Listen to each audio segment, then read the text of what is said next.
Sup, my fellas, don't forget to leave feedback and enjoy the story. The year 2020, portals to another dimension opened up in the world. They began to appear all over the world. This led their quiet world to the beginning of something incomprehensible. Powerful magical energy emanated from the portals. Many countries sent their troops into these gates in order to learn more about them. However, not a single soul returned. Then, the portal suddenly changed color and turned red. Hordes of monsters began to pour out of these god-forsaken gates. They burst out of the portal with burning eyes. With the all-crushing power that they had, all modern weapons were nothing to them. Chaos began. Monsters began to slaughter people everywhere. But some patrons began to choose people, and they developed amazing powers and abilities. They were called hunters. With the appearance of hunters in the vanguard, humanity began to strike back. These people killed monsters. A notification appeared in front of one of the hunters whose eyes were glowing, informing him that the patron had given him support, restored him, and also increased the single strike stat. Patrons can provide active hunters with additional power. The guy's fist caught fire. He struck the air with it and released a powerful magic wave that struck many monsters. Among the countless hunters, one appeared whose power was immeasurable, an immortal army of soldiers and the ability to control fire. The whole world called him the Demon King. He had a special skill called Player. Only he could level up through hunting. His eyes were glowing and there was a sly smile on his face. However, under the influence of the 12 great heroes who were equated with gods, his existence was erased from the pages of history, and they, the people who called themselves gods, created Eden. Hunters were considered a new stage of evolution, and those who could not become a hunter were turned into slaves. Hunters began to rule the world, and so 100 years passed. A village, the sun was shining brightly outside. A guy was running very fast along the path. Beads of sweat were running down his face, but he did not stop. After a while, he slowed down and stopped. A man appeared in the village and asked if the guy was finished already. The guy tried to catch his breath and answer that he had reached his limit. He had no strength left. The man's bald head flashed when he came out of the shadows and said that the guy himself said that he wanted to change the world. But did he really think that with such an attitude he could become a hunter? Because in order for the patrons to notice him, he needed to go beyond his capabilities. The guy stretched out his hand and asked if he really thought so, then asked when the patron first noticed him. He also exceeded his limit. Gutchin jumped down from the tree and answered, "No, they just started supporting him." "Not fair," the guy said discontentedly. Gutchin stood in front of him, put his hands on his hips and said that life was unfair, even though he was a simple man and a hunter. Then the man said that since he couldn't run, he should do something else. A glowing cane appeared in front of Gutchin's hand. He clenched his fist and a spear appeared in his hand. He threw it to the guy, to which the guy asked if this was really a hunter's inventory, because he was amazed every time he saw it. The man replied with a smile that there was nothing to be amazed at, because he would understand everything as soon as he became a hunter. The guy lowered his head and said that after he learned that his parents were killed by hunters, Gutchin gave him a book as a keepsake, and in it was described the nonsense that hunters did, after which he wanted to fix it. He looked up at the man and said that he had helped him through all these years, but when he looked at what he had been able to achieve, it seemed like he would never become a hunter. He looked up at the sky and continued that becoming a hunter, as they say in Eden, is just the will of heaven.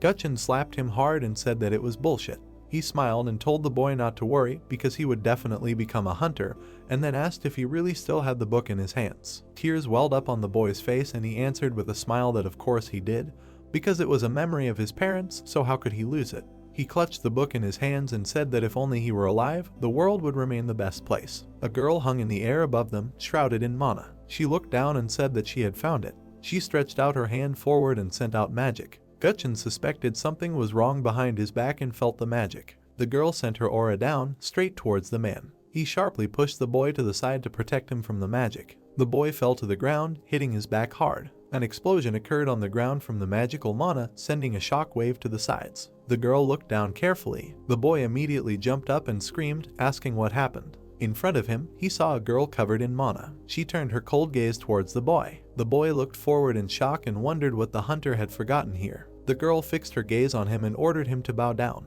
The boy immediately fell to his knees, lowering his head down. He opened his eyes wide and thought in bewilderment that his body simply did what she ordered. Magic traces appeared in the air. Her servants appeared in front of the girl. They abruptly bowed before Lady Athena and began to greet her. The boy trembled and thought that Athena was the ruler of Eden, the highest rank. He raised his gaze to her and thought that one of the 12 founding gods of Eden had forgotten here. Athena looked at the servants with burning eyes and said that he could not have run far, so they needed to catch him and bring him to her. Her servants obediently said that they would do it. After these words, they ran in different directions. The girl looked away and said to herself that they only managed to sit on his tail, but who was he and what was he doing here? She looked at the main character and said in her head that she did not feel a drop of magic in him. The guy at this time could not raise his head and was shaking with horror. He said in his head that the autobiography of the Demon King, which now hides in him the dirty deeds of the 12 heroes, which they have been hiding all this time, so he hopes that Athena does not suspect this and will just leave her.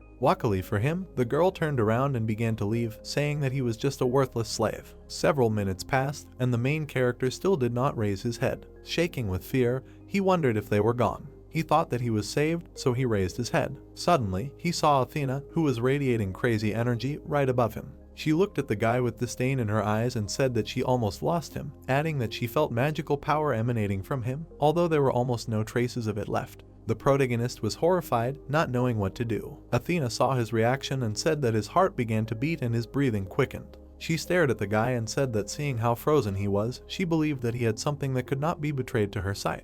Then she angrily ordered him to show it to her live and tell her everything he knew. The protagonist involuntarily reached into his jacket pocket, screaming in his head that his body was not moving. Could this really be the voice of the gods? He took out the book with shaking hands and said to himself that if this book fell into her hands, he was a corpse. He handed it to Athena and said that it was a book, while screaming in his head that his body did not obey him at all. In his hands was the story of the Demon King, who was the true hero of humanity, so Eden clearly did not want the world to know his story. Athena reached out for the book. Cold sweat poured down the protagonist's face, and he himself screamed in horror in his head that everyone dear to him would die, because if something went wrong, the entire area where he lived would be wiped off the face of the earth, because this is how Eden works. They forcefully get rid of everything they do not want and that stands in their way. Tears appeared in the guy's eyes, and he screamed to himself that he could not give it to her. He begged for any help. When suddenly the book caught fire, Athena immediately put up a magical barrier in front of herself. She laughed madly and shouted that she had found it, adding that it was the autobiography of the Demon King.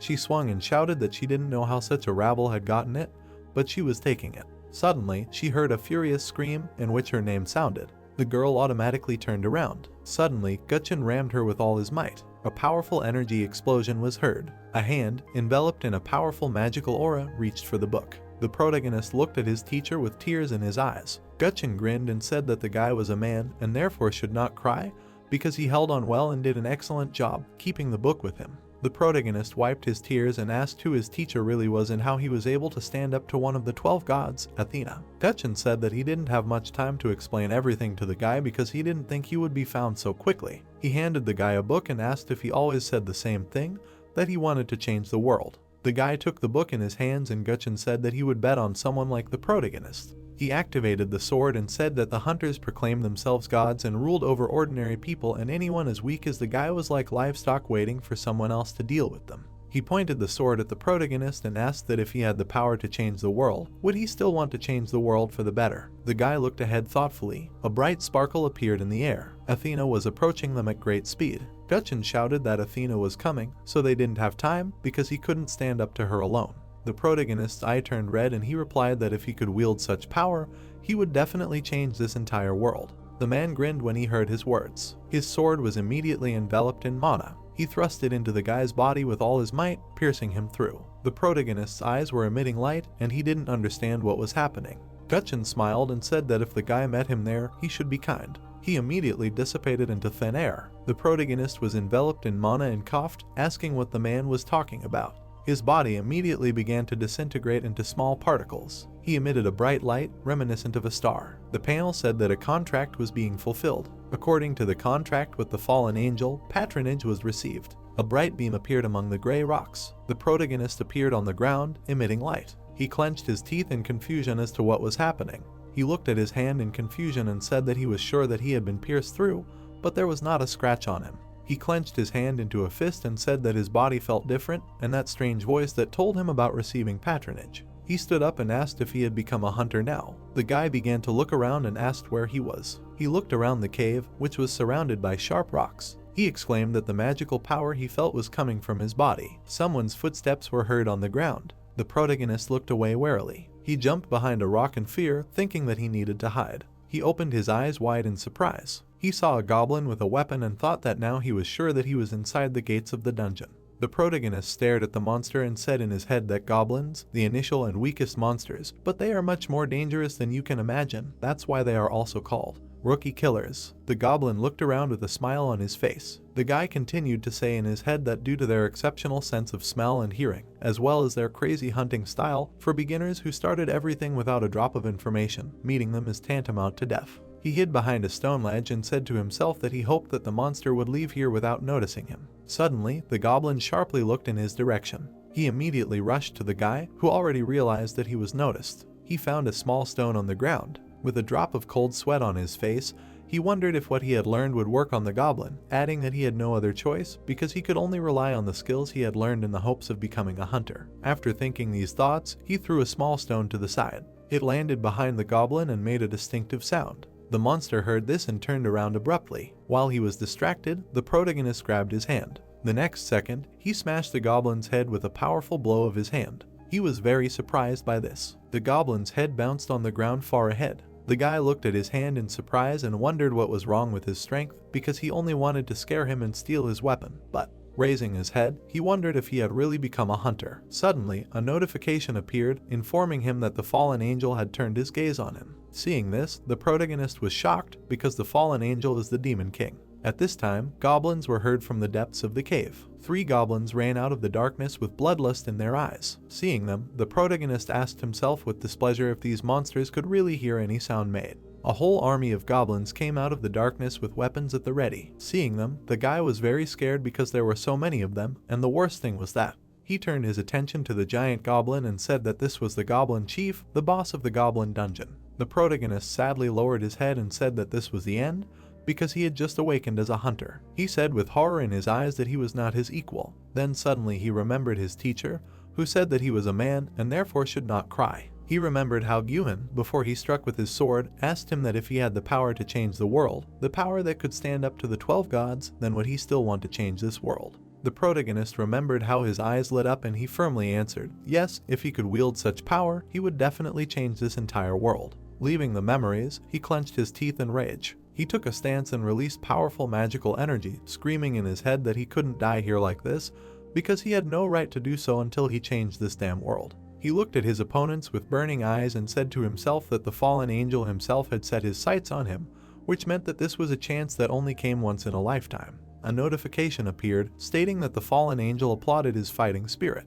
After reading this, the protagonist rushed to attack the goblins. With a powerful blow of his sword, he cut the monster into 2 parts. He rushed to the other one and did the same to him. The goblin pushed off the ground sharply. He swung his club at the protagonist who was standing on the ground. The guy quickly cut the goblin into 2 parts. His body received a blow from the goblin standing on the other side. The protagonist clenched his teeth in anger, looking at him. He swung and immediately cut the monster's body. The panel showed that the guy had increased his level. The protagonist remembered how it was autumn outside. Yellow leaves were slowly falling from the trees. The protagonist was standing outside, training with a spear. Gutchin looked at him with a smile and said that when he looked at the guy, he understood what geniuses looked like. Because ordinary people have limits, but if the guy received patronage, the man was sure that the protagonist would become a hunter who had no equal. The guy killed another goblin and increased his level. He immediately thrust his sword into the stone ground. The protagonist walked forward proudly, passing by the corpses of monsters. He leaned down, trying to catch his breath. He noticed movement to the side and abruptly turned his gaze. The guy jumped up, swinging his sword at the boss. He flew down, doing a somersault. He looked forward, clenching his teeth tightly, and thought that only the goblin chief was left. The guy looked at the monster and thought that even if it was a goblin, it was still the boss. He looked at the enraged boss and thought that the rules said that in order to defeat the goblin chief, you need to be at least a C-rank hunter, otherwise there is no point in trying. He looked at his skinned shoulders and thought that most likely he was the lowest rank, and then wondered if someone like him could kill the chief. He abruptly directed his gaze downwards. In his hands was a spear. He grabbed it and thought that he would put everything into this blow. The panel said that the fallen angel applauded his decision and granted him power over fire. The guy quickly looked forward and thought that the spear was the weapon of the Demon King, and also the best weapon he owned, so now he had the authority to use it. Fire immediately appeared at the end of the weapon. The protagonist took a decisive step forward. He pointed the spear forward and quickly ran at the angry boss. The guy flashed through the goblin, leaving a hole in his body. The protagonist jumped to the ground, stopping abruptly. He immediately leveled up and the spear in his hand immediately turned black. The panel showed that the spear's durability dropped to 0. The guy tried to catch his breath, thinking that he had done it. A drop of sweat appeared on his face and he nervously swallowed saliva. He spread his arms out to the sides, trying not to touch his wounded bloody side. Falling to the ground, he said that was all he could do. After some time, voices were heard in the cave, saying that there were goblin remains everywhere. The armored guy looked around and asked who was able to kill them all. He noticed the protagonist lying motionless on the ground.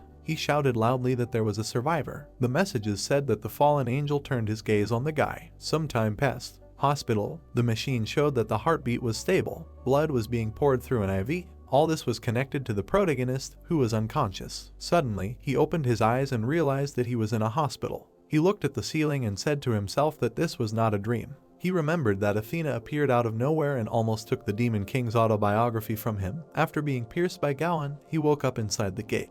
And because of the goblin chieftain he encountered, he almost died. But the protagonist survived thanks to the mastery of fire granted to him by the fallen angel. But after that, he lost consciousness, having received many serious injuries. After leaving his memories, he sat on the bed and wondered if he was saved by the hunters who entered the gate. A nurse came into his room and told him that he shouldn't move yet. She walked up to the bed and asked how he was feeling and if he was dizzy. She explained with a smile on her face that the hunters from the top league guild found him and brought him here, and if it weren't for them, she didn't even know what would have happened to him. Hearing this, the protagonist looked at the nurse in surprise and asked if it was the top league guild. The girl's cheeks slightly blushed and she answered yes, adding that he was seriously injured, so he was very lucky. She also said that he was injured during the incident inside the gate, so someone from the association should come soon, but for now he should rest. After saying this, she walked towards the exit, saying to herself that she would have to tell everyone how cute the protagonist was. The guy turned to the nurse before she left. The girl turned around and asked what was going on. The protagonist swung his legs off the bed and asked what year it was. The nurse looked at him and said that his memory must be in disarray.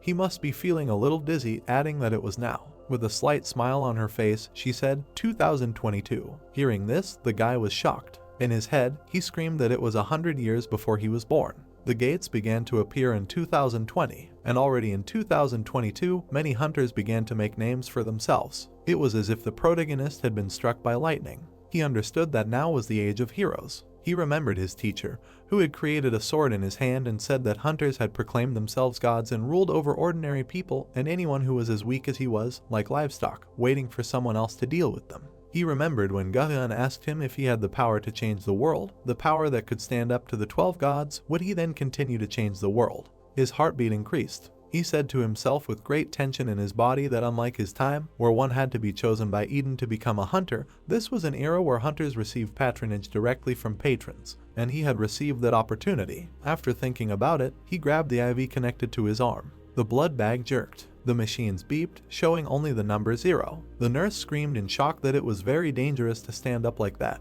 The protagonist stood in front of her and firmly said that everything was fine, adding that he did not feel dizzy like before. Having calmed down a little, he asked where the bathroom was. The girl said to herself that he was so tall, after which she answered that the bathroom was located near the entrance. Hearing this, the guy grabbed the door handle. When he came to the bathroom, he was shocked. He looked at himself in the mirror and wondered in his mind if it was really him. Looking down, he said that he didn't have that kind of muscle and he was now over 190 centimeters tall. Looking in the mirror again, he thought that his face looked very similar, but his physique and appearance seemed to belong to another person. Suddenly, there was a knock on the door and they asked if there was anyone there. A few minutes later, the protagonist was sitting at a table in front of a guy in a suit. The guy handed the protagonist his business card and said that his name was Soon and he was from the association. He said that after the incident at the gate, the guy was saved by a major league guild and they told him that the protagonist had some kind of memory lapse. The protagonist assumed that the nurse was talking about him. Soon fixed his gaze on him and asked if the protagonist could tell him what he remembered, his name or family information, how he came to the gate or anything he remembered. The protagonist lowered his head and thought that after he was taken to the hospital, the institution itself and the association tried to find information about him, but apparently, as they said, they were unable to find out anything. He thought that there was no reason for information about him from the future to surface now, since they said that the memory loss could be related to the gate incident or awakening as a hunter. The protagonist said that he was 23 years old. He thought that the name of the Demon King came to his mind. He immediately continued by saying that his name was Jonkin. For some reason, he mixed his name with the Demon King's name. He compared himself to him and thought that he had an intuition, as if it was the right decision. The protagonist said that he did not remember anything else, after which Soon put his hand on his head and said that it was a small problem. He asked curiously if the boy felt anything when he was inside the gate. Jonkin said that he heard a voice. Soon looked at him with wide eyes in surprise. The protagonist said that he heard someone tell him that they would be his patron. Soon began to tremulously move his fingers on the table. He said that the protagonist became a hunter, then asked if he remembered anything about hunters. Jonkin said that he remembered that hunters were something like specially chosen people. They immediately looked at each other. Soon thanked him for his time and said that someone else might come, but the association would contact the boy again. He bowed and said that Jonkin would be a little discouraged, but he had become someone incredibly important to this world. He looked at the floor and wished the protagonist all the best. After a while, he left. Jonkin walked to the window, watching Soon leave. The protagonist thought that the guy was being a bit polite. He immediately decided to activate the status. The panel suddenly began to sink. He looked at the status and thought that this was one of the Demon King's abilities, the reason why the 12 heroes tried to keep the Demon King in check, and the reason why the king could become stronger faster than the other heroes. He looked ahead and thought that Eden was so afraid of this that he erased all mentions of him, because the Demon King was special, or rather, he was not a hunter. The protagonist immediately began to examine the Demon King's status. In particular, he noticed that the king was a player. The guy thought that unlike hunters who needed the indulgence of patrons to become stronger, the king was able to become stronger without anyone's help, and he was also the only one who could become stronger through hunting. He immediately remembered the Demon King. After that, he thought that now the player is himself. Same day, hospital. The protagonist returned to the ward, and the nurse congratulated him on becoming a hunter. Jonkin looked at the girl and asked if becoming a hunter really needed congratulations. The nurse raised her hand and happily exclaimed, of course, because it was like winning the lottery. Because even the lowest F-rank hunters can become so rich that an ordinary person cannot even imagine, adding that even without fighting monsters in the gate, there are many things that become available to them.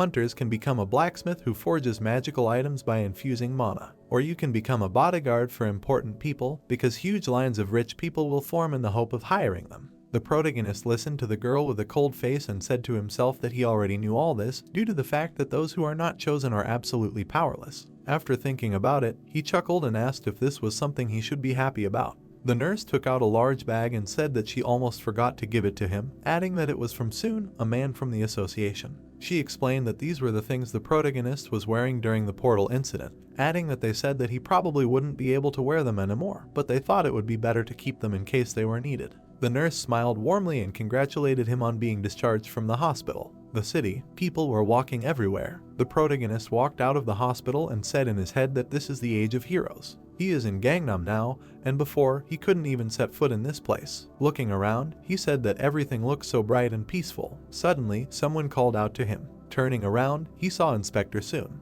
The guy walked up to him and asked him to go with him to the association, because it was not a good idea for a newly awakened hunter to wander around the city. The protagonist looked at Soon. The guy smiled and said that there was no need to worry, because once they registered him as a hunter, they would immediately give him an apartment, adding that from time to time, people with a similar situation appeared. He smiled even wider and said that he wanted to congratulate him on the fact that the test showed that he was a C-rank hunter, and in their country, there were not many people who received a C-rank immediately after awakening. He pointed to the car and suggested that they continue on their way, adding that he would explain the rest after they completed his registration. Hunter Association. Usually, people are F or E ranks upon waking up. Jin Kang sat at the table in front of the man who registered him. Hunter ranks are listed in alphabetical order. A few minutes later, he was given a certificate stating that he was a C-rank hunter. The higher the rank, the more prospects that open up, and also, the special attitude towards the hunter will grow. Evening came. Soon led the protagonist to the room and said that his registration was completed without any problems, and this was his apartment in which he would now live. Opening it, the guy was shocked. It was a cozy room with beautiful furniture. There was even a luxurious TV inside. Tears appeared in Jin Kang's eyes. Soon saw the guy's reaction and asked if he really liked this place that much. Yes, the protagonist answered, adding, very much. He said in his head with a warm smile that today was a special day because he could finally become a hunter, adding that he now understood what it was like to have his own home for the first time in his life. Soon suddenly remembered and said that he forgot to tell him something, adding that there was someone who really wanted to meet him. Hearing this, Jin Kang's eyes lit up. Jin Kang put his hand to his chest and screamed in fear, could it be that he was going to meet him?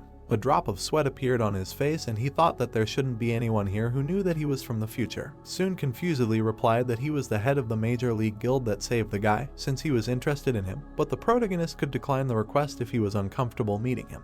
He explained that the Major League Guild was quite active, attracting a lot of attention lately. The protagonist nodded his head and agreed to meet. After some time, Soon pointed at Junkin and introduced him to the man. He then looked at the man and said that he was the leader of the Major League Guild. The man loudly replied that he would introduce himself. The man looked at the protagonist and said that he was tall, after which he introduced himself and said that his name was Songwoo. Junkin looked ahead and, judging by his bald head, thought that it was really him. Songwoo noticed his gaze and asked what he was looking at. The protagonist awkwardly scratched the back of his head and apologized for offending Songwoo since it happened unconsciously. He fearfully thought that he almost made a mistake since he never thought that he would meet him so soon. Songwoo replied that everything was fine, after which he asked if they had met before since for some reason the guy looked very familiar. The protagonist thought that the man had explained to him all the basic skills for becoming a hunter. Junkin looked down and replied that he would lose all his memories after becoming a hunter, so he wasn't sure. He bowed deeply and thanked Songwoo for saving his life. He thought that the man was a hero who had closed countless gates and saved countless people. Songwoo smiled and thought that the guy was very polite. He was a forgotten hero who was thought to be dead. The protagonist remembered that Heimdall was Songwoo. He thought that they met again.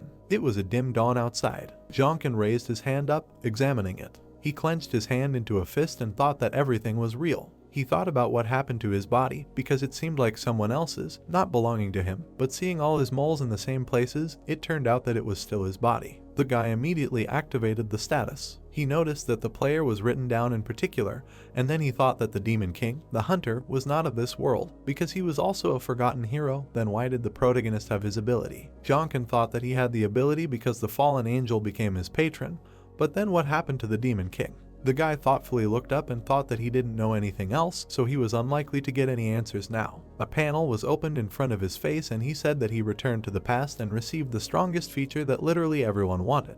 He frowned and thought that this was a power that could change the world. The next day, Hunters Association. Many hunters were sitting at their desks. Among them was the protagonist, who was sleeping on a desk. A man in black glasses entered the classroom. He stood at the main table and loudly said that his name was Sansu, and he was one of those who would train hunters. The newcomers were very surprised, asking each other why one of the key members of the association was here to train newcomers. Was there really a hunter among them that they had their eye on? The protagonist heard this and raised his head. He saw that all the hunters were eager to attract Sansu's attention in order to get into a good guild or association. Sansu looked at the assembled group and said that today there would be a seminar about hunters, after which, as soon as they chose their weapons, they would undergo a combat test, but there was no need to be nervous. Sansu's voice was heard throughout the class, asking if they knew how hunters were awakened. One of the hunters raised his hand and answered that one had to be chosen by a supernatural patron. True, Sansu said, looking at the guy and adding that also, the strength of hunters is determined immediately after awakening. However, a hunter is capable of leveling up. After these words, he asked if the assembled group knew any methods for leveling up. The girl stood up abruptly and replied that it was either closing the gate or needing to earn the patron's attention with some achievement, and that you could also get certain skills or items from additional support. After receiving such a detailed answer, Sansu clapped and said that it was excellent. Suddenly, he said menacingly that he would now ask a more tricky question. His glasses flashed and he asked what the patron's purpose was. Silence fell in the classroom. The man raised his head and said in his head that as expected, no one wanted to answer, because all hunters ask this question, but no one knows the answer to who patrons are and why they choose people, turning them into hunters. Suddenly, he noticed one guy and asked himself what was wrong with him, because everyone was trying so hard to get his attention. He pointed his finger at the protagonist and asked if he could answer this question. Junkin stood up and thought. Sansu smiled and said that a free answer is accepted since there is no specific explanation, so he just wants to hear his opinion. The protagonist extended his hand and asked if this was some kind of entertainment. Everyone in the class was shocked by this statement. Sansu was slightly confused and asked the guy what he meant by this. Junkin looked down and answered that a person chooses a character, hunts monsters, and enjoys it if it gets stronger, like a game. Sansu listened to the guy with his mouth open, saying in his head that this is an incomprehensible answer. The protagonist fell silent, saying to himself that the Demon King assumed that the patrons consider their world nothing more than a game, and despite all the power he gained, he could not avoid death because of this assumption, so it must be. Patrons value their secrets very much. After a while, the guys began to take the combat test. A girl with a sword entered the arena. Sansu smiled and said that it was an excellent choice that she chose the sword. The girl stood up and said that she was ready. Sansu said that she would fight a hungry goblin, but that it would be okay even if she couldn't defeat him, and whether she would pass the test or not, he would decide for himself. The girl nodded her head and said that she agreed. The teacher grinned and said that there was nothing to worry about, because the goblin had been brainwashed so that he couldn't kill a person or inflict critical wounds on him. After which he picked up the remote control and said that it was time to start the test. He pressed the button and an enraged goblin jumped out from behind the door. He was rapidly approaching the girl. She swung her sword, screaming loudly. A magical trace remained in the air from her blow. She struck with the sword, passing it over the goblin's head. He bared his teeth, screaming loudly. The girl tried to fight with all her might, swinging as hard as she could. She immediately fell to the ground, leaning on her hand. The goblin raised his hand up, trying to attack the girl from behind. Sansu watched what was happening carefully and thought that it was a little dangerous. The girl turned sharply and in the last seconds cut the goblin in two. Exhausted, she fell on her back, trying to catch her breath. Sansu put his hands on his hips, coming closer to the girl. He smiled and said that it was impressive because she managed to counterattack in such a situation and kill the goblin, so she passed the test. Seeing the girl off with his eyes, he shouted that he was waiting for the last contestant.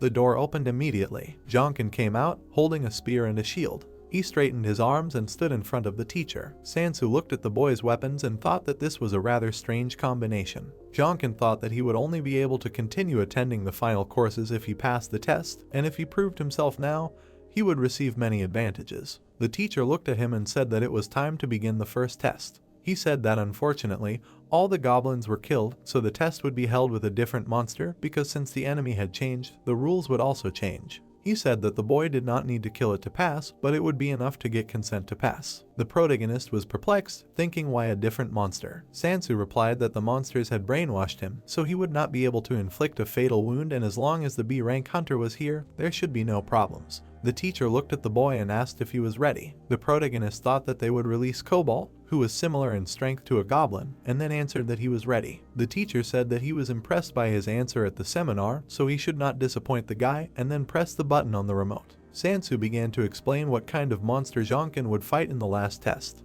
He pointed to the monster and said that it would be an orc. The panel said that the orc has the strength of 2 adult men and incredible life energy. The players who passed saw a huge orc on TV. They were horrified, which made them scream that this could not be. Sansu looked at the protagonist and said in his head that this was necessary because of the hunter who awakened immediately with a B rank, because he appeared out of nowhere and is now one of the strongest hunters in the world. The man smiled and said to himself that the protagonist was the same hunter who awakened with a C rank and dealt with all the goblins and their leader in the D rank gate.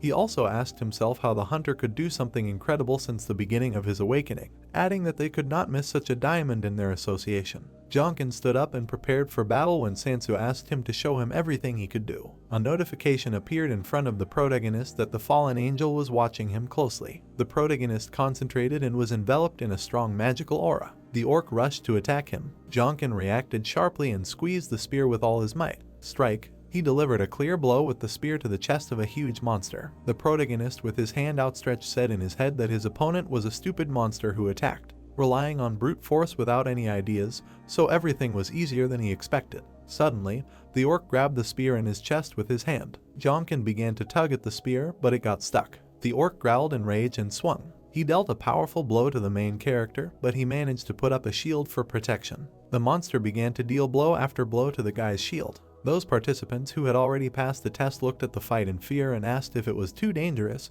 because the orc was complete nonsense. Sansu watched the fight carefully and said in his head that the main character's attack was flawless. If an ordinary person were in the orc's place, he would have definitely died from this attack, but Jonkin's opponent was a monster whom he slightly underestimated.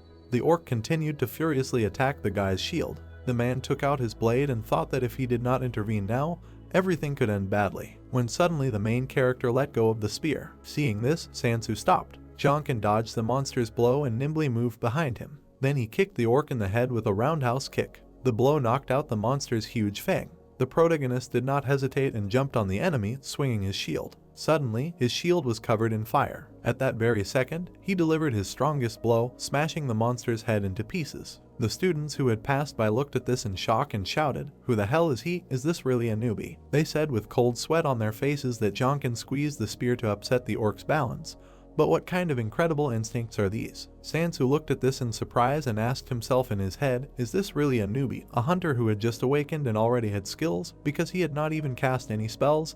Is this really a high-ranking skill? A notification appeared in front of the protagonist that the durability of his shield had dropped to 0. After that, the shield began to melt. Looking at this, Sansu said that since the beginning of the Age of Hunters, this was the first time something like this had happened. Jonkin took his spear, and a notification appeared in front of him that he had increased his level. Jonkin stood over the immobilized orc and read in the notification that the power over fire had reached the 2nd level. Sansu smiled and thought that they should not miss the guy, and he was obliged to recruit him into the association, and no matter what it would cost, after which he called Jonkin incredible and said that he passed the test. The protagonist turned to him and thanked him. Ash began to come out of his hand, and he thought that the weapon could not withstand it, because the power over fire is an incredible skill. He thought that the power over fire was the basis of the Demon King's power, which he used from the beginning of his formation as a hunter, but it is not even a skill, but power. Jonkin looked down and thought that unlike skills that couldn't be improved except by the patron's support, this could also be strengthened even by the player's trait, but the equipment simply couldn't withstand such incredible power. The guy clenched his fist tightly and thought that in order to use this skill,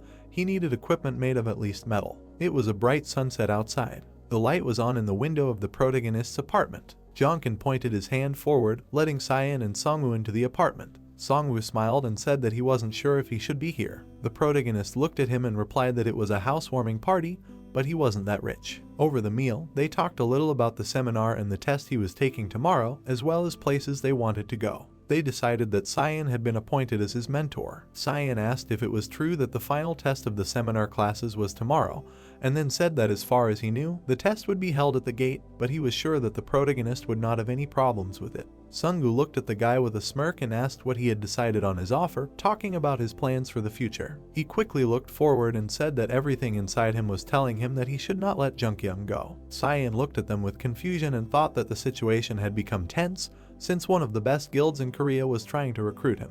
He happily thought that this was Jungkyung's only chance. Sungwoo seriously said that he did not want to pressure the guy. The protagonist excitedly looked up at him, remaining silent. Sungwoo pursed his lips, watching what was happening. Jungkyung coldly replied that he had to refuse. Cyan abruptly turned his puzzled gaze to him. Sungwoo lowered his head in disappointment. He immediately decided to ask why this was so, because he himself could not understand it, because he thought that it was quite a tempting offer for someone who wanted to become an active hunter. The protagonist looked at him with indifference, but he thought that the man was right. He thought that when he first returned to the past, he thought about all the possible scenarios of the probable future, and in the scenario where he got close to his brother Guyun so early, it was too dangerous. He looked down and answered that he did not want to join any organization yet. The guy continued that if Song needed his help, he would always be happy to provide it, until the moment he repaid him for saving him. Song listened to him. After that, he smiled and said that he had taken this into account. They shook hands, to which Cyan confusedly wondered what was going on here. He gritted his teeth in confusion and wondered if a newbie was really going to help one of Korea's strongest rank hunters,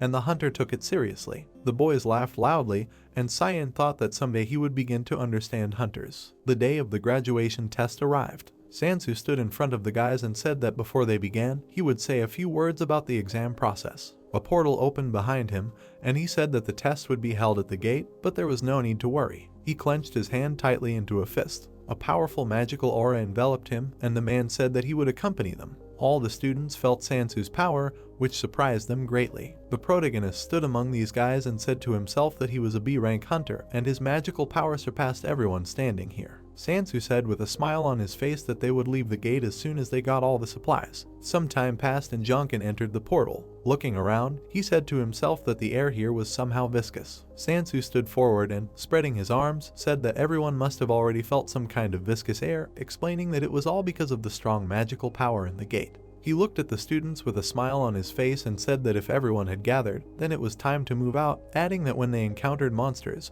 they would need to follow his instructions. After these words, everyone went deeper into the cave. Suddenly, Sansu raised his hand, saying that they needed to stop. Not far ahead were 3 goblins who were looking around. Suddenly, one of them turned sharply towards the guys. Sansu saw this and shouted to his students that they were coming, after which he ordered hunters number 1 and 3 to prepare their weapons. The 2 guys stood in a stance, and a magical aura enveloped them. The goblin rushed at one of them, but the boy managed to repel the attack. Then he counterattacked and cut the monster. The second boy also dealt with the goblin, cutting it into 2 pieces. Sansu turned to the others and said that number 8 and number 16 were next. The 2 boys rushed towards the goblins. With fast and strong blows, they cut the monsters. When they finished, Sansu turned and addressed the main character. Jonkin immediately took off. The 2 boys who were standing nearby were shocked by how fast it was. The main character, with a spear and shield, rushed to attack. Without much effort, at high speed, he cut 3 goblins. He did not stop there and began to cut the rest of the monsters in his path. The goblins fell apart before our eyes into several pieces.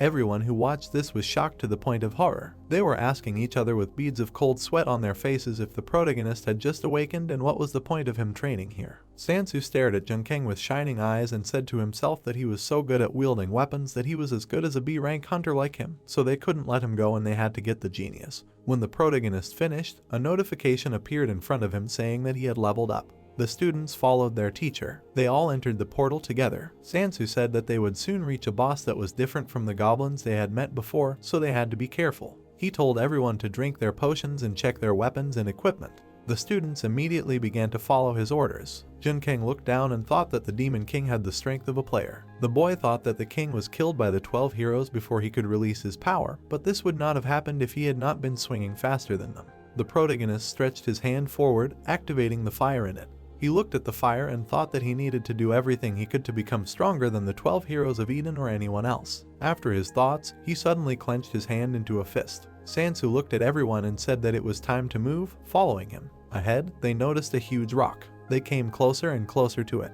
The teacher led everyone to the magical aura. His silhouette immediately began to shimmer. The students noticed this, their mouths wide open in surprise, and the same thing began to happen to their bodies. The protagonist looked ahead in confusion, wondering what kind of overwhelming magical power this was. The teacher quickly turned to them, shouting for everyone to retreat and run to the gate. The ground immediately began to shake. Bright, sparkling beams suddenly appeared from it.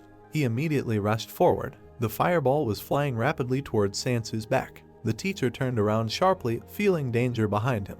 He thought that he needed to dodge, but there was a problem. He abruptly stopped with his foot, screaming loudly. The teacher raised his hands up, activating his poisonous fangs. He struck the ground with his hands with lightning speed with all his might. His power immediately collided with magic and a loud explosion occurred. As soon as the smoke cleared, Sansu stood in a stance with blades in both hands. He looked ahead and said to himself that the boss simply had destructive power, adding that even the poisonous fangs could not completely repel the attack. After these thoughts, he sharply turned around to the students. He saw that they were all protected. In front of him stood the main character, who became their savior. Sansu was very surprised, so he said that the guy was simply incredible. Jonkin lowered his shield and replied, "No, he only managed because the teacher blocked most of the attack." Suddenly, a notification appeared in front of him, saying that a fallen angel was requesting him. Seeing this, Jonkin was very surprised. Another notification appeared, saying that they needed to destroy the great goblin sorcerer. The boss, shrouded in powerful magical energy, was flying in the depths of the cave.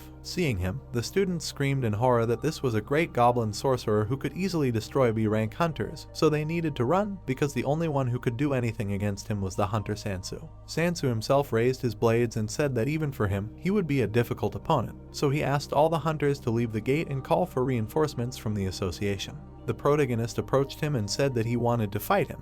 Hearing this, the students were shocked. Sansu turned to the boy and said that he shouldn't overestimate himself, adding that he knew that he had already defeated many goblins and even an orc. However, the great goblin sorcerer's abilities were not based on physical strength, but on magical strength. His magical attacks could easily kill a B-rank hunter. The protagonist listened to the teacher and calmly said that the great goblin sorcerer was a B-rank opponent, a monster that wielded fire magic. His main skills were fire arrows, fireball, firewall, and flame shield. He also said that he knew that this monster was very strong, but he knew how to counter it. Jonkin stepped forward and asked if all the monsters here weren't designed for beginners to be able to defeat them, so they just needed to give them a chance. Hearing this, Sansu replied in confusion, "Okay," while simultaneously asking himself in his head, what kind of blind self-confidence was this? A notification appeared, announcing the start of the mission. The protagonist stood up and prepared for battle. The boss pulled out his staff and began to gather enormous power in a fireball. The next second, he released destructive fireballs towards the students. 3 projectiles flew at high speed in the released direction. The protagonist did not hesitate and raised his shield. The fireball perfectly hit his shield, causing no damage. The students looked at this in shock and shouted that Jonkin had completely managed to reflect the fireball. and only Sansu, looking at the guy with his mouth open, realized that the protagonist did not block the attack, but absorbed it. But how did he manage to do that? Unexpectedly for everyone, Jonkin swung his shield and released a fireball back at the boss. Then he immediately rushed to attack. The goblin sorcerer put out his staff and a magic seal appeared in front of him. A strong blow was heard on the ground, emitting light. A huge wall of fire appeared between the protagonist and the goblin, blocking the entire passage. The students immediately screamed in fear that they could not cope because they would simply be smashed by long-range magic. Enveloped in mana, Jonkin extended his spear forward. The goblin with glowing eyes and a malicious grin looked towards the guy. The protagonist frowned and immediately used splitting. A magical fire aura appeared in front of him with lightning speed. A fire portal appeared in front of the monster and Jonkin. Sansu screamed in shock that this was impossible. The protagonist grinned and proudly thought that power over fire was an incredible skill. He grabbed the spear and shield and quickly ran towards the enemy. The goblin frowned and looked towards the guy. He immediately activated the shield in front of him for protection. The protagonist pointed his spear, which was covered in fire, forward. With his eyes glowing, he jumped up and shouted loudly. He directed multiple attacks at the goblin, leaving many holes in the enemy's body from the blows. Jonkin continued to hold the spear, watching as pieces of the monster's body flew through the air. The students cried out in confusion, could the newbie really do this, after which he was nicknamed a super newbie. The messages showed that the mission was completed and the fallen angel was delighted by the hero's feat. Jonkin tiredly lowered his hands down, listening to how he was called a super newbie. He read that due to the successful completion of the mission, the fallen angel would become his patron, which surprised him greatly. He received another message that the guy was given the opportunity to perform the summoning of a familiar. Jonkin closed his eyes and smiled, thinking that he finally received another ability that made the Demon King so incredible. Some time later, it was a dark evening and only the tall building had light shining from its windows. Sansu bowed and greeted the association president.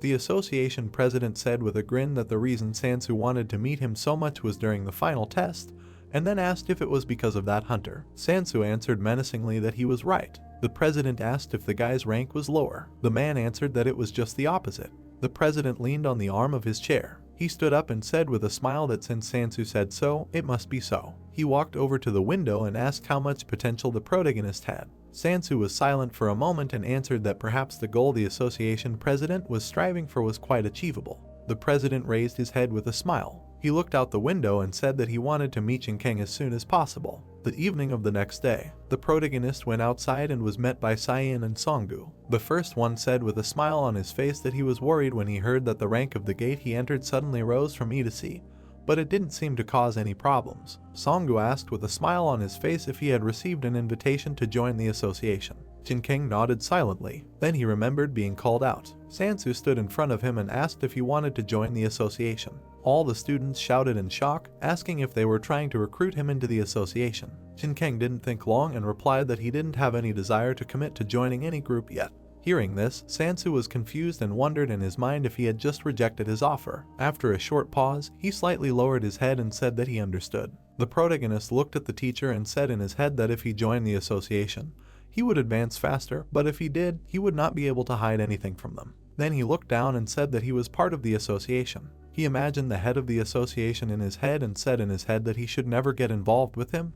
No matter what it took, he should avoid him. Leaving the memories, Songwoo asked him if he had any favorite food preferences. The protagonist looked at the man and said in his head that this was a much more difficult question than being recruited by the association. After these thoughts, he questioningly said, ramen. Songwoo, with a smile on his face, asked the guy if he liked meat. Hearing this, Jinkeng's mouth began to water and he nodded his head. Songwoo saw such a reaction and happily put his hand on the guy's neck, saying that they were now going to eat tons of meat. Night fell, the protagonist's apartment. Water was pouring in the shower. Jonkin stood under the water. He remembered killing goblins one after another. He remembered dispelling the boss's wall of fire with just one technique. He remembered delivering lightning strikes to the enemy. Leaving his memories, he thought about his status. Then he called up the status window. The window that appeared said that he was level 11, and he also mastered level 2 fire, but next to the familiars and abilities items, it said no. After reading this, he said in his head that none of the ordinary hunters were able to summon a familiar, adding that only the 12 heroes were capable of this. He also thought that thanks to this ability of the demonic king,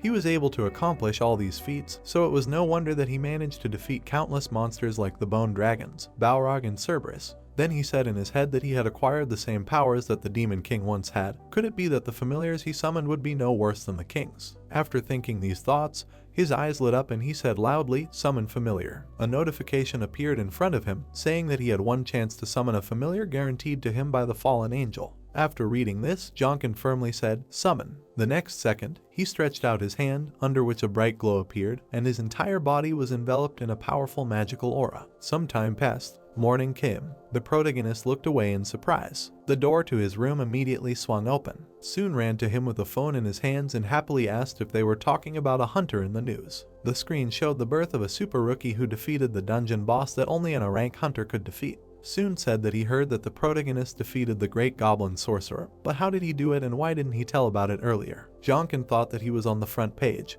but he didn't have any personal information about him, but he believed that the higher ranks in the association already had it. Soon scratched his face in embarrassment and said that the hunters had become much more attractive than many idols, but it didn't seem like the guy was interested in it at all. The protagonist looked up at him and said that there was something they needed to discuss. He confidently said that he wanted to participate in dungeon clearing. After some time in the dungeon, with a sharp blow, the goblin's body was cut into two. Holes appeared in the body of the second monster from the fire strikes. Jonkin, covered in mana, dealt with the enraged goblin with one blow. In front of him, he saw a monster with eyes burning with anger. The protagonist attacked him, releasing fire into his head. The message said that the fallen angel was satisfied with the guy's actions. Jonkin looked forward with purpose, holding a burning spear. The notification showed that the guy had increased his level. He breathed a sigh of relief, looking at the corpses in front of him. The messages said that the guy cleared the dungeon.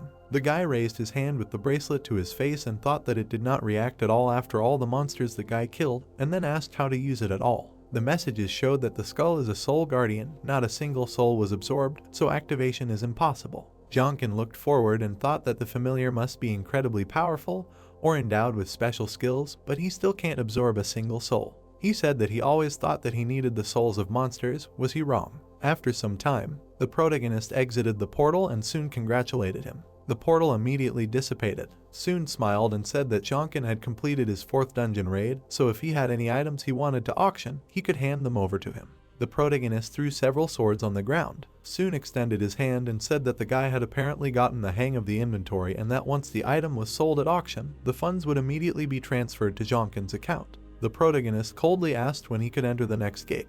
The guy replied that there were no gates left that he could reserve. Jonkin thought that the world was literally being torn apart by gates that could not be closed, but he could not reserve even one for himself because he did not understand what was wrong. Soon looked down and said that a guild had recently appeared that had gradually built up its name and they alone had reserved about 20 low-level gates for themselves. The protagonist wondered if a single guild could possibly reserve all 20 for themselves. Soon said that the association usually rejected such requests, but since all the gates they had reserved had already been cleared, the association had no choice but to approve this request. Jinkeng looked ahead with wide eyes. He grabbed the guy's shoulders and shouted if the guild leader's name was Insong. Soon replied that it was true, it was the Server Army Guild, it was founded by Insong, who had the nickname Super Rookie before the guy appeared. The protagonist thought that this man had earned himself the title of a hero and would firmly establish himself as a subordinate of the 12 gods, and on top of everything else, he would become famous as a ruthless killer and an absolute tyrant. He remembered the god of war, Gunther. Jonkin thought that they had met again. A gray-haired man in a dark cloak stood on a hill and looked at the city shrouded in rain. People with red ribbons on their bodies were protesting.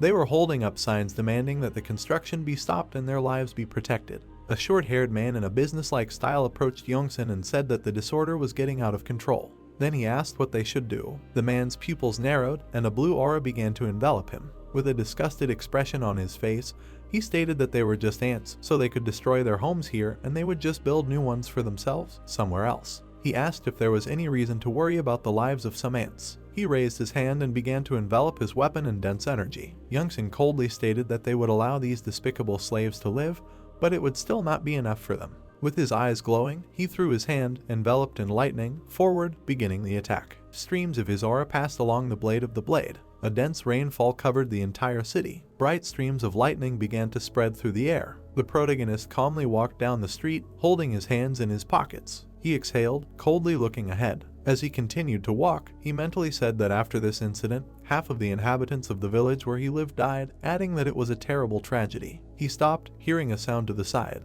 The protagonist quickly turned his head and directed his gaze to the side. He clutched his dark phone in his hands. The kneeling and shaking grandfather, with his hands outstretched, asked how they could do such a thing just because they were hunters. Smiling, the gray-haired man kicked the cart. Tears appeared in the grandfather's eyes, and with a sincerely upset face, he asked them to stop. The man lowered his head and put his hand to his face. The protagonist approached him. Looking forward seriously, he asked what they were doing. Shifting his gaze, the gray-haired man asked who he was. Looking at him, the protagonist said that he heard strange sounds, so he approached and then asked if they were hooligans. A blue aura began to emanate from the gray-haired man, and he angrily asked how dare he talk to him like that. Changing his face, the protagonist with glowing eyes coldly said that he was the one who started all this. The man and the guy standing behind him asked with surprise on their faces if he was a hunter. Extending his hand to the kneeling grandfather, the protagonist asked what happened. Putting his hand to his chest, the gray-haired man smirked and said that this old man had injured his precious body with his cart. Looking forward, the man added that he was simply asking him for compensation. Standing up from the ground with difficulty, the trembling grandfather declared that this was nonsense, saying that they had kicked his cart first and started beating him. Looking them in the eyes, the protagonist asked why they had broken the cart. Putting his hand forward, the blue-eyed man said that he was also a hunter, so he should understand that anyone who attacked him was his enemy, so there was nothing wrong with him breaking it. Smiling madly and narrowing his eyes, he added that he should also be more careful, because he was already starting to perceive all his actions as attacks against him. Looking ahead, Jonkin declared that he should just quietly get out of here, because he had already done enough. Looking at the gray-haired man with madness and coldness, the protagonist declared that he would let him go, because he had not caused any harm to this old man.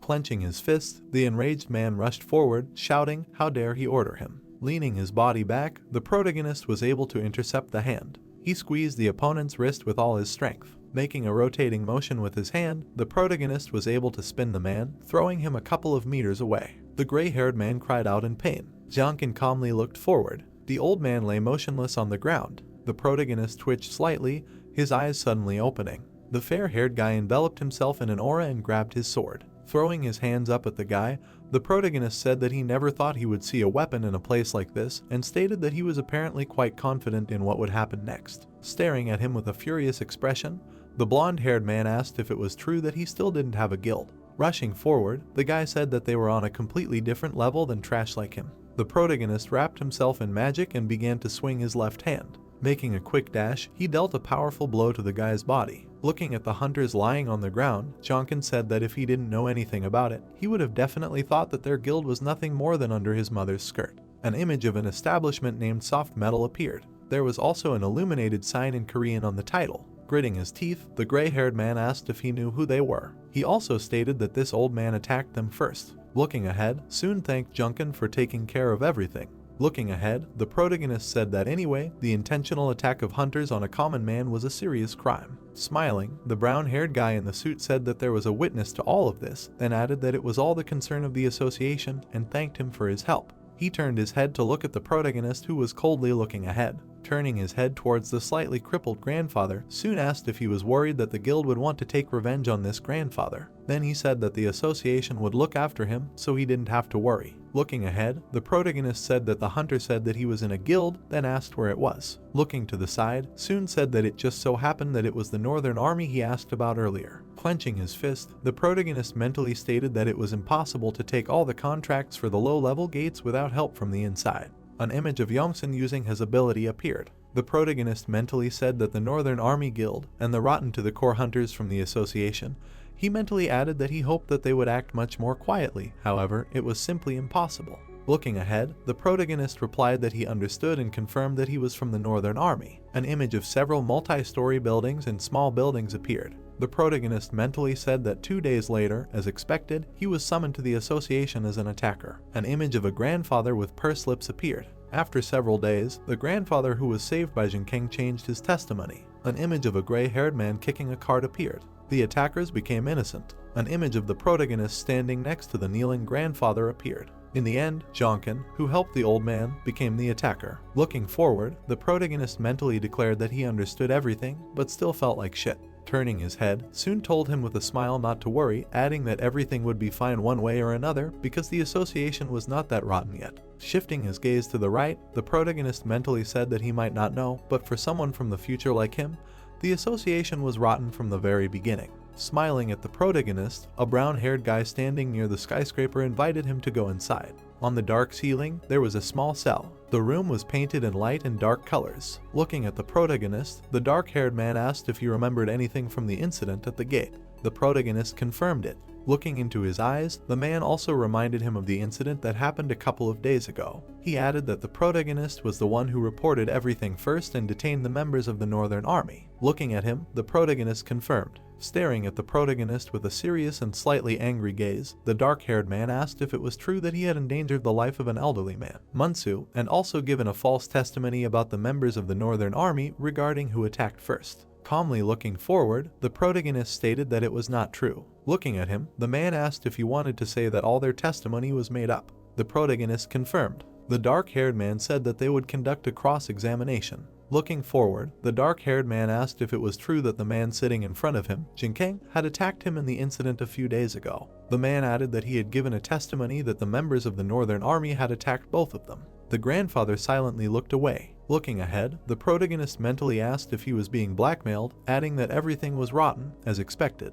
The protagonist said that he could not worry. Starting to tremble with his head down, Munsu stated that it was true and that the man really did attack him. Raising his hand, the dark-haired man thanked him for coming. Grandfather started to leave. Lowering his hands, he slowly approached the door. Tears began to flow down his psychologically destroyed face. The door closed. Grinning, the man asked if he had anything else to say. Making a gesture with his hand, the protagonist threw the switched-on phone towards the man. The dark-haired man's eyes widened. On the phone screen was a recording of the gray-haired man and the guy behind him. Looking at him with coldness and anger, the protagonist stated that this is exactly what he wanted to say. An image of a glass part of a building appeared. The upper part of the glass circular doors appeared. The protagonist slowly walked away from the building. Looking ahead, he mentally stated that in any case, the association knew why the testimony changed, but for giving false testimony, only the old man would get into trouble, but he couldn't do anything in this situation. Gritting his teeth, the protagonist mentally said that he lacked strength. Walking up to him, Songwoo said that he heard the news. Turning his head, the protagonist said hello. Looking away and starting to scratch the back of his head, Seong stated that he called him just in case, adding that he no longer had any connections in the association.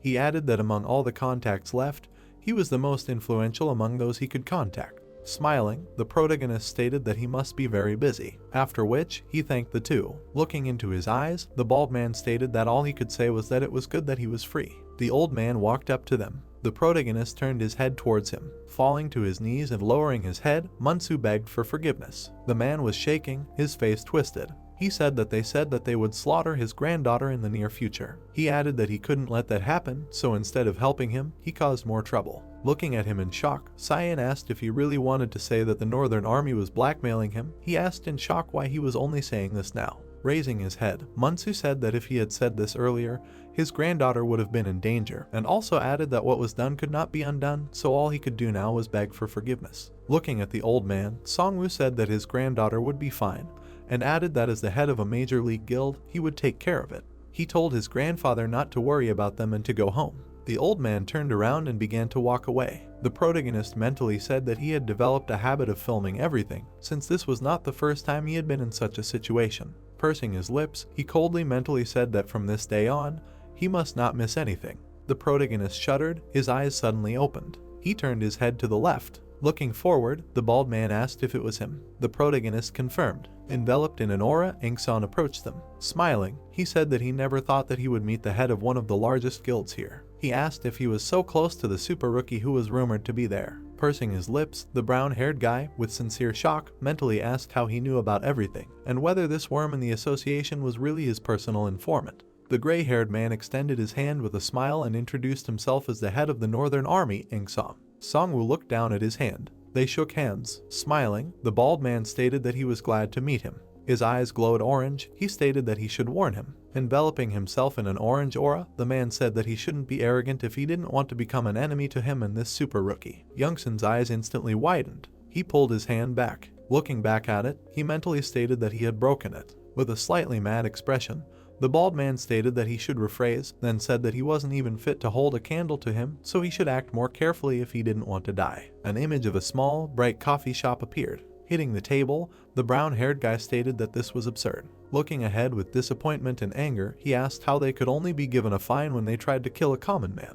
Looking at him, the protagonist mentally said that in the future, hunters are untouchable. He said that what was more important was what happened to that grandpa. Raising his hand, Soon said that perjury was a serious crime, but because he filmed everything, the actions of the Northern Army were recognized as wrong. Therefore, giving him a simple warning, they let him go. Raising his glass of cocktail, the protagonist mentally noted that, apparently, Gutchen had a hand in this. Jonkin said that everything was clear, and then asked how things were going with the Northern Army. Lowering his gaze, the guy said that they had become quiet. Lowering his eyes, the protagonist mentally said that it was impossible for them not to do something. An image of a gray-haired man wrapped in a powerful aura appeared, holding a sword stuck in the ground. The protagonist mentally said that the cold-blooded and ruthless killer who would become the god of war, Gunther, firmly believed in retribution, so he would definitely do something against him. Looking ahead, the protagonist asked if he could continue to monitor the actions of the Northern Army. The brown-haired guy confirmed with a smile. The protagonist's eyes lit up, starting to emit streams of blue energy.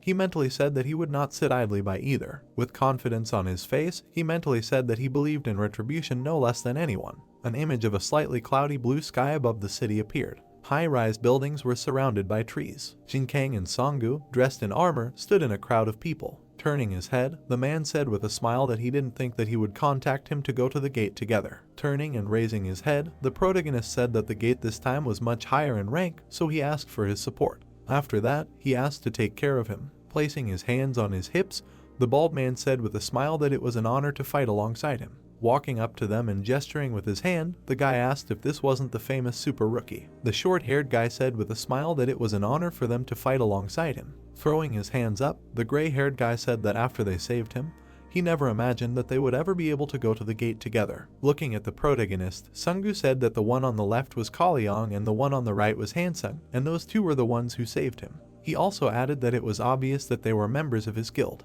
Raising his head, the protagonist said with a smile that he was glad to meet them and then introduced himself. Looking at the two warriors, the protagonist mentally said that he did not remember their names ever appearing in history, and then mentally added that it was not surprising, because the story of the Demon King High Metal and the entire Top League guild had been erased from all pages. Throwing up his hands, the bald man declared that this was a C-rank gate, and announced the beginning of the dungeon expedition. He extended his hand into the blue portal. An image of a brown wall with an unusual pattern appeared. On the wall was a painting of a tiger's head. Putting his hands on his waist, Ingsom looked into the room. Turning his head, the angry red-haired man asked if he really wanted to leave it that way. He also added that they had just begun to expand their territory of influence. It was the deputy head of Gunter's guild, Angsu. Looking at him, the armored man asked if it wouldn't be better to strengthen their influence in the existing territories before expanding.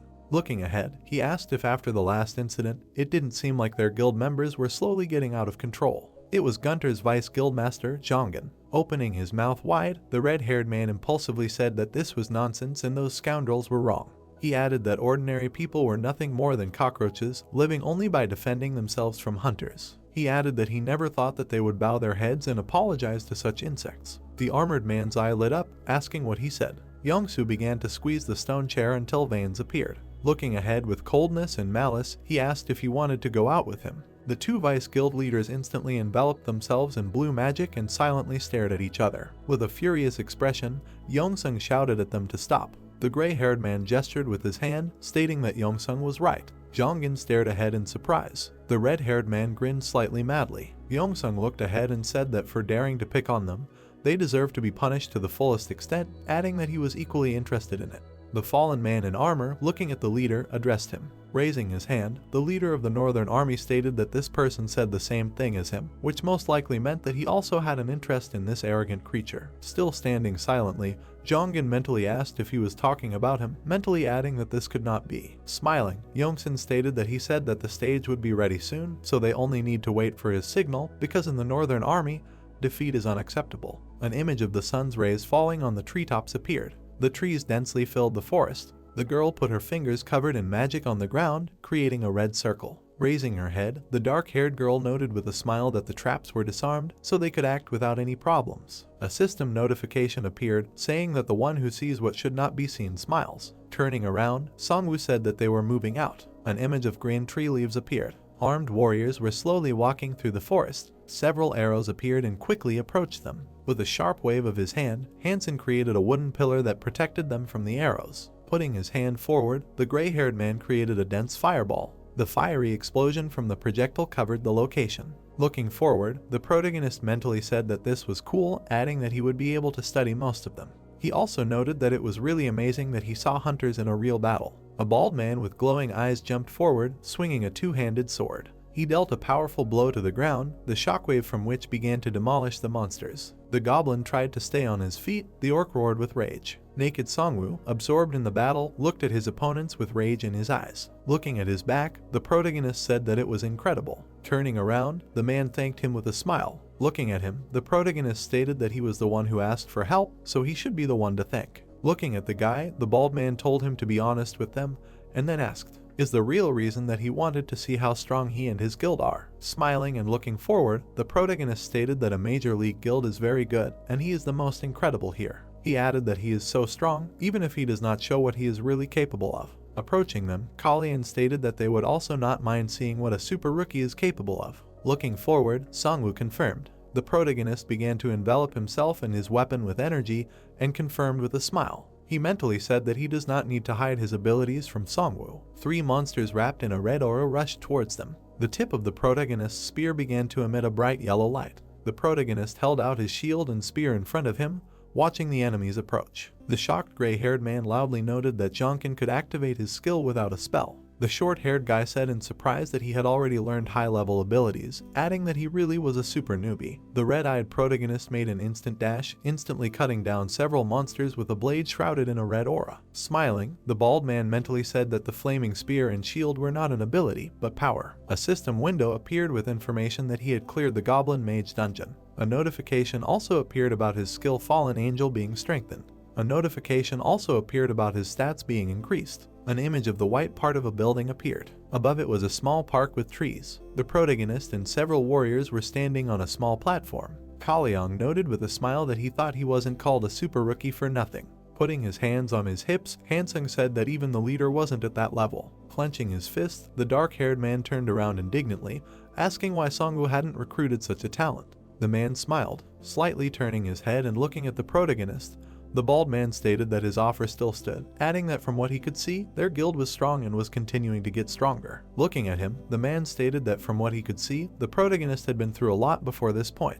Looking ahead, Jinkang mentally said that he was right, and mentally asked if he had managed to understand his inclinations and goals yet. He mentally added that the Heimdall he knew didn't have any insight. Looking at him seriously, the bald man said that the members of the Northern Army would not sit quietly, and if he was with them, they would not dare to harm him. Looking at him, Songwoo asked him to join the Major League, saying that he would give him the position of the guild leader. The dark-haired boy exclaimed in shock. The blonde girl opened her mouth and eyes wide in surprise. The protagonist froze in place, looking at him in surprise. He mentally asked how not even the vice leader. Lowering his head, the protagonist said that he really appreciated his offer, but he had to refuse. Looking at him with a smile, the bald man stated that there was no reason to show such regret, adding that he understood that his eyes were looking at something much grander. The phone in the protagonist's right pants pocket made a sound. He picked it up and turned it on, seeing a message there saying that the Hunter Association needed his help. It also said that the Northern Army and about 100 more hunters would participate. He read this message in the middle of the screen. Looking at the phone, the protagonist mentally said that Yongsung would not let go of someone who was standing in his way so easily. Putting his hand to his chin, looking at the phone, Songwoo stated that this was an order to mobilize hunters, which also said that the Northern Army and 100 more hunters would participate. He added that considering that the largest guild was the Northern Army, everything was somehow suspicious. Turning his head towards the sun, the protagonist mentally asked if Yongsung was really using association, after which he mentally added that he would start with this. An image of a multi-story unusual building appeared. Zhongin hit the stone table, slightly tilting his body. He looked at the table, mentally asking when they had changed so much. An image of 2 boys, a red-haired boy and a gray-haired boy, playing in a playground appeared. The man in armor mentally stated that the Yongsu he had known since childhood and his older brother, Yongsin, they were different. Looking ahead, he mentally said that everything had changed since they met that man. An image of the red-haired boy speaking loudly appeared. Vice Guildmaster Gunther mentally said that the warlike but warm-hearted Yongsu no longer regarded the common people as humans. An image of the grinning gray-haired boy appeared. The man mentally added that the guildmaster considered everyone around him inferior to him, be they common people or hunters. Looking ahead, the knight mentally said that they were trying to kill the hunter only because he had undermined the authority of the Northern Army with his actions. He mentally asked if humans could not do such things, after which he declared that the Northern Army Guild was rotten from the inside and its honor could not be restored. He mentally added that despite this, he could not abandon these two. Zhongin looked down at the lit-up smartphone screen. His eyes lit up. He mentally asked, justice or friendship? An image of an old, abandoned factory appeared. The protagonist, standing 5 meters away from the knight, said that he was glad to meet him, introducing himself. Looking at him, the deputy head of the Gunther Guild said that he would not introduce himself. Looking at the protagonist, the man in armor mentally declared that this was unheard of impudence, because he no longer felt anyone's presence here, which meant that he came to meet him alone. Smiling, the protagonist said that there were only the two of them here, adding that there were no traps here, so he did not need to worry. Looking ahead, the armored man stated that he would not tell him anything except for one thing.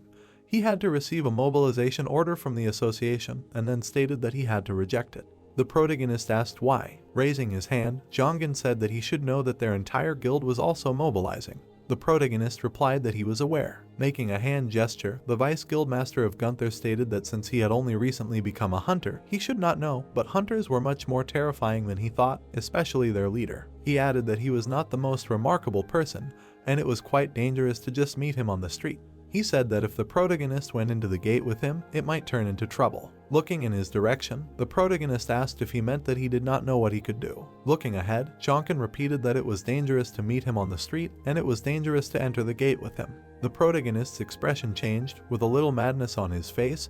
He said that then it turns out that the Northern Army Guild is a chaos guild. An image of a madly smiling man in a cloak, walking away from a human corpse, appeared. Among the patrons, there were also devils. They gave tasks to kill people or tasks for mass murder. Guilds formed by a group of such people were called Chaos Guild. The man in armor angrily narrowed his lit eyes. The protagonist asked if he, Zhongin, the deputy head of the guild, had not told him this himself. Looking at him, the protagonist said that if he did not mean this, then he saw no reason to warn him of the danger. Grinning madly, the protagonist, who was smiling, said that even after hearing the name Chaos Guild, he probably had nothing to say. He added that his relationship with the Northern Army Guild had been like this from the start. Raising his hand, the knight created a sword in it.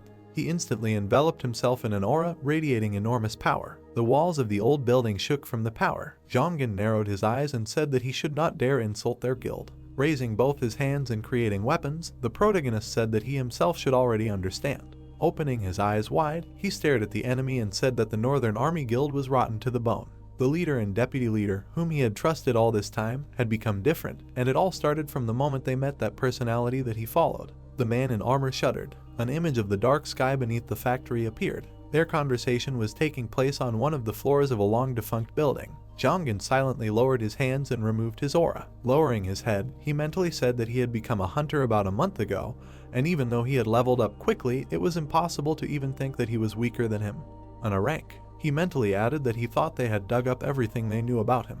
Looking ahead, the knight mentally stated that he knew that he wouldn't attack him, and mentally clarified whether he was the type of person who could read between the lines. He also mentally asked if this person even knew about him. Looking at the protagonist, who was shrouded in a blue aura, the vice guild leader mentally asked who he was. The knight walked down the corridor. His face was hidden behind the helmet. He thought that the protagonist had become a hunter about a month ago, and even though he had quickly leveled up, he was no weaker than him, who was in a rank. The knight stopped and thought that Zhongin knew that he would not be attacked. The protagonist's body emitted blue flames, and the knight wondered in his mind who he was. Incheng jumped, swinging his sword. He was also called Siegfried or the Dragon Slayer, but his most famous name was Immortal Siegfried. The knight struck with his sword. It was he who managed to defeat the most vile monster of the Demon King. The blade of the sword rushed towards the demon's face. After that, Incheng received unprecedented power from his patron, and he was granted immortality. Behind the knight stood a youth with a sly grin. In the upcoming battle against the Demon King, having received an order from his close friend Yongsun, Incheng had the misfortune of becoming a hero, having been killed by Yongsu. The protagonist frowned and thought that he should lure the knight to his side. Jinkeng's eyes were wide open, and he thought that although Incheng had both strength and skill, the main reason he wanted to lure him was his morality, because in the rotten army of the north, only he maintained the balance from the inside. On the ground were bones and a skull with bright red eyes. The system reported that the earth was clearing the dead. The protagonist held a spear and a sword in his hands, standing in the middle of the field. The system reported that the durability of Jin Kang's weapon had dropped to 0. The protagonist looked at his hand and thought that his weapon simply could not cope with the growing power of fire mastery. He frowned and clenched his fist, saying that he still had something to prepare before mobilizing the hunters. He needed to make a new weapon. There was a bright sky above the buildings. Jin Kang entered the room and thought that he was in a medieval fantasy forge. A muscular youth was hitting the anvil with a sledgehammer. Sweat was pouring down his face and body, and he shouted at the protagonist to wait a little longer because he was in the middle of work. Jin Kang smiled and thought that he did not expect to personally meet this blacksmith,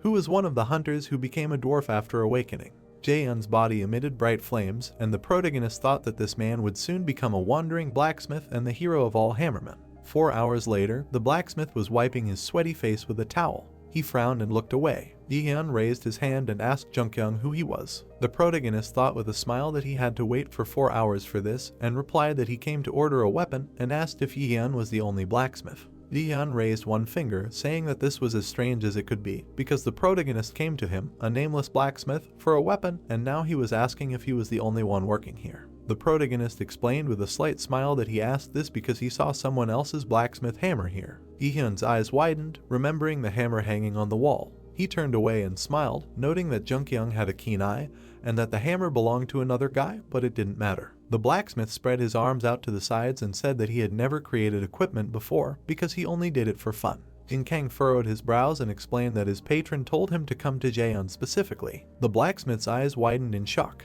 He walked closer to the protagonist, saying that he couldn't believe it. Jin Kang looked straight ahead and thought that Jaehyun had no choice but to believe it because he himself felt his patron's direct interference in his life. The protagonist remembered that in the Demon King's autobiography, it was said that Jaehyun was so famous that his patron directly interfered with this blacksmith's life. Jin Kang imagined the red dagger and thought that the one who created all the weapons for the Demon King was Jaehyun, but due to the influence of the 12 heroes, they were scattered all over the world. The blacksmith's eyes shone brightly, and the protagonist thought that the Demon King wrote that if Jaehyun stayed by his side until the very end, they would have changed history. The blacksmith looked away and said that he had no reason to distrust Jin Kang, considering how strange these patrons were. Jaehyun furrowed his thick eyebrows and added that he still couldn't create anything for the protagonist. The protagonist looked at the blacksmith and asked if there was a reason for that. Jaehyun scratched his head and replied that he was bad at handling fire, which is why he had never accepted orders from customers until now. Jin Kang smiled when he heard this. He extended his hand forward.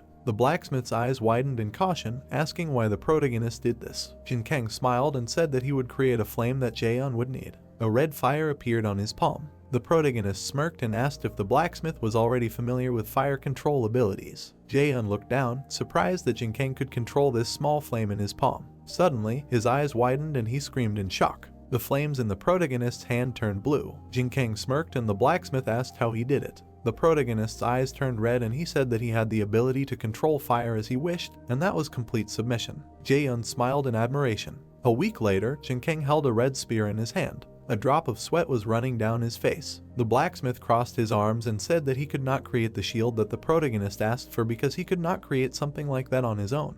But he put all his strength into the spear. The weapon emitted a purple aura. Jaehyun looked away and said that he hated to say it, but with his current strength, that was all he could do. The system provided information about the protagonist's new weapon. Jongkin looked at the spear and thought that it was an incredibly rare type of weapon, and anything more would require the patron's direct intervention. The protagonist smiled and thought that there were weapons that improved over time, and if he had one of those, he would no longer need to change them. Jaehyun frowned and reported that the spear was still unfinished. He widened his eyes and added that the guy wasn't here yet, and for the protagonist's flame, this weapon was still low level, and Jongkin should definitely come back, but not too late, and in that case, the blacksmith would be able to strengthen this spear. The protagonist bowed and said that in that case, he would leave it to Jaehyun. The blacksmith frowned and looked down. On Jongkin's wrist, there was a black skull bracelet. Jaehyun looked straight ahead and asked if this bracelet was given to the protagonist by his patron. The blacksmith concluded that his sponsor was also not an ordinary person. Jongkin looked at his wrist when the blacksmith said that he had a bad feeling and this bracelet should not be used. A blue system notification appeared next to the bracelet. The protagonist frowned and thought that Jaehyun was right, and this was just a guess. There was a black glove and bracelet on Jin Kang's hand. He thought that the skull was a guardian of souls, and it would be difficult to fulfill the summoning while he was participating in the mobilization of hunters. A bright weapon handle appeared in his hand. The protagonist took the red spear and concluded that it was much more than he expected. He frowned and thought that if he could lure Yingcheng to his side, he would have a better chance of winning. and that it was becoming much more difficult, but if everything was as written in the book, it would definitely give him an advantage. Jin Kang's eyes shone brightly, and he thought that there were 2 weeks left until the mobilization. A loud explosion rang out, and dust rose into the air. Ogres armed with axes and swords quickly ran forward. The protagonist kicked off the ground, causing it to crack. He jumped upward, swinging his spear. Jin Kang furrowed his brows and decided that even if he had the opportunity to become stronger through hunting, 2 weeks was not enough, and even sleeping would be a waste of time. 2 weeks later, a tall white building could be seen. The system reported that the Lord of the Rivers had turned his gaze on the protagonist. A crowd of people were looking at the man in a black suit. Yong-sung clenched his fist and shouted that all preparations were complete. He furrowed his brows and shouted that today was the day the Northern Army would rise from the shadows. The soldiers smiled. The man's eyes shone brightly. His entire body emitted blue flames. The knight, whose face was hidden behind his helmet, thought that Yong-sung had finally managed to reach a rank since he had such incredible magical power. Hyejin grinned and thought that everything was going as he said, and all the requirements for becoming a hero had already been met.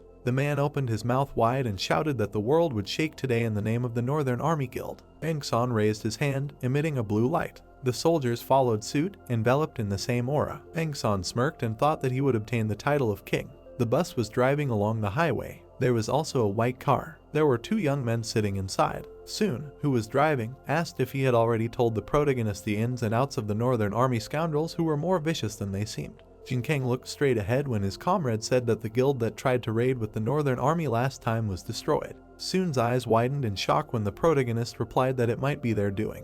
The car slid off the road. Soon was lying on the steering wheel. The protagonist frowned, looking at him. The fair-haired youth turned around and shouted that Jin Kang was an important person for the association who would not be punished if he did not go there because nothing was more important than his life. Soon's hand was shaking. He leaned over and began to beg the protagonist not to go there. Jin Kang smiled. Then he frowned and repeated Soon's words about nothing being more important than his own life. The youth looked away and began to sweat. The protagonist looked straight ahead and said that he knew this too and that he would not participate in the mobilization in hopes of the best. He smiled and added that these scoundrels would learn that life was not an empty phrase but something precious. A bright blue portal appeared in the sky. A crowd of people stood nearby. 2 men were chatting and smiling. The reporter held a microphone in his hand and looked at the camera. The protagonist put his hand on his waist, smiling and asking why they were here since the top league guild had given up on the raid this time. The bald man smiled and replied that he had already declared that the Northern Army was their enemy, and also stated that the super rookie was his friend, so he couldn't be anywhere else. He turned around and looked at Yong-sung. The beard man smirked. The man sighed. He raised his hand and asked if Jin Kang would go there even if he asked him to stay. The protagonist smiled and confirmed it, asking if the other person had come here to stop him. The bald man frowned and said that Yong-sung was stronger than Jin Kang thought. They looked in the same direction, and the protagonist concluded that Yong-sung had already risen to a rank. The bald man said with a smirk that he was amazed at how strong Jonkin had become, and it didn't matter what happened because he had a plan. He sat down on a bench, saying that he would wait for the protagonist here, and Jonkin asked why. The man began to emit a golden glow, saying that if the protagonist did not come out of the gate, he would not let them get away with it. Jonkin began to sweat and thought that this man was going to destroy the entire guild. He was standing by the bench when suddenly someone shouted loudly that a raid was about to begin. There were other guild members walking next to Yong-sun, and the protagonist thought that this man would become a hero, and the gate called the Rhine River would kill countless people. The people approached the gate. Jonkin frowned and thought that this was the point where history would change its course. He extended his hand through the bright portal. The protagonist, with a serious expression, decided that this was where he would get all the glory. There was a huge crowd of warriors standing at the gate. The portal was shining brightly. Stretching rays of light were visible. Heng-san grinned, saying that it had all begun. The system reported that the magic power had changed under the influence of the gate itself. The warriors widened their eyes in shock, shouting that this was the first time they had seen such a message. The man raised his radio and shouted that the gate's rank had risen from B to B+.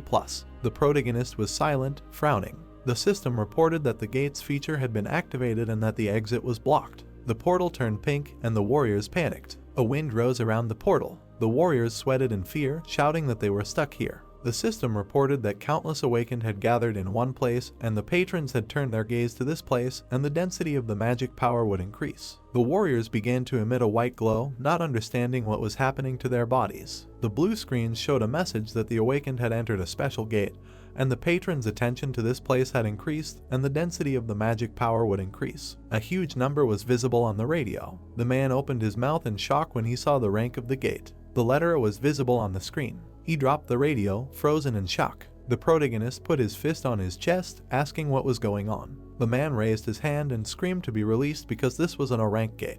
The warriors grabbed their heads, screaming loudly. A-rank gates are considered impossible to clear without a hero rank hunter. Some hunters fell into despair. Junhyuk looked straight ahead and thought that this place could become their grave after all. He turned around and thought that the Northern Army representatives did not even move because they probably knew about it. Bangsan crossed his arms and the protagonist came to the conclusion that this was exactly the situation they needed. The system reported that the wave was approaching. The man frowned and shouted for everyone to calm down. He stretched out his hand to the side and shouted that he understood the confusion of the hunters, but he was no less amazed than they were. And he also wanted to understand how everything led to this, but the gate was not yet so well understood because unexpected things always happened in it. Bangsan, whose eyes were shining brightly, asked if despair was the most important thing now. He raised his hand and shouted, asking if they all wanted to survive here. He promised that he would clear this gate together with everyone standing here as the head of the Northern Army. The system reported that the master of the current tried to take over the flow. The warriors smiled, shouting that they would do it. The system provided information about the current ruler. The red screen showed that due to the influence of the fallen angel, they had resistance to force command. The protagonist looked at the army of the north and thought that this was the power of the current ruler, and that all these hunters were simply being incited. Hyejin smirked and suggested that they get down to business, but Yongsun refused. He frowned and said that the wave of this gate would last for a very long time, and the strength of their guild should be preserved as much as possible. Hyejin frowned in shock and began to sweat. Looking at the hunters, Yongsun said that the Northern Army would conserve their strength and survive on their own strength, and Hyejin asked if the man was going to kill them all. Yongsun looked down and said that they needed those who would spread rumors and their guild would conserve their strength until he ordered them to retreat. Hyejin spread his arms out to the sides, saying that the hunters weren't that stupid because they would follow Yongsun's authority. But once they realized that the Northern Army wasn't interfering much, everything would become clear to them. Yongsun raised his hand and said that they would send insects from their guild to help them so that they wouldn't get suspicious. Hyejin began to sweat, horrified that Yongsun was going to sacrifice even the guild members. The man looked at the protagonist. Junhyuk furrowed his brows in anger. Bangsan looked at him closely and thought that the protagonist's eyes seemed to see through all of his plans, and it would be better to get rid of this guy as soon as possible. Bangsan opened his mouth and called out loudly for Incheng. The knight walked up to the man. The knight was wearing an iron helmet, and Ingsan thought that it was his loyal dog, from whom he had to hide part of the plan due to his kind-hearted nature, but there was no point in doubting his skills and loyalty. Ingsan turned to the knight and asked him to continue to keep an eye on Junhyuk. The man's eyes lit up brightly as he told Incheng to kill the protagonist when the opportunity arose. Although the knight's face was hidden under the helmet, he must have been shocked. Bangsan smiled and explained that it was for the best for the Northern Army Guild. Incheng nodded silently. The system reported that the wave was approaching. The hunters frowned tensely. An army of monsters emerged from the ground. The hunters grabbed their weapons, preparing for battle. They ran forward and one hunter said that they had to quickly eliminate the monsters because it would be difficult to deal with them if they grouped up. Junhyuk opened his mouth in shock, thinking that the hunters were attacking without any formation, and even if they were low-level monsters, it was very reckless. The protagonist frowned and thought, "Terrain, we are in the river." The monster pressed its lips tightly together and its cheeks puffed out. Suddenly, streams of water poured out of their mouths. The water knocked the hunters down. The protagonist turned around and shouted for the wounded to be carried to the rear guard and for the rest to form up. The hunters dragged the wounded while the others formed up. Junhyuk frowned his black eyebrows and thought that it was too early for him to intervene because he needed to properly understand the situation first. Yongsun raised his sword and called for the Northern Army. He raised his hand and shouted for them to destroy the enemy. The hunters immediately ran forward. The protagonist froze in shock, realizing that Yongsun had already deployed his guild members. The hunters fought the monsters with swords. The man with blonde hair raised his hand and shouted that they would handle these enemies. The other hunters ran to help. Suddenly, the monster struck the youth with its claws. Another hunter raised his hands, casting a heal. Junhyuk thought with a serious expression that the guys who were fighting against these monsters were the lower members of the Northern Army.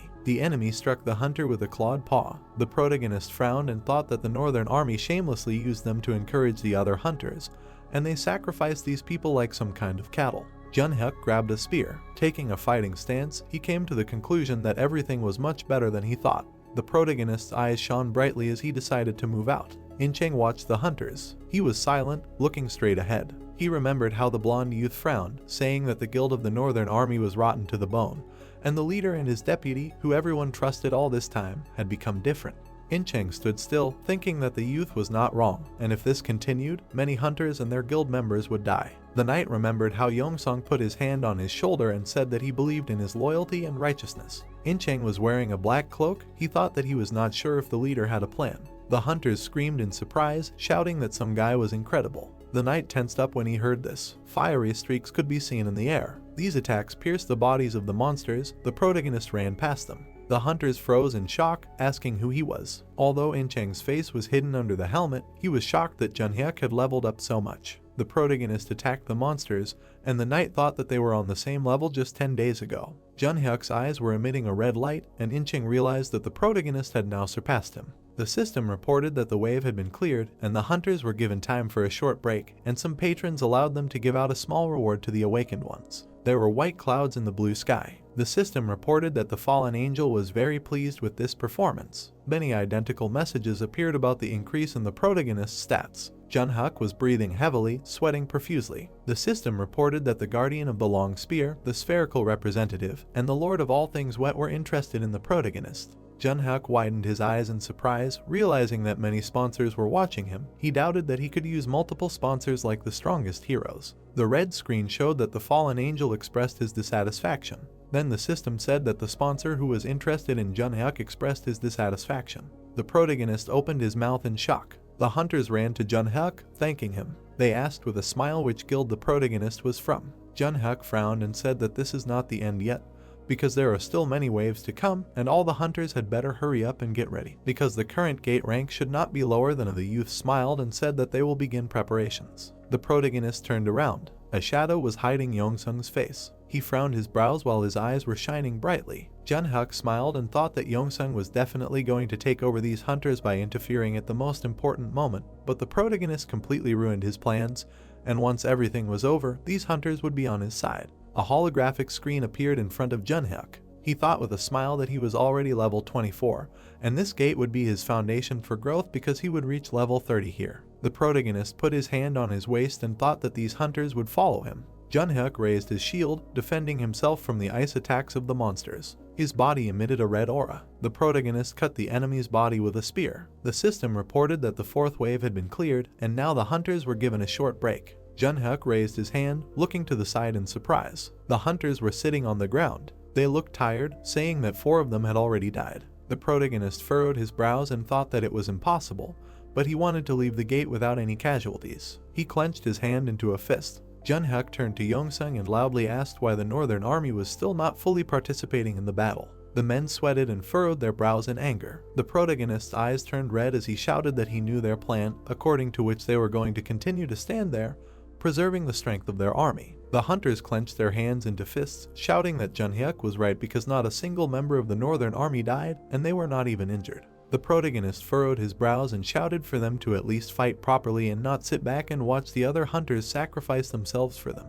Hyejin looked at Yongsung and asked if this was okay. Yongsung gritted his teeth and thought that his plan was falling apart. He furrowed his brows and thought that after clearing all the waves using the useless guild members and hunters, he planned to attack them, but now it was over. While the hunters were standing below, Yongsung said that they realized that they were going to be sacrificed, and now the low-ranking guild members were also worried. Yongsung's eyes turned bright blue when he thought that the plan prepared for him worked in favor of the protagonist. The man looked straight ahead, and Hyejin called him. Yongsung looked at his comrade and said that they would continue as they were and observe for a while longer. He lowered his head and thought that he could defeat Junhyuk because he had already spent enough strength and the difference between them was too great. Yongsung smiled madly and thought that the protagonist was also continuing to waste his stamina by fighting in the vanguard. Youngsung frowned and gritted his teeth, thinking that the plan the hero had prepared for him had worked in favor of that fool. His brother came closer and called out to him. The boy turned his gaze to him, saying that they would continue as they were. They needed to observe for a while. Youngsung widened his blue eyes and tilted his head, thinking that considering the hero had already spent enough strength, the difference between them was too great, but he would be able to defeat the hero. The boy raised his eyebrows and smiled widely, thinking that, moreover, the hero would continue to spend his stamina fighting in the vanguard, they could continue to chat further, and he would make sure the hero died soon.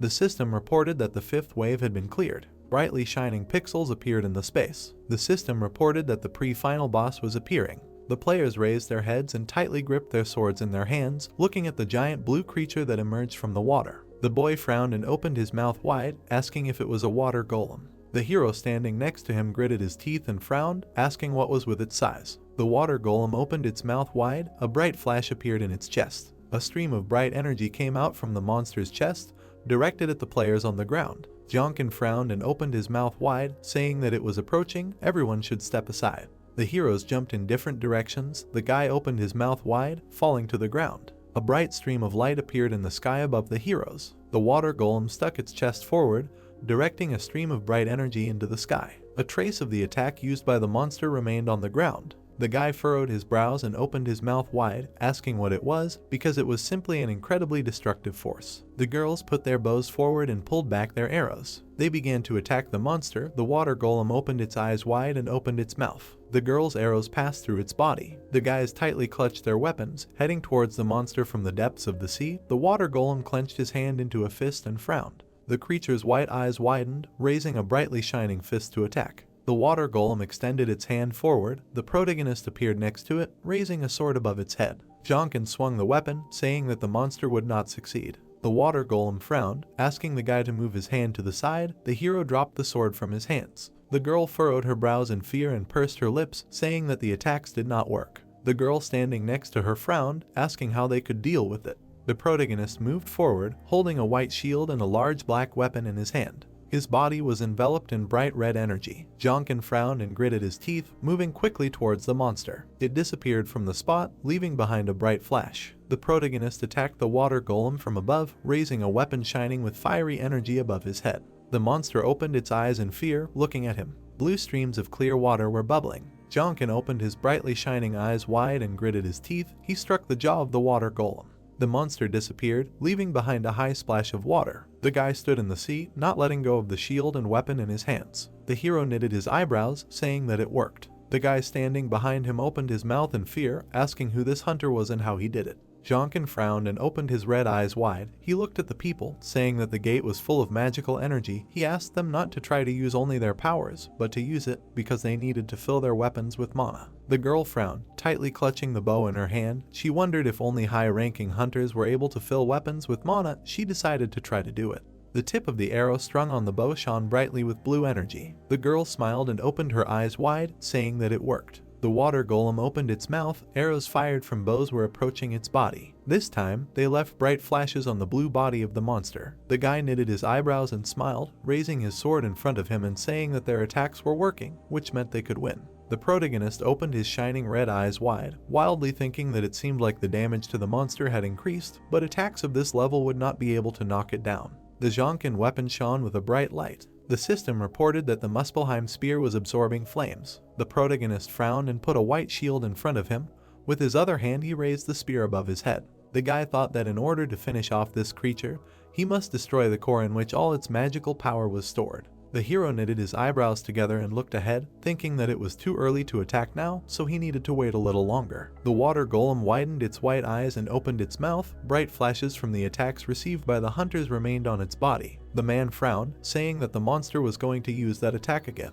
The guy standing next to him frowned, saying that he needed to quickly dodge. The protagonist thought that this was not so, because in fact, this was the only chance to defeat the creature. The guy widened his eyes. A stream of beautiful energy was coming out of his bright eyes. He realized that the core of the monster was now open. Jonkin frowned and made a sharp swing, sending a shining spear into the body of the water golem. A hole appeared in the body of the deep creature. The weapon flying through its body left a bright trace. The system reported that the hero successfully defeated the pre-final boss. The patrons paid attention to him. Several patrons were amazed. The patrons are interested in one person. Jonkin frowned and put his hand forward. His body was enveloped in a bright stream of energy. The spear, cutting through the wind, returned to him, flying over the water. A bright trace remained in space. The guy tightly clutched the spear in his hand. Jinkeng smiled and looked at his weapon, thinking that the return ability he received while leveling up was incredibly convenient.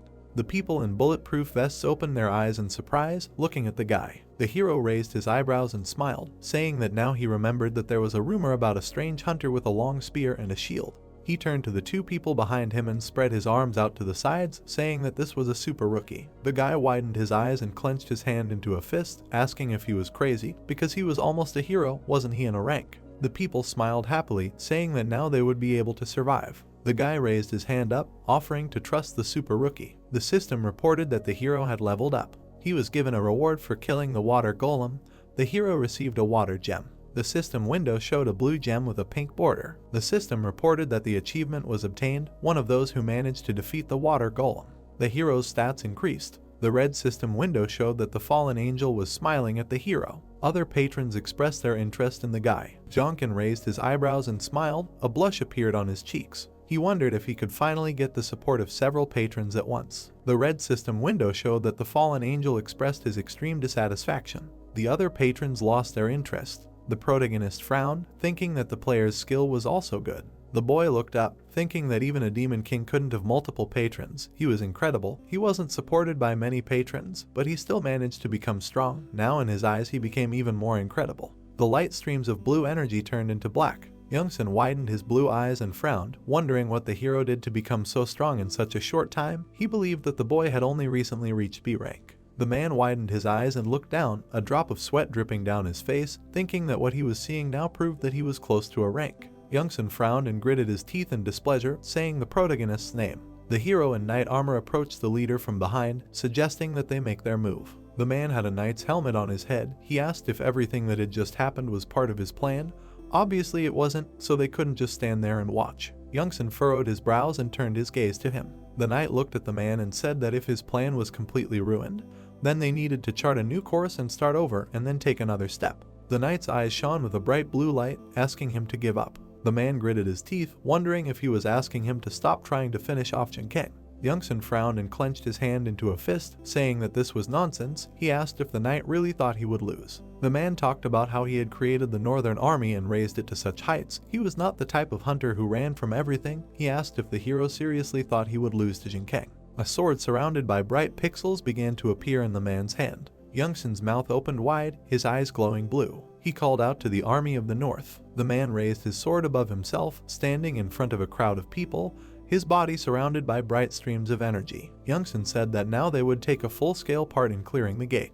The heroes smiled happily and opened their eyes wide. The guy standing in front tightly clenched his hand into a fist. Black marks with streaks appeared on the bright background. Youngsun frowned and smiled widely, saying that the king would never allow his pride to be trampled. The man opened his eyes wide, looking to the side. He turned around. Behind him lay a knight's helmet. On the back of the helmet were bright red feathers. The knight's helmet lay on a wooden table. The hero in black clothes asked what it was. The man replied that he was promoting him to deputy guild leader. Youngsun raised his eyebrows and smiled, saying that with his timid face, it would be difficult for him to control the guild members, so he prepared this for him. The man frowned and tilted his head down, thinking that the dog was trying to bite its owner. Youngsun stepped on the knight's helmet with his foot, thereby breaking it. The man furrowed his brows and turned his head to the side. He looked at the army of warriors standing below, saying that the hero was clearly asking for death. The boy frowned and opened his mouth wide, calling on his comrades to show the enemy the full power of the Northern Army. The hero opened his shining eyes wide and made a sharp swing of his sword, cutting through the body of the monster standing in front of him. The boy frowned and opened his mouth, cutting off half of the monster's body with one swing. The youth smiled, asking how they liked that, because this was the true power of the Northern Army. Bright streams of flame shone. The hero froze. The monster in front of him was cut into a large number of small pieces. Bright traces of red energy remained in space. The stream of flame shone brighter and brighter. The guy opened his mouth in surprise, saying that the hero was on a completely different level. The hero in the vest tightly clutched the weapon in his hand and smiled, saying that this was their super rookie. He told them to just watch, and the ponies themselves cleared this wave without any problems. The main hero frowned, delivering quick blows to the creatures approaching him and leaving bright traces in space. Jonkin knitted his eyebrows. Looking forward, the guy was breathing heavily, trying to catch his breath. The system reported that he had increased his level. The guy smiled, beads of sweat running down his face. He thought about how from the outside it seemed like he was wasting his stamina, but by increasing his level and becoming stronger, he was restoring it drop by drop. A voice shouted to the guy that there was something behind. A monster appeared behind the protagonist, baring its teeth and opening its bright eyes wide. Jinkang waved his hand, throwing the creature back with streams of bright flames. The protagonist froze in place, holding a shield and spear in his hands. A man in a black robe appeared in front of him. Incheng raised her eyebrows, saying that the guy lacked eyes behind him to cover his back. Jinkang frowned, saying that he did not need it. The guy moved forward, leaving behind streams of dust. The girl bowed her head down. Incheng widened her eyes, watching him go. She frowned sadly and looked down, wondering if he was disappointed in her. The girl sighed heavily, thinking that she should not give up because of something like this. She moved forward, leaving behind streams of dust. Incheng frowned and opened her eyes wide. She tightly clutched the bright sword in her hand, thinking that she must do everything in her power to protect the hunters, because she must overcome her limit. A bright flash of energy just appeared. Incheng swung the weapon, cutting the body of the monster in front of her with one blow, saying that she would show him her determination by turning away from the army of the north. The girl opened her shining eyes wide, cutting off the creature's arm with a sharp movement. Incheng frowned and clenched her teeth, thinking that her justice would protect the people. The stones were submerged in muddy water. There were glares of sunlight on it. The defeated bodies of the monsters lay on the ground. The boy ran to his comrade who was lying on his back. He began to tug at Kyungsu's shoulders, asking him to stand up. The boy was lying on the ground with his eyes closed. His face had wounds left by the monsters. The hero tearfully asked him to open his eyes. The boy furrowed his brows, tears streaming down his cheeks. He opened his mouth wide, asking if anyone had any potions left. He said he would compensate them 100 times as soon as they exited the gate. The hero gritted his teeth and bowed his head, asking for help from the healer. The protagonist furrowed his brows, looking at this and thinking that this was real hell. In the beginning there were 11 of them, but now not even half were left. Incheng widened her eyes and raised her eyebrows, asking if he was okay. Jinkeng turned his head to her, saying that he was fine. The hero asked how she was. The shouts of the people who approached did not give the girl a chance to answer. The warriors called her a traitor and trash for spitting in their faces, saying that they needed to survive in this gate together and see each other again outside of it. Incheng widened her eyes and looked down. The protagonist raised his eyebrows and widened his eyes in surprise, thinking that she was still the vice leader of the guild, but they dared to speak about her like that. Even though the Northern Army had always been based on killing others, for all of its members, she and her sense of justice were like a log in the eye. The guy looked at the girl standing next to him, asking if she would deny it. After all, she was their vice leader. Jinkeng frowned, asking her to join him, since she had already turned her back on those she had cared for so long. Incheng closed her eyes and smiled, saying that this was exactly why she did it. She was going to join him because they were very dear to her and she wanted to take care of them. But she could no longer sit in one place and do nothing, watching them slide further into the abyss. The protagonist raised his eyebrows in surprise and widened his eyes, looking at her. Incheng's eyes widened and her eyebrows clarified. Jinkeng knitted his eyebrows, saying that Yongsun would definitely make his move, even if it was beyond his abilities. The girl frowned, asking him not to worry about it, because she was already prepared for it.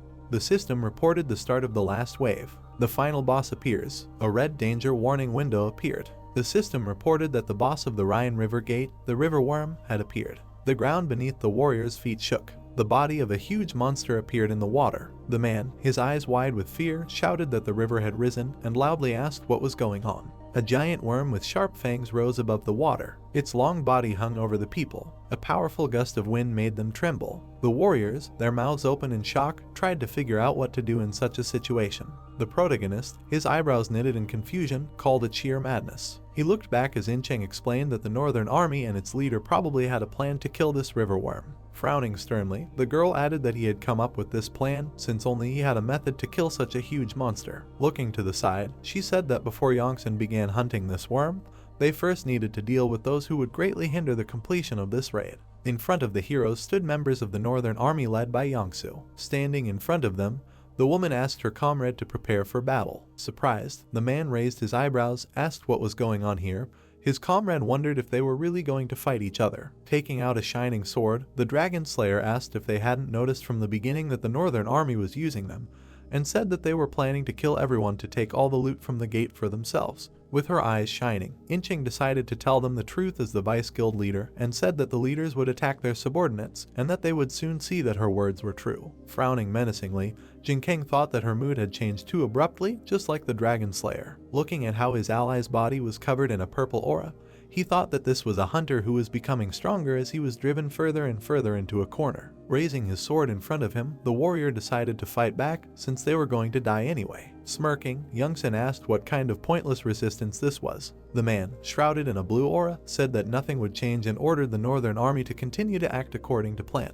Raising a sparkling sword above his head, he addressed the river worm. The monster opened its fanged mouth and stirred the water. Opening his mouth in amazement, the young man realized that the enemy was beginning to suck in the water. A cluster of water energy appeared above the monster. Heavy rain began to fall from the sky. Looking up, the player realized that the Northern Army was using a river worm to dominate the battlefield. His red eyes flashed. Looking at the formidable army captain holding a sword, the protagonist realized that Yongsung would become another rotten hero born in this era, the war god Gunther, if he completed the raid of this gate. Looking ahead and sighing, Jinkang thought that he had been leveling up non-stop for days and wondered if he could win. Yongsung smirked and said that his opponent's flames were too strange because they continued to burn even in this rain. The boy's body was completely covered in fire. With a determined frown, the young man realized that he could only fight. He immediately jumped up from his seat. Leaping into the air, the player swung his spear. It struck the enemy's sword with great force. The blow made the man grit his teeth and close his eyes. Smiling, the protagonist thought he knew it would be like this. Swinging his spear, Jonkin struck several times. Using his sword as a shield, the captain of the Northern Army parried his blows. The boy raised his spear above his head for another attack. A bright trace of the blow appeared in the air. Putting his weapon in front of him, the swordsman barely stayed on his feet.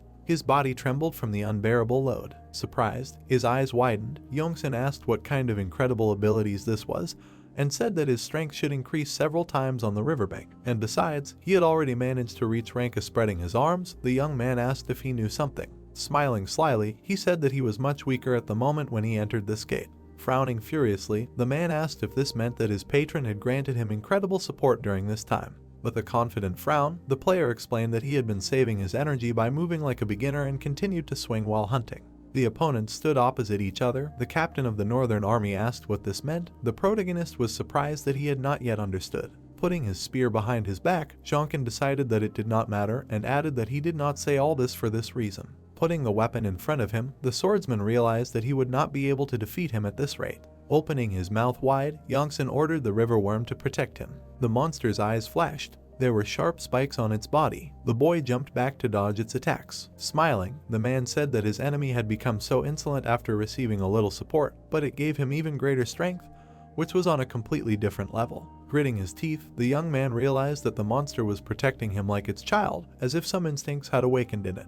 The river worm opened its mouth wide and growled. The monster crawled towards its master. The captain of the Northern Army rose up on its limbs. Frowning in determination, the player realized that this was his chance. The protagonist dashed forward. He managed to close the distance between them and approach the enemy. Their weapons crossed in battle. Sparks appeared in the air from their clashes. Incheng fought with Yangsu, but they both managed to deflect all blows. The girl's eyes lit up. She raised her sword to make another attack. A stream of purple energy burst from the blade. The guy raised the sparkling sword above his head. Its blade cut through the air. He managed to cut the wave of energy approaching him. A cloud of dust rose on the battlefield. The woman found herself inside it, which limited her vision. The young man jumped out of the dust, holding the sword in front of him. Swinging it, the warrior promised to spare his former ally if he fell to his knees and begged for forgiveness, and declared that the army of the north would be the only ones to emerge victorious from the gate. Frowning menacingly, the dragon slayer asked what had happened to him and their oath to protect humanity together. With repeated blows,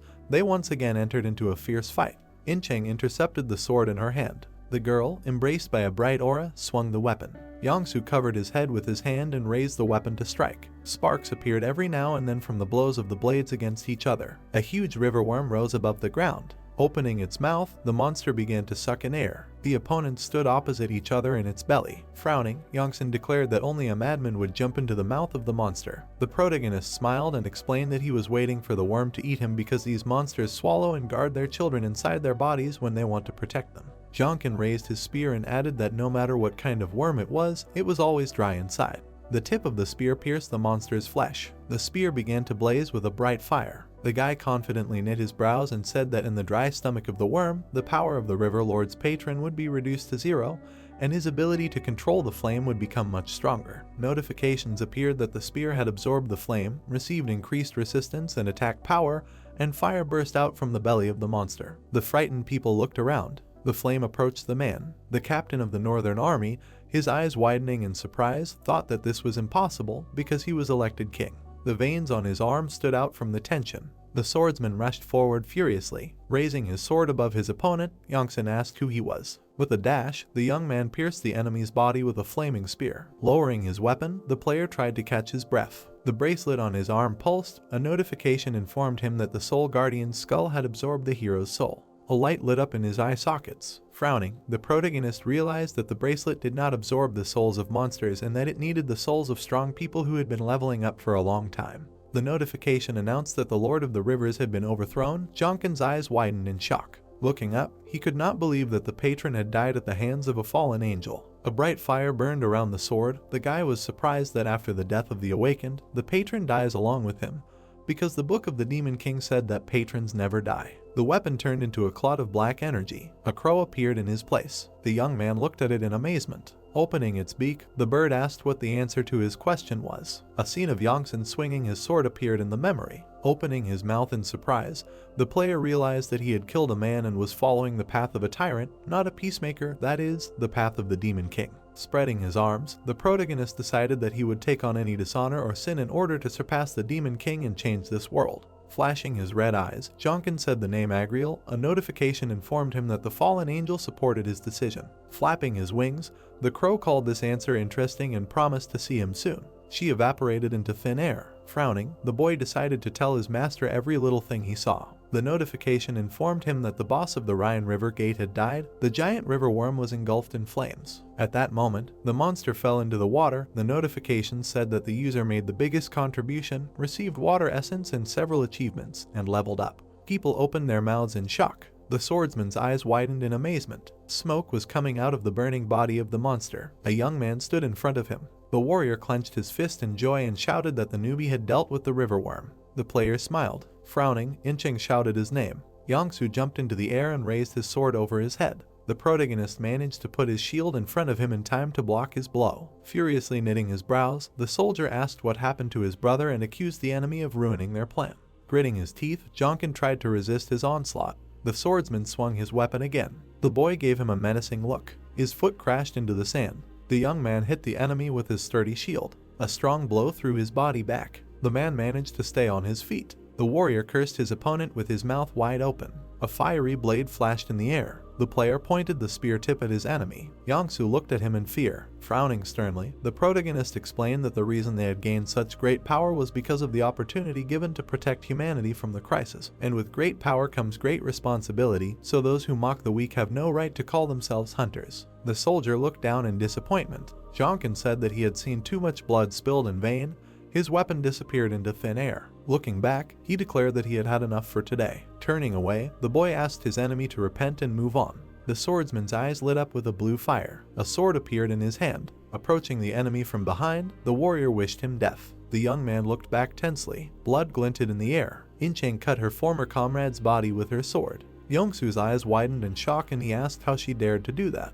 His lifeless body fell to the ground. A notification informed that the Soul Guardian's skull had absorbed another soul. The bracelet sparkled again. Raising his hand, the player asked if his ally was okay. The answer was affirmative. Looking down, the girl said that she should have stopped them earlier, because in that case this tragedy could have been avoided. Sternly knitting her eyebrows, the protagonist said that his friend should not feel guilty for being different from these people. Leaning on the sword, the woman decided that this was the end for her. Jonkin asked what they were talking about. The tip of the sword pierced the ground. Looking at her hand, the Dragon Slayer explained that she no longer had the right to touch this sword and that she needed to live until all the sins of the Northern Army were forgiven. Incheng turned away from the sword and left. The guy thought that the one whose destiny was to become a great hero had broken down. The young man frowned and realized that he couldn't let this happen, but for now he could only watch her. The sun was shining on the sea. Fishing nets were lying on the shore. Many people were taking pictures of the hunters who had returned from the portal. The association employee frowned in displeasure and asked the viewers to refrain from taking excessive pictures. The reporters, holding notebooks in their hands, were surprised that Yongsun and Yongsu were nowhere to be seen. One of them asked what had happened, widening his eyes in surprise, and thought that most of the Northern Army was missing and that the one standing in the middle was leading the raid. The reporter smiled, realizing that his face and name were unknown to anyone, which meant that it would be a sensation. The man raised his camera to his eyes, trying to find out who this person was and what had happened in the gate. The man stepped forward. Putting his hand on his disciple's shoulder, Songwoo told him that he was the awakened C-rank super rookie that had been rumored. The reporters' mouths dropped open in shock as they realized that the man in front of them was the top league guild leader who knew the super rookie. The man raised his hand to his mouth and cleared his throat. He frowned and shouted that these hunters had just returned from a hellish purge of the enemy and asked if they should not be given some time to rest. Spreading his arms, Songwoo explained that now the heroes who had returned and those who had not been able to do so should be given a little honor. The people clapped happily. They smiled as they continued to applaud. The gate that 110 people had entered became special. The warrior scratched his head in embarrassment. The number of people who had returned from the depths of hell was 3010. The protagonist looked ahead in confusion. The bright sun was shining over the bay. A black crow was flying over the city. It stopped at the window of a building on the top floor. The man with an eye patch noticed the bird landing on his desk. He smiled and said that Hyujin was late. There were books in the bookcase. Putting his hand on his belt, the man realized that the enemy knew about their ability to control the river worm and how to become a hero. Sitting on the table, the crow said something in an unknown language. Scratching his cheek, the stranger thought about how the boy became stronger by hunting monsters. He pressed the button on the panel. Holding it, the man with the armband said that he needed to meet with the survivors of the raid at the Rhine River Gate. The voice from the speaker said that he would prepare everything. With an evil grin, the man added that they no longer needed the Northern Army. The voice promised to immediately prepare material for the press. The cars drove along a busy road. In-cheng entered the room. She looked to the side. It seemed to her that Youngsun was standing on the stage in front of the members of his army. However, in fact, there was no one there. The girl looked down in disappointment. The woman narrowed her eyes and realized that she could no longer be a hunter. The people standing behind her called out to her. The dragon slayer looked back, not expecting to see them. The man, his eyes wide with worry, explained that the deputy leader had done nothing wrong because it was all Yangsu and Yangsun's fault. In-cheng looked down in disappointment. The guild members fell to their knees in front of her and asked her not to give up. The warrior frowned and explained that he wanted to live a decent life so that he could look his son in the eye with a clear conscience in the future, and he believed that her fate should not end like this. Without looking up, the girl said that it was her duty as the last captain left on this sinking ship, so her comrades should not take this sin upon themselves. Looking at her, the man said that there was something she still did not know. The woman silently cast a distant look at him. Raising his hand, the warrior said that their hands were already covered in blood up to the elbows. The huntress froze in place as if struck by lightning. The bright sun illuminated the apartment building. In the man's hand was a can of soda. Smiling, Song suggested that he should not have gone to the reporters and told them about his student. Raising his eyebrows, the protagonist asked him not to say stupid things and thanked him for making him even more famous. The man took a sip from the can. It was no surprise that Jinkeng had become a superstar, considering that in the allotted time to clear the gate, he managed to rise from B rank to a rank. His face was illuminated by flashes. It appeared on all the TV shows and newspapers. With a snap of his fingers, he was able to rise from C rank to a rank. The newspaper headlines asked who this dark horse was who exceeded all expectations and cleared the A rank gate. The leader of the major league put his hand to his chin and thought that it was only used to refer to those who were obviously weak, and decided that it was not a nickname that suited his disciple. Smiling, the boy guessed that it was not entirely true because he had no background. Looking at him, Songwoo explained that he was worried that his actions could be seen as an invasion of privacy, and was glad that his disciple did not worry about it. The corners of his lips turned down, thinking that he should tell him about the next plan, and asked how he knew about it. The man's eyes widened in surprise, and he asked what he was talking about. Throwing a stern look at him, the player asked how his mentor knew that he was using the creation of a hero to his advantage. The idea of creating heroes was not something that was discussed in this era. The leader of the major league opened his mouth in surprise and thought about it. His face was in the shadows. Songwoo asked if his disciple could create heroes. People in this era believed that heroes were people who were born from a mixture of fate and the power of patrons. Frowning, the protagonist said that his comrade himself knew this. Rounding his shining eyes, Jonkin called him a member of Asgard. The man's eyes lit up. His body was covered in a light aura. The children's swing swayed in the wind. A strong gust of wind stirred the trees. People were sitting in the office. Feeling something was wrong, the head of the association looked around. The man in black glasses shuddered and asked what happened. Smirking, the man explained that he thought something interesting happened. Opening his mouth in shock, the boy realized that this was his true power. The light aura around his mentor's body disappeared. He closed his eyes. Looking at the student, the head of the major league asked how he knew about this. When they first met, the teacher was already a member of Asgard. Frowning, the young man asked him to answer the question first, because his actions seemed to come from the fact that he knew all of his plans. Smiling, Songwoo replied that the student beat him to it and made his move earlier. Raising his left shoulder, he said that he too had suspicions about him due to his incredible growth rate and actions. With a determined frown, the player decided that the mentor had set a trap for him that worked. Smiling, the protagonist thought that he had fallen into the trap intentionally and asked what the teacher thought he needed all this for. The man pursed his lips tensely. The head of the major league shuddered in surprise when Jonkin admitted that he wanted to join Asgard. Confidently looking ahead, the boy thought that Asgard was a secret group of incredibly strong hunters and that the real war was starting right now. The stars were shining in the night sky. The stairs led to an abandoned warehouse. Standing on the grate, In-cheng asked why her friend wanted to meet her. Placing his hand on his chest, the young man decided to get straight to the point and invited his ally to join him. Raising her hand, the girl said that her usefulness ended at the gates of the Rhine River and that she did not have an ounce of her former authority in the Northern Army, so she would be of no use. Looking down, the woman added that she was not the kind of person who could do anything useful. Frowning, the player stated that this was not true and that she was a very valuable asset. Clenching her fist, the huntress said that her comrade spoke as if he knew everything. With tears in her eyes, the Dragon Slayer screamed that she was part of the Northern Army that turned out to be trash. Clouds floated across the dark sky. Looking at his friend, the protagonist asked what happened. With her hair covering her eyes, Incheng explained that she had not known about the many atrocities that had happened behind her back, because innocent, defenseless people had committed murders under the orders of the guild leader. Jonkin shuddered in surprise. The girl sat down on the floor and hugged her knees. Looking down, she recalled what they had tried to do to him in that conflict between the hunters and the common man. Putting her hand to her head, the woman explained that they had secretly killed those who stood in their way, and that Yongsan, being the leader of the Northern Army, had taken common people seriously as nothing more than cockroaches. The boy's eyes widened in amazement, thinking that it would be very difficult for a person with such moral principles to accept something like this, and that she might break down if nothing was done, so he had to help her at all costs. Extending his hand to her, the young man asked what his ally would do if this continued to happen.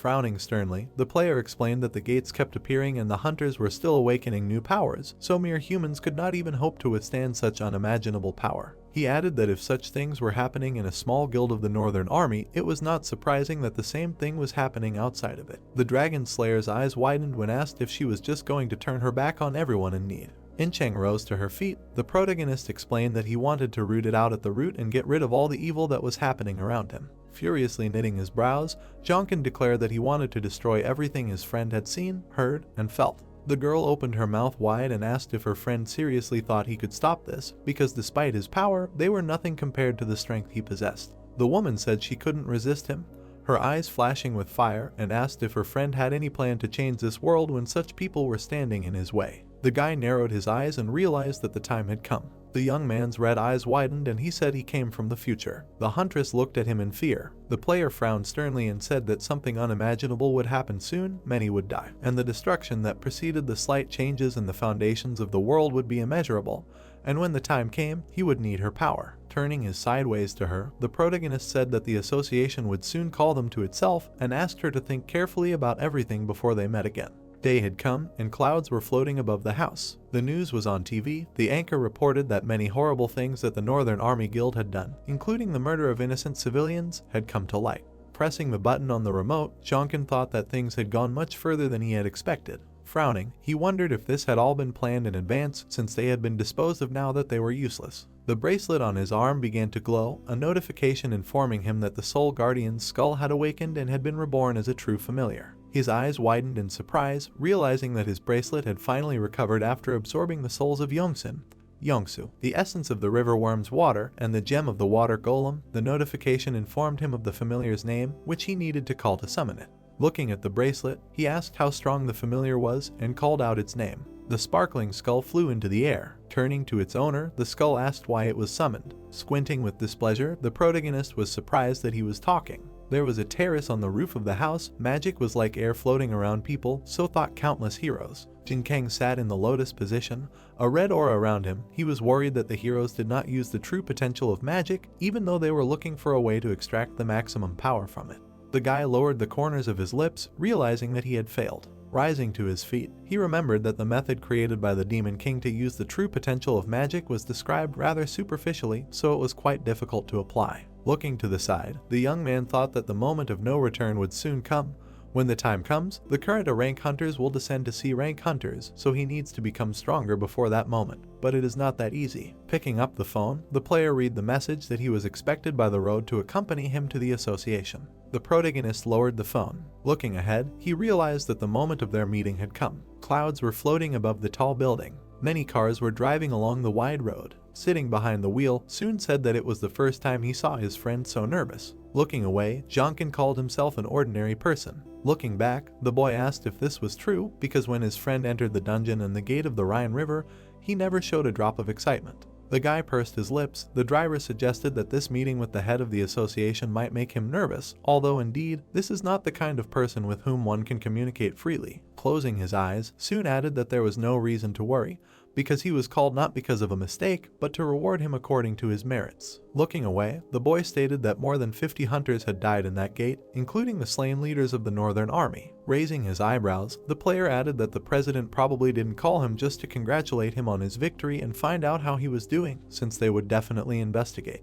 The boy nervously knitted his brows and said that he hadn't thought about it. Frowning, Song-woo asked if his student really wanted to join Asgard, and stated that it was not under his jurisdiction. He had disagreements with Asgard because their original goals were for the sake of humanity, and now many have flowed over to the dark side. Sternly knitting his brows, the protagonist remembered that when his mentor met the Demon King, he already had great doubts about Asgard at that time. But there was no reason to leave it. The man only briefly connected with the Demon King and left the group after him. Rounding his red eyes, Jonkin realized that he needed to get to Asgard faster than the Demon King did, and use everything he needed to level up as quickly as possible and squeeze everything he could out of Asgard. The sun's rays illuminated the tall building. The guest was asked to go into the room. The guy stopped in front of the door. Already in the office, the head of the association was standing next to the cabinet and straightening the books. Looking back, the man said that he forgot that he had a meeting scheduled for today. Extending his hand to the guest, Hyojin said that he was glad to meet him, and said that he was the one who took care of this organization. Looking at his hand, the young man thought that this man followed the deeds of the Northern Army with great admiration and was mentioned many times in the biography of the Demon King. He was a powerful hunter who simply could not be ignored and who would be very difficult to defeat. The heroes shook hands. Sternly knitting his eyebrows, the player said his name. The president grinned. His body was covered in an ominous aura. The head of the association suggested that they immediately drop all masks and get down to business. Spreading his arms, he said that he saw no point in wasting time on these games because they already knew enough about each other. Frowning, the protagonist remembered that the Demon King asked him not to believe him under any circumstances. Smiling, Jinkeng agreed. Hyojin looked at him in surprise. Taking the folder in his hands, the man said that they were completely different people. Looking at the papers, he called his guest a very intriguing person. Imagining how the guy fought monsters with a spear, the president said that this hunter fought in many gates, defeated the goblin leader, after which they tried to recruit him into the major league. Imagining the burning body of the monster, the association leader added that the newcomer, who awakened at rank C, was able to single-handedly defeat the river worm at the rank gate after only 2 months. With a stern frown, Hyojin said that he really liked this unimaginable leveling speed.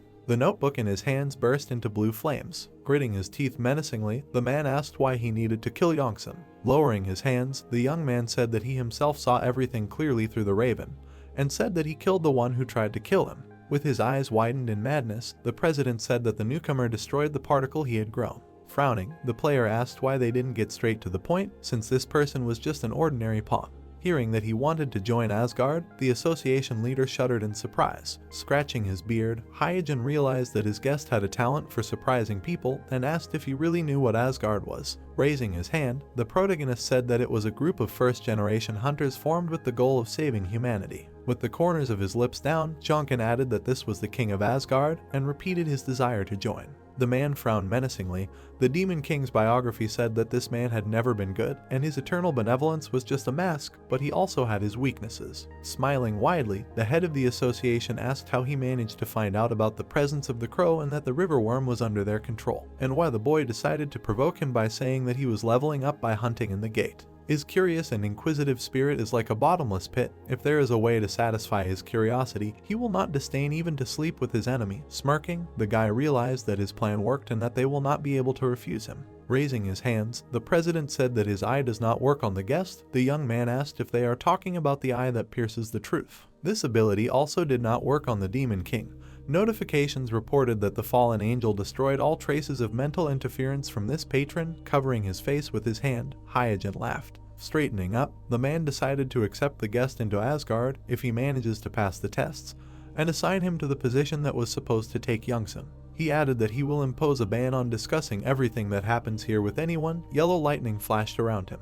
The flash illuminated the office on the upper floors of the skyscraper. Clouds floated across the blue sky. There were many boxes of drinks in the cabinet. Sitting at the table, the young man could not believe that his patron blocked not only the piercing gaze, but also the ban on discussion. Fortunately, the head of the association did not notice anything. Frowning sternly, the player realized that the fallen angel was able to dispel any mental attacks and wondered if this was too imbalanced an ability. Suddenly, In-cheng approached him. Smiling, the protagonist apologized for being lost in his thoughts and asked her to sit down. Jinkang asked if his girlfriend came here to meet the president because something happened. Sitting at the table, the girl said that Hyojin only said that everything that happened in the Northern Army was a disgrace. Lowering her gaze, the woman added that she could not even ask him what all this was for. Raising his hand, the guy assumed that the man probably just wanted to achieve silence since she knew all his background. The huntress placed her hands on her knees and said that this man was capable of inventing a new sin and placing it on the shoulders of innocent people, so there was no point in it. Frowning, the young man explained that the reason his ally was still alive was simply because she was worthless in his eyes and that he believed that nothing would change if she were killed, because as long as the Northern Army still existed, the president could destroy her as a warning to a guild that was more beneficial to him. Tears welled up in the eyes of the Dragon Slayer. Trembling, Incheng said that she was worthless. Extending his hand to her, the player offered to help her. Rising to his feet, the protagonist promised her to change this world and explained that she would not be worse off if she took his hand, because she had nothing more to lose. The girl blushed with embarrassment. She looked down. The boys shook hands. Clouds floated across the dark sky. The heroes stood on the top floor of an abandoned warehouse. The woman widened her eyes and asked what her friend was going to do next. Jinkang smiled and assumed that his ally had acquired a patron inside the Rhine River Gate and asked her to tell him which patron had taken an interest in her. Taking the pink stone in her hands, the huntress explained that she did not know how to use it and that the patron, the prince on a white horse, had given her the dragon blood stone. There were inscriptions next to the stone. In the Demon King's autobiography, it was said that this stone had only appeared 3 times and that it was necessary to obtain Siegfried's immortality. Smiling, the Dragon Slayer decided to give it to her friend. The boy shuddered in surprise. He spread his arms and asked if his ally understood how priceless this stone was. Incheng closed her eyes and guessed from his reaction that he knew much more about its value. Taking the stone in his hands, the young man thought that he had wanted to get it for a long time and asked if everything would be okay if the girl simply gave him the gift she had received from her patron. The woman's eyes widened as she explained that it was a gift to the one who had acknowledged and believed in her, and that she couldn't wait for them to work together. Clutching the stone in his hand, the player remembered how long he had thought about how hard and time-consuming it would be to obtain the dragon's bloodstone. Suddenly, the protagonist's eyes widened and he thought that this couldn't be happening.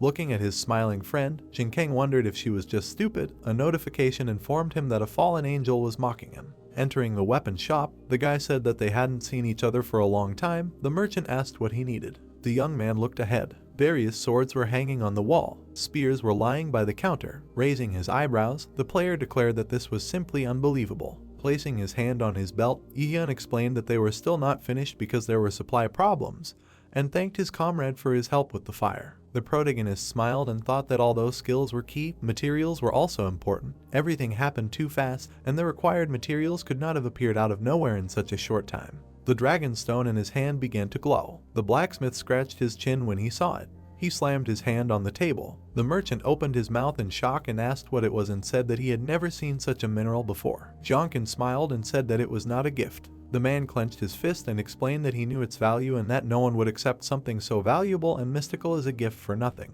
Thinking that this was exactly what had happened to him earlier, the guy picked up a hammer and said that he would borrow it. Seeing his customer heading towards the furnace, Ihan asked what he was going to do. Putting the stone on the anvil, the young man swung the hammer and asked his friend to watch carefully. The hammer became red hot. The blacksmith's eyes widened in fear and he ordered him to stop. Red lightning flashed through the air. The player hit the anvil with his hammer with all his might. The dragon stone split into 2. The merchant put his hands to his cheeks in horror. There was firewood in the furnace. Looking at the 2 halves of the stone, the man asked if it really had to be used like that. The record said that if the dragon mineral could regenerate if it contained enough blood, in other words, it could and should be duplicated. Putting the spear on the table, the protagonist asked his friend to place half of the stone into the Muspelheim spear, avoiding any experiments. Looking to the side, Jonkin thought about the other half of the stone. Looking down, he thought that this gladius was incredibly similar to Siegfried's gladius, which was described in the book. There was a sword in the water. The guy asked to put the other half of the mineral in it.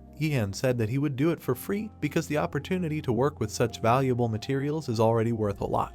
The mountains were covered in fog. A swing of the sword cut off an orc's arm. Another monster was cut in half. A notification said that the dragon stone absorbed the orc's blood. The heroes stood in front of a pile of dead monsters. Looking at the gladius, Incheng said that it was a very good weapon and that she had never used something like this before. Smiling, the guy thought that no one could compare to the blacksmith and his skills in making weapons, and asked how much progress the filling of the dragon stone had made. Raising her eyebrows, the girl replied that the mineral was 2% filled. The boy explained that the more they hunted, the faster this value increases. The woman's eyes widened, surprised that it could be used like that, constantly splitting it in two, and she decided that giving it to her friend was a great idea. The player looked at her with a smile on his face. Suddenly, a huge orc appeared in front of them. The monster roared with his mouth wide open. The monster cut the air in front of him with a wooden club. The protagonist dodged his blow by jumping forward. Jonkin landed on his feet. Frowning sternly, he realized that the boss of this gate had incredible strength and called out to his friend.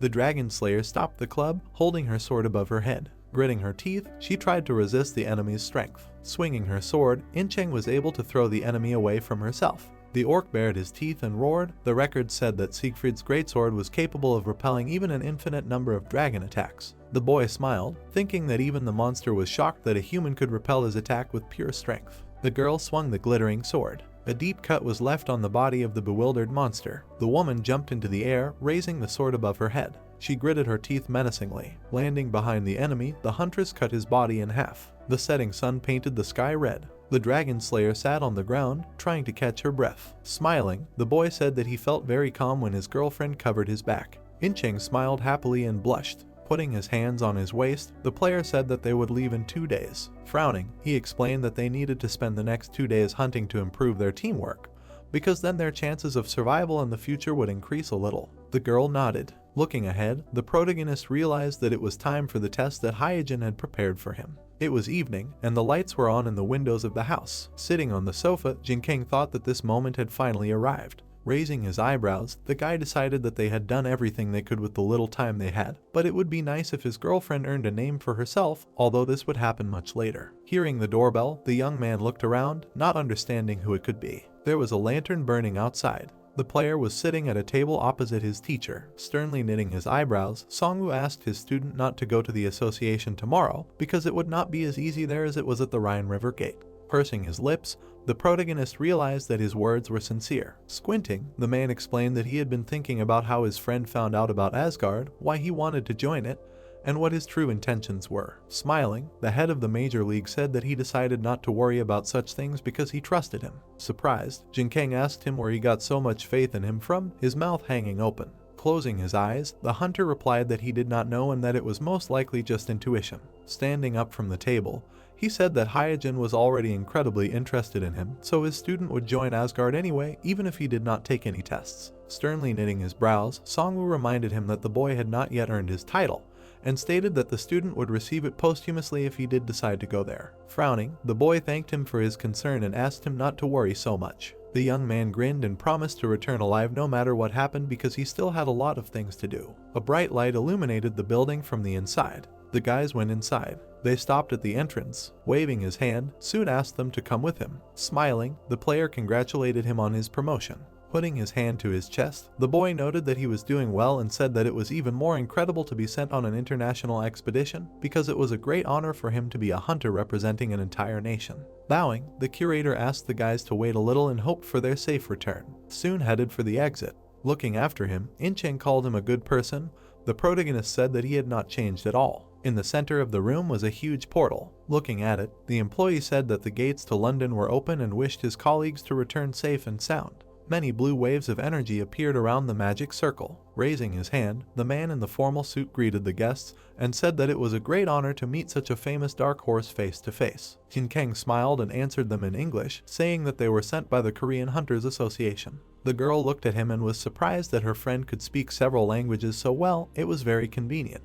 Looking down, the guy thought that he only learned English because in the Eden era, those who did not speak English were not even considered human. He said that fate decreed that he had to learn this language. Spreading his arms, the man said that they would accompany them to their rooms because traveling through the portal is usually very exhausting, and that there would be a party in the evening to celebrate the arrival of the hunters who were called here for the expedition. A crescent moon hung in the sky. Lights were burning in the windows of the huge mansion. There were many people in the hall. Raising her hand, the woman said that she was upset that she did not understand what all these people were talking about. Passing by them, the young man said that some said that they were glad to meet. There were also those who hung racist labels on them. Hearing a strange sound, people looked around. The employees of the association opened their mouths in surprise. A very tall man entered the room. Frowning in displeasure, the stranger said that he expected to see two Korean hunters and asked who this strange couple was. The guys shuddered in amazement. Approaching the player, the man asked if the Korean Association really sent such weak people who looked like they could not deal any blow. Menacingly knitting her eyebrows, In-cheng asked what he was saying and suggested that his words were not at all positive. The protagonist thought that this was completely different from his expectations. A drop of sweat slid down his cheek. An image of a smirking Hyojin appeared in his memories. Asgard was a secret organization that was ruled by Korea. There were red triangles on the map of the Earth. There were also secret organizations around the world that controlled the hunters who had the right to vote and control the gates. One of those events was the battle in the dungeon. The diary of the Demon King appeared. It was written that Asgard's original purpose of protecting humanity by hunting monsters was lost long ago, causing the organizations to fight to prove their superiority over others. Smirking, the stranger asked if the hunter could not answer his question. Looking up, Jungkyung thought that this person did not fit in here at all and that he should not be here. Originally, the battle in the dungeon was the place where Youngsian was supposed to participate, who received the title after winning the Rhine River Gate. The swordsman raised his weapon. At that moment, the boy pierced his body with a spear. Due to his intervention, the course of history changed and eventually the captain of the Northern Army died. Remembering the smiling head of the association, the young man decided that his original plans were ruined and that he had to send him here instead of Yongsan. Squinting, the player wondered if the president did not even compare him to the swordsman and assumed that this was the result of changing the past. The man behind the big guy asked him to stop. The boy approached the heroes. Extending his hand, the blonde said that he was glad to meet the dark horse that everyone was talking about now. Looking away, the man wondered if this was the crazy newcomer. Looking back, the hunter asked him to stop. Turning to the guests, George introduced himself and apologized for his friend's antics. The protagonist's eyes widened, surprised that in front of him stood a hero who had the misfortune of being killed by his own partner in the future. After shaking his hand, Jonkin said that he had heard a lot about him. The boy said that his name was not even close to Dark Horse. Demetrius smiled and thought that apologizing with a handshake was quite funny. Extending his hand, the man introduced himself and asked if the guest did not know about his homeland, Greece. With an evil grin, the big guy asked him to hurry up and accept his apology. In the biography, it was written that just one meeting with this man gave the Demon King goosebumps. Someone grabbed the hunter's hand. It turned out that it was In-cheng who stopped him. Throwing a menacing look at him, the girl asked him to remove his hand and said that her friend would not accept an apology. Demetrius looked down at her and asked what she just said. The woman pushed him away. George's mouth fell open in surprise. A bead of sweat ran down his cheek. The boy could not believe that someone could so calmly restrain his partner's brute force. The heroes' bodies were covered in a strong aura. In the end, the man threw the dragon slayer back. The huntress jumped back. Looking at her arm, she realized that she had broken it. She had a tense look. Grinning fiercely, the big man realized that there was another dark horse among them. Raising his eyebrows, he declared that they would definitely meet again. Bowing, George apologized to the guests. The doors of the hall slammed shut. The protagonist walked up to his friend and asked if she was okay. Holding a bottle of red liquid, In-cheng answered negatively and asked if they really needed to defeat someone like him. Jonkin looked down and confirmed this and said that they had no chance of winning. The biography said that Demetrius had one weakness that prevented him from rising to the top. The boy looked forward with determination and said that their circumstances were completely different now. The sun was shining on the castle, parties were held every day, members of secret organizations were getting to know each other while collecting information on the strength of potential opponents. The Dark Horses group did not participate in all this. The guys were standing in front of the portal. Raising his hand, the association employee said that they had come and was surprised that the heroes decided to clear the gate even while they were abroad. Smiling, the young man explained that they could always do tourist business at any other time. The man benevolently knitted his brows, asking them to conserve their strength, considering the upcoming expedition to clear the gate. A portal sparkled in the forest. Notifications reported that the user entered the gate and that the patron turned his gaze on him. The player frowned with determination and stated that they needed to stay here until they got what they needed, and if they didn't have it here, they would have to go to another similar gate. In-cheng nodded. The protagonist asked her to act the same way as in the gate in Korea. Holding a sword in her hand, the girl asked if she needed to train with an emphasis on defense. Looking down, Jonkin explained that with his current skills, he wouldn't be able to withstand even one attack from Demetrius, so her role as a protector was very important. The guy turned away and asked her to wait for a while. Looking up in surprise, the woman asked if they weren't supposed to train together. Looking back, the young man said that this time it was different and that his girlfriend would understand everything herself as long as she waited for him here. Promising to return soon, the player ran into the forest. The huntress sighed heavily. Looking up at the sky, the dragon slayer thought that a few weeks ago she was feeling guilty about the guild, but now her soul was calm. A notification informed her that the prince on a white horse smiled at her. Smiling, Incheng remembered that before her patron only sent her angry messages, but now it became clear to her that he was also sometimes pleased. Under the hills there was a huge forest. The protagonist landed in a clearing. Rising to his feet, Jonkin asked his friend to prepare for battle. A cloud of dust rose above the forest. Huge ogres ran out into the clearing. The girl, her mouth open in surprise, realized that in front of her were not only ordinary monsters, but also a dungeon boss. Rushing forward, the guy asked her not to run away from them. Gritting her teeth, the woman said that they were aiming at her and asked if this was really why her comrade asked her to equip the title of the great enemy of the ogres before the fight. Continuing to run, the young man shouted that she would succeed and that it was not impossible. The huntress asked if that was why he asked her to fill her entire inventory with healing potions. Smiling, the player confirmed this. The dragon slayer looked away in displeasure. A drop of sweat rolled down her tense face. She stopped, hitting her foot on the ground. Running towards the enemies, Incheng decided to do it. The monster opened its mouth wide. Opening its lips, the protagonist summoned his familiar. Appearing in front of him, the skull asked what he needed. Many vials with red liquid appeared in front of him. Looking at it, Jonkin asked him to help his partner and use healing potions on her every time she was in danger. Rounding his red eyes, the guy thought that this way she would not have any problems and that now was the time to find the missing piece of the puzzle that would allow him to defeat Demetrius. There was a strong fire in the forest. The flames spread to the wooden buildings. The orcs, engulfed in flames, screamed in pain. However, one of them stood firmly on his feet. Hiding behind a tree, the young man thought that thanks to his power over fire, he had the ability to extinguish it by simply walking on it. Looking to the side, he remembered that the Easter egg that only appeared in the settlements of the B-rank ogres had red eyes and mountains of muscles. In the center of the fire stood a terrifying monster that even heroes tried to avoid fighting. This monster did not use magic, but on the basis of its terrifying power, it was called the Red-Eyed Ogre Mage. Sangwoo opened the door to the room. Frowning menacingly, he asked what was going on here. Jumping to his feet, the employee asked how someone could behave like that in a place like this. Raising his hand, Hyojin said that everything was fine and asked the subordinate to leave them alone. The man approached him. The association leader frowned and asked what had happened to him. Looking at him, the hunter replied that his leader understood everything perfectly well. Sitting on his chair, the president replied that he had no idea what they were talking about. Song asked if he really didn't have any ideas. Hyojin sighed heavily. A force field appeared around them. Placing his hands on the arms of his chair, the association leader suggested that they talk frankly and asked if his colleague would abide by the rules of Asgard if this wasn't their meeting room. With a stern frown, the man asked what had happened to their main principle of acting for the sake of humanity, and suggested that it had been blocked by the creation of all these important rules. Grinning furiously, the president asked if they were trying to reproach him. Throwing a menacing glance at him, the head of the major league stated that he would only reproach him if there was a chance that he would be listened to, but that was never given to him. Waves of dark energy rose into the air. Hyojin jumped up from his seat, surrounded by a dark aura. Keeping a calm expression, Sangwoo explained that it was about Demetrius. Hearing this, the association leader opened his mouth in surprise. His brows furrowed in confusion, and he asked what this was about. The man's glittering eyes widened and he said that he had heard rumors that this man would be participating in the dungeon battle. The president lowered his gaze, and the energy around him dissipated. Putting his hand to his chin, Hyojin explained that this battle was supposed to be the final point of their victory, but it seemed that Olympus was planning to cancel their agreement. The leader of the major league, his mouth hanging open in amazement, realized that his colleague really didn't know about this and that things were much worse now.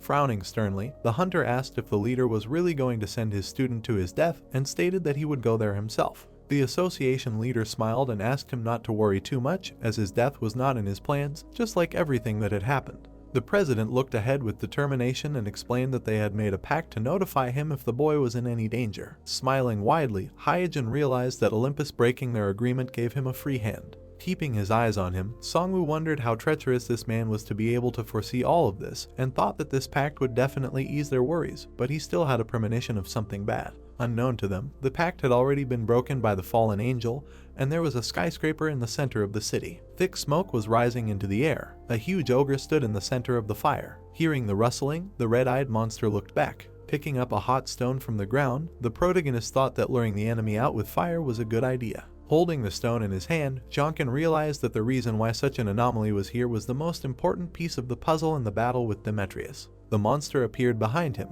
Turning around, the boy wondered when the enemy had appeared there. Steam was coming out of the ogre's mouth. A powerful blow raised a cloud of smoke from the ground. The boy ran away from the battlefield. the monster chased after him. Looking back, the player could not believe that his enemy had such a high speed despite his size.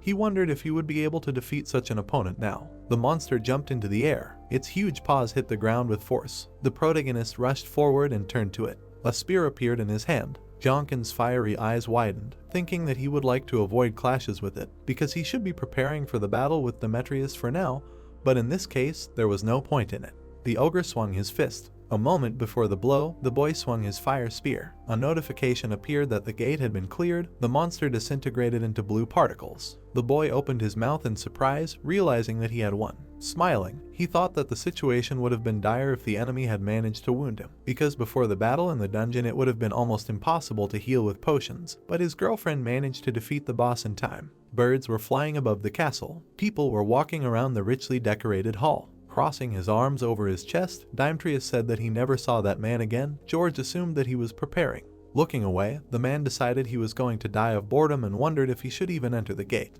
Looking up, the boy dismissed the idea as it was too much trouble since his partner had ignored orders from Olympus and joined the dungeon battle. Placing his hands on his hips, the big man asked what his fault was since it was unwise not to join a fight that could be won. The hunter asked why his partner had sent Theseus to the hospital since he didn't like unwise things. Putting his hand to his forehead, George explained that the dungeon battle would begin soon, but someone from Olympus would have to come and punish the one who ignored a direct order and the one who protected him. Grinning, Demetrius promised to protect him no matter who they sent, saying that this dark horse wouldn't take a single hit, but his companion was pretty good. Smiling, the boy asked how many of the opponents his partner had acknowledged, and thought that given how much his friend looked down on Dark Horse, he had a premonition of something big. The setting sun illuminated the fortress. White clouds floated above the huge hotel. Sitting on the sofa, Incheng asked if her friend was going hunting again and asked to go with him. Smiling, the protagonist replied that everything was fine and that it was better for her to stay here. Narrowing her eyes, the girl asked who caused her to end up in this state again.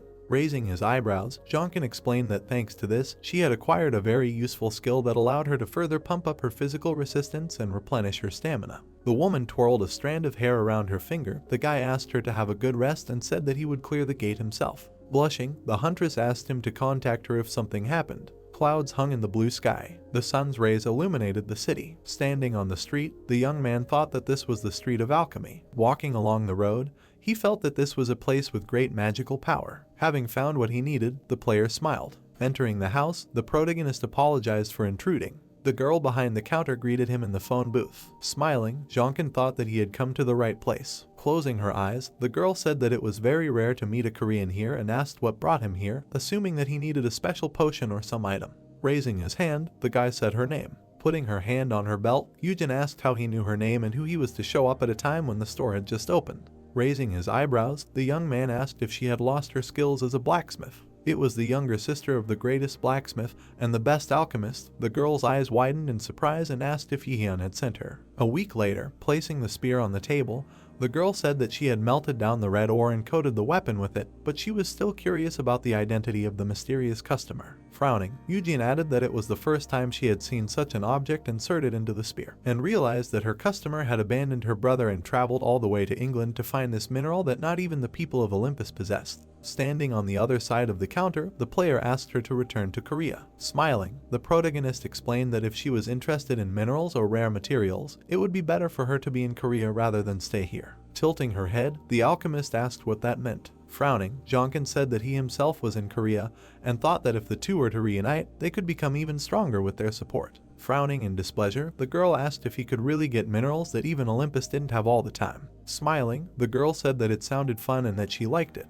A tall pillar of light appeared in the city. Frowning people were walking along the street. Two men smirked. The two people stood opposite each other as if they were about to fight. Holding a microphone, the woman shouted that the raid would begin soon and asked all the hunters present to get ready. Raising her hand, Incheng asked if they would really have to fight all these people. The boy explained that there were people present who were not at all interested in winning the dungeon battle, and that they were only interested in winning by clearing the gate. Smiling, the girl was glad that not all hunters were set on killing each other. Looking at her, the young man was upset that not everyone thought the same. A loud sound was heard. Raising his eyebrows in surprise, Demetrius asked who all these people were. The hunters looked at him in fear. Frowning furiously, the man asked what they were staring at. George, standing behind him, noticed that they had not even entered the gate. Looking back, the brute was indignant that people were looking at him. Pointing his finger at the player, he said that there was a dark horse there. The protagonist raised his eyebrows. Grinning, the warrior thought that his gaze alone was exciting him. Noticing him, Jonkin smiled. The heroes were asked to enter the gate. People crowded in front of a huge portal. The guy looked at his girlfriend and called out to her. The young man looked down and asked her to run as far as possible once they entered the gate. The Dragon Slayer asked what that meant, her eyes widening in surprise. A flash appeared at the foot of Mount Catalan. It was followed by a powerful explosion and screams. Incheng raised her sword and a cloud of dust appeared around her. Looking to the side, the girl wondered what was going on and remembered her comrade asking her to run as far as possible. The woman rushed forward. Suddenly, something made her eyes widen.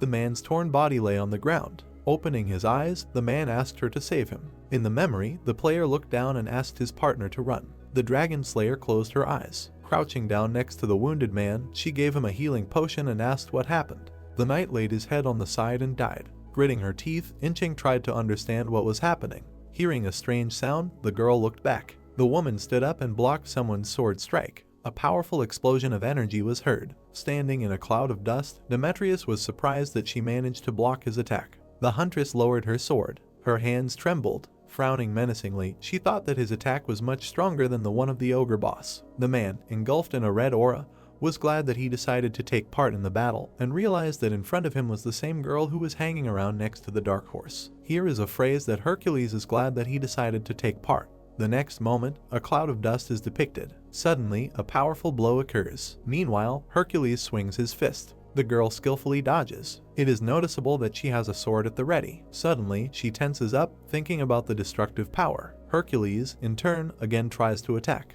At this, the girl covers herself with her sword. Suddenly, a trace of the blow is visible. Meanwhile, Hercules smiles, telling his opponent to watch carefully. Incheng stands firmly on her feet. Here she spits blood, deciding that she can still block all the attacks. Suddenly, she sits down, taking the sword back. Hercules gathers strength in his fist, screaming to be heard. Suddenly, a tiger's face appears during an attack. Flying flames are visible. Meanwhile, it is heading towards the girl. Suddenly, she turns around. The guy, looking back, reports a retreat. Immediately, they begin to run away. Meanwhile, everything is burning. Watching, Hercules only clicks his tongue. The young people are already in a safe place and are having a conversation. Worried, Incheng asks what is happening here. Jonkin, in turn, clenching his hand into a fist, declares that it was a trap. Here he frowns, telling the truth. In response, the girl looks puzzled. Suddenly, the young man turns away, thinking that what happened is only a third of the way to the end. Here, Incheng is surprised and asks what they should do next. Suddenly, a weapon appears in Jinkeng's hands. Now he looks away with a fiery gaze, realizing that they will need to survive in a dangerous place. The next moment, furious monsters appear, and it is said that Hercules is not their only enemy. Suddenly, a skull appears in the sky. It is noticeable that it is watching from above. Flying up to the young man, it reports that it has not found anything. Meanwhile, Jinkeng turns around, notifying the girl that it is time for them to move on. At this, she blushes, asking her to wait. She stands in front of the graves, while the young man's thoughts are heard. Suddenly, Incheng turns his head, remembering the two paths to victory. At this, Jinkeng frowns, noting that it will be difficult for the two of them to defeat the boss. The girl agrees with him in all seriousness. Here she throws up her hands, asking what they will do. The next moment, Jinkeng smiles resolutely, saying that they will deal with two problems at once. This shocks the girl. Suddenly, the skull flies towards them again. The young man listens attentively, and 3 hunters are mentioned. Then he puts his hands on his hips, realizing something. Now Jonkin frowns, realizing that they were the ones who enraged Hercules as soon as the young man entered. Suddenly, he turns around, declaring that he has a plan. Meanwhile, a flame is visible in the distance. It turns out that 3 men are tied to the trunk there. Hercules stands opposite, perplexed. The blonde lowers his gaze, claiming that they are somehow connected with Borgen. It seems that the bald wounded man is nervous while the dialogue is going on. Meanwhile, Hercules is amazed by the news. Suddenly, rage is reflected on his face. Immediately, the men begged, afraid that they would not be killed. To this, the Mussulman only waves his hand, saying that he has nothing against those who do everything for the sake of victory. Suddenly, a frightening aura begins to emanate from him. The next moment, one of the rules of conduct is shown. Meanwhile, Hercules is already swinging his fist at the men. A powerful blow occurs. Here a message from the system about the approval of the actions is displayed. Hercules is standing in a cloud of dust. The blonde man closes his eyes, grinning. Turning around, the man smiles at him and talks about a funny guy. Suddenly, the guy flashes his eyes, frowning. Meanwhile, some kind of magical aura begins to surround the men. A whole crowd of such people appears. Hercules, in turn, begins to move forward furiously. He is all ablaze with anger, and he begins to like it. Here the man's body appears. Putting his hand on his belt, the blonde examines the territory. Suddenly, he tensely offers the man to use his weapon. After this, the thought sounds that George does not like Hercules only because he was incredibly strong. It seems that the man is excited and declares that the guy does not understand him. It turns out that Hercules is a warrior, thirsty for battle and victories. It is reported that when entering into battle, he instantly becomes a killer. Meanwhile, Hercules smiles, deciding to go meet the most important person for them. Suddenly, it is said that George was worried about this meeting. Meanwhile, the young people move forward. The girl looks serious and notices incredible magical power. Suddenly, Jonkin raises his hand. It turns out that there are hunters there. He insistently claims that they are not enemies. Here they find themselves opposite each other. Meanwhile, the girl puts her hand on her belt, believing that they are late. After this, the young man is surprised because they were waiting for him. The guy frowns, asking if Asgard sent him. To this, Jonkin seriously confirms the idea. The group of people begins to discuss everything in private. The next moment, Enev is concentratedly presented. Jonkin looks at him and thinks. Meanwhile, the guy smiles at him, saying that he was expected. Suddenly, the young man's face darkens, understanding something for himself. Then Enev extends his hand, claiming that they will help him. After this, Jonkin looks serious and declares that he will deal with Hercules. Immediately, those around him are amazed. Enev and the girl are no exception. To this, the young man gives them a puzzled look, thinking about his own. The girl is surprised by the people's reactions. Here she turns to Jonkin, discussing the path to victory. Suddenly, the young man's face darkens when he believes that Incheng will also object to him. The next moment, his companion smiles, offering to go together. After this, a smile also blossoms on Jonkin's face. Looking at the girl, he decides that he can rely on her. Suddenly, someone declares that he is leaving. Immediately, the young people turn around at the voice. Raising his hand, the guy announces his departure. Here a group of people is depicted who decide to sit on the sidelines. Suddenly, an area is shown, throughout which a scream is heard. After this, Enev smiles at the young man, sharing information. The girl looks seriously, agreeing with the others. Incheng, in turn, smiles awkwardly, noticing that they are back to where they started. Looking at her, Jonkin only tells her that it does not matter. Here, a girl with a bob extends her hand, asking her comrade what will happen next. Looking down, he believes that it will be hard. Suddenly, the Star of Korea is mentioned. The next moment, moments of the battle are depicted and the merits of the hero are listed. Here, a figure similar to him is shown, which is what is said. Suddenly, the girl is amazed, calling everything named white. To this, the guy only looks at her seriously, talking about the reason for the mass refusal to participate in the battle. Suddenly, a lion with a horn is depicted. Here comes a notification about the confrontation with Catalan. Meanwhile, the beast roars furiously. It turns out that the player's skill level has decreased. Jonkin, in turn, stubbornly tries to stand firm with a shield in his hand. Here it is reported that the resistance was successful. Moreover, an achievement was received. Suddenly, the young man breaks away. Rushing forward, he commands. The girl, however, is concentrating on receiving orders. Flying, the skull says that it will cover them. The next moment, everyone attacks the lion. Suddenly, he is hit. Suddenly, Incheng is struck by the sharp movement of the beast. It turns out that he is trying to fight back with his paw. The girl stubbornly defends herself with her sword. Meanwhile, Jonkin puts his weapon forward, forming a flame. To this, the lion only growls aggressively. The skull, in turn, also takes action. Here, a wave of his magic flies straight into the eye of the beast. Meanwhile, the young people are breathing heavily. Jonkin turns his gaze to the girl, telling her not to overexert herself. Suddenly, a magical wave passes. Corpses are shown scattered around the area. Here, Hercules clenches his bloody hand into a fist. The next moment, he grabs a man by the throat. Here, he calmly throws him aside, but they try to calm him down. Anger is visible on his face, so he tells George to shut up. After this, the boy tenses up, starting to think. Here he is just looking ahead, thinking about one secret. Suddenly, the boy seriously addresses Hercules. Meanwhile, a completely red eye of the man appears. The next moment, he looks away. Here he becomes more human-like, and a question is asked whether he will be able to remain sane. At this, Hercules frowns, recalling his old words. Suddenly, something magical is seen. Watching this, Hercules notices with satisfaction that the main course has arrived. George, without saying anything, opens his mouth and is lost in his thoughts. Suddenly, he smiles, believing in the man. The angry lion with a horn appears again. The young people seem tired, and it turns out that everything should have worked out for them. Here, a magical sphere is formed. Suddenly, lightning begins to appear. It becomes known that they come from the lion. Suddenly, a pack of animals appears. Meanwhile, the people watch, angry. Enev seems worried, asking questions. The girl frowns, feeling the demonic power. Jonkin, in turn, looks confident and confirms the thought of his ally. Suddenly, he begins to speak seriously about the protagonist who has appeared. The next moment, Hercules appears, surrounded by a magical field. Upon landing, a powerful blow occurs. The man smiles, thinking that everything looks quite funny. Meanwhile, George appears behind him. Suddenly, someone breaks away. Then, an enraged beast is visible behind Hercules. Unexpectedly, the man calmly puts his fist forward.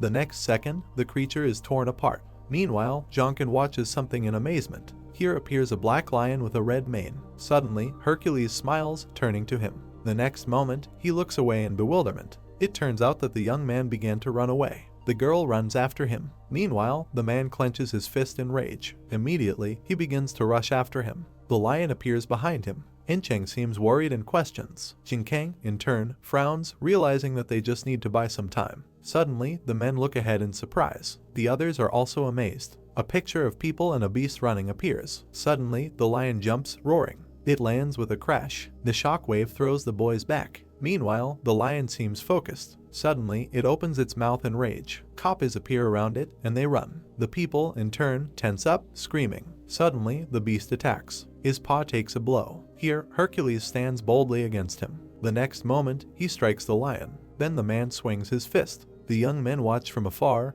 having bought some time. Suddenly, a vessel appears in the young man's hand. Incheng, in turn, pays attention to this and asks what it is. Look down, Jonkin says it's a secret weapon. Suddenly his weapon starts to sparkle. Then comes a notification that the spear becomes stronger for a moment. The stone on the handle lights up. It turns out that it has absorbed red ore. The young man watches this with sparkling eyes and is perplexed. Then comes a message that he didn't know about the subsequent Jefik. Here the young man takes the weapon in his hands. Incheng tenses up, thinking that it looks dangerous. The spear keeps sparkling, and it says that this is their only chance. It is noticeable that the lion's horns are sparkling and he bares his teeth. Suddenly, a magical wave fills everything. When Hercules puts his hand forward, everything around him collapses. The next moment, the two forces collided. Leo is immediately hit. Suddenly, the young man frowns, realizing that now is the right time. Meanwhile, Hercules lowers his hand, satisfied. Suddenly, he looks away. It turns out that he is already being attacked. George immediately protected him. A spear is seen flying away. Here the guy turns around, reminding him of the advice to get a weapon.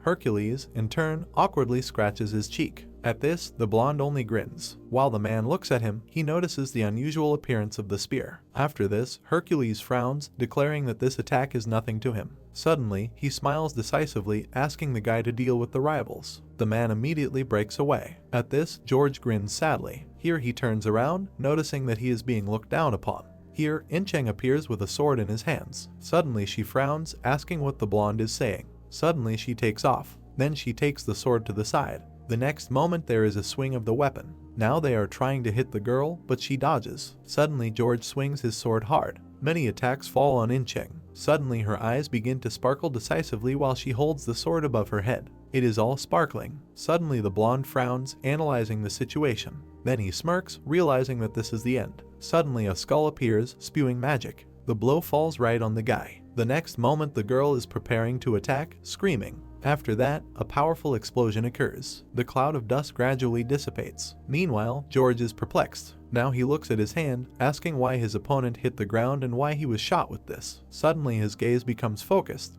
Then he clenches his hand into a fist. The next moment, monsters approach him, and the thought of their pheromone sounds. After that, George tenses up. A trace of the blow is visible. Suddenly, something darted out from there. Watching what is happening, Jonkin is perplexed. There is a fight between the lion and Hercules. Meanwhile, the young man asks in amazement how strong the man is. Suddenly, Incheng appears behind him.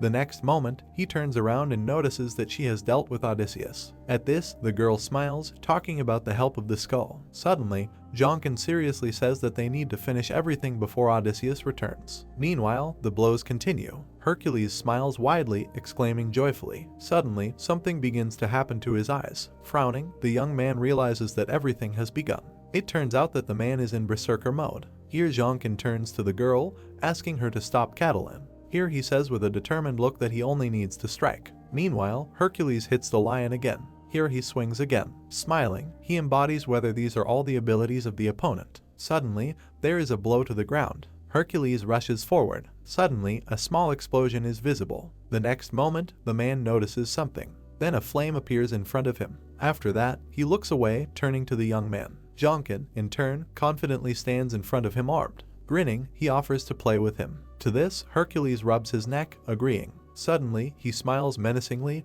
uttering an offer to play. Immediately, the young man covers himself with a shield, realizing that everything is going according to plan. Hercules looks determined, deciding to put his opponent in his place. Suddenly, a bright light forms around the shield. Meanwhile, Eben is surprised, asking if nothing is known about Hercules' strength. The next moment, the man begins to run forward. Then he punches. Suddenly, he becomes confused. Here Hercules is amazed, realizing that the young man is not there. Then he looks away. It turns out that Jonkin is right above him with a spear in his hands. The next moment, he decisively swings the weapon at the enemy. Now the tip pierces right into Hercules' shoulder. Then he thrusts his fist forward. It turns out that he struck the young man. Because of that, Jonkin was thrown aside. Holding his shoulder, the man smiles contentedly at the enemy's failure. Suddenly, he bursts into laughter. Meanwhile, the young man frowns, noticing that the blow was unimaginable. Then he smiles, asking about Hercules' condition. To this, the man decisively sarcastically taunts him. Suddenly, something knocks him down.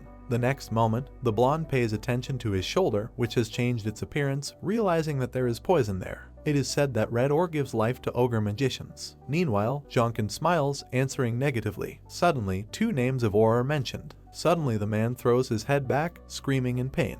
The red ore gave ordinary ogres strength superior to bosses. It made the enormous ambitions of humanity begin to study this ore. It was placed in capsules and studied in laboratories. Animals turned into monsters, so the hare became a giant. And the monsters acquired strength comparable to bosses, thus it acquired its first name, the Ore of Emancipation. It did not take long to wait, and soon experiments began on hunters. They injected the ore through a syringe. The subjects screamed, their eyes glowed, their bodies were covered in energy. But since madness literally rolled them to death, its use was soon banned. Steam poured from the mouths of the madmen, their veins bulged. As a result, the red ore got a new name, the Ore of Madness. Everything shook. The sky was covered in red. The hero broke the distance with the enemy. The magical power was so great that Mount Catalona was shaking. George's sudden voice, asking what the hero had done. Jonkin turned around. The evil George was standing and holding a sword. Jonkin looked at him and said that he would die if he came closer. George was covered in blue energy, he knew it. Then he jumped. He ran towards the big guy, subjugated by the ore. The hero jumped up.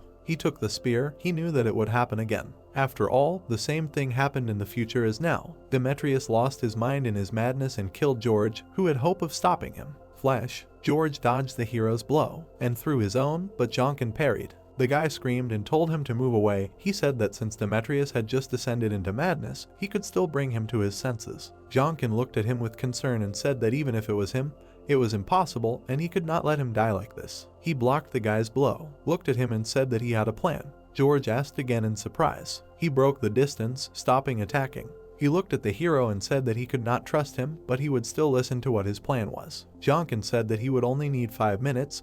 They would hold Demetrius during that time. George stared at the hero in silence, wondering in his mind if the hero really thought he could hold the big guy off for 5 minutes when he was completely out of his mind. Demetrius charged into battle. Jinkang turned around and called for Incheng. The big guy charged between the two guys, smashing everything to smithereens. But Incheng appeared to meet him. There was an explosion. Jinkang looked to the side and noted how well Incheng was luring out the enemy. He said that Catalan was now on their side and they would be able to support him. George sighed heavily. He had no idea what the hero was planning. He gripped the hilt of his sword tighter. He got into a fighting stance and said that it didn't look like he had any other choice. Jinkang walked forward. He knew that the red ore instability time limit was only 5 minutes, and if they could hold out for those minutes, Demetrius would come to his senses. His eyes were filled with determination, because in that case he would be the winner of this war. Meanwhile, the squad looked at the piles of corpses. They all turned around tensely and asked what kind of monstrous demonic energy it was, because it did not come from the second phase of Catalan. The man looked ahead in fear. Demetrius himself was rushing towards them. He attacked George, but he was able to dodge. George counterattacked, and a powerful explosion was heard. It began to overlap with a flash of Hercules' energy. A powerful beam shot at George, but he dodged at the last moment. Incheng began to go behind the big guy. She struck, but Demetrius calmly took it. He parried another attack, a wall of dust rose. The man peered through the dust and asked if George was really fighting Demetrius now. Someone behind him said that it was incredible because he was an absolute monster. The squad leader turned around and said he was okay with it, whether it was just an observation or not, but he didn't want to die. The others started to pick up on this idea. The girl turned to Inev and asked why the war at the dungeon had turned into such a quagmire and what Inev would do, but he only said red ore. The girl asked again in fear. Inev looked at her seriously and said that red ore was somehow involved in this matter and that they needed to intervene. The beast was hit by many attacks. It fell to the ground, its body covered in lightning. Demetrius looked at the fallen one. He parried Incheng's blow with his foot. The girl was thrown far back. She was punching stones with her body. George was attacking the big guy at this time and asking him to come to his senses. His attack was approaching Hercules, who was preparing to counterattack. The blade of the sword and the strong fist touched each other. The blade was covered in lightning and energy. The clothes on George's body began to tear. A small explosion was heard. George jumped back. The face of the beast appeared from his aura above Demetrius. He took off, dodged the beam shot. George was saved by the hero, who pulled him out of the blast area. They landed nearby. George glared at the hero and asked how long these 5 minutes would last. Jonkin just looked at him silently. He remembered that the experiments had definitely shown that the maximum limit of the red ore was 5 minutes. He opened his mouth in an unpleasant realization. He didn't understand why this monster wasn't exhausted yet.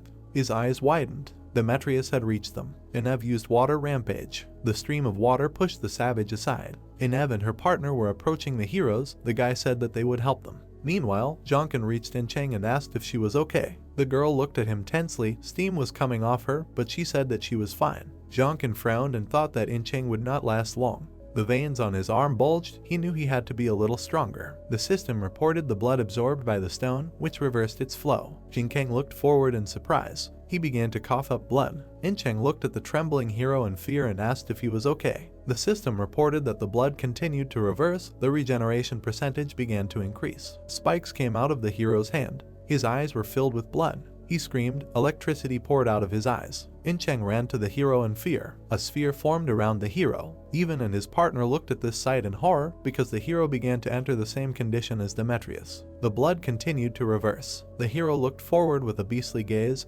His body was covered in energy. He looked forward and thought that 5 minutes had passed, but that guy still had not freed himself from his madness. Demetrius ran forward, covered in a sheaf of blue sparks. The hero looked closely and mentally asked, "Is this a flow of mana?" He ran forward. He knelt down, began to fill his legs with mana. He made a dash forward, grabbed the spear. Incheng looked after him in fear, but Jonkin was already approaching the huge beast. He began to make many cuts. He swung again, looking cruelly at the enemy, and lightning flashed. A huge cut passed through the giant's carcass. There was an explosion, dust rose. The system reported the murder of Catalan. Jonkin began to receive achievements and loot. His skills increased, and his level increased. Jonkin emerged from the flames of battle. The system reported that the words of his patron were not delivered to him. He looked forward. His weapon was covered in blood. His hands were shaking, red waves were spreading over them. The system reported a weakening of demonic energy. Jonkin's body began to collapse. He screamed, "This unimaginable and huge flame." A flash of fire. It burst out from Jonkin's body. The fire mixed with blue streams of mana. This mixture spread throughout the entire Catalan mountain. A portal opened in the air in front of the fighters. The people's bodies were enveloped in a blue haze. They began to cough. The guy looked at his hand and asked, "Is this flame really sucking out his mana?" He turned around and began to ask what was happening here. There was an explosion. Demetrius and the hero fought furiously. Demetrius raised his burning fist to strike. Jonkin raised his spear over his head. Another explosion. Dust covered everything around. Among it, the silhouette of a big guy who lost his arm appeared. George saw this and screamed. Demetrius calmly looked forward, for his arm also calmly grew back. George sweated. He realized that his body was regenerating itself, using abnormal amounts of mana, and if he was in this state, then what happened to the hero? Incheng called out to the hero in fear. Jonkin was regenerating several parts of his body. George shuddered, realizing that it was because of the blue flames that covered the entire gate. Despite the fact that his wounds were much deeper, he was regenerating faster than Demetrius. The big guy clenched his fist and used the beast's rampage. He took off, tearing up the ground under his feet. Jonkin and Demetrius rushed at each other. Demetrius raised his fist. George's face twisted, because he realized that the big guy wanted to use the beast's rampage despite the fact that his arm had not yet fully recovered. The big guy stretched his hand forward. A stream of mana shot out of it. His hand was covered with many holes from which blood began to gush. Jonkin split the mana stream in half. A huge fireball was approaching the savage, but he was smiling. Amidst the fire, the silhouette of a hero appeared. He gritted his teeth and swung his spear. The flames formed the face of a beast. An explosion, a roar. George's sword fell to the ground. He looked ahead and could not believe it. Even looked there in surprise and asked, did Jonkin really win? In the dust, one could see Jonkin pierce Demetrius with a spear. The big man was shaking. Flames poured out of the hero's leg. Demetrius spat out blood and fell back. He fell to his knees. Jonkin, covered in red lines from the inside, looked at him cruelly. He swung his spear. George ran to the battlefield and began to shout, no. Jonkin ceases to exist. He looks through the eyes of a beast. The red ore affected the dragon bloodstone and the survival instincts, the desire to kill. The dragon stone emitted a shower of pink sparks. The blood of the monsters he had been hunting all this time, and the blood of Catalan, all mixed with demonic energy, forming a hybrid crystal just like the red ore test subjects mentioned earlier. A purple flash. Jonkin would spill out everything inside him and die. Demetrius was covered in yellow flames. George made a swift dash. Meanwhile, the hero's spear strike was blocked by an unknown person.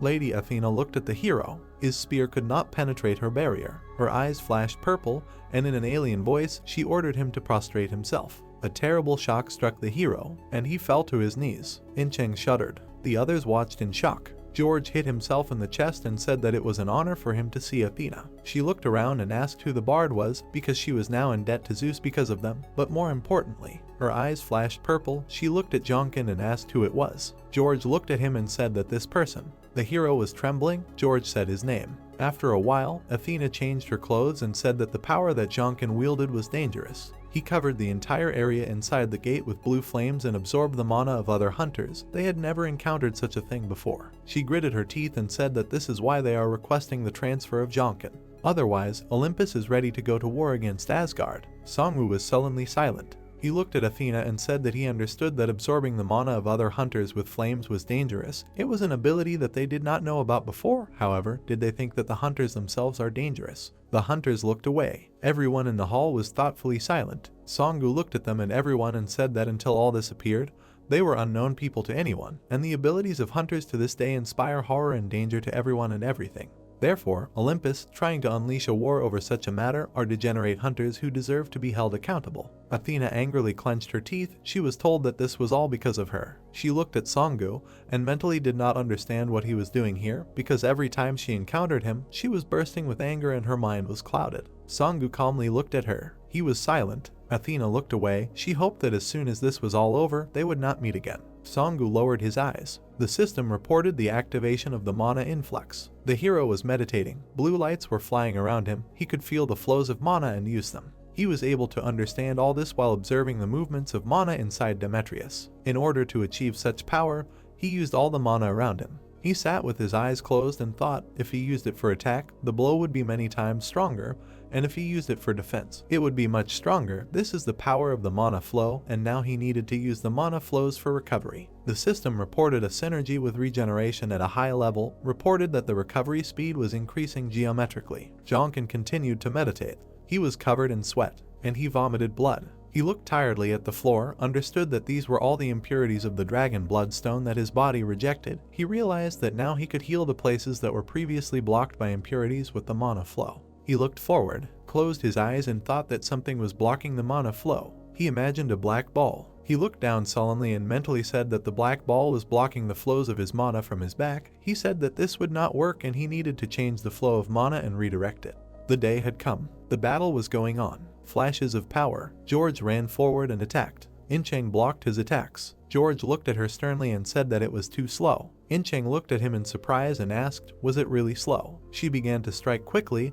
George dodged. The girl rushed forward and made a cut, which George dodged with difficulty. He looked at her and told her to keep it up because the attacks of people and monsters are different and she should understand this. Sweating, Incheng screamed that the guy's phrases were too long and he would not understand anything. She struck again. George crouched and swung his sword. He touched the girl's cheek with it and stopped. She jumped back. George looked at her and asked, is that enough for today? Incheng looked down sadly and thought that she had been useless throughout the battle at the gates of Catalan. She said that the fact that she didn't have a title at the moment meant that her patron hadn't acknowledged her yet. She couldn't even She remembered Jin Kang's terrifying face. She couldn't protect him. The system reported that the handsome prince looked at her with pity. She looked up. She couldn't believe that she was receiving such words from her patron. Even though they were about the same level, the hero was several heads ahead of her, and until she improved even a little, she had no right to even be called his comrade in arms. She put away her sword and thought gloomily that because of this, the hero almost died, and it was just because she was so untalented. George wiped his sweat with a towel. He turned around. In-cheng looked at him and asked for another round. George looked at the girl, at her eyes, and thought that she was like a reflection of himself. Regretting that he couldn't protect others, he was sure that In-cheng would soon become much stronger than before. He put the towel down and said another round. In-cheng's eyes flashed purple. She mentally told herself that she had to get stronger. Meanwhile, the guy entered the room. New solutions were hanging on the IV. George walked further and said that he had felt bits of her potential back at the gates of Catalan, but this was incredible. He looked at her trembling hand and said that the girl was truly incredible. Every time she crossed blades with him, she became stronger. He clenched his fist and said that it reminded him of him in the past. He was addressing Demetrius, but the big guy was lying unconscious. George put his hand in his pocket and said that his intuition told him that he would like this, and it seemed that Jin Kang had already woken up. He became gloomy. He frowned at his friend and told him to hurry up and get up. Demetrius was lying, connected to an IV and wires. George said that lying in bed like this did not suit him at all. A flag was fluttering on the roof of the majestic castle. Songgu stood next to the closed doors and looked into the room. His gaze was focused. Jonkin was warming up when he asked Songgu with a smile that he was here for a reason. The man with a satisfied grin noted that the boy could already move, so, as always, he was full of surprises. Jonkin pretended to be surprised by this remark when Songgu asked him what the boy knew about the lightning. The boy explained that it was a sacred artifact of Olympus which was endowed with the power of Zeus. Sanjin explained that there were not many abilities in the world that could compare with the lightning of Zeus because such skills were always sought and subjected to research. He perked up when Jonkin compared his Bifrost to this research. Jonkin looked at his older comrade sadly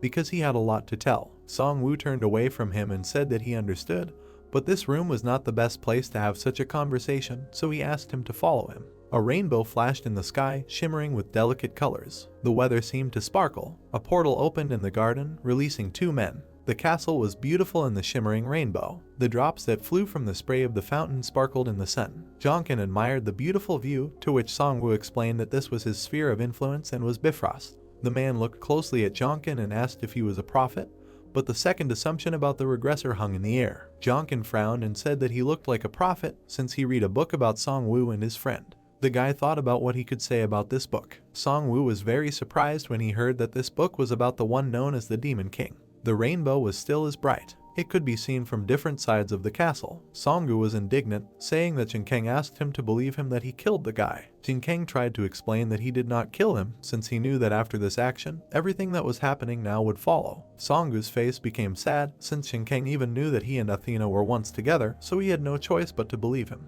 The guy asked about what Bifrost tells him that all this is true, but the book is still not finished, which greatly surprised the man. Jin Kang said that everything described in the book is only the beginning, since the further future depends only on his actions, because most of the information about the future was lost, and all that he knows is only a small part, and it was not a lie. Songgu understood him, and then asked about the guy's intentions. Jonkin waved his hand, saying that he wanted to change the hellish future he lived in, and from now on, many things would go differently. He thought about the book and how Bifrost was unable to tell the truth from lies, but could only understand whether the speaker's words were harmful to Heimdall. Jonkin frowned and apologized for not being able to tell everything, and thought to himself that changing the future was his goal. Hammock sank into darkness. Inev, standing on a tree branch, looked out the window where Jonkin appeared. He smiled and muttered to himself that he really was awake. Jonkin noticed him, surprised that he dared to enter the area of the round table, and then asked if something had happened. Inev said that he humbly apologized for his rudeness, but he had taken a great risk by coming here on orders to ask him for something, and then called him Mr. Blackhorse. Jin Kang thought hard about what he had heard about Songgu using his veto power to protect him, but he did not think that it was in their interests to come into contact with another, but he asked him to speak out loud. Inev knelt down on one knee, bowed, and asked him to go to the Nile, since that was what he had asked for. Jin Kang was surprised that Inev was asking him for something on his knees, since they had met at the gate by chance and had only helped each other a little, so it was all a bit strange. He wondered why the leader wanted this. Suddenly, a siren sounded and someone shouted about an intruder. Inev cursed at being discovered. He shouted angrily as a farewell that it was related to the red ore, so he repeated his request to go to the Nile once more. He quickly jumped from tree to tree and ran away. Jin Kang watched him go. He thought hard that he must know something about the madness caused by the red ore, since this phenomenon was studied in Egypt. But no hunter should know about the red ore, but if you think about it, they started to act as soon as they saw the changes in Demetrius. Suddenly, there was a noise in the corridor. A worried Incheng ran into the room, asking the guy if he was okay. He turned to her and assured her that nothing serious had happened, at least for now. The girl only snorted in surprise. Jin Kang clenched his fists, since he had only just crossed the top of the cliff, but everything inside him said that an even higher peak awaits him. The round table meeting was over. Athena was found guilty of starting the war. This was not surprising, since Olympus had broken all the agreements, and now they must bear the responsibility for starting the war. Jiangqi smiled relaxedly as they could finally go home. Suddenly, someone asked them to stop. Incheng angrily recognized George's voice. She covered the master with her body and pulled out her sword on the go, asking him to stay behind. The girl's eyes immediately turned purple, but she was immediately dumbfounded in surprise. A dark aura was gathering around George. The man's eyes glowed with a dark blue light. The opponents stood opposite each other. Jin Kang turned to Incheng, saying that everything was fine. The guy explained that although George looked a little hostile, it seemed that he just wanted to talk. Incheng was worried, but still decided to repeat it to the master. Jin Kang approached George. He frowned, saying that, based on the fact that Jin Kang was already on his feet and his opponent was still not, therefore, it turned out that this was a complete defeat for Demetrius. George thanked the boy for everything, as he had learned a lot, but he was still confident that he would not lose next time. Jin Kang chuckled about next time, as he was not the type to leave things unfinished. George simply cursed. He realized that it seemed like his words were not able to reach her, so he asked him to help the boy get them across to her, to which Jin Kang asked if he was talking about Incheng. George turned to the girl and rudely poked his finger at her, saying that she absolutely had potential, therefore she could become stronger. The man looked serious when he said that she was probably trying to earn a title for herself, so she should remember that her patron's reputation and disposition towards her were very important, and she should also understand who her patron was, so let her spend some time understanding what he was like. Incheng looked confused, not understanding what he was talking about. Jin Kang explained that he meant that she herself needed to become a handsome prince on a white horse, but Incheng thought that this was nonsense. George turned his back to them to leave, but waved goodbye, saying that they would see each other again. Suddenly, Jin Kang called his name. George turned around, asking what he wanted. Jin Kang told him that Demetrius would become a monster even stronger than before and would definitely get back on his feet. This information excited George. Jin Kang repeated again that he was not the type of person to leave things unfinished. His face looked determined when he said that next time he hoped that they would be on the same side and fight shoulder to shoulder. George watched the backs of Jin Kang and Incheng as they walked away. His hand was tightly clenched into a fist. He forced her to relax with willpower. George thought in confusion that it would be wonderful if everything were as the boy said, but Demetrius was in a critical situation and needed to be sent to Olympus urgently. Light flooded the beige space of the house. It bleached it, giving it an unnatural color. The pond seemed calm, and only the wind rippled the surface. Suddenly, the harmony was interrupted by a stone flying into the water. There was a splash. Jonkin threw another stone. He swung his arm again to throw, thinking that this was a bad joke. He looked closely at the water. Suddenly, the space sparkled. A girl appeared in the water, unhappy that someone had told him how to find her, since all this was tactless. Jonkin said with a smile that it turned out that she was Merlin. The girl was surprised that he knew who she was, so he seemed like a difficult person to her. The guy said that he was the true head of the round table meeting. Merlin asked again who he was, but Jonkin was sure that she already knew who he was. Merton gritted her teeth and said that he was the man who defeated Demetrius and who was called a dark horse, and that he was an overly arrogant hunter. Merlin's eyes flashed as she realized that he knew who she was,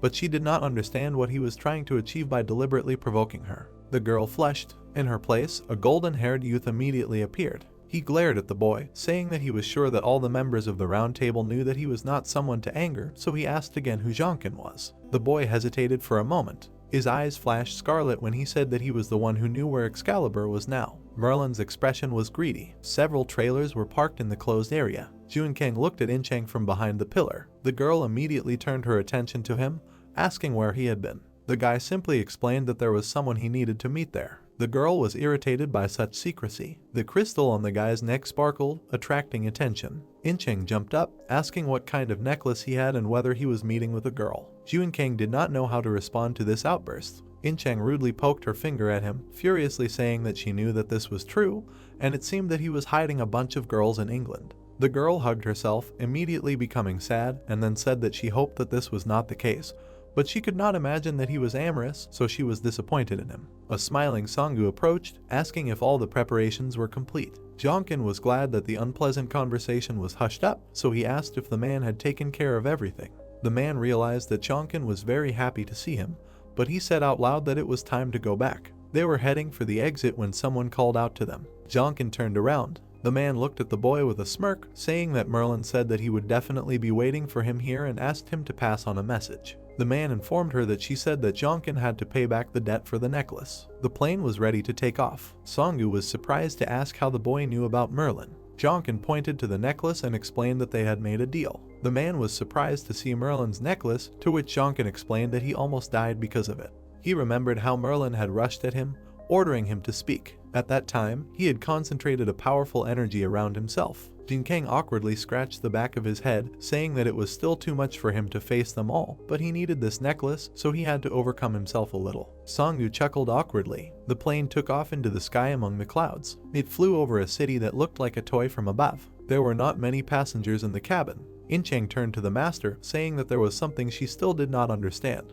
Jin Kang looked at her warily and asked what it was. It turned out that it concerned George, because despite the fact that they were enemies, he helped her in training and even gave her advice. She said that if Demetrius had done to him what he did to him, the girl was sure that she would have been consumed by the thirst for revenge. In-chan thought about it, because however, the way he helped her and the way he treated the guy in the end, she did not understand, because it looked like the nobility of high-ranking hunters. Jonkin exhaled and explained it with intuition. The guy said that most likely, George just realized that he was not going to deal with Demetrius. The speakers said that the plane would soon land, after which there was a request for all passengers to go to their seats and fasten their seat belts. The cameras sparkled with numerous flashes. The frenzied crowd greeted Dark Horse with an enthusiastic howl. Jonkin was surprised to read the inscription on the poster about welcoming Dark Horse, who defeated Demetrius, which made him perplexed, to which Sangwoo replied that they were told that he challenged the guy to a duel and he defeated him. Jonkin was embarrassed because he did not tell him about it. Sangwoo smiled slyly, saying that it was a surprise, and then asked if that was not what he wanted, namely to gain fame.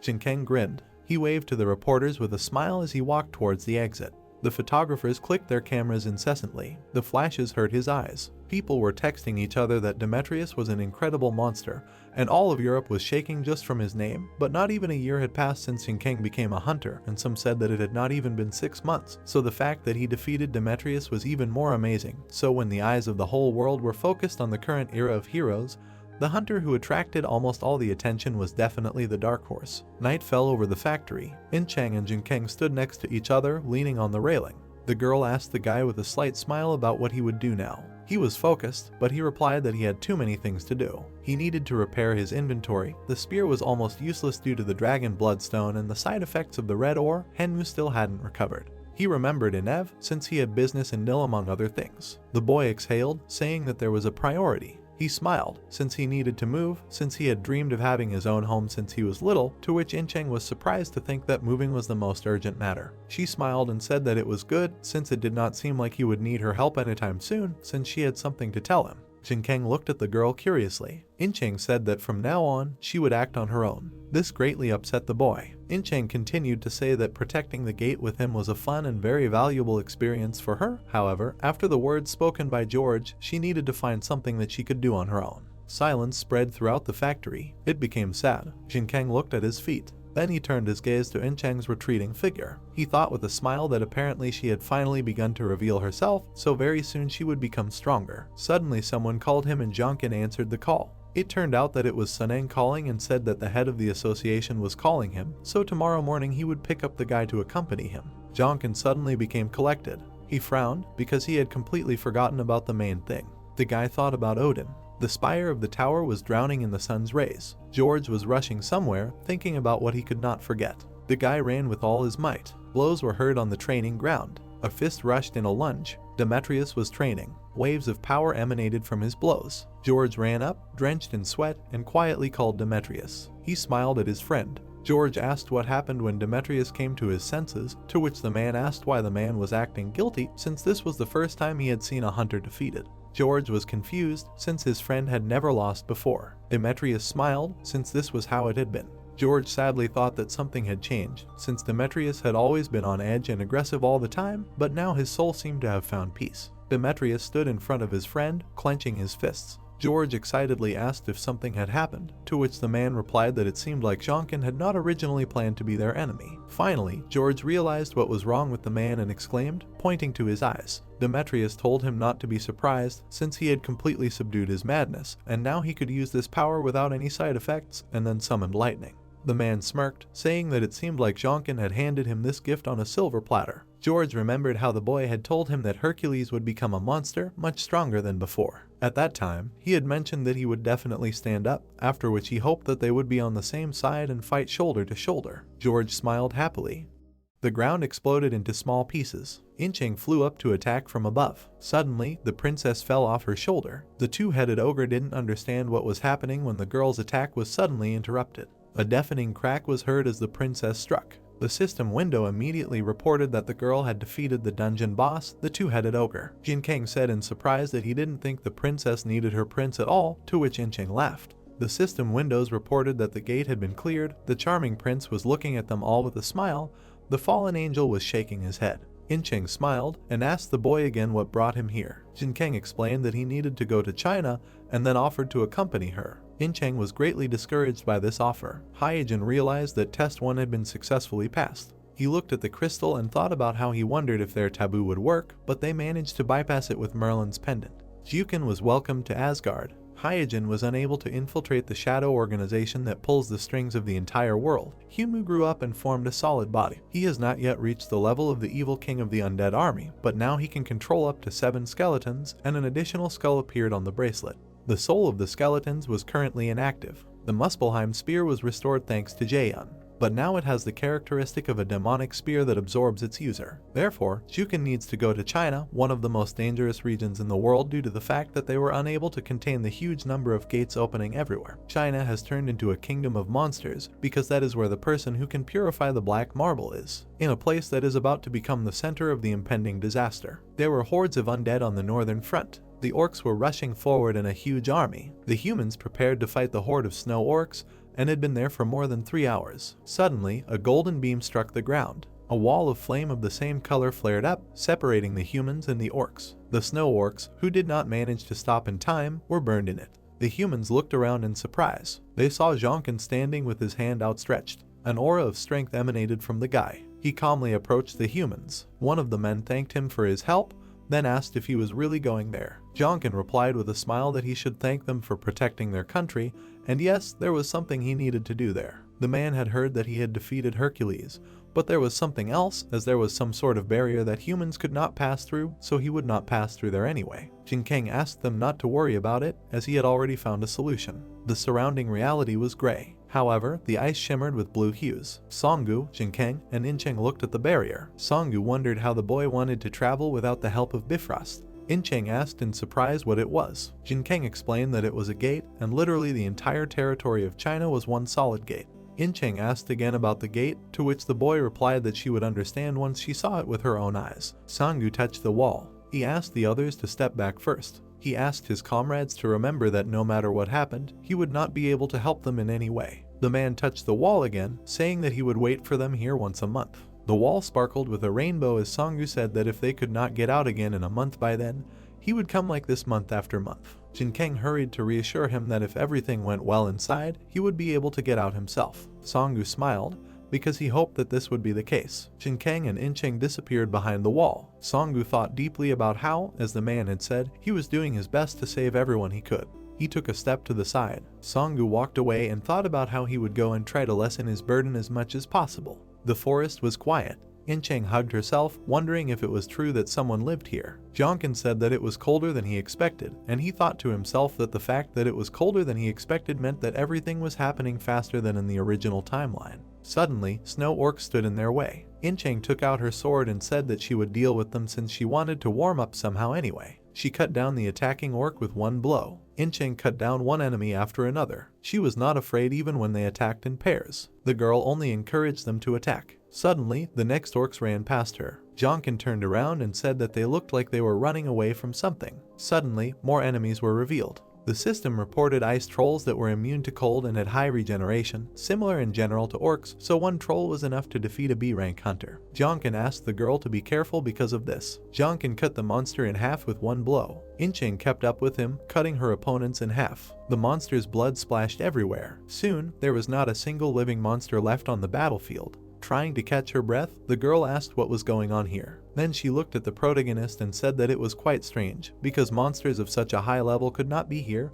Jonkin looked at her and asked her if it had become more difficult for her to control mana. Slightly nervous, Incheng said that it had indeed become more difficult to do so, and the monster's movements and battle tactics complicated the situation. They fought like people. The protagonist frowned, realizing that his partner's words made sense. Apparently the process of absorption by the gate was faster than he expected. Soon the couple continued their journey through the forest. They walked in the same direction in the middle of the snowy forest. Incheng thought with her eyes downcast. Then she asked the guy walking in front of her how far they needed to go. He answered saying that they would need to walk for about a month. The girl screamed in shock upon hearing his words. Jonkin chuckled, saying that this was only if they did not stop, so they could not waste much time and should find a car. Then he pointed to the mountain, saying that their first starting point would be the heavenly lake on top of Peaktusen. After a while, the couple came across monsters and killed them. Then they made a fire to warm up. The protagonist glanced at the girl and said that he would go and explore the surroundings. The girl and the orc nodded without objecting. Soon the protagonist began to examine the sky, and after some time he returned having managed to tame 2 deer, on which they continued their journey to the top of the mountain, and when they reached a certain height, they got off the deer. Adjusting her jacket, Incheng asked why it was getting warmer as they climbed up. Sending the jacket to the inventory, the girl also reminded them that they had not met a single monster along the way. The protagonist, recalling his equipment, said that the ruler of the mountain was protecting it. Incheng, surprised, asked if the ruler of the mountain was a man. Jonkin looked at the girl and said that he was not a man.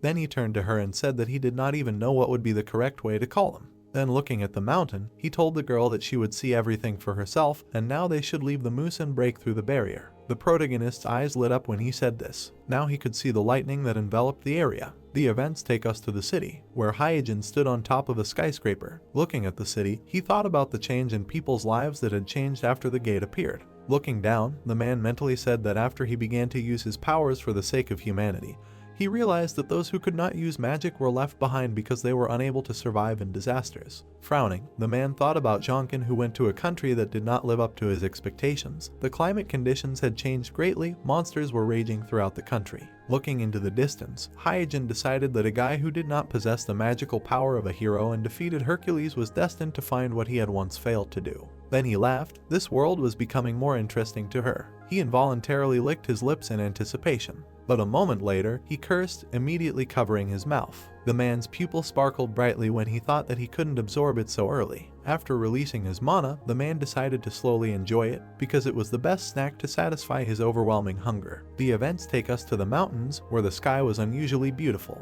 Incheng, who had climbed to the top of one of the mountains, enjoyed the scenery in amazement. The protagonist smiled, saying that they had finally arrived. But a moment later, he became serious and summoned his weapon, after which the guy released his aura, making the people nearby wary. Incheng immediately summoned her weapon, asking her partner if he knew about the hunters who were here. The protagonist looked at her and said that these people were survivors from the ancient lands of North Korea. One of the men shouted, asking the guy how he knew about them. Jonkin looked at the men again and said that he wanted to meet the Lord of the Mountain. The men were surprised by his knowledge. This also made them wary even more. The leader of the group raised his hand, telling the people to prepare for battle. The protagonist frowned. He wanted to avoid an unnecessary fight, but he had no choice. It was at this moment that the man turned around, hearing the cry of his subordinate. A young girl was waving her hand at him, saying that the Lord of the Mountain ordered her to bring guests. North Korea disappeared a long time ago due to failed nuclear experiments. It became a wasteland even before the gate appeared. The group leader angrily asked the protagonist how he knew about them. But suddenly he was interrupted by a girl scolding him for not greeting the guests well, because if these people know about the king, they will also know about them. The worried man tried to remind about the poor condition of the owner of the mountain. The girl decided not to continue the conversation and looked at the guests. Then she smiled at the protagonist, telling him not to be offended, because recently bad people tried to kill the owner of the mountain, and although they were able to deal with them, however, the people were now tense. Jonkin approached the girl and called out to her. The guy became serious, saying that he was not an old man to deserve so much respect. Hearing her words, the girl shuddered. Soon the events transferred us to the city, at the gate of which many people gathered. and although the streets were not crowded, the city looked safe. The passers-by looked at the guests with caution, discussing them. Incheng, looking around the streets, said that they had about 200 people here who were hunters. Before he could say anything to the girl, the protagonist froze. The guard blocked their path, saying that they could not enter here. The protagonist, looking at the spearman, asked if it was customary for them to receive guests in this way. Then he frowned, reminding them that the owner of the mountain had ordered them to be brought to him.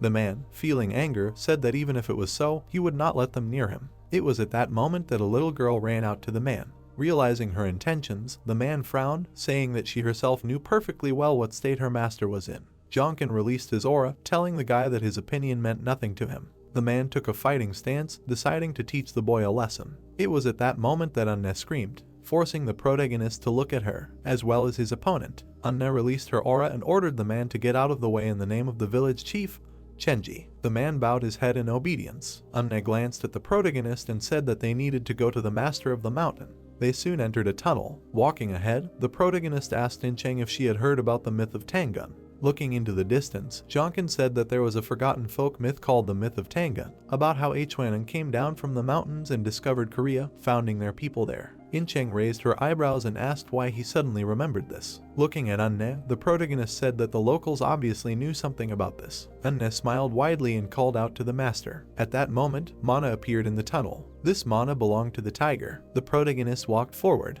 and approaching the tiger, he asked if he was the master of the mountain. The tiger looked at the protagonist and greeted the guests. The creature stood up and asked the guy what brought him to him. Incheng shuddered in fear, feeling a terrifying aura. Jonkin himself frowned, calling what was happening a mess. The tiger frowned upon hearing his words. Jonkin became serious and told the creature that the power with which he protects the mountain will soon disappear. Jonkin himself, looking at the tiger, realized that he was dying because the source of his powers, Mount Pictusan, was gradually collapsing. The tiger's pupil narrowed when he asked the guy who he was. The guy clenched his fists and said that he was the one who could help him, but he did not want to meet him. The protagonist frowned and said that he would like to meet the owner of the mountain.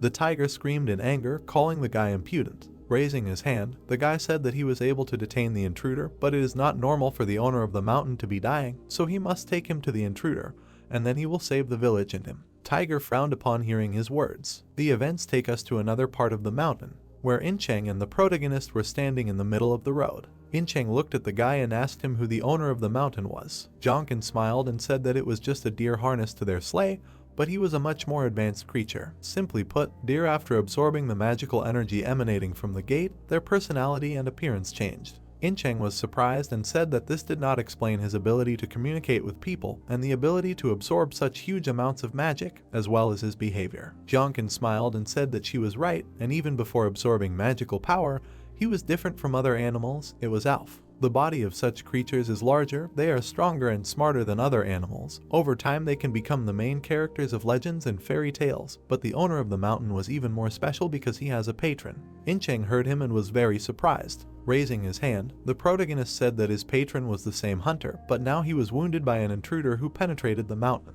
After the guy looked to the side, saying that not only he was their target, but also the intruder who wounded him. Anne frowned and shouted, ordering to open the world. A bright flash of light flashed in the sky, after which a pillar of light fell on the mountain ridge. The protagonist stood aside watching this. Suddenly, he jumped forward. After him, Incheng jumped down, and when two clouds of mana appeared near the pillar, Anne waved her hands, ordering to close the world, and the bright pillar of light immediately began to disappear. Looking down, the girl wished the protagonist a good journey. At this time, the system informed Jonkin about entering a time gate. Finding themselves in the middle of the tunnel, the couple froze. Incheng was surprised to realize that this was a time gate. The protagonist smiled, saying that such gates only appear inside other gates, and Korea and China were essentially gates, so the gates in them were actually temporary. Having created fire, the protagonist said that although it was hot now, while it was cold outside, they needed to temper their bodies and become more resilient. A moment later, the system reported receiving the blessing of heat resistance from the handsome prince. Jonkin chuckled mentally, saying that the hero was not so conservative, unlike the others. Soon, Incheng began to confront the monsters. Having defeated all the monsters and golems, the couple sighed. The system notified the protagonist about the increase in the level of power over fire, due to which his level increased. Jonkin grinned and thought that the gate of Qingji with a strong flame is ideal for leveling up. Enchant looked at the guy and asked what kind of child it was. Did she create this sealed territory? Jonkin looked at her and said that she created it, but did not seal the territory, but lured the invader into it. This place is the center of Mount Baekdusan, the place of concentration of all forces. The source of the mountain's master's powers is also here. The protagonist grinned and said that the girl was a bear from the myth of Tangun. She can also use this energy. She was the one who grants this power to the mountain's master. Incheng, hearing him, fell into a stupor. Raising her hand, she asked if this girl was the strongest and not the mountain's master. The protagonist surprised the girl again by saying that although she was stronger than him, the invader was even stronger. He was most likely stronger than any monster they had encountered before. The surprised girl asked if Anne was the girl's real name. The guy answered the girl by saying that he didn't know her name, but she was clearly a hero. Looking away, the girl said that the world was really big. Oh, she had just become a hero, and there were heroes everywhere. Choji was the best place for the protagonist to grow. Summoning his spear, the guy mentally said that it was not easy to find hunting grounds like this, but he had to become as strong as possible in order to be ready for any changes in the future. A moment later, he broke through the monster's body. A second later, the monster's body began to fall. The system immediately notified about the increase in level above fire and the increase in level. Incheng grinned and told the guy that his patron was incredible. Looking at the girl, the guy said that the handsome prince was much better. Suddenly, the system reported that the fallen angel was dissatisfied and showed him his greatness by blessing him with several development points. Incheng was surprised to see the boy enveloped in a bright light. The system reported that the handsome prince smiled gently as the fallen angel stared at him, then lowered his gaze. The protagonist sighed tiredly, while the girl was happy with the updates. Soon they continued their way through the tunnel. Unne stood in front of the tiger and asked how he was feeling. The tiger looked at her and said that everything was unchanged. The owner of the mountain was dying, due to the fact that he used his powers to protect the mountain and the village while sealing the intruder, and his life force was melting before their eyes. Unne became serious and said that they should have dealt with this with the mountain's powers, but he was already wounded. Should she take all her powers back? The tiger jumped up, telling Unne not to talk nonsense. Remembering Jonkin, the tiger said that he was certainly strong, but the intruder was much stronger. Unne looked at the tiger and asked why he sent them to Qingji back then. The tiger's pupil narrowed. Remembering the silhouette, the tiger said that he did not see the guy's strength, but he saw what was behind him, and it was the same thing he saw behind the intruder. Suddenly, the mountain range began to shake. Even the barrier began to tremble. The protagonist and Incheng stood in front of a cluster of mana. Incheng was surprised and asked if it was an intruder. A boy of about 10 years old stood in front of them. He involuntarily glanced at the couple. Incheng screamed, asking if he was an intruder. The protagonist answered her, saying that she was wrong. Frowning, the guy said that he was not a human. Incheng looked at the boy again after the guy's words. She tried to understand something, but a powerful mana blocked the guy. But soon a silhouette of a wolf formed from the mana. The girl shuddered, asking if they could defeat him. Fenrir bared his teeth, eager for battle. A moment later, he rushed forward with a scream. The ogre immediately rushed forward. Then she roared, looking at Fenrir. She blocked the monster's paw with her hands, but the ground beneath her was crushed and crushed. Incheng screamed in excitement. A bright light flashed through the tunnel, and the girl found herself near Fenrir's body. He waved his hand, trying to throw her away, but she jumped into the air, dodging the attack. She gritted her teeth, not understanding where he got so much strength from. Suddenly, the protagonist found himself above the boy, and swung his spear, attacking him. Fenrir jumped up, dodging a powerful flame attack, after which he concentrated mana around his hands, sending 2 wolf paws at the guy. He screamed, enveloping himself in flames. A moment later, there was a collision of fire and energy attack, which created a terrifying explosion. The system informed the protagonist that the fallen angel was looking at them all with sunken eyes. The aftermath of the explosion made the entire mountain and village shake. Unne shouted, ordering her subordinates to evacuate the residents and try to find shelter. The 2 men folded their hands, accepting the order. Soon, her uncle appeared next to the girl. Looking at her, he asked if everything would really be okay. The girl looked at him and told him not to worry, because they could deal with it in an emergency. The man bowed his head, deciding to start evacuating people. Unne herself stared at the mountain in the distance, mentally saying that if the couple lost, she would not be able to cope on her own. Frowning, Unne wished the couple to return safe and sound. Events again take us to the barrier, inside which the princess was already lying exhausted, and Incheng's clothes were torn due to the long battle. Fenrir held the protagonist with his paw. Incheng screamed, calling Jonkin. Fenrir suddenly clenched his fist. The pressure on Jonkin increased, causing him to grit his teeth. Veins appeared on his face due to the tension, and his pupil glowed brightly red.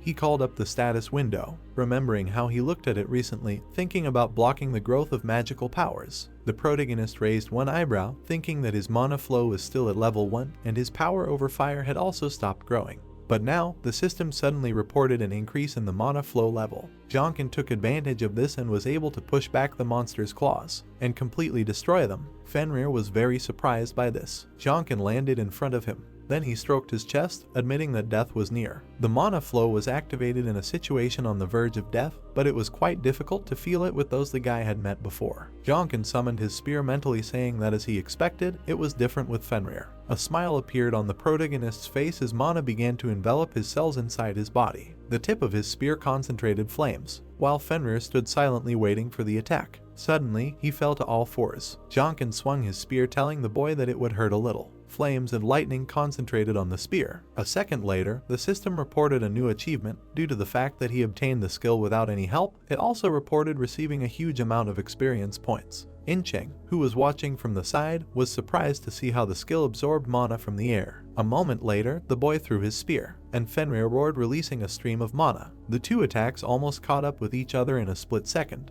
The result of the collision was a powerful explosion, which destroyed the barrier, and a stream of flame rushed into the sky. Fenrir screamed in pain, struck by the attack. The system notified the protagonist that his fire mastery level had increased to 10. A moment later, it notified him of the Fire Lord achievement, which immediately transformed him into a fire monarch. Dust and smoke from the explosion filled the entire area. Only Fenrir's silhouette was clearly visible among the smoke. Incheng was horrified when she saw him. A huge wolf emerged from the flames and walked towards the protagonist. The protagonist walked forward among the bright tongues of flame. Red spots appeared on the dark background. Fenrir frowned and bared his teeth. A text from the Demon King's biography appeared, where the hero spoke as he approached him through the blazing tongues of flame. Jonkin frowned and opened his red eyes wide, thinking that this beast could not go against his will, and all this was because of his origin. The words that it was just a wounded beast appeared on the background of the light book. Its eyes filled with anger and pain turned into eyes full of sadness, because soon it would meet its master. Fenrir opened its blue eyes wide.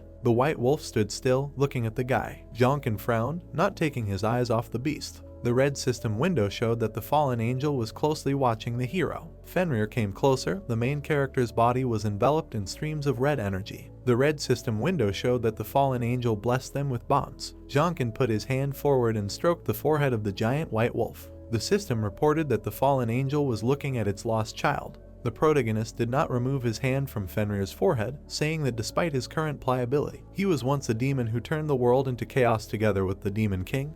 He was an ally and follower of the Demon King, and for him, in turn, he was like a son. Against the background of the light book, words appeared that the Snow King, the King of Beasts, and the Saber-Toothed God were the nicknames given to this creature. The protagonist bowed his head and frowned, addressing him as Fenrir. The system reported that the bonds had been converted to submission.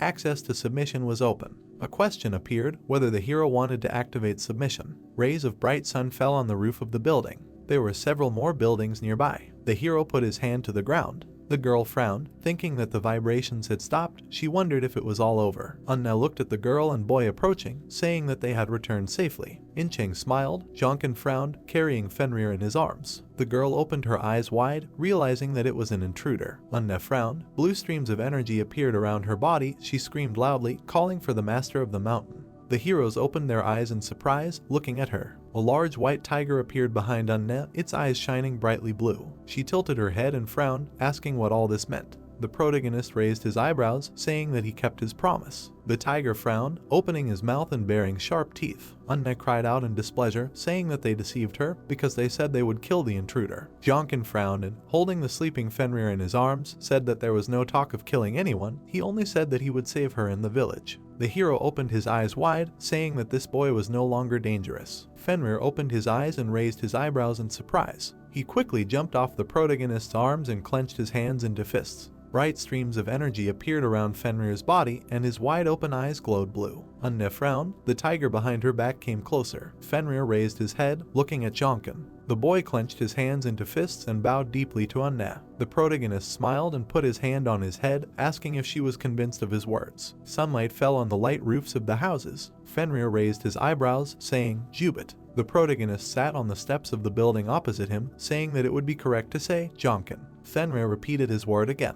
The guy frowned, looking at him and thinking that this guy does not know how to talk. Incheng came closer to them, calling the protagonist by name. Fenrir looked at her and growled menacingly, gritting his teeth. The girl put her hands in front of her, saying that she is not an enemy. The hero's eyes opened wide. He looked away. He happily raised a small red ogre above his head, calling him Princess. In-cheng looked at this awkwardly. She put her hand forward, saying that this is not right. Jonkin smiled, saying that everything is fine, they are children, so let them at least play for a little while. The girl's eyes widened, saying that she didn't think that was the case. The system reported that Prince Charming had turned into a cry, and the fallen angel was smirking at his victory. A fog was hanging over the river between the high mountains. Unna and the protagonist stood at the edge of the bank. She asked why the boy called her here. Jinkeng frowned and looked ahead, saying that he had made a promise to the owner of the mountain that he would deal with the invasion and help with its restoration, and if he did, he would take her. The protagonist turned his head to look at her. Unna's eyes widened and her eyebrows raised. The girl looked at him worriedly. The boy smiled, saying that it wouldn't be now. He would come for her as soon as he sorted out his affairs in China, and for now she needed to prepare. The hero summoned a bright sword, tightly gripping its hilt. The boy swung and threw it forward over the water's surface. Jinkeng knitted his brows and smiled, asking to watch over him until the hero returned. It would be great if she could perform one of her rituals here. Unna knitted her brows and looked at him, asking what he was talking about. The guy smiled, saying that it was very important, because he wanted to give this weapon to someone. The blue sword sank deeper into the water, causing air bubbles to rise. Ahead was a building with a light roof and red columns. The protagonist and In-cheng were standing in front of a crowd of people. The man raised his eyebrows, asking the heroes for forgiveness for the last time, because the foreigners who had come to them before were only trying to rob them. The guy standing next to him with a bandage on his forehead smiled. Jinkeng smiled, saying that he understood everything. In-cheng raised her eyebrows, saying that everything was fine. Unna came closer, asking the gentleman if he was leaving already. The boy looked at her, saying that it was true, since he didn't have much time left, but he would take her away soon. The girl opened her eyes wide and raised her eyebrows, asking what it meant. The protagonist tilted his head and knitted his eyebrows, thinking that she didn't remember their conversation yesterday. Perhaps her side effects had gotten worse. He smiled, saying that she could ask the mountain master about it.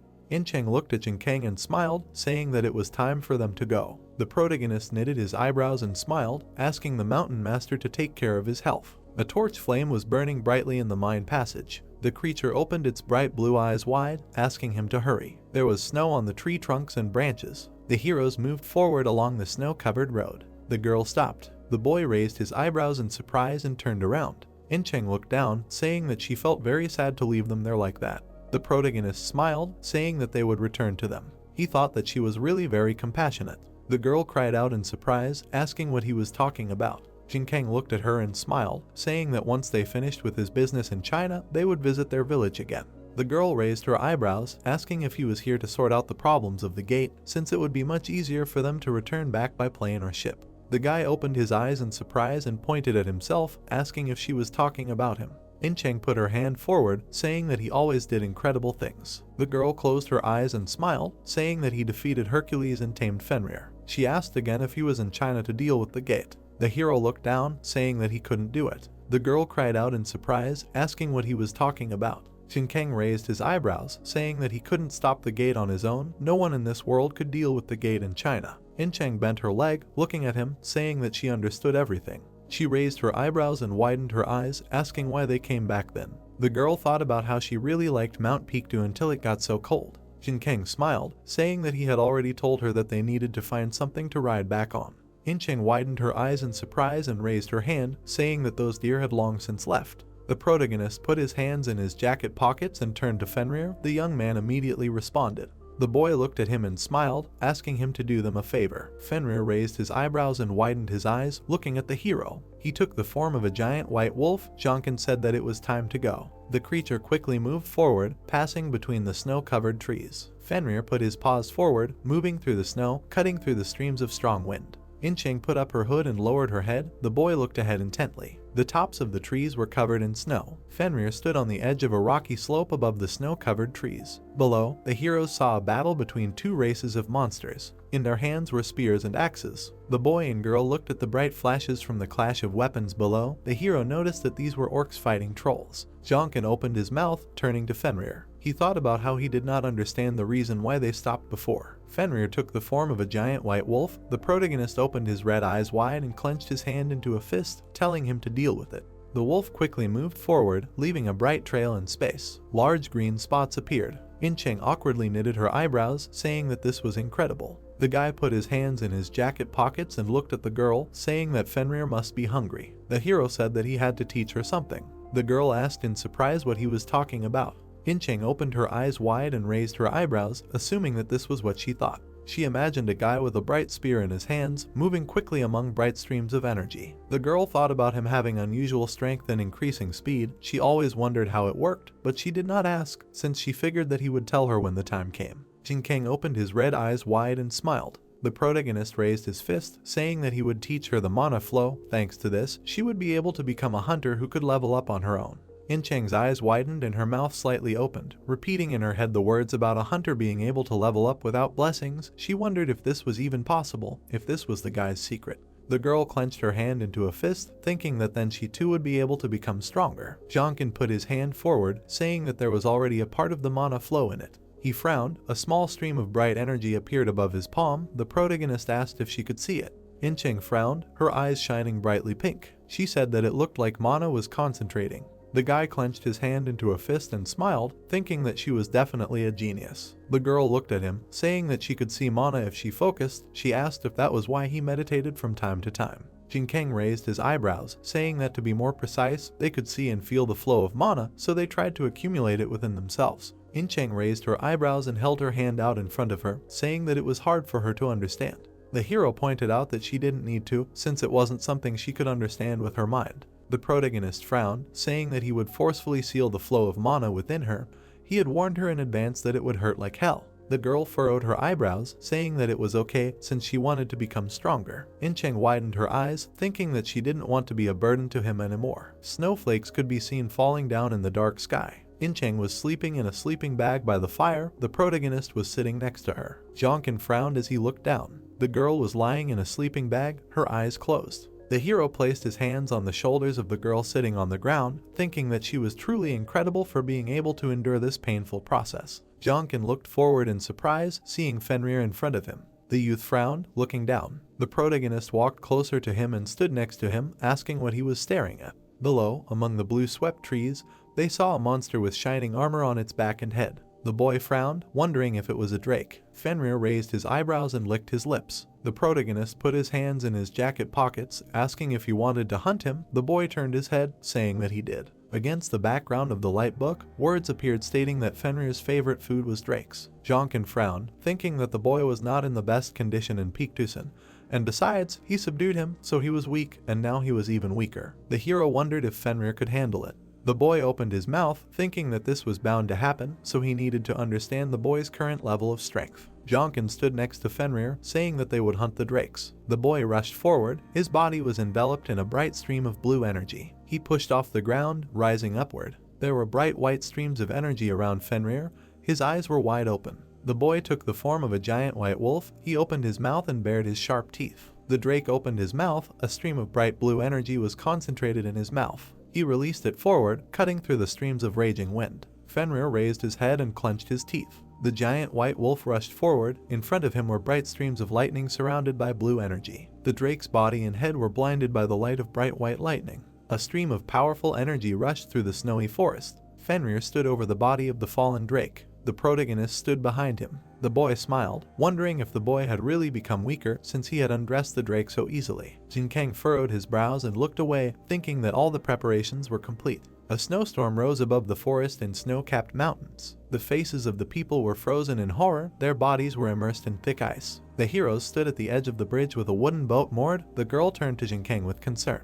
Incheng's eyes widened, filled with tears, saying that this was the disaster he had described. She asked if the whole world would end up like this. The protagonist frowned, saying that it was, but it would be much worse. At least they were able to minimize the damage and save many people. The boy turned his head, saying that there were many hunters and heroes in organizations like Asgard. They would do their best to protect themselves and survive. He would also do his best, so she had nothing to worry about. Incheng smiled and wiped the tear that was rolling down her cheek with her finger, saying that it was reassuring. She would also do her best. Jin Kang clenched his hand into a fist, saying that the ice on the river was very strong, so they could safely walk on it. Once they crossed the river, they would immediately reach their destination. The girl looked at him, asking where their destination was. The hero furrowed his brows, saying that it was Guangdong province. They needed to find someone there. Incheng raised her head, asking if there were any survivors, given the surrounding environment. The boy widened his eyes, saying that there were. He was sure of it.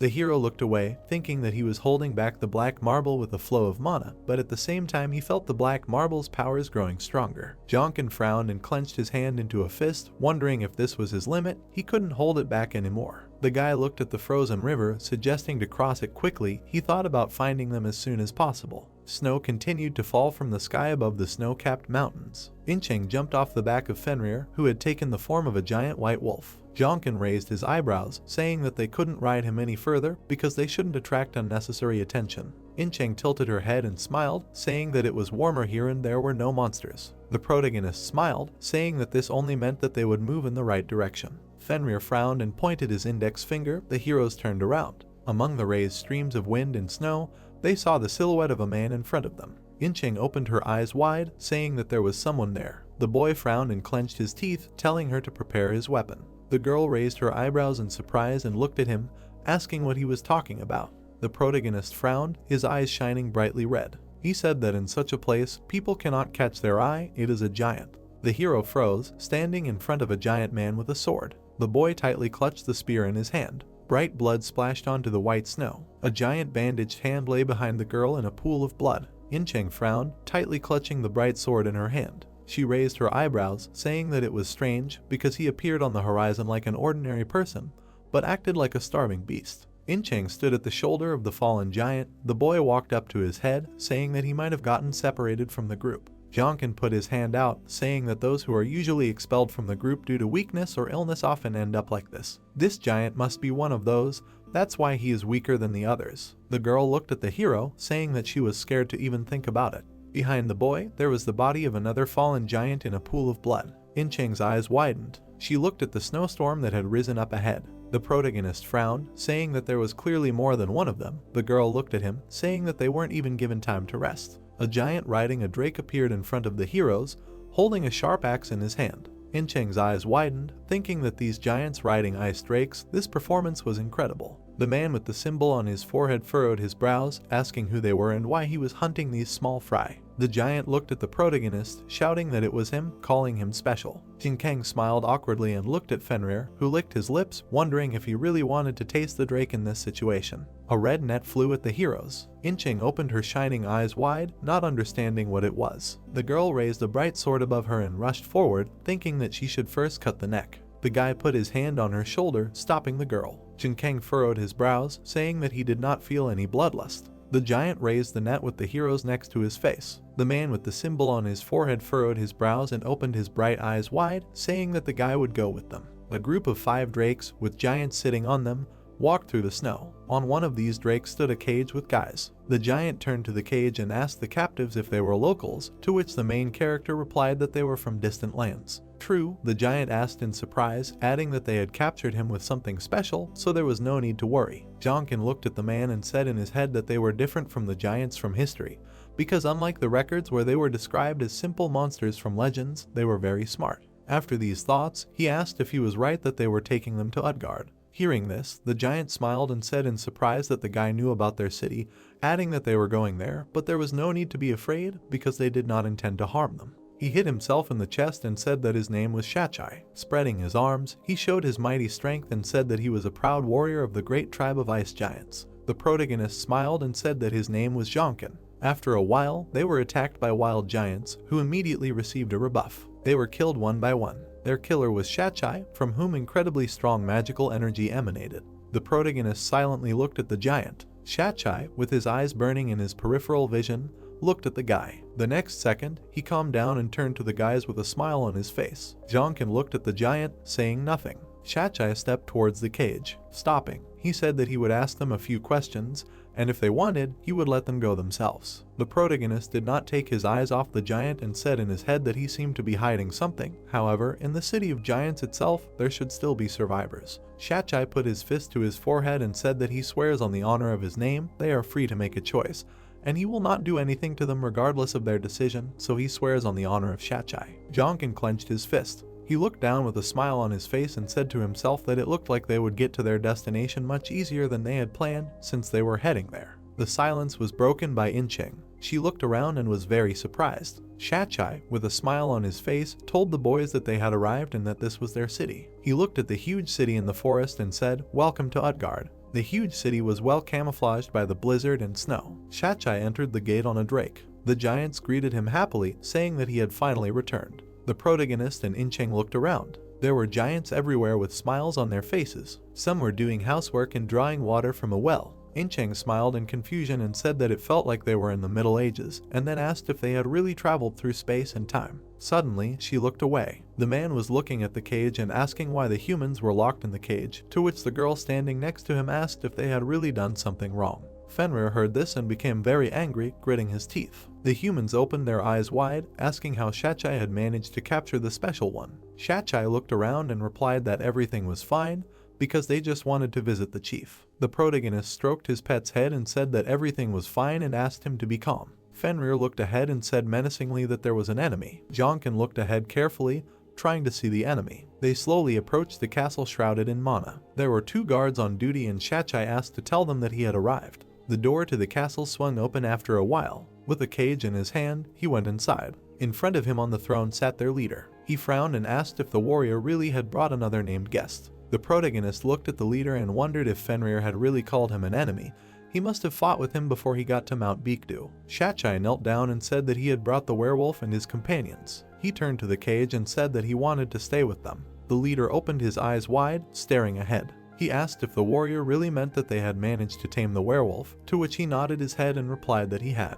The chieftain immediately enveloped himself in mana and told the warrior to take the uninvited guests and return back. Shachai frowned and replied that he had given his word as a warrior, so he asked not to cause any harm. He looked at the shocked chieftain and continued that the boys should return home safe and sound after all. Shachai bowed and asked to protect his warrior name. It was snowing outside. Incheng grabbed the bars. She turned to the protagonist and said that the bars were closed, but if she wanted, she could easily speak them. Jonkin replied that she would turn the entire giant tribe against herself. Even if she was so confident in herself, she was still in the heart of their domain. The girl stretched out her hand forward and asked if they weren't already in trouble, because no matter how the protagonist looked at everything, she did not believe that the king had good intentions regarding them. She looked away and continued, especially after Fenrir's reaction to the king. She looked at the pet and said that she was sure that Fenrir felt pressure on him, and then asked what they should do. Jonkin lay down on the bed, putting his hands behind his head, and replied that if they wanted, they could leave this place at any time, but for now they needed to rest after such a long journey. He looked up with a smile and whispered that they were probably in the castle for a long time.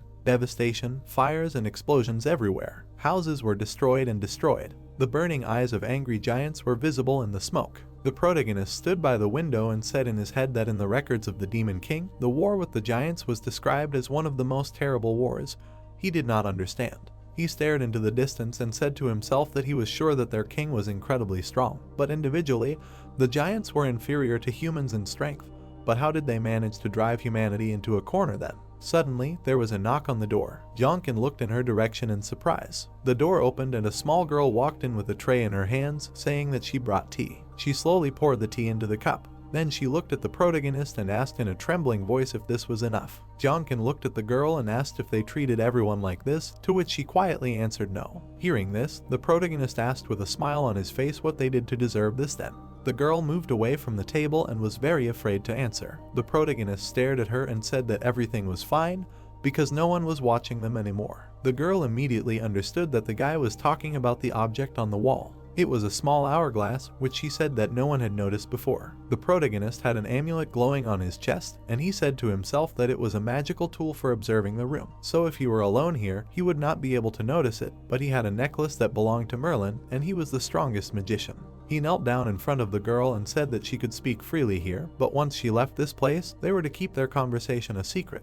After saying this, he asked how long she had been here. Cyan calmly replied that she had been here for about a year, while most of the others said that they had been here for a year or a year and a half. Hearing this, Jinkeng said to himself in surprise that it had been a little over a year since Utgard was discovered. After thinking about this, he asked why they were treated so special. The girl raised her hand, clenched into a fist, and said that it was all because of their strength, because giants like strong people, and this person there was special. She pointed to Fenrir, who was sitting quietly on the sofa, and told her that Utgard had recently been attacked by the Nars, but at one point this child had turned into a monster and killed many giants. Fenrir looked at Cyan, who continued to tell her that the king had then fought the monster. The king fought shoulder to shoulder with the other giant warriors and won, and the monster ran away. After listening to the end, Jonkin folded his arms across his chest and said that for some reason, he entered into a confrontation with the giants, which is why Fenrir ended up on Mount Pictusen. He extended his hand and asked if the girl would do him a favor, and in return he would give her a lot of sweets and chocolate.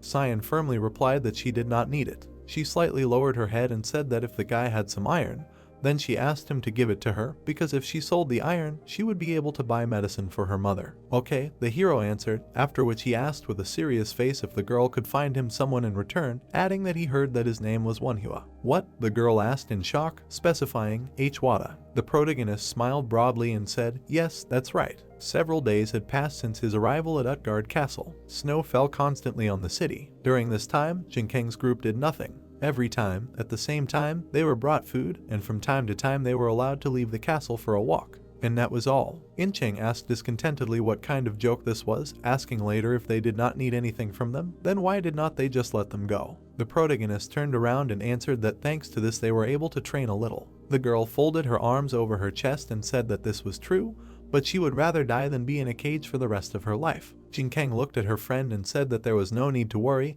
he would not let her get bored. And how so? Incheng asked in surprise. A spear appeared in the hands of the protagonist, and with shining eyes he said that he thought that they should make a show of force. The girl had a large sword in her hands, and she happily asked if they were finally going to raze everything here to the ground. Jinkeng scratched his chin in embarrassment and thought that the girl was kind, then said that Incheng seemed to really dislike this place. She frowned and said that they never saw any people here, only giants, and she just didn't like the so-called king because something about him irritated her. The protagonist enveloped himself in mana and said with a smile on his face that in order to understand what was wrong, they should put on a show of strength. He opened his eyes wide and asked how about one round. Incheng looked at him in surprise. Jinkeng stood further away from her and said that they had never fought seriously before, to which the girl nodded her head in confusion. The guy frowned and said that she was disappointing, then asked if she really didn't have any confidence in herself. The girl turned the corners of her lips down in disappointment. She frowned and said that he would regret it, because even if he didn't win, he wouldn't give up so easily. With their swords covered in magic,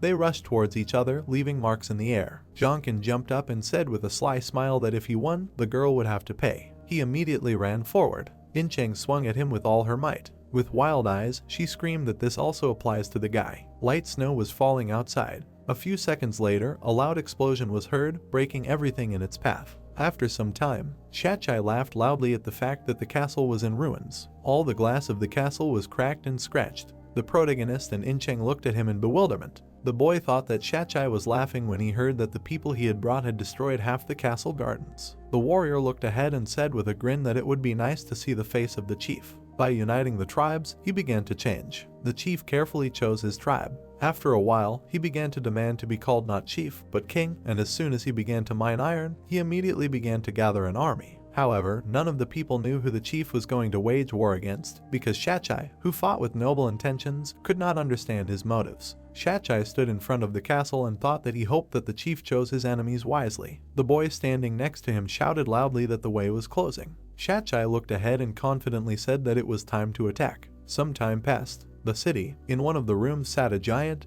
and opposite him was Incheng. The giant exhaled heavily. He looked at the girl and said that it was a great sin to cause such damage to the castle gardens, but it was also their fault for not taking their rights into account. Incheng lowered her head and asked for forgiveness. She then looked at the giant and said that she did not know how much he knew about their people, but they had a tradition of running around the forest and training. I see, the giant replied, not taking his eyes off the girl, who continued to say that she was deeply sorry that they had caused such damage to the castle gardens, so they would be more careful in the future. She looked at the giant and said that she wanted to make up for her sin, so she asked him to tell her what she could do for them.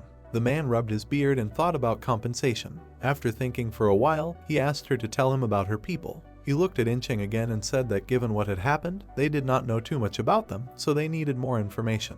The girl smiled and said, of course. A few hours ago, during a friendly duel, the protagonist lunged. Incheng managed to raise her sword at the last second and defend herself. She gritted her teeth, saying in her head that she did not see any weak points, so she had to be faster and more precise. After saying these words, she made a series of powerful strikes. A powerful explosion of magical energy was heard. The protagonist jumped back and said in his head that is expected of a girl, but then, at that moment, he was surrounded by flames. Incheng saw this and realized that her opponent was open. She immediately rushed to attack. With one swing of her sword, she dispelled the flames in front of her. But suddenly, a spear flew out of nowhere. The protagonist was standing behind the girl, pointing the spear at her. In-cheng stood up and quietly said that she lost. Jin-kang put his weapon away and said that it was a good duel. He put his hands in his pockets and asked if she would do what he asked, to which In-cheng replied, of course, after all, she lost, and then asked what he wanted. The protagonist smiled and asked to pretend to cooperate with the giants and gather more information and more. The girl raised her head questioningly. A few minutes later, 2 giant guards came running.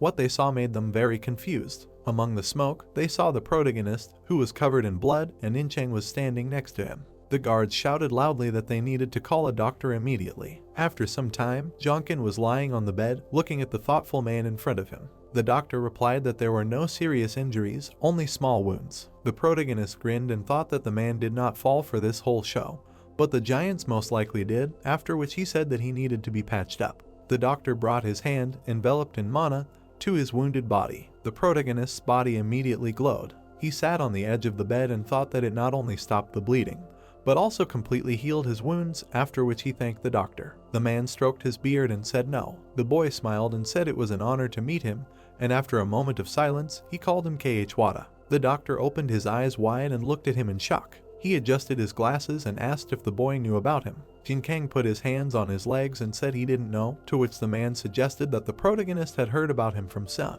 The boy smiled and said that it wasn't true, but it would be nice to get to know each other better, to which K.H. Wada called him a stupid young man.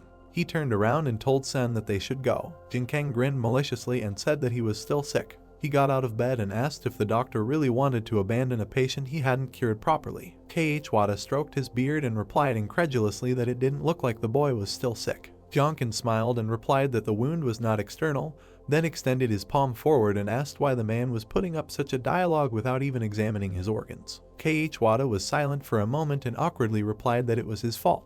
He walked over and touched the protagonist's wrist. The doctor's eyes sparkled with a bright light. He let go of the guy's hand and replied that he still did not see the problem, so it was time for him to go. He immediately slammed the door behind him. A bead of sweat appeared on Jonkin's face and he thought that he definitely felt the magical power emanating from K.H. Wada, which meant that he was a hunter, and then wondered why he had not received his abilities yet. He turned his gaze to his wrist and wondered why the man did not notice anything after examining his organs, because it was definitely K.H. Wada. He remembered the entries in the book, which said that K.H. Wada was one of the few surviving hunters from China, and the one who cured many heroes in the Demon King. Jonkin thought that the Demon King had activated the mana flow in the giant lands, and it was said that he experienced a surge of mana at the beginning of the activation. He thought that it must be something similar to the side effect of the Dragon Stone. The protagonist frowned as he looked ahead and thought that he was able to get through this with the help of H. Wada. It was written in the book that he was so good that he could be called a god. The protagonist put his hand on his chest and wondered if he was too early and H. Wada could not reach that power due to lack of time. From Jonkin's side, In-cheng called out. The guy smiled and thought that the girl would get into trouble because of the fuss about the garden, and then asked how it went. She smiled and said that it was great. The girl clenched her hand into a fist and said with a smile that they wanted her to become a mercenary warrior. Some time passed. In-cheng and the protagonist were sitting in the room at the table. The girl stretched out her hand and said that the frost giants called Nars were building a city nearby and were looking for an opportunity to attack Utgard, and the locals wanted to protect Utgard from them and other monsters, but they didn't have many warriors, so they were asking for their help. Hearing this, the protagonist lowered his head and said in his head that the number of giants was smaller than he thought, and because of the Nars, it was continuing to decrease, adding that it must be difficult for them to harm humanity because of this. In-cheng continued speaking while looking at the guy, and that he also asked a lot about the outside world, the population, culture, characteristics, and military. Jin-kang raised his head and told the girl that she had done well, to which she thanked him and asked if he had found out anything. No, the protagonist firmly answered without looking away and adding that it was even a plus because he still had something else to find out. He said with a tense face that they should have returned immediately after finding the people they came for, but to accept the offer to become a warrior, was there a reason why the girl decided to stay here? In-cheng spread her hand to the side and replied that the giants did not oppress the people here, but if the people left Utgard, they would die. Perhaps that was why they did not leave this place. She also said that she wanted to find a way to help them. Hearing this, the protagonist had an idea. He looked down and said in his head that he planned to take a few with him after he found H. Wada and escaped from Utgard. After these thoughts, he told his friend that she was much kinder than him, so he was very grateful to her for this. He looked up at her again and said in his mind that sacrificing the minority for the majority sounded good, but without finishing the thought, he told the girl that he almost did what he hated the most.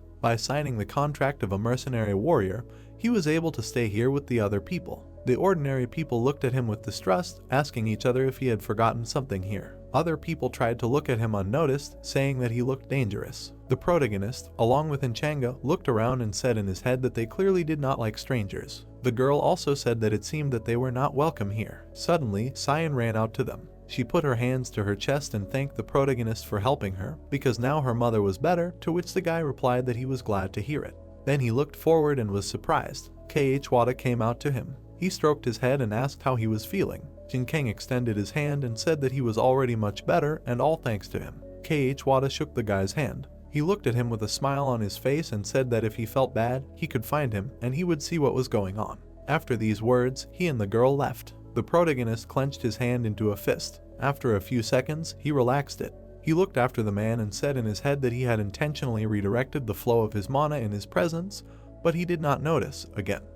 Wada calmly left, while the protagonist said to himself that he should have noticed that something was wrong, but did he really misunderstand something about old Wada? Incheng saw the guy's tension and asked if everything was okay. Jinkeng lowered his head and answered, no. The girl with a smile on her face said that there was no need to worry, because they would still find the one he was looking for. The protagonist heard this and smiled. He looked at his friend and said that for now they needed to gather information. After a while, he stood next to a man who told him that there were about 1,000 giants here. The guy indignantly replied that there were definitely tens of thousands of them. The protagonist asked in confusion who the Nars were. The guy replied that there were always many more giants in Utgard, maybe 3 or 4 times more.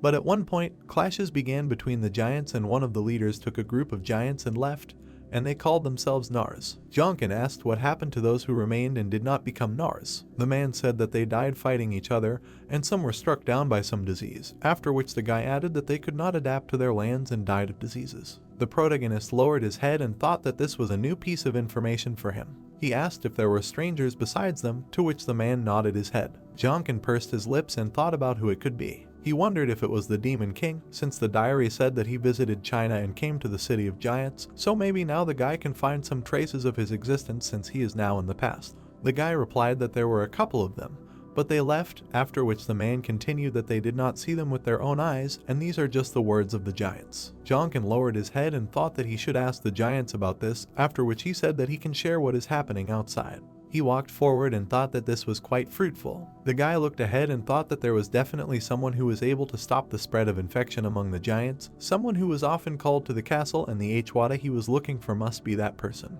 He frowned and thought that he should ask the giants about this. After a while, Shachai's attention was drawn to something to the side. He noticed Jonkin and laughed, asking if he was the same man who burned the castle gardens. He smiled and thanked the boy for helping them, despite the fact that they were not even the same species, and then said that he would need to go outside today. The protagonist was surprised to hear this. The warrior replied that the attacks of the Nars were becoming more frequent, and then asked the boy if he wanted to help them. The protagonist immediately smiled. Shachai and Jonkin left the castle to stop the Nars. After a short journey, they encountered an unexpected guest. On their way was the chief of the Nars tribe, whose name was Srim. He immediately got off the ice drake. Shachai slowly walked towards him. They stood opposite each other. Sri examined the warrior and recognized Shachai. The warrior fixed his gaze on the chief. Jonkin frowned and thought that this could be dangerous. He looked at Sri, who was covered in mana, and thought that he was very strong. The protagonist looked at Sri and said in his head that he was stronger than Shachai, perhaps even on the level of the giant king from the castle.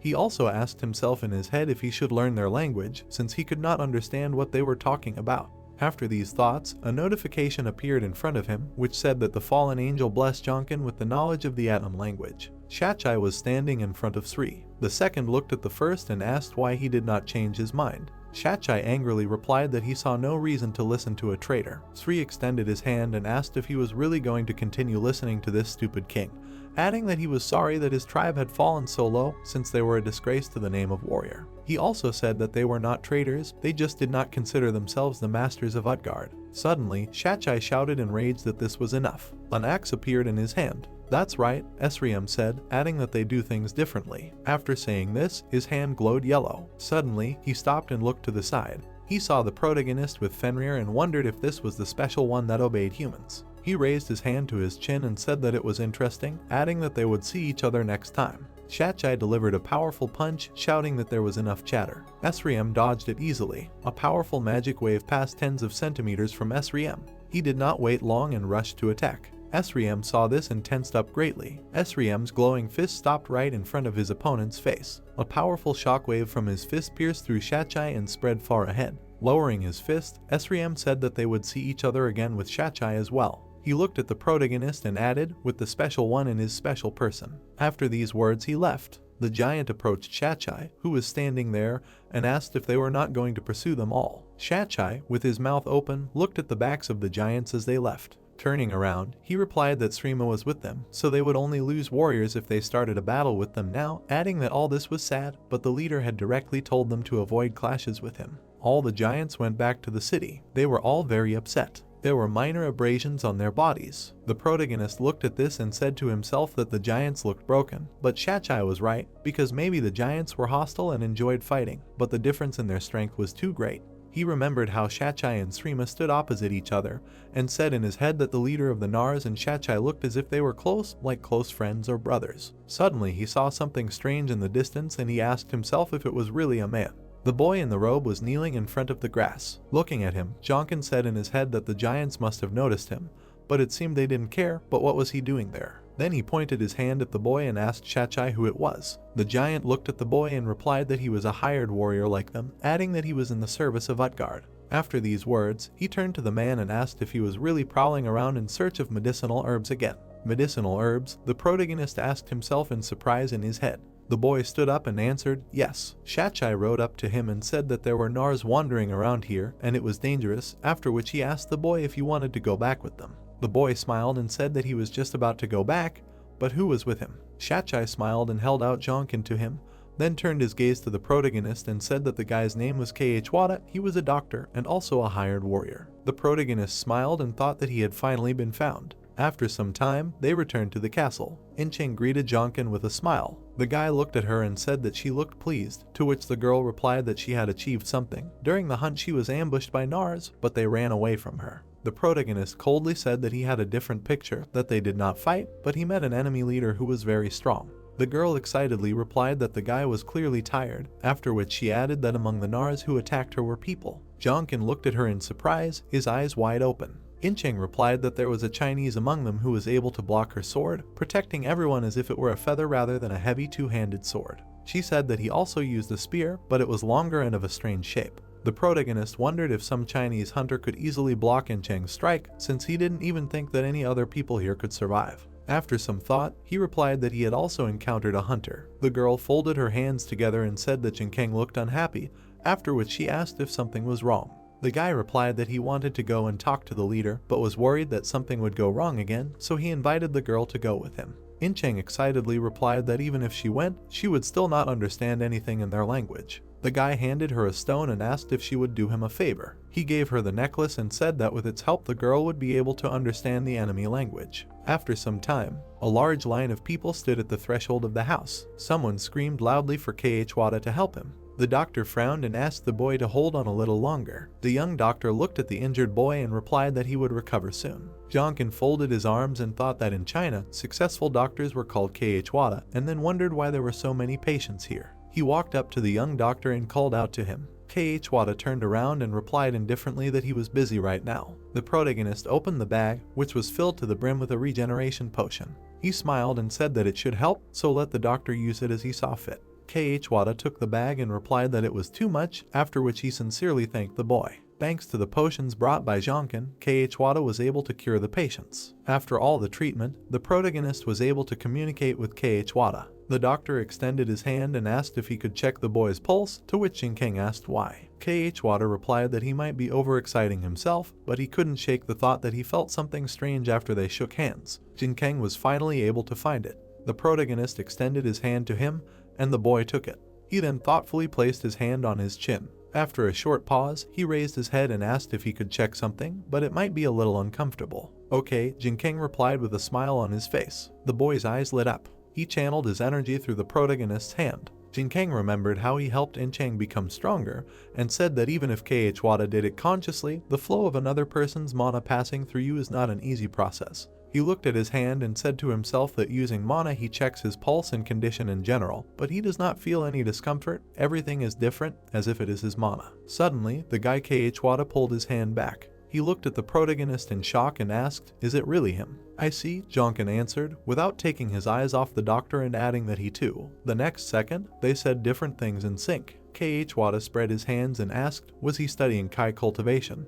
And the protagonist asked, was he studying the flow of mana? K.H. Wada looked at Jonkin in surprise and asked himself, mana flow. The protagonist looked at the guy with the same emotions and asked himself, Kai cultivation. A few minutes later, in K.H. Wada's house, they sat opposite each other, and the protagonist asked how K.H. Wada came up with the idea of mana flow, to which the guy replied that they call it Kai cultivation. Jonkin asked in surprise. He stared at the guy and asked if anyone else knew about Kai cultivation besides him. K.H. Wada extended his hand and replied, yes, the people are on the Nar's side. The protagonist immediately remembered what Incheng had said about the people she had met, and he realized that there was clearly a double bottom. Leaving his memories, he said to himself that he needed to deal with the black marble for now. After these thoughts, he asked K.H. Wada if he noticed anything when he checked his pulse. The guy extended his hand and replied that his blood was very thick and the flow of internal energy was unnatural. But his conclusion was not perfect because he had only briefly examined it. But was there really something bothering him? The protagonist said in his head that K.H. Wada was the one who was able to cure the Demon King, so he could be trusted. After these thoughts, he told him that he had problems during the cultivation of his internal energy. He remembered and told him how the huge amount of demonic energy released by the monsters flowed through his body. This demonic energy mixed with other energies of other origins inside his body and transformed into black marble spheres. And when these balls began to emit strong energy, his body began to experience great pain. He stretched out his hand and said that he had no idea what these balls were, but cultivating internal energy was absolutely useless. K.H. Wada listened to the guy and calmly said, then. He stared at Jin Kang and asked if he could examine him again, but this time properly, but it could be quite dangerous. The protagonist smiled and said that everything was fine. When it was over, he was lying on the bed. K.H. Wada wiped the sweat from his forehead and said that it must have felt like his organs were being torn apart, but he endured it well. The protagonist looked at the medic and asked how it went. The guy lowered his hand and replied that the black spheres inside him were quite unique, adding that, usually, they absorbed all of a person's life energy until he died, but the spheres inside him were different. They actually stimulated the mana flows inside him. The protagonist sat down on the bed and asked what this could mean. K.H. Wada replied that they did not cause much harm to Jonkin, and the reason the guy was experiencing pain was the force change in the flows inside. The doctor continued that this was fundamentally dangerous because the spheres grew stronger with the guy. He explained that if the spheres became stronger at some point, they would suppress him as an entity. The doctor said that the protagonist would go crazy, becoming a psychopath consumed by the desire to kill, but surprisingly, with his extraordinary mental fortitude, he was able to suppress all of this. Jonkin asked if the psychopathy the doctor was talking about was by any chance the same one that haunted the Nars abandoned in the ice. K.H. Wada nodded his head in disappointment. The protagonist thought that the people on the Nars side were psychopaths who were obsessed with killing and cultivating their inner energy, and he was able to gather a lot of new information that he couldn't figure out yet, but it would be useful to him anyway. He thought that the black spheres were safe and also helped him cultivate. The guy frowned and thought that cultivating naturally while facing danger meant that everything was fine. Jongkyung took the shirt and thought that the Demon King could really learn about mana flow by learning cultivation, and if that was the case, then through cultivation, he would be able to improve his mana flow in the future. He called out to Mr. Manhwa and asked if they could talk for a while. The doctor said no problem because he also had some questions. They were sitting in Manhwa's house. Jongkyung said that all these patients didn't even participate in the battle, and then asked why they were all sick, to which the doctor replied that there was too much energy in the lands. He took the mug in his hand and said that hunters under the supervision of patrons could benefit from such a place if they were addicted to energy, but ordinary people were unable to handle such amounts of energy, which is why they began to get sick. He explained that with the emergence of gates all over the world, lands began to appear that were unsuitable for human habitation. Manhwa put the mug on the table and said that before China experienced gatification, he studied medicine in Europe and then returned to his homeland as soon as news of everything reached him, hoping that he would be of use. He said that beyond these lands, everyone called them the irreparable hellish lands, the realm of monsters. The doctor frowned and asked why the protagonist had come all this way. Would they really send a rescue party for him? Jin Kang looked at him and thought that there was no mention of a rescue party in history, and then replied that looking ahead, there would be no rescue party. Manhwa looked at him with disappointment and lowered his head. The protagonist replied that she was already here. After that, he smiled. The doctor told the guy to stop talking nonsense, because there were only two of them. Jin Kang replied that besides Fenrir, there were two more who gave the giants a hard time and one of them was not a human, so it would be more correct to say a skeleton.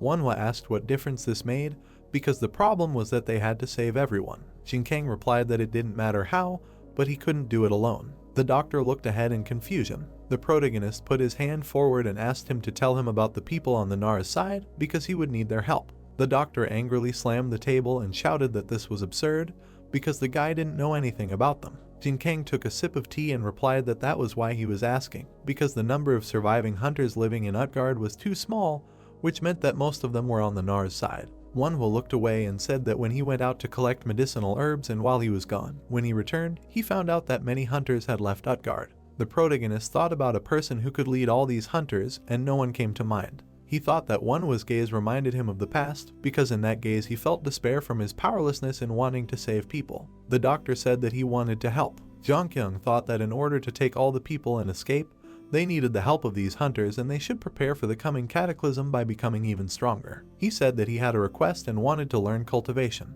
Manhwa looked at him with a puzzled look. The protagonist thought that if he could study it, he would be one step closer to the power of the Demon King. Some time passed. Utgard, outside the city, on a hill, were the protagonist, Fenrir, and Hwada. Manhwa said that everything was ready, and then a magical barrier appeared. He dusted off his hands and explained that he erected a barrier around this area so that no mana flow would leak out, so even if Jinkang were to train inside, no one would suspect anything. The protagonist touched the barrier and asked if something like this was really necessary during his training. Manhwa extended his hand and answered, of course, because the internal changes require the absorption of energy around, and during this process, due to the huge changes in energy, one of the giants might notice it. He looked at the protagonist and added that since collecting energy in one place is not an easy task, then for starters, they would not mind a barrier for the natural flow of mana around, and then asked if something was wrong. The protagonist looked at Hwada and answered, no, because he really felt and collected the energy that naturally flowed around. Hearing this, Manhwa spread his hands and asked in surprise if he really collected energy from outside without a special technique, but who was his teacher then? What special technique of internal energy did he learn? Because it was impossible.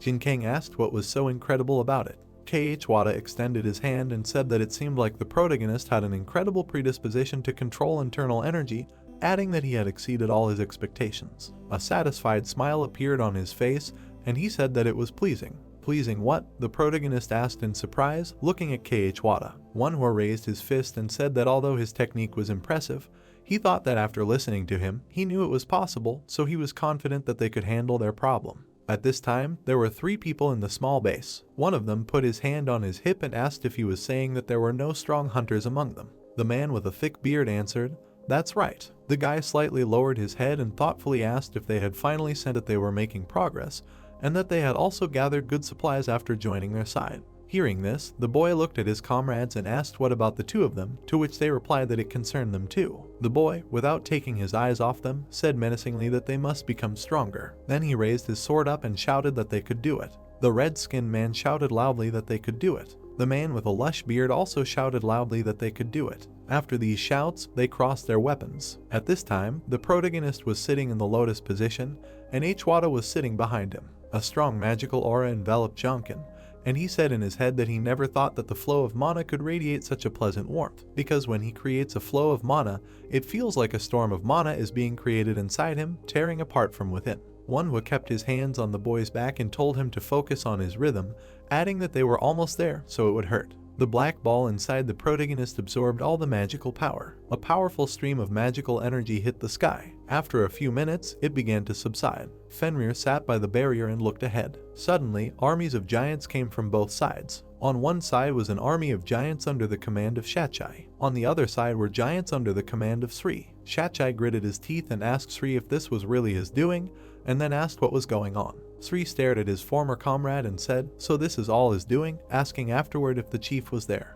The chief, Shachai asked in surprise. Sri was also very surprised by such a question. Fenrir, standing by the barrier, released his insane magical power. Gritting his teeth, he became very angry and growled. Inchang saw Fenrir's reaction and said in her head that such a reaction could only mean one thing, that Jonkin was inside. Sri stepped forward and said that he did not understand what Shachai was talking about. Suddenly, his terrifying magical aura filled the entire area and he said that he no longer trusted him, let alone a truce. With his eyes burning, full of rage and hatred, he said in his head that it was a great pity that the leader was not here. After these thoughts, he said loudly that he would put an end to everything today. Shachai released his magical energy and said loudly, since this was the case, he had no choice. The next second, he screamed furiously, "Giants!" 3 screamed furiously, "Nars! Attack!" Both leaders screamed furiously. Shachai's giants rushed to attack. Sri's troops also did not stand still and rushed to attack. Shachai jumped at Sri, swinging their axes in flight. At this time, the protagonist was sitting inside. He slowly opened his eyes. Then he turned around abruptly. Behind him, he saw the gray-haired Manhwa. His whole face was wrinkled and sweaty. He said with all his might that this was not all, because such a powerful technique and energy. Without finishing, he fell to the ground, and the protagonist rushed to him. He put his hand to his neck, feeling for a pulse. Without removing his hand, he calmly said to himself that he was still alive. The fight continued, and SRM, swinging his axes, wanted to strike. Shachai shouted loudly and swung back. Both struck, parrying them with their weapons. SRM smiled and said that his opponent had become stronger. Shachai continued to press and shout that his opponent, on the contrary, had not changed at all. Powerful blows and bursts of magical power were heard. The explosions were so bright that nothing could be seen. Suddenly, Shachai missed a strong blow. Even with a severe wound, he still picked up his axes and stood his ground, saying in his head that he had trained a lot since their last battle. But the difference in strength was still great, as expected of the strongest warrior of the giants. After thinking these thoughts, he shouted in rage, asking why he, such a revered warrior, betrayed his own kind. After shouting this, he took off. The ground under his power split. He ran towards his opponent and shouted how he could betray them. SRM swung his axes, releasing a wave of magical energy and throwing many rocks towards the giant. Shachai stopped and covered his face with his hands. SRM looked at his opponent and shouted back that he could no longer bear the way he played the king. He spread his arms and shouted that maybe Shachai did not know, but the chieftain destroyed everything that was dear to them. Hearing this, Shachai became furious. He lunged and dealt a powerful blow to the enemy's face. SRM did not lose his balance and glanced at his former comrade out of the corner of his eye. He threw the axe out of his hands. Then he hit Shachai in the face with all his might. The giant flew back from such a blow. SRM, his eyes burning, walked towards the enemy and said that his friend and Shachai's father, Ovaldi, was killed by the chieftain. Hearing this, Shachai, trying to get up from the ground, asked in shock what. SRM screamed in rage that this bastard Loki killed Ovaldi. Shachai seemed to be struck by lightning. At this time, magical power began to burst out of the magical barrier. A powerful explosion was heard, and the barrier was torn apart. SRM looked in shock in the direction from which the insane power came. Inchang and the man with a lush beard stopped fighting. The protective barrier began to split even more. A silhouette slightly appeared in the fog. Jonkin looked forward with indifference. He looked at Manhwa, who was lying motionless in front of him. The doctor moved his lips slightly. The protagonist thought that his condition had improved. But it seemed that things did not go as he planned, because the Apple of Eden is a treasure many times more powerful than the elixir, but it looks like it barely saved his life and the guy does not feel the flow of mana. Jinkang looked at his hand and wondered if he was the one who absorbed the effect of the Apple of Eden while collecting mana. He clenched his hand tightly into a fist and thought that maybe that was why he felt such a huge flow of mana. Jinkang was enveloped in mana and thought that right now he could defeat Hercules. He immediately felt strange flows of mana around him. He began to get nervous and wondered what was going on. Behind him, he felt Inchang approaching and saw her. The girl smiled and said that she was glad that the guy was okay. The messages showed that the fallen angel was expressing his disdain. The protagonist frowned as he read the message. He started receiving notifications that the flow of mana had been strengthened and that harmony, purification, and resistance had been improved. The Nars looked at him and shouted that this was their chance, so they needed to attack him quickly. They ran forward, knocking down the giants in their path. Jinkang immediately summoned Henmu. The familiar appeared next to the boy and said that it was waiting for his instructions. He asked if the protagonist really wanted him to kill those giants, to which Jinkang said that Henmu had changed a little. With a smile on his face, he asked the familiar to take Manhwa to a safe place. Henmu thought sadly that he had become even stronger. The familiar answered with a trembling voice that he would fulfill his master's order. Jinkang frowned and thought that Manhwa would be fine. He immediately released a powerful mana into the sky. The boy with glowing eyes rushed forward. SRM grabbed Shachai by the shoulder and swung his burning hand at him. The protagonist hit the leader hard on the cheek with his fist. SRM immediately fell to the ground from Jonkin's strong blow. Shachai excitedly turned towards the strong blow to the ground. He noticed the protagonist and asked who he was because he had become incomparably stronger since their last meeting. The battle continued. The princess was fighting the giants. The protagonist turned to Fenrir and ordered him to do as he wished. Hearing this, Fenrir released all his magical energy. He turned into a huge wolf and stood behind his master. The protagonist stepped forward and Fenrir jumped up and rushed into the thick of the battle. Jonkin looked to the side and asked if they should talk. 3 guys from SRM's army were looking at him. The guy, the main one among the 3, asked who he was. The protagonist looked at them with burning eyes and said in his head that they should not be underestimated because they were all heroes, and the 2 behind were equal in strength to Incheng. He turned to them and said that he wanted to ask them something, and then asked who they were. The guy calmly said that his name was Yubai. A spear appeared in the protagonist's hands, and he said to himself that he did not know anyone with that name because someone with such abilities should have been in the records of the Demon King. After these thoughts, he said that he would ask him one thing. His face began to express anger, and he asked why the guy Yubai limited the people. Was it because they were not hunters? Hearing this, Yubai became furious and, gritting his teeth, said that he did not betray them. He abruptly jumped up and rushed to the attack. He waved his swords in different directions and shouted that this was their fate, all for the greater good. Jiangkan slashed at the guy, shouting that it was all nonsense. Yubai managed to block the attack, but was thrown back. The protagonist looked at his opponent and shouted furiously, asking how great a blessing it was to betray people. Yubai, with beads of cold sweat on his face, looked at his opponent and shouted back that he and Srima had an agreement that if the king of Utgard was defeated, he would help them restore China. Hearing this, the protagonist rushed to attack, shouting that he could make such an agreement with the king of Utgard. Suddenly, a man with red skin appeared from his side, who was about to strike with a spear. Jiangkan immediately reacted and rested his spear on the ground. He deftly jumped back, avoiding injuries. Then he counterattacked, but the man managed to duck. Since the protagonist missed, he decided to switch to another opponent. But suddenly, the man with the bushy beard lunged forward with a spear, shouting that Jinkeng had been caught. The spear was right in front of the protagonist when he noticed it. Without losing his composure, he grabbed it tightly with his hand. Throwing the enemy's weapon away from himself, he nimbly spun in the air. Then, he forcefully hit the guy with the bushy beard in the chest. He flew back, raising dust, unable to resist. The leader of these guys looked at the protagonist and said that he would never side with the king of Utgard. He put strength into his swords and angrily said that he had killed countless people simply because of some infection, and it was pointless to work together with such a person. Hearing this, Jinkeng wondered if he was talking about an incident that only hunters knew about, which happened after one was deaf. He also said that this explained why there were so few survivors in Utgard and why the hunters betrayed him. His eyes lit up and he said, but still. He unleashed even more of his mighty power and said that the boy said it was for the sake of restoring China, but he betrayed them. Hearing this, the boy shouted in rage that he did not betray them. His friends rose to their feet and stood behind him. Jiangkan looked at them and said in his head that there was still much he did not know, so he needed to defeat them first and then listen to their story. After these thoughts, he ordered his opponents to advance. At this time, Srim stood not far from Shachai and said that his father Ovaldi noticed that the chieftain was plotting something. Plotting? Shachai asked in surprise. Srim stared at his opponent and said that Loki wanted to turn this land into Jotunheim. Cold sweat ran down Shachai's face and he asked what his opponent meant. Esriam kept looking at his former comrade and said that he wanted to cleanse this land and make it the land of the giants.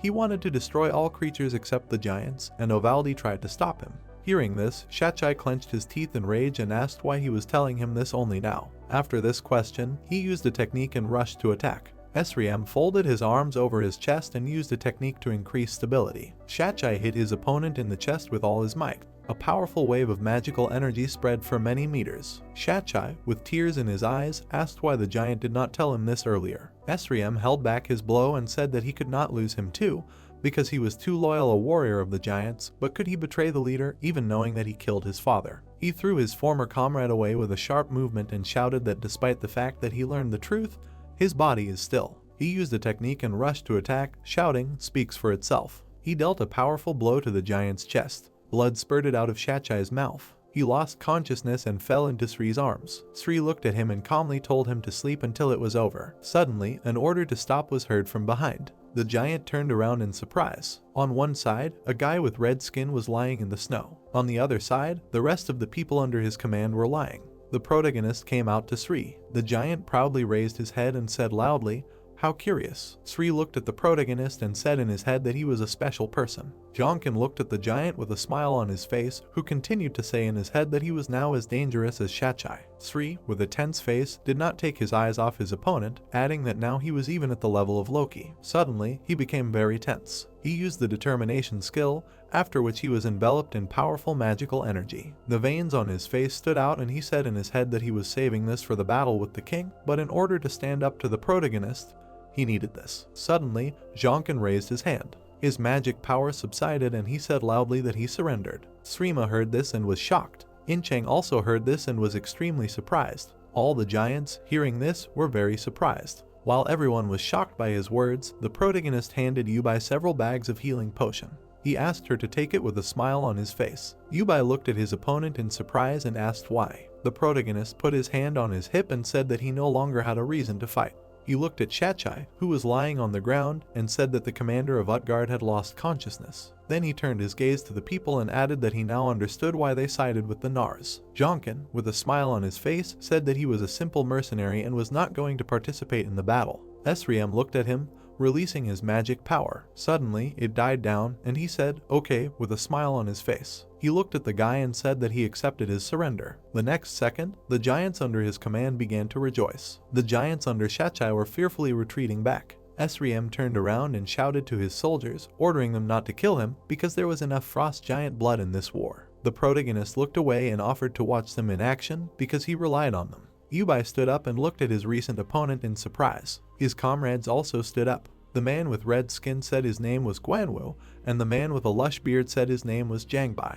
After a short pause, SSS-Rank loudly shouted to his army that they would advance to Utgard and kill King Loki. The giants raised their hands and shouted loudly. A notification appeared in front of Jinkeng, informing him that the fallen angel was looking awkwardly at everyone. The next notification said that the fallen angel was mocking. The protagonist looked down and said in his head that he was not sure, but he felt like the fallen angel was uncomfortable because he heard the name Loki, the king of Utgard. SSS-Rank looked at Jinkeng and asked why he retreated so suddenly, to which the protagonist spread his hands and said that they were just mercenaries. He looked at the giant with a smile on his face and said that if they paid them well, he would agree to help them. Hearing this, SSS-Rank smiled and said that it sounded good. The giant left, and his comrades approached the protagonist. Inchen looked at him and asked if he really agreed to this. A t-shirt appeared in Jinkeng's hands and he asked if something was wrong. He put on the t-shirt and said that he should have mentioned that they would remain neutral from the beginning to the end. He looked at Henmu, who had Wanhwa lying on his shoulder, and said that they had achieved the goal they had set for themselves when they arrived in China. He continued to say with a smile on his face that hunters like Yubai,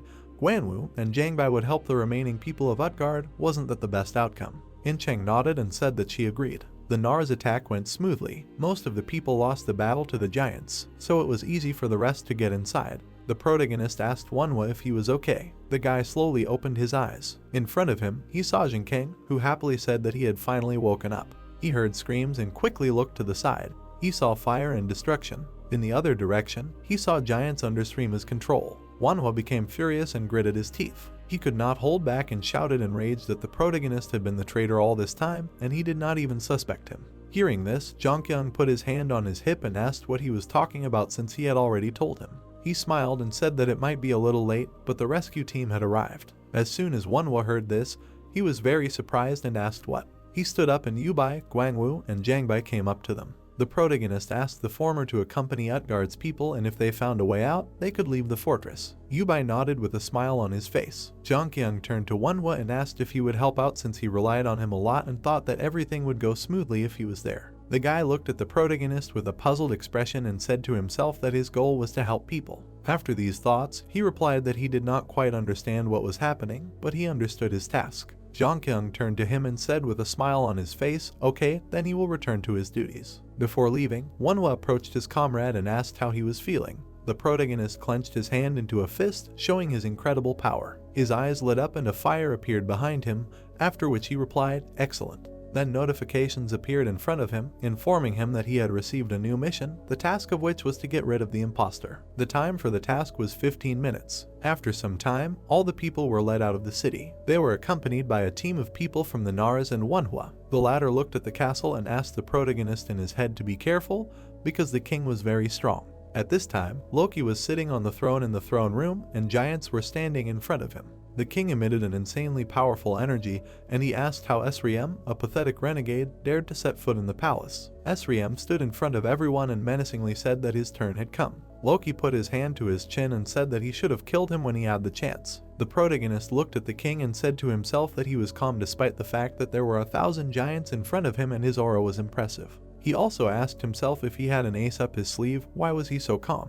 SSS-Rank smiled and mockingly asked if Loki regretted not killing him like he had killed Ovaldi. Hearing this, the king smiled. He extended his hand and said that he knew that the reason for his defection was Ovaldi's death. As soon as SSS-Rank heard this, he became furious. He used the skill Determination, and a powerful magical energy enveloped him. Loki raised his hand, clenched into a fist, and said that it was impressive. Then he stuck out his thumb. Suddenly, the coffin behind his throne shook. A red hand burst out from there. The next second, the coffin was destroyed by a mad giant whose skin was red. Then a giant jumped in through the window. Having destroyed the ceiling, another giant jumped into the throne room. A few minutes later, hundreds of giants with glowing eyes stood in the throne room. The protagonist tensed up because he immediately realized that these were weak-willed giants like those he met when he first came here. Loki laughed madly. Srim gritted his teeth and screamed furiously, asking what he had done. Suddenly, it dawned on Jonkin and he said to himself that there were rumors that a huge number of giants died from illness. But was this true? Because these giants were different in strength from those he had seen on the ice plateau. He understood that they were too strong, they had no will of their own. But unlike the obsession with the desire to kill, now they were filled with the will of the king. The giants were enveloped in powerful magical energy. The protagonist looked at them and said in his head that now the puzzle was finally coming together into a single picture. The king sacrificed his subjects to create his own army. Loki laughed madly again and shouted that he needed an army that would obey him personally. And they became his. Well, isn't that an honor? SSS-Rank couldn't stand it and took off. He broke through all the giants and flew at Loki. The king stood up and used a technique that enveloped him in fire. As soon as SSS-Rank approached him, he waved his hand, sending a terrifying stream of magical energy at him. It hit the giant perfectly, causing him a lot of damage. The terrifying beam even pierced the roof of the castle. Loki looked at his army and addressed them. With a mad smile on his face, he ordered to tear this traitor to pieces. The giants roared furiously, showing that they would carry out the order. They rushed to attack. The other giants were scared because SSS-Rank was killed with one blow, and what should they do then? Suddenly, the giant's hand appeared and grabbed the ledge. The next second, SSS-Rank appeared. He looked at his comrades and shouted with all his might that they had to defeat their leader because he had no honor left. Attack, he shouted loudly. The giants' fighting spirit immediately rose, and they rushed to attack. Incheng, standing behind the protagonist, shouted in shock what was going on, to which Jonkin replied that the king needed a personal army, so he brainwashed the giants. Hearing this, the girl was shocked, after which she asked if Loki really killed his people and experimented on their own bodies. The protagonist turned to his partner and said that the king was a crazy tyrant who saw people only as a tool for his own plans. He was a monster. At this time, one of the giants delivered precise blows with axes to the enemy. The infected giant only smiled madly. Then he sharply bit into the giant's neck. With a sharp movement, he tore off a piece of flesh. All the other infected giants rushed at the giants. The protagonist looked at the opponents and said in his head that they have no mind, so they attack thoughtlessly like berserkers. And then the Nars are unlikely to win, so they can only. Without finishing, his eyes lit up, and a terrifying magical energy was released. Loki put his hands on his hips, laughed, and shouted that SSS-Rank knew that everything would turn out exactly like this, so he will destroy them all. Jonkin held a spear in his hands and a notification appeared in front of him that it was fully charged. "Kill the king," he said, imbuing the spear with his power. After these words, he took off. He jumped high, flying over the battle of giants. His spear caught fire, and he raised it behind his head, swinging. He flew straight at Loki, who noticed him. Jonkin dealt a powerful blow with his spear to Loki, who protected himself with his hand. The king only smiled at this. With a wave of his hand, he threw the enemy up. He used the same technique that he used on SSS-Rank and before the blow said that it was still him, the one from whom such a powerful flow of mana emanated. After these words, he hit the air with his hand, releasing an insanely powerful flow of magical energy at the guy. A terrifyingly powerful magical projectile was approaching the protagonist. Jonkin gritted his teeth because he understood that he could not dodge it. Suddenly, he looked to the side and saw it. Another flow of strong magical energy was flying across Loki's flow. A powerful magical explosion was heard. The king looked in surprise to the side from which the counter blow came and screamed, asking who he was. The smoke cleared and Shachai appeared. Veins appeared all over his body, and he stood on his feet with the last of his strength. He was very tense. The protagonist landed and saw a giant. Shachai looked at him, smiled, and said that he entrusted the giants to him. After these words, he fell to his knees. Then he lost consciousness and fell face down. SSS-Rank saw his comrade and shouted his name loudly. Loki looked at the giant with disdain in his eyes and said that he was weak for asking a human for help, adding that when the battle was over, he would make him his soldier first. Jonkin did not wait and loudly called Fenrir. The huge wolf jumped on the king. He gained enormous speed, jumping and running around Loki. He dealt him many blows, which the king held back and shouted that now the monster was much weaker than their last meeting. After these words, he used one of his techniques, spread his arms and threw Fenrir away from himself. The wolf was seriously injured and flew back exhausted. A notification appeared in front of the protagonist, stating that there were 5 minutes left until the end of the mission. The next notification said that the fallen king was asking Jonkin to get rid of this shameless person. Incheng stood next to the protagonist and asked what he would order to do next with this outrageous bastard. The guy, without thinking twice, asked to detain him for a minute. Hearing this, the girl pointed her finger at herself and asked to detain for a minute the one who defeated Fenrir in one blow. At this time, SSS-Rank furiously rushed to attack Loki. They clashed in a furious fight, inflicting powerful blows on each other. The protagonist looked at Incheng and said that one SSS-Rank is not enough, adding that he needs the girl. Hearing these words, Incheng raised her sword and said that she will try to detain him for an hour. After these words, she jumped up and rushed to attack. At this time, Jonkin was clutching his spear in his hands, imbuing it with his power. A notification appeared in front of him, stating that his spear had almost reached the limit of its mana. The eyes of the protagonist were burning, and he did not stop putting his power into the weapon. At that moment, Loki delivered a powerful blow to Srima's face. Another notification appeared that the spear had exceeded the limit.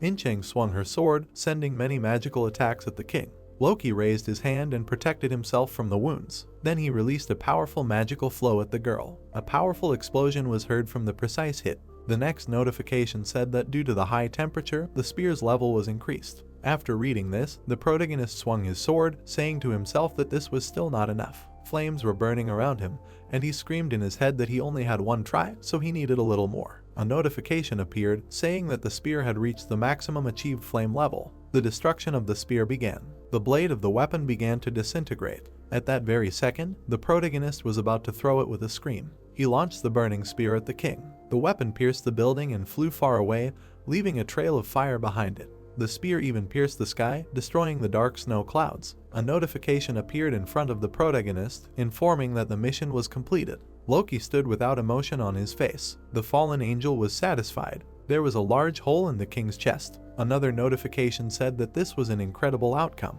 The people saved from the castle saw a bright light and did not believe that it was sunlight in China, frozen in ice. The protagonist received the title of man who raised the sun. The bright sun shone on the city. Notifications began to appear, stating that Jinkeng's affinity with fire had increased many times over and a reward for the completed mission was received. His indicators increased significantly. The healing process began. Some time passed. Under all the long-awaited rays of the sun, Utgard Loki died. The king and the castle burned to the ground. His skeleton burned for a long time in the ruins of the castle, and they disappeared without a trace. The giants under the king's control were killed by the Nars. The protagonist would say that they had finally found peace. The four generals gathered at the ruins of the old castle. They were Shachai, Srim, Yubai, and the protagonist. But the battle was not over yet. Sri approached Yubai and said that he would keep his promise. Hearing this, the guy smiled. Then Sri turned his gaze and turned to Shachai. He spread his hands and asked to kill him. The giant knelt down and said that whatever the reason, he was a traitor, guilty of the death of my people, adding that his revenge was over. But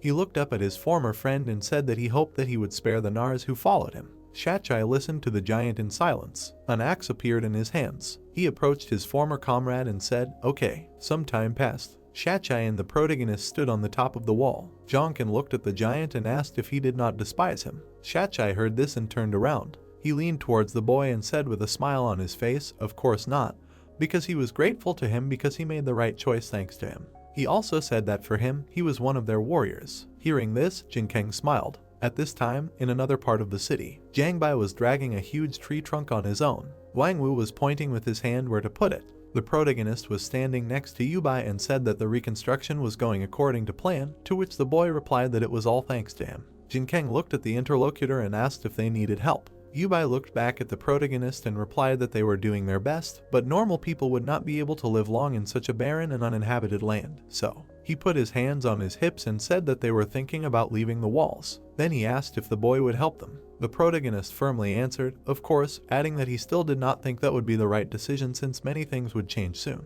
Hearing this, Yubai asked him in surprise what he meant. The protagonist, without taking his eyes off his interlocutor, replied that he thought there was no need to leave this place because he thought it was a bad decision. He also said that he would rather try to settle down here because like this place, the whole world would become a gate. Yubai heard this, lowered his head and said that it was very cold here and there was no food. Jinkeng held out a monster named Paramore and said that people could adapt it to their diet, although it did not taste the best, but it grew quickly and adapted to any food. Then he pointed to a small mountain of such monsters next to him and said that they could be fertilized with monster bones for protein, so at least people would not die of hunger. Yubai was very surprised and asked how he knew all this. Jinkeng smiled and added that he thought that he could solve the problem with the cold.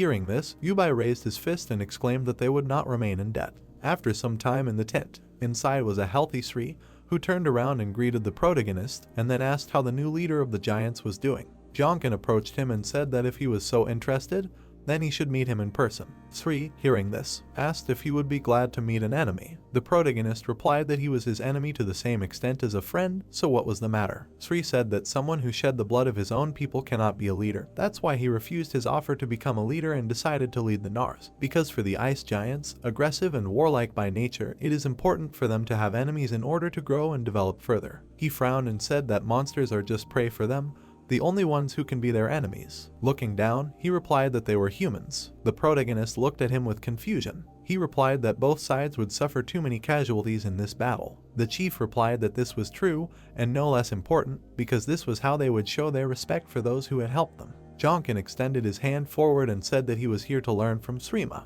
The chief looked at him with a smile on his face and replied that if this was what Loft Loki wanted, then he would grant it, because after all, this guy saved the giants. The protagonist asked who Loft Loki was, to which the chief replied that it was the ancient language of the giants and this word meant the one who defeated Loki. The message showed that the fallen angel was displeased. Jonkin thought that the angel reacted every time his name was mentioned, and after a short silence, he said that he would like to learn the leveling technique. Esriam put his hand to his chin and replied that he would be happy to assist, but he doubted it was possible. He said that the leveling technique allowed one to use the dormant potential of abilities and mana to the maximum, but it required a huge amount of mana. He continued that without the physiology of giants, which requires a huge amount of mana corresponding to their size, it would be impossible to master this technique. A fire immediately ignited in front of them. Esriam frowned and looked ahead in confusion. Shachai turned towards the strange sounds and asked where so much mana came from. Could it be Jonkin? Incheng smiled as she looked ahead and thought that she always wondered if the guy was human. The protagonist was emitting a lot of fiery mana. He smirked and said that he was sure since he had more mana than the chief. Esriam smirked and said that it was excellent. After a while, the protagonist stood on top of a cliff and looked at the castle. He frowned and looked ahead. He said that Loki was an arrogant king who experimented on his own people to create an invincible army. He thought that Loki was an infamous trash who turned giants with great strength into killing machines with the skill of Chinese hunters. The guy frowned and wondered how he made the giants listen only to his orders and took complete control over them. He thought that from what Esriam and Shachai said, he was a great warrior, but he didn't seem like he could do such a thing. Jonkin turned to the side and thought that in that case, someone was behind all of this. He thought about the intruders who had entered the fortress, who had done nothing and left according to the people's words. He thought that if an outsider appeared, it would most likely be the Demon King. The protagonist looked up at the sky and asked if that was a Black Hood. The guy wondered who that was and what he was planning. While the protagonist was looking into the distance, a female voice called out to him. He immediately turned around. Not far in front of him, he saw Incheng, who put her hands on her hips and said that a festival was going on now, and then asked why they didn't participate. A festival, the protagonist said quietly, looking at the girl. But before he could decide, she grabbed his hand. She pulled him along with her, saying that they needed to hurry because everyone was already waiting for them. The people were sitting in the built village and feasting. They were having fun and saying that this was real life, and even though there were hardships, this was also a part of life. People were eating meat and saying that they would be grateful for surviving. Incheng looked at the people with a smile on her face and said that it was a beautiful view, a celebration on the place facing the gate. Yes, the protagonist said, adding that it gave him hope. Suddenly, he turned to the girl and with a smile on his face asked if they should decorate the end of this wonderful day. After saying these words, he stepped forward. He climbed a tall building and all the people turned their attention to him. They began to gather around the building and joyfully shouted that Loki's loft was going to tell them something. Suddenly, streams of fire appeared. It enveloped the protagonist, who was accumulating power. Then suddenly, he used the level up skill, and his magical aura became incredible. Yubin and his comrades felt it and were surprised. Incheng looked at this with a smile on her face. His power even reached Srima's tents. Inside one of them, a giant with a smile on his face said that Loki's loft was truly incredible. People looked at the sky in shock and shouted that this couldn't be, it was the sun. The eternal clouds in the sky were dispersed and a bright sun appeared. The protagonist, with his hand outstretched to the sky, used his power. Notifications appeared in front of him, informing him that the mana clot had turned into a core. Under the influence of the dragon bloodstone, a weak dragon heart was formed. Some time passed and the festival ended. The protagonist stood on the wall next to Yubai, who asked if he was leaving already. Yes, Jonkin answered. He looked at the guy and added that he placed the heat he generated into these metal structures outside the city. He pointed to these structures and said that, using the mana input method he learned from Jaehyun, he used Merlin's necklace, casting protective magic to prevent the heat from escaping, so the heat would remain there as long as the structures were there. Yubai turned to him and asked if he really needed to leave since he wanted to repay him somehow. The protagonist smiled and said that they would see each other again. Jonkin immediately jumped down. He approached In-cheng, who was glad that the hero who returned the sun had returned. The protagonist asked in confusion what kind of joke this was. The girl stretched out her hand and said that it was true since he was the one who raised the sun. The guy awkwardly scratched the back of his head and the girl asked if they really needed to go. Jonkin replied that he made sure that the people were always warm, after which he thought that In-cheng had a kind soul. He turned around and called out to Fenrir. Traces of mana immediately appeared in the air. Fenrir suddenly turned into a wolf. The protagonist turned around and said with a smile that he hoped that when they met again, the wolf would become even stronger. Yubai looked at the guy with a smile and said that he hoped that they could meet again. It also continued to snow in the rocks. After a while, it became dark and cold outside. Jinkang and In-cheng were sitting in front of the fire and warming themselves. The girl smiled and said that this journey was not without adventures, but in the end, everything ended well. The protagonist exhaled and looked at the sky, then replied that if traveling was always so tiring, then he would not like to participate in them again. The girl smiled and said that she had not heard his jokes for a long time, after which she stroked the princess and asked if he liked it, to which he happily raised his hands up and shouted. Jinkang looked at In-cheng and asked how her training was going, because he thought that learning internal skills was quite difficult. The girl replied that she seemed to be beginning to understand a little about both inner mastery and the flow of mana, to which the protagonist replied that she needed to hurry. He frowned and said that there was not much time left. The guy lowered his head and thought that even now, while they were talking, the dragon heart next to his was charging, growing and filling with mana, and not only he, but everything around him was becoming stronger, which meant that big changes were coming soon. He thought that even monsters were becoming stronger and the whole world was changing. In-cheng was very surprised, looking forward and immediately called out to Jinkang. He looked at her in surprise and asked what was wrong. The girl raised her hand and pointed her finger forward. The protagonist turned back and opened his eyes wide. Ahead of them, they saw Mount Baekdu, which was on fire. The village on top of the mountain was ablaze with fire, and monsters were standing at its walls. Their skin was white, and there was rage and bloodlust in their eyes. The villagers ran away in terror. The long-haired hunter shouted for everyone to run to him. He and his comrade were defending the gate. He dealt with the monster with a quick thrust of his spear. His comrade swung his sword and dealt a powerful blow to the monster. Jumping back, they waited for the villagers or the monsters. Lowering their weapons, one of them shouted, asking if everyone had left yet. Yes, the other answered. The guy stood up and said with relief that they just had to go down the mountain. Suddenly, there was a loud stomp and a red foot. Both hunters were shocked by what appeared in front of them. It was a huge giant, the same as those under Loki's command. The hunters immediately felt an incredible amount of mana emanating from it. The long-haired guy looked at the giant and said that it seemed like they would have to put their lives on the line. Suddenly, out of nowhere, a powerful magical energy appeared. The giant immediately looked in the direction from which it came. Fenrir, in the form of a huge wolf, was running towards him. With one blow, he tore the giant's head into small pieces. The guy with long hair looked at the beast in shock and asked himself in his head, "Is this really it?" But before he could finish speaking, the protagonist and his comrades got off the predator and asked if they were okay. The hunters thanked their saviors in confusion. Jonkin looked at them and asked where the king of the mountain and the bear girl were, because he did not feel their presence. The guy with long hair quietly answered that the leader had gone down to Lake Chonji to isolate Sangun. Hearing this, the protagonist was very scared.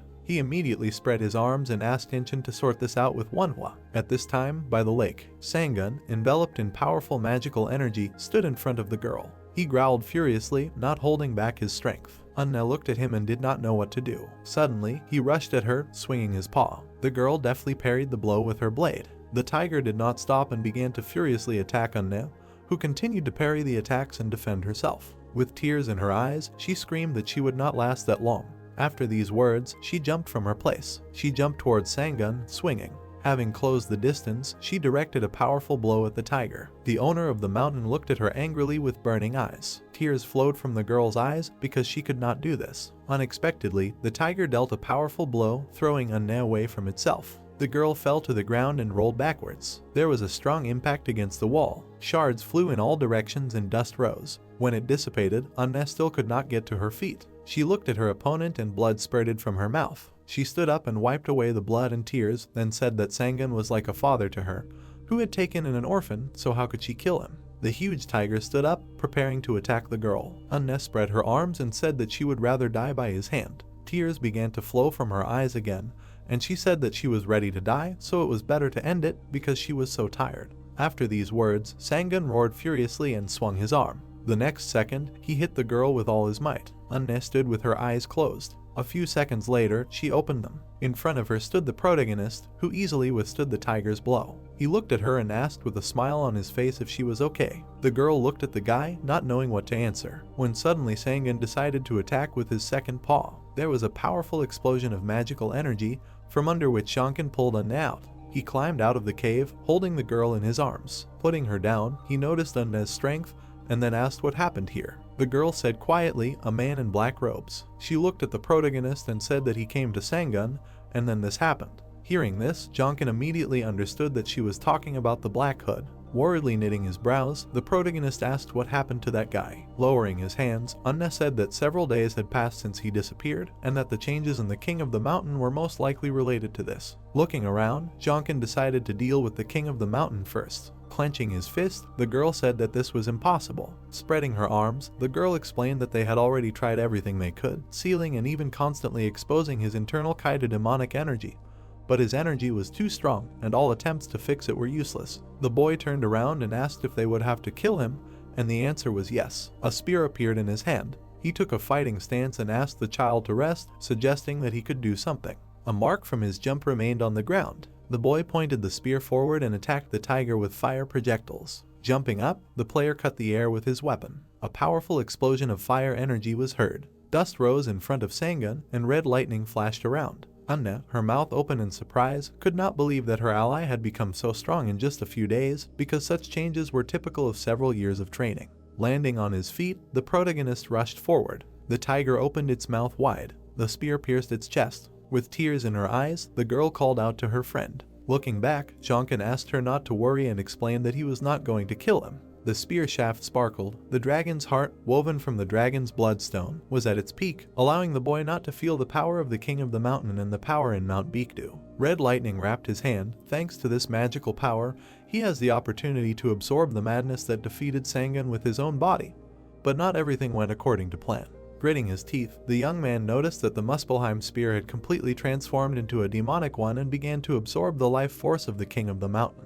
With his red eyes widened, the player thought that he could handle this and that he simply had to return the life force and energy to their owner. A notification said that the purification had been activated. Frowning decisively, the protagonist decided that he could not miss such a chance. Fire burned in the tiger's eyes. Suddenly they brightened. A light aura appeared around the beast. Looking up, Jonkin realized that he had succeeded. He pulled the spear out of the Mountain King's body. Sangun fell to the ground, blood all around him. Anne jumped up. She ran to her friend. The girl put her hands on the tiger's wound. With her eyes wide with excitement, the girl asked him to hold on a little longer and promised to heal him. Light healing particles appeared around the beast. Sangun lay unconscious. The village chief burst into tears and asked him to open his eyes. She looked down. Shedding tears on the cold ground, Anne asked her friend for forgiveness. Hearing a strange sound, the girl looked back. A man was standing next to Fenrir, smiling. One who realized that it was not too late. The tiger, who had come to his senses, lay on the ground. Frowning, the boy asked if his feelings had returned to normal. The Mountain King confirmed this with a stern frown. Throwing a stern look at him, the young man thought that he had managed to get rid of his madness, but the tiger was still dying. Raising his hand, the player asked who the man in black was who had done something like that to him and why they had decided to meet in the first place. Raising his eyebrows, he said that he did not understand how a mythical creature could meet such a suspicious person and take such power. Putting his paw on his paw, Sangun promised to tell everything and asked if everything was okay with the girl. Looking at him, the protagonist answered in the affirmative and added that she could not calm down because she was very worried. Clenching his fist, the doctor said that he had healed all of the King of the Mountain's external wounds, but everything else was not in the best shape because his internal wounds were too serious and it was pointless to try to heal them. Hearing this, Anne's eyes widened in fear. Lowering his head, the tiger said that he would soon die and asked if his friend could keep his promise to the girl. Jonkin nodded. Raising his ears, the beast decided to leave her under his responsibility. Looking up, Sangun explained that the man in black was very sinister, but his powers seemed very familiar. Remembering how the robed man stood on the cliff, the King of the Mountain said that he himself came to him on Jeonju. Surprised, the boy raised his eyebrows and asked what kind of place this was. The hooded man stood motionless, watching Jeonju. The tiger slowly approached him. Scratching his chin, the boy asked what happened next. Raising his head from the ground, the beast replied that he could not remember it. Spreading his arms, the player asked what this meant. Lowering his head, Sangan repeated that he could not remember what happened after their meeting on Jeonju. The protagonist realized that they would not be able to know what caused these changes, who this man was and where he came from. Fog enveloped the village. Standing on the balcony in front of the people, Incheng realized that everyone was gathered and said that she would give them a choice. Looking at the crowd, the girl asked them to choose what they found more interesting. With wide eyes, she said the first option was to rebuild the village. It would be difficult, but then they could stay in their homeland. The villagers frowned as they listened, and the woman said the second option was to go with them to Korea, even though they would need asylum from the government. Standing in front of the crowd, the huntress explained that they were planning to leave in 3 days, so they needed to make a decision before then. Unna approached the protagonist. With a worried frown, the girl said that she was still worried about her friend and asked if they could go and see him together. Frowning, Jinkeng agreed. Wooden beams supported the tunnel and the cave. Walking up to the tiger lying on the ground, the girl asked what happened to him. Putting her hands on his head, the village chief asked him to wake up. A healing aura appeared around her hands. However, it disappeared immediately. Unna said that he was an important member of her family and her friend. Tears welled up in her eyes. The girl cried and said that the king of the mountain was her father. The beast's body was covered in a light aura. The girl thanked him for everything and promised to never forget him. The young man watched her silently. Sangan turned into a cloud of light energy. Kneeling in front of him, the head of the village thanked him again. A wave of blue energy flew out of the cave. The villagers bowed before it. Light particles flew over a wooden pole. Clouds floated across the sky. The people stood in front of a destroyed village. Frowning, the man asked if they should leave this place in ruins. His comrade decided that someday the day would come when they would return here. Behind Incheng stood a herd of reindeer. The girl waved her hand and said that once they left the mountains, it would be very cold, so the people needed to dress warmly and climb on these reindeer. Suddenly, the woman looked to the side. A player landed in front of her. Unna was standing next to him. The huntress raised her eyebrows in surprise and noticed a small tiger in her arms. Holding it up, the girl named it Sangun. Smiling, the protagonist explained that the same thing happened to the princess. The tiger cub's blue eyes sparkled. The patron big man placed the dead king of the mountain in the Ungen family, but he was reborn with multiple memory loss and no strength. Lowering his hands, Jonkin said that they would soon return to Korea. The dragon slayer said that she was happy just thinking about it. Smiling, she asked what their future plans were. Looking down, the boy thought that they had a lot to do. A sword appeared in his hand. The golden weapon glowed. Incheng asked what it was, her eyes widening in amazement, and felt incredible mana. Looking at the sword, the boy thought that Unna had done a good job and said that it was a gift. It was as if a stone had fallen on the girl's head. Gritting her teeth in displeasure, the woman asked what they would do when they returned to Korea. She suggested that her friend was going to shower his secret girlfriend with gifts, and the player shuddered in surprise. The protagonist scratched his cheek in embarrassment and confirmed this. Seeing that his girlfriend had turned away from him, Jonkin wondered what kind of reaction this was. A huge number of people were walking through the snowy valley. The man's eyes widened in surprise,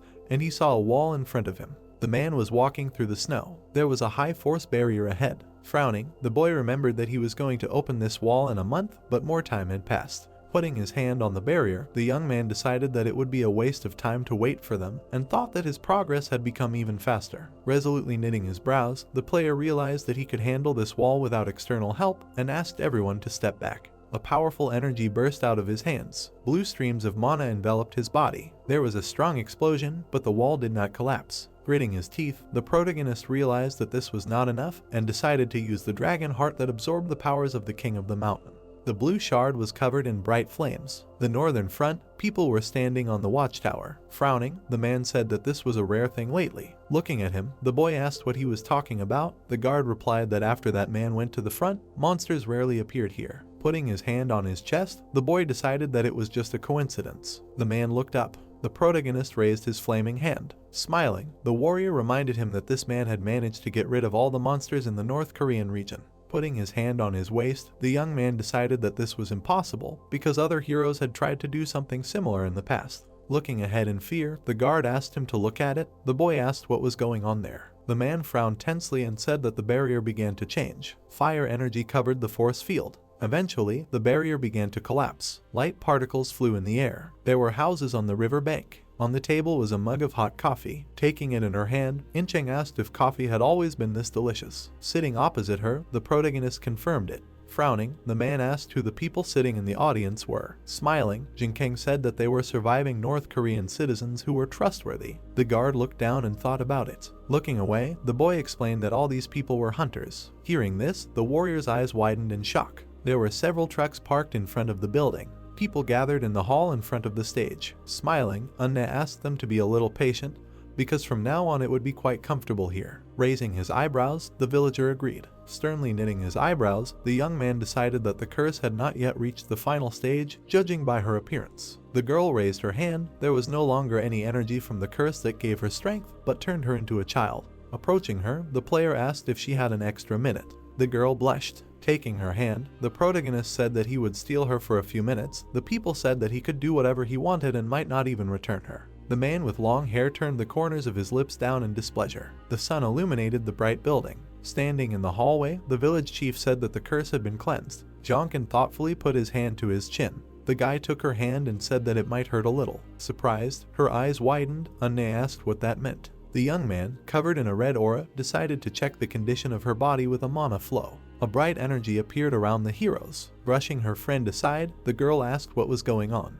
Looking at her hand, the player said that it had become weaker. The girl, her mouth wide open, asked how that could be. Summoning pink waves of energy around herself, the village chief decided to check it out for herself. Looking at her hand, Unne realized that it had indeed become weaker and asked how that was possible. Frowning, the protagonist said that she was only strong in the vicinity of Mount Baekdusan, since she controlled its energy, which was why his friend began to look like a small child near the mountain.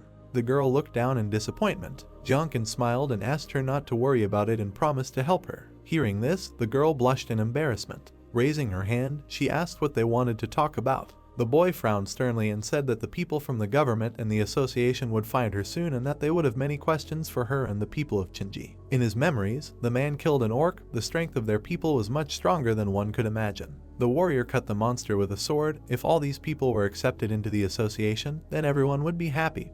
But there was only one problem. Looking up, the head of the village asked if they should be trusted. Frowning, the boy explained that there was a possibility of being expelled from Korea or signing a dishonest contract with the government or the association. Remembering the smirking Hyojin, the player said that the president of the Asgard organization would probably come in person because he wanted to have this power. Putting his hand to his chin, the protagonist decided to offer them a good option, but the choice would be left to the residents of Chinji. Raising her eyebrows, Unne asked what it was about. The sun's rays illuminated the roof. A white car drove up to the building. It stopped in the parking lot. A man in sunglasses got out. He suddenly shuddered. Raising his hand, Sansu said that they had not seen each other for a long time and congratulated the hunter on his return from China.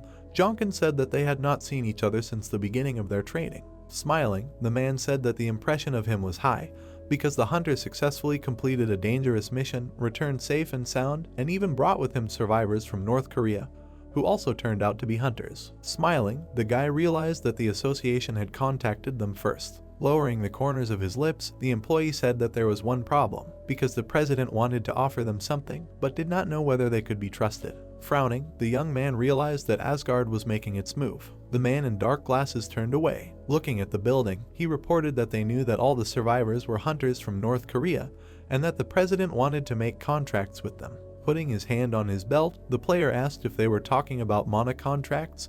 The answer was affirmative. An image of the protagonist holding out a burning hand appeared. Making a mana contract would allow the association to control people like slaves, applying penalties to them as specified in the contract. Smiling, Jinkeng apologized and explained that these people had already made contracts with him. Startled, Sansu asked what this meant. Raising his hand, the guy said that he brought them here of his own free will, so he could not allow any risks and sign mana contracts with them, and, as is known, a person can only make one such contract. The man thoughtfully scratched his chin. The employee lowered the corners of his lips and decided to inform the head of the association about this and asked his colleague to wait for a minute. The young man frowned decisively and wondered how Hyojin would react to this. The man put on his sports uniform and said that it was very comfortable. His friend agreed that it was very comfortable to move in. There was a tray with food on the table. Sitting at the table, the warrior remembered that in Chongjin they only ate potatoes. His friend asked if this was really heaven. Holding chopsticks in her hand, Incheng thought that the food here was really good. Smiling, the player agreed with her and thought that they had never eaten properly in China. Continuing to eat, the girl said that she was starting to miss the exercise. Although she liked to just sit and chat, the protagonist realized that his girlfriend wanted to resume hunting as soon as possible. Smiling slightly, Junkin called her an excellent hunter. Taking the tray in his hands, he said that they would definitely find something to do once they got home, just like when they were preparing for the Hercules competition. The stars were visible in the bright sky. The boy stood on a cliff and looked at the houses. Frowning, the young man thought that this quiet place and the whole world were about to turn into hell and that it was inevitable. Looking around, the player decided to enjoy it while he had the chance. Suddenly, his expression became tense. In front of him stood a girl dressed in a sports uniform. Unna raised her eyebrows and said her real name. The protagonist was startled by her surprise. Frowning, he asked how she managed to hide her presence. Looking down, Junkin realized that he hadn't noticed her until she came close, even though he had the ability to sense most mana flows. A dark aura thickened around her, and the boy realized that he would already be dead if this was his enemy. Putting her hands in her pockets, the girl said that this was her talent, and the boy asked why she came to him. Raising her hand, the girl said that she was interested in his future plans because they had no choice but to follow him because of the mana contracts, and some people are very scared of this. Smiling, the player explained that they will be heading to Seoul. Hyojin scratched his chin.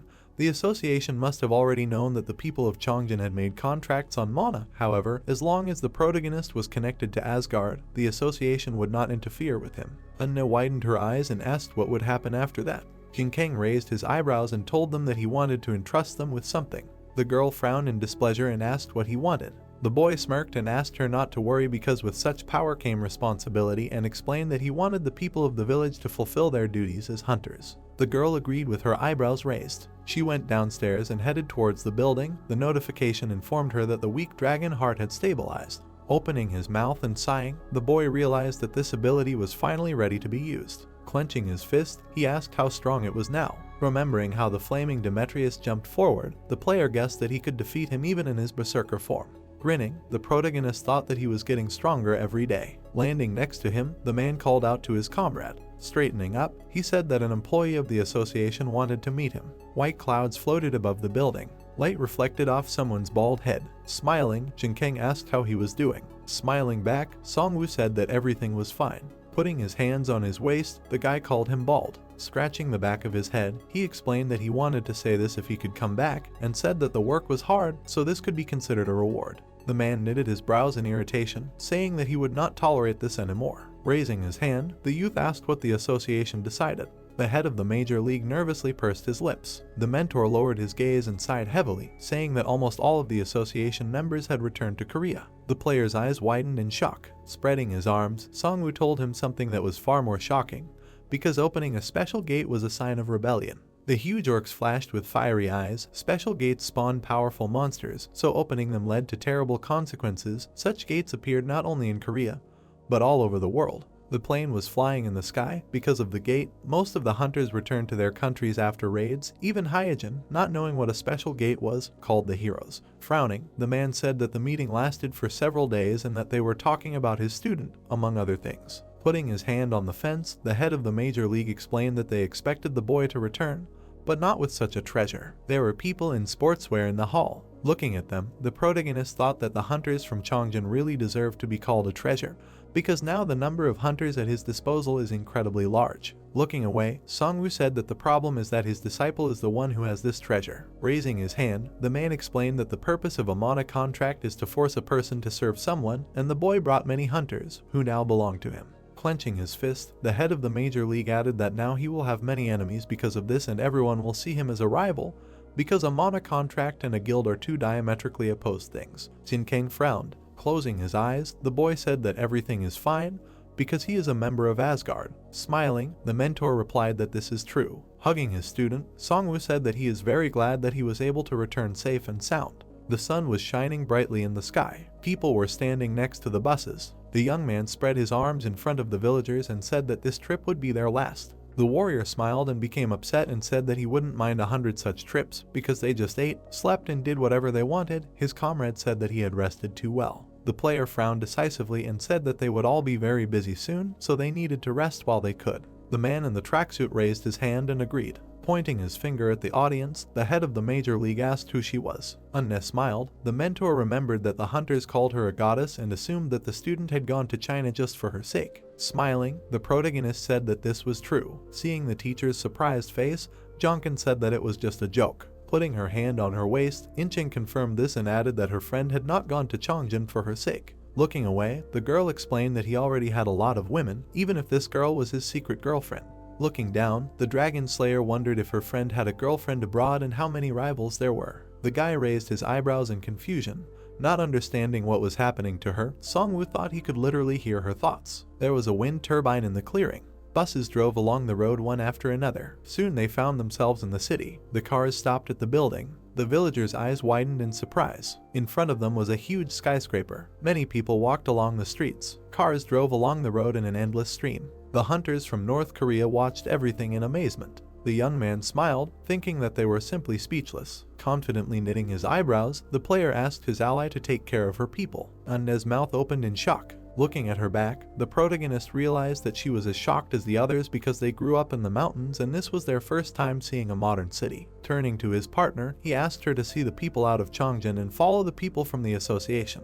Looking at the pet, Jinkang asked him to listen to Incheng. Fenrir clenched his teeth furiously. The guy stroked his head and realized that he felt it too. The skyscraper towered above them. Hyojin hid his hands behind his back. The boy frowned nervously. The head of the association smirked. Feeling his gaze, the player looked up. Kneeling down, the protagonist said that from now on, his little friend needed to learn a few things. With a stern frown, he asked the wolf not to growl at people and to learn when to use his fangs and when not to. The boy raised his eyebrows. Smirking, Fenrir agreed. The sun was reflected in the panoramic windows of the building. Smiling broadly, the president greeted the guests. Standing by the window, the man noticed that his colleague had brought many interesting people with him. With his hands behind his back, Hyojin added that among them there were about 100 hunters, 2 of whom were at the hero level, and 3 strange things. Keeping a calm expression on his face, Junkyung thought that the heroes meant Unne and Manhwa, and the strange things were Fenrir and Sangun, but what the third was remained a mystery. Putting a hand on his shoulder, the head of the association named him as that very third thing. Smiling kindly, the president expressed a desire to talk to him about his trip and said that before that, there was something that needed to be done. A bright energy flared up in the office. The heroes found themselves in a gilded palace. The man walked forward. Looking at his student, Songwoo said that today they would introduce him to Asgard and hold a conference, for which all the heroes of Asgard had come. The guy looked ahead confidently and answered that he understood everything. The palace was shining under the sun's rays. The hunter grinned and said that Asgard wanted to introduce a newcomer today. His comrade asked how such a person could be accepted into the association. The people gathered in the hall were discussing that the skills of the hunter who had been in China had grown significantly in a relatively short period of time. Looking to the side, the man felt 3 streams of energy enter the hall. The warrior asked what it was, his mouth hanging open in surprise. The hunters widened their eyes in amazement and realized that the third person's energy was as huge as the association leaders. But in their opinion, this couldn't be true because he was an ordinary newcomer. Gritting his teeth in fear, the blonde wondered if the newcomer was really that strong. The doors of the hall swung open. The protagonist, engulfed in flames, walked inside. Smiling widely, Jonkin introduced himself. A pillar of bright light appeared in the city. Looking at the portal, the association employee thought that they were about to return. A villager walked out of the portal. People in tracksuits gathered in the square in front of the rift. The gate sparkled. It shrank in size and slammed shut. Soon spread his arms and praised the White Tiger Group for their good work. The man smiled and thanked him for his patience. The boy raised his eyebrows and said that they were able to deal with the gate quite quickly and that it would be much easier for the citizens to deal with the aftermath. He thought that this group was different from the others in their pleasant personality and good skills. Holding Sangun in her arms, Unne asked if there were any more gates left and suggested that they go to them. The association employee raised his hand and asked if they needed a break since they didn't have to deal with all the gates at once. The girl closed her eyes and asked him not to worry about it and just lead them to the next gate. Soon blushed and agreed. In the special gate, the sky was red. Incheng rushed into battle with huge bird-like monsters. Swinging her sword several times, the girl tore them into pieces. A notification said that the charming prince sponsored her with characteristics. The monster swung its paw to grab her. At the same moment, someone hit it on the head. Jumping on the monster, the princess swung her fist. One blow decapitated the enemy.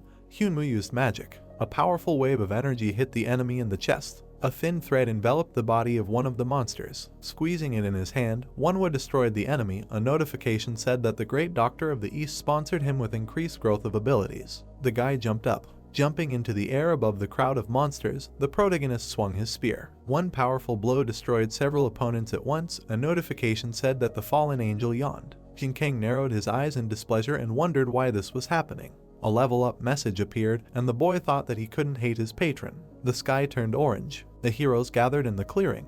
Incheng raised her eyebrows and guessed that the patrons were much more interested in them than the others because they were top-class hunters. Smiling, the boy realized that these were special gates with S-rank monsters, but they managed to deal with them quite easily. He said that his friends probably felt it. The boys nodded. Clenching his fists, the player explained that the stronger they became, the more special gates appeared because the world was overflowing with magic. The protagonist frowned sternly and said that a cataclysm was about to happen. One was shuddered. The girl looked at her comrade tensely. Jinkang looked back and said that they had been doing well so far, but now they needed to put in a lot more effort. Approaching him, the woman asked him to wait a little. The dragon slayer widened her eyes and asked where he was going, as if his words were parting words before leaving. Turning to her, the boy told her that he wanted to travel around the world a little. Remembering his serious expression, Incheng wondered how her friend could so easily talk about traveling around the world after being warned of a cataclysm. Smiling, she decided that he could use some rest and said that she understood everything. Smiling back, the young man thought that if he told her something like that, his girlfriend would think that this trip was necessary for a date with girls. Confidently knitting his eyebrows, the player declared that from now on, his friends should join the White Tiger group, and added that this also applied to Fenrir. The boy's mouth fell open in surprise. Waving his hand, the protagonist asked him to take care of this group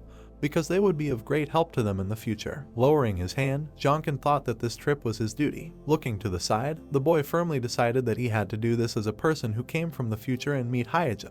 White clouds floated across the sunset sky. A few days later, the boy borrowed the rights to use the Bifrost. Frowning, Songwoo asked him to be careful and was surprised that the head of the association approved it. Raising his eyebrows, the player explained that he made a deal with him and gave him what he needed. The head of the Major League raised one eyebrow in confusion. The president clasped his hands. He usually does not allow anyone to use the Bifrost, but permission could be obtained through a deal. The subject of this deal was a man in black, an unknown entity hovering in the sky. Returning from China, the protagonist told the man something that was different from the information given by the survivors. Raising his hand, Jinkang said that the one called the man in black had turned China into a wasteland, destroyed the village on the Heavenly Lake, and was now planning something.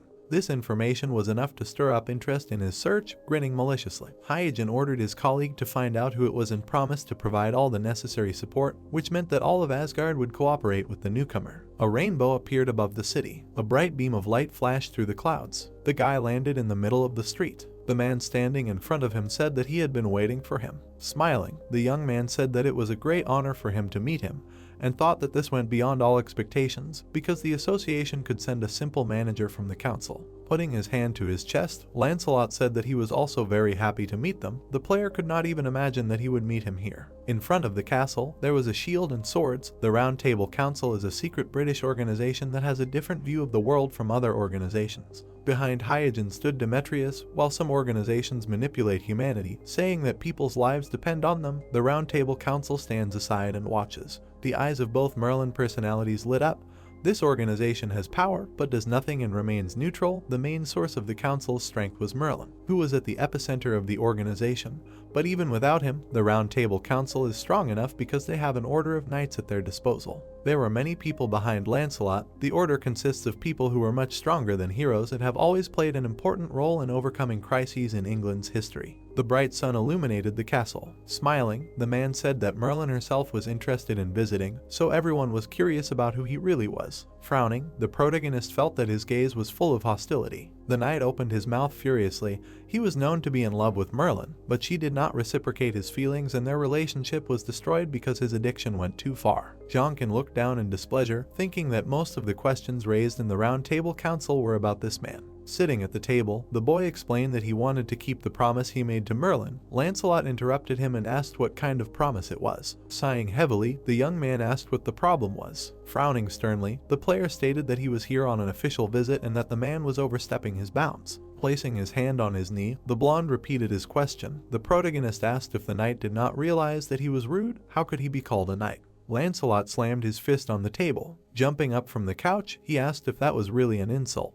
Crossing his arms over his chest, Jonkin thought that Merlin was probably watching the situation, since the only place she couldn't see was the council's living quarters. Gritting his teeth menacingly, the man declared that he couldn't allow such a display of disrespect despite the guest's reputation. Hearing someone's voice asking him to stop, the knight shuddered. Raising his eyebrows, the boy realized that she had arrived. Light particles appeared by the window. Merlin was sitting at the desk. Walking up to him, Lancelot greeted Her Majesty. Looking up, the girl said that her subordinate was behaving disrespectfully towards her guest. The man's eyes widened in surprise, not expecting such a thing from him. Looking back, he challenged the young man to a duel. Spreading her arms, the woman asked what was going on here. The player accepted the challenge with the corners of her lips down. The head of the round stood and looked at him in shock. Looking forward with determination, the protagonist suggested heading to the training hall. Clouds floated across the blue sky. The sun was shining over the city. Someone asked what happened this time. The guard grinned and thought that they hadn't seen a cool fight for a long time. His comrade asked who their colleague was going to fight.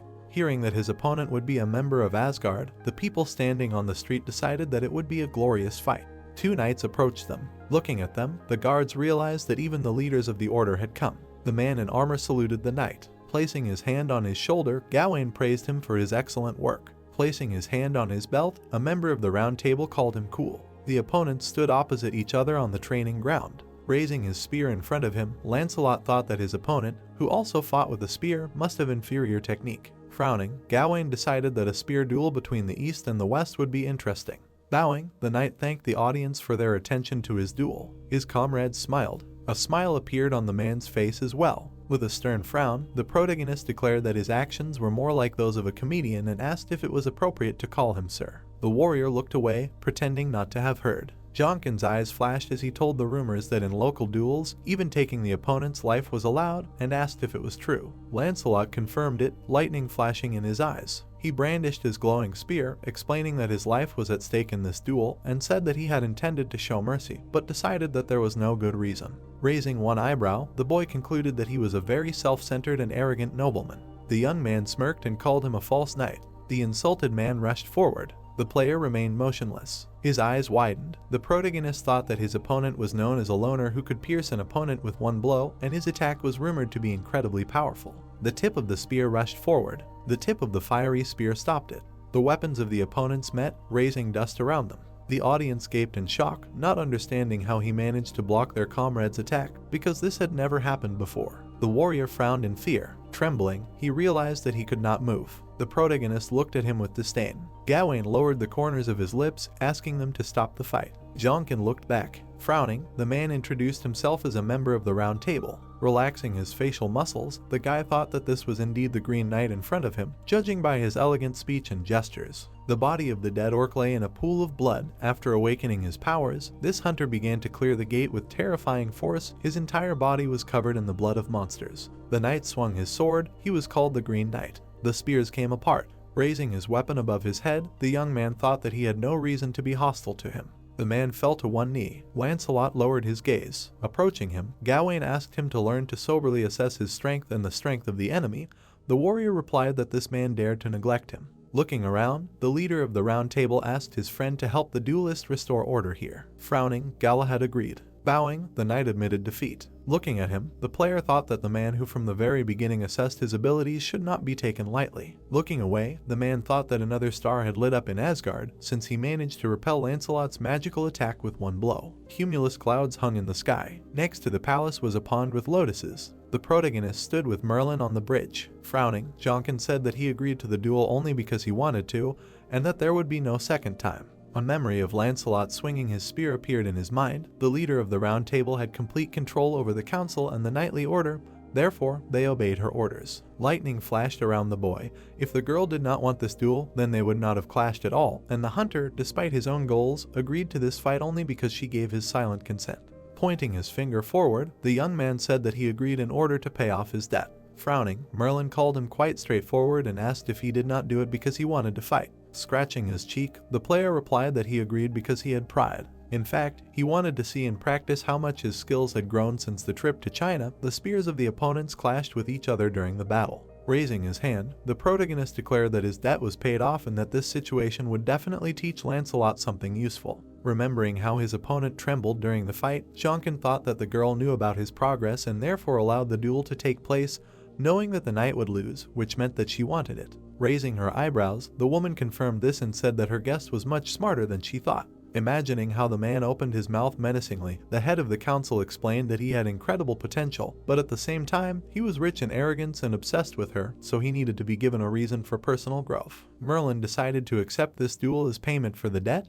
Her blue eyes glowed. Her body turned into a cloud of blue energy. She turned into a little boy. Sternly knitting her eyebrows, the head of the council reminded her guest that she still had to fulfill his promise. Putting his hand on his belt, he asked if he managed to keep his promise. A sword appeared in the boy's hand. A smile appeared on his face. Arthur's eyes widened in surprise. The boy clenched his fists and asked if it was really Excalibur. The boy tossed him the sword and asked him not to show his anger too quickly. The head of the council grabbed the weapon. The child looked at it and asked how this decorative sword with magic inside could be Excalibur and suggested that he was just being mocked. His mouth hanging open in anger, he asked if the guest really thought that such a pathetic trick would work against him. Merlin raised her hand and called her friend. Arthur looked back. The boy raised his eyebrows in surprise when he saw the girl. Looking at the sword, the child realized that it was Excalibur. Picking it up, the knight realized that the curse had been lifted. Looking at her hands, the girl realized that they had separated. Smiling, the player said that he had kept his promise. Running his hand along the blade of the sword, Arthur asked if it really worked. The protagonist frowned and said that it was a fake. The members of the round table looked at him incredulously. Jonkin raised his hand and explained that this fake was made to deceive their patron, the Lady of the Lake, since patrons only see what they want.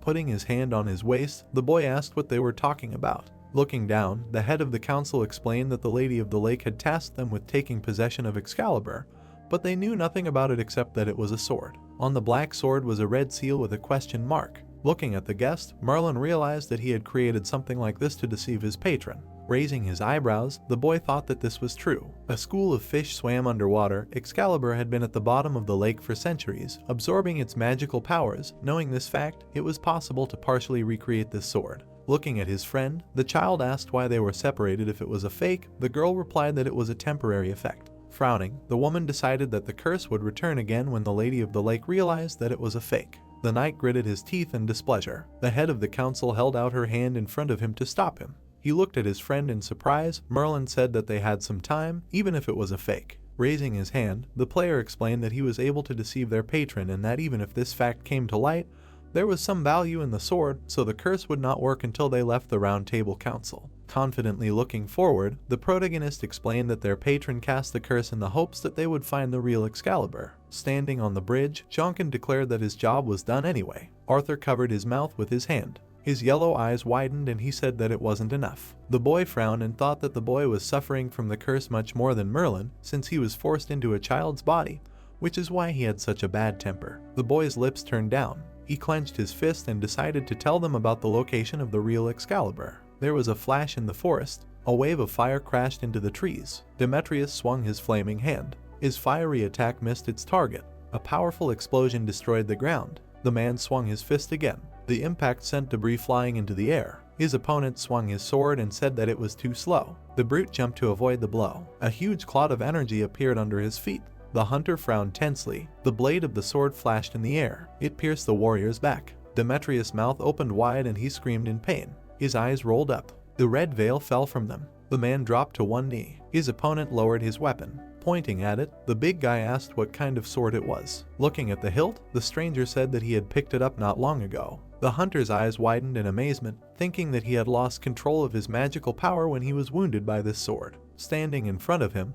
the man in the white cloak said that the warrior had reached a sufficient height to be forgiven for breaking the agreement. Demetrius asked if this meant that he would not be given disciplinary action. Smirking, the stranger said that he had forgiven him, unlike Athena, who planned to hold him accountable. Seeing the blonde standing to the side, the man realized that he had not even noticed her presence. The girl crossed her arms over her chest. Turning to her, the man in the cloak asked what had happened. The woman replied that she had come here to tell him something. Looking up, she reminded him that she had been asked about the newcomer not long ago. Hearing this, the big guy raised his eyebrows in amazement. The stranger frowned. Athena looked at him and said that the player had gone to Great Britain after returning from China. The girl frowned sternly and said that she did not know the exact reason, but the young man had met with the Round Table Council. The man in the cloak put his hand to his chin. Raising his hand, he asked his colleague to keep an eye on him and for Demetrius not to neglect his training. Putting her hand to her chest, the woman replied that she understood everything. Closing his eyes, the big guy also agreed. Zeus looked ahead confidently. Cumulus clouds floated across the sky. Lotus leaves floated above the water. Putting his hand on his belt, Arthur asked if Excalibur was really on Olympus, and the answer was affirmative. Frowning in confusion,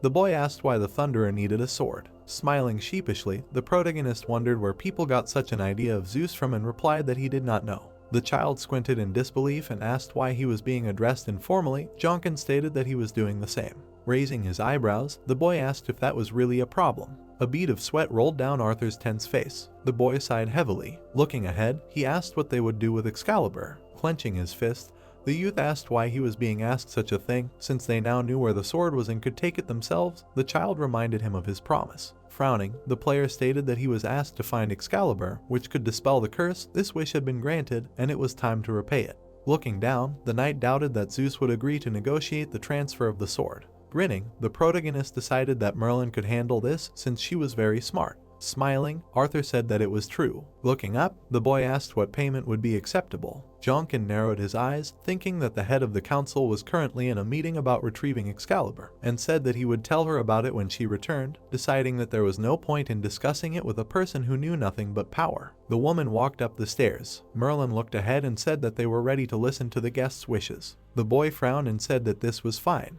Looking down, he wished that they both survived. The boy's eyes widened in surprise and he asked what that meant. His friend frowned in concern. Raising his hand in front of him, the young man explained that he needed their trust and asked them to listen to him so that the debt issue would be resolved. Extending his hand, the child asked why the guest was asking for two things to pay off one debt, and the player asked if he really wanted to die that much. The knight frowned in displeasure. The girl looked ahead resolutely and agreed, saying that it would be nice to have an explanation.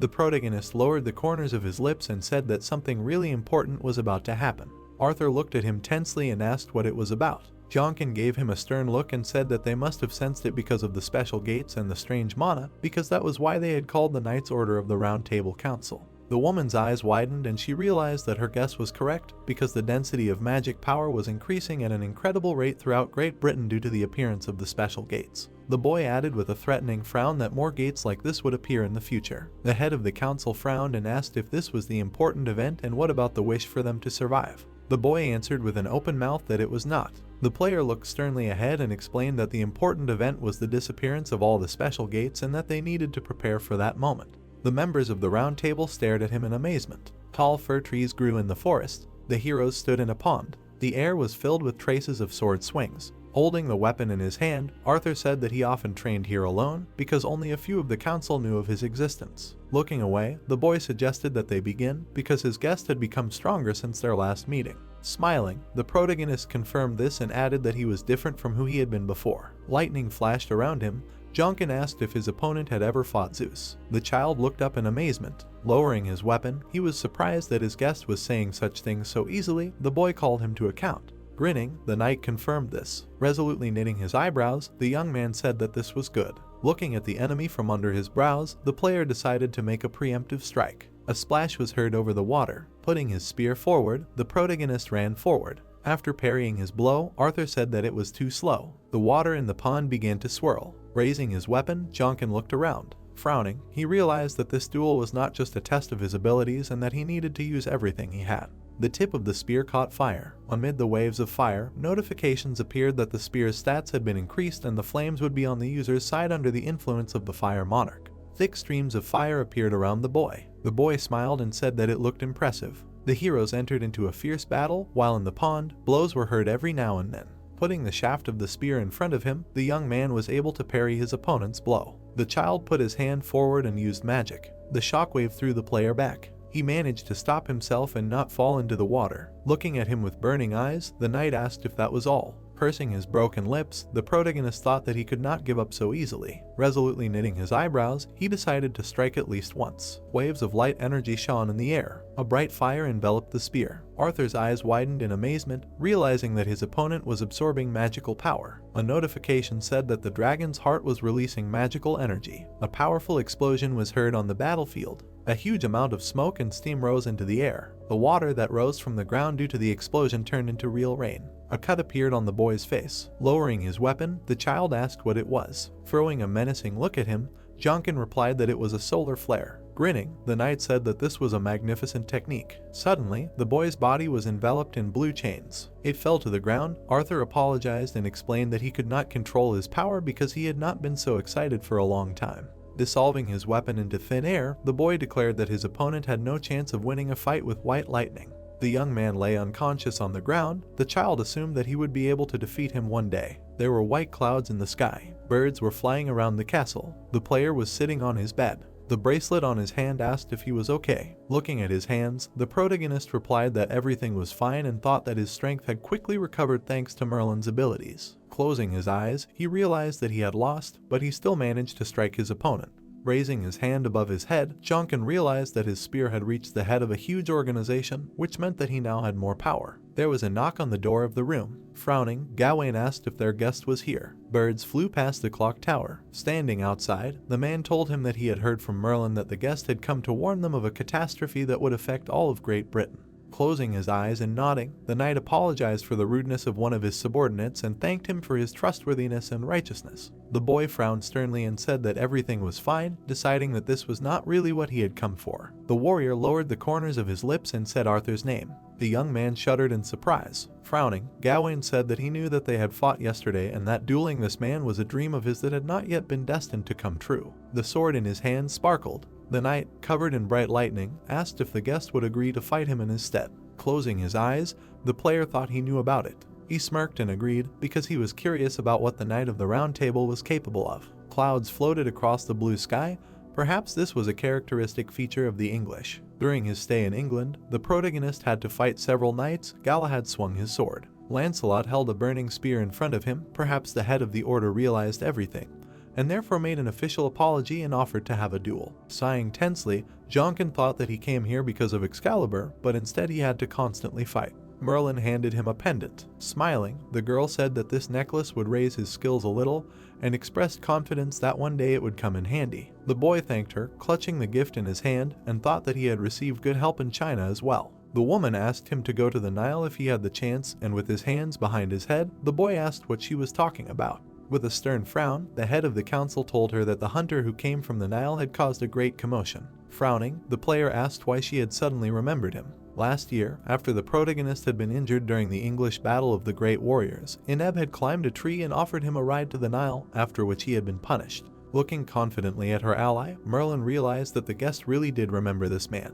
and told her that the hunter had asked her to meet him on the shore because his ban on visiting the Nile had been lifted. Jonkin looked down and thought that the Round Table Council was a neutral group that would definitely warn others about the impending tragedy, so his business here was done.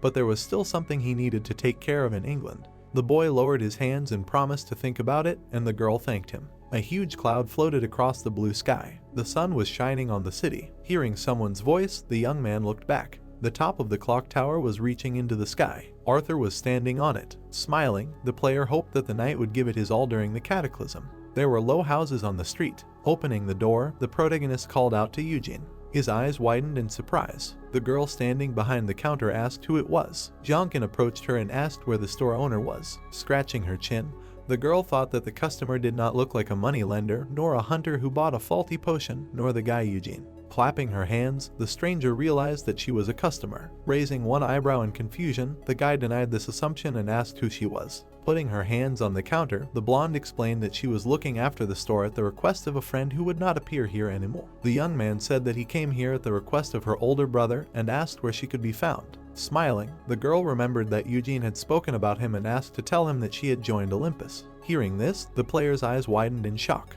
Clenching his fist, he realized that the past had changed again. Imagining the store owner hanging her backpack on her back, the protagonist thought that this should not have happened and wondered what prompted her to do such a thing. Jin Kang's lips twitched, wondering if it was because of him. Looking down, he realized that history was changing. The sun was blazing over Egypt. He put the phone to his ear and called someone. Seagulls were floating in the water on the beach. In Cheng, lying on a lounge chair, asked what happened. Hearing that she needed to get ready, the girl jumped up from the lounge chair and asked what that meant. Frowning, the player explained that she needed to go to Egypt immediately and take everyone with her except the white tigers. Standing on the sand, the woman agreed and said that she was already bored of sitting in one place. There were cars driving along the road. Songu, sitting behind the wheel, asked how his student ended up in Egypt if he was planning to use the Bifrost to go to England. Hearing that he had to do something, the man frowned sternly and asked if it was related to the cataclysm. The protagonist said that it could be related to something worse. Looking at the road, the head of the Major League decided that a sudden transition would cause a lot of trouble because Egypt was very unstable,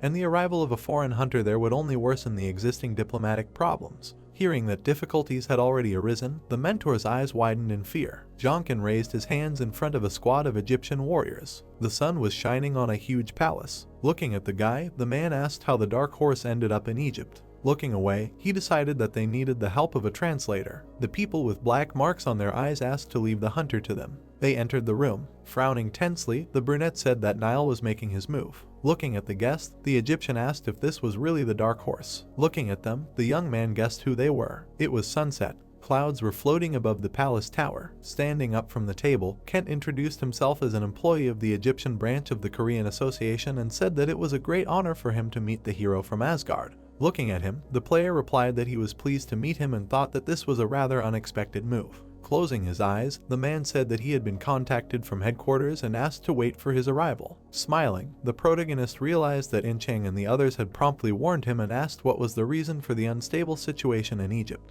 Raising his hand, the employee said that at the moment Egypt was under the complete control of the Nile, which was divided into 3 branches. Against the background of green smoke, 3 symbols of different organizations appeared. Memphis was in charge of politics, Hermopolis controlled the economy, and Heliopolis was watching the hunters and the association. Looking down, Kent explained that they were fighting for power and were constantly trying to take over each other's areas of responsibility, so the situation in Egypt was far from ideal. Jinkang looked away and said that it was chaos. Raising his eyebrows, the man added that Heliopolis used to have the most power, but they had a lot of trouble after the Horus incident.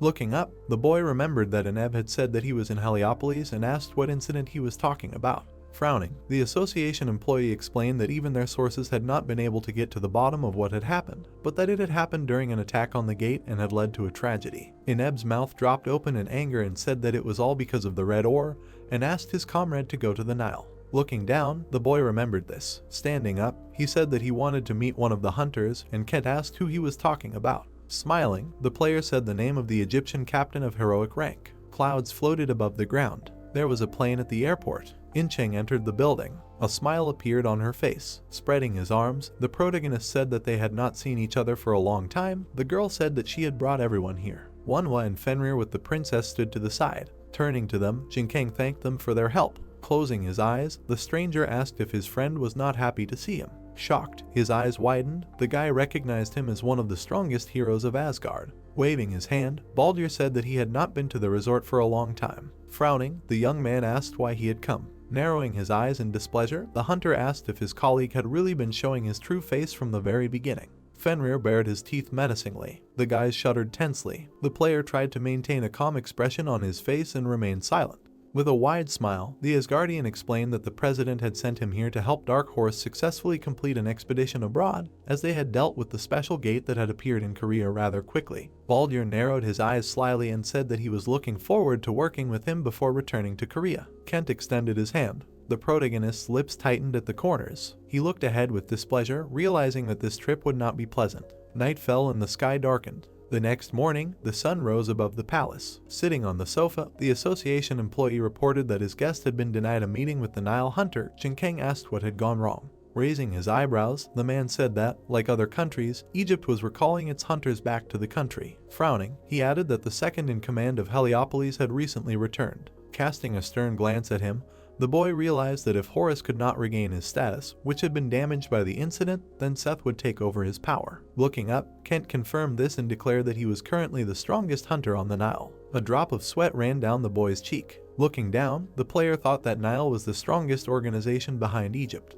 Remembering Arthur's face during their battle, he realized that all he managed to do was scratch him, so he was worried about how much stronger the strongest hunter in Egypt was than the Knight of the Round Table. The protagonist stood up from the sofa. Looking at his comrade, Jonkin asked him to continue sending requests to meet Eneb. Throwing a worried look at him, the man asked what he was going to do. Looking to the side, the guy explained that he needed to meet him no matter what. Many clouds were hovering in the sky. A black crow flew over the city. People were standing on the helipad. Looking ahead, Hyojin said that he had not asked questions until now and did not know what secrets his colleague was keeping or what kind of relationship he had with Dark Horse. Songwoo looked at him carefully. The association leader smirked and said that the boy was continuing to pique his curiosity, but not at all. Hyojin raised his hand and said that he didn't understand Sunwoo's excessive kindness because he wasn't the type to easily trust others. The bald man's face was hidden in shadow, and Hyojin added that it was strange that he was showing such trust to that boy as if he had been giving it to him for a long time. Hyojin put his hands in his pockets, asking what the underdog's goal was. Sunwoo furrowed his brows and explained that he was referring to Lee Yongkyung, whose goals were the same as Hyojin's.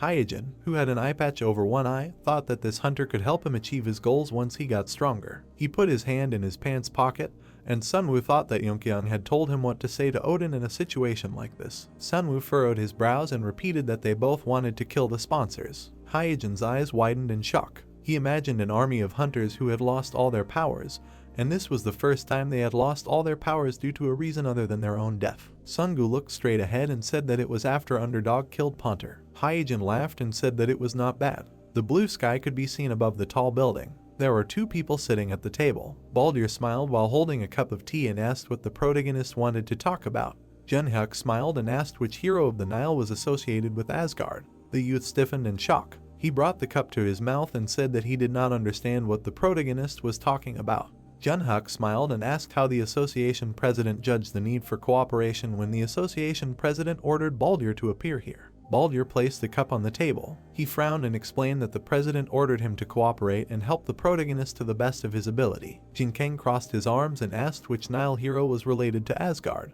Baldur stood up with his hands on his waist. He narrowed his blue eyes and said that he would contact the protagonist about this matter again because it was somewhat classified information. Jinkeng extended his hand and Baldur said goodbye. The bespectacled youth looked straight ahead and said that they did not know the details and it was something that even their sources could not find out, but due to the incident that occurred during the attack on the gate, there was a crisis. The protagonist smiled and thought that based on the words of the manager of the Egyptian branch of the Korean Association, they should really be here. There were white clouds in the blue sky. A small crowd of people were walking along the street. Incheng waved her hand, saying that she was a little hot. The blonde youth said with a smile that it was better than the cold. The girl turned around and agreed with these words. The boy looked at the protagonist and asked what his ultimate goal was. Incheng's eyes widened and said that she had not heard of his ultimate goal either. The boy smiled and guessed that Jinkeng was always working towards some goal.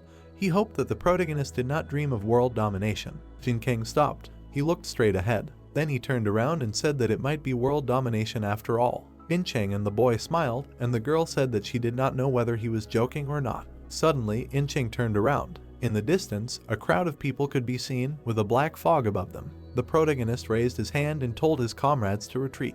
The bald men had black stripes on their faces. A dark pattern was visible on the shoulder of the muscular man. He walked forward with his hands clenched into fists. Jinkeng frowned and thought that Seth was as strong as Arthur. Seth walked up to the protagonist and said that he was the underdog. The young man with black patterns on his face said that he came to quickly discuss something with the protagonist. Jinkeng frowned and nodded his head. White clouds floated across the sky. Tall beige buildings could be seen. Seth crossed his arms, saying that after Egypt became independent from the kingdom, it was named the Arab Republic of Egypt. He looked straight ahead and added that Egypt was still part of the kingdom under the Nile dynasty, and everything in Egypt was under their control. Jinkeng looked straight ahead and asked if Seth was trying to become the successor to the dynasty. The young man smiled and confirmed it. He turned around and asked if the protagonist wanted to try to guess. Jinkeng frowned and asked what Seth meant. The young man pointed at himself and explained that he wanted the protagonist to guess why he wanted to succeed Osiris as the ruler of the Nile and what he needed to do after becoming the ruler. The young man looked at Jinkeng and told him to give it a try. The protagonist frowned and sweated, thinking that before they met, he thought that Seth had caused this accident to seize the throne. But there was a chance that he had done it for more than just power,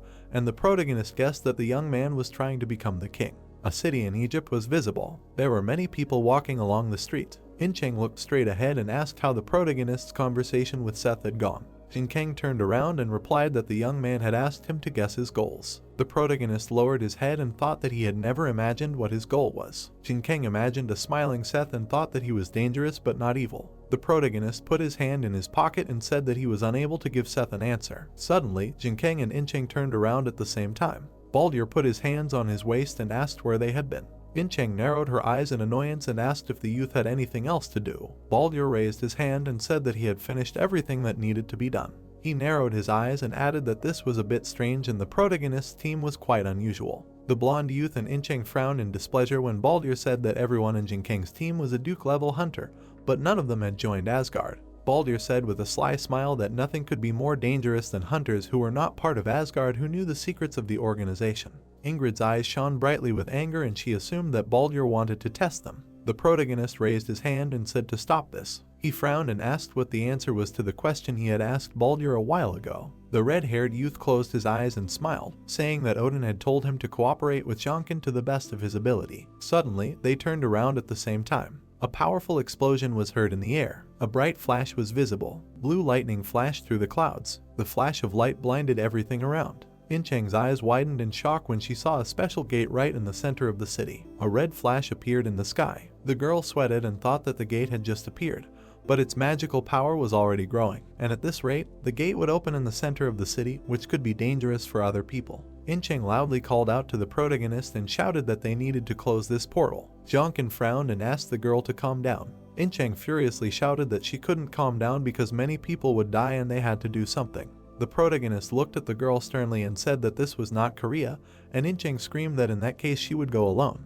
Purple lightning appeared in the air. Incheng looked away and said that she did not know why Jinkang was taking so long to answer, but every second counted now. Suddenly, the girl froze, looking up. Many people were flying through the air. There were black patterns on their faces. Seth clenched his hands into fists, moving forward quickly. Incheng awkwardly scratched her cheek, and the protagonist said that this was not Korea, but the Nile, and they had their own ways of coping. Jinkang looked away and thought that it was unexpected that Seth would appear in person. White clouds swirled in the sky. The system reported that the special gate had been cleared. The protagonist frowned his black eyebrows and thought that the hunters had dealt with this portal quickly, and despite the fact that it was a special gate, they could not allow any damage. Jinkang looked away and called Yingcheng. The girl turned away and said that she was already embarrassed, so there was no need to joke about her. The protagonist said with a smile that she was good because she acted like this to protect everyone. Yingcheng touched her chin and agreed. Suddenly, they both turned around at the same time, hearing a loud sound. Yingcheng ran forward, thinking that something had happened. There were palm trees growing on the streets. A muscular man was holding a sword in his hand, and a man was lying on the ground next to him.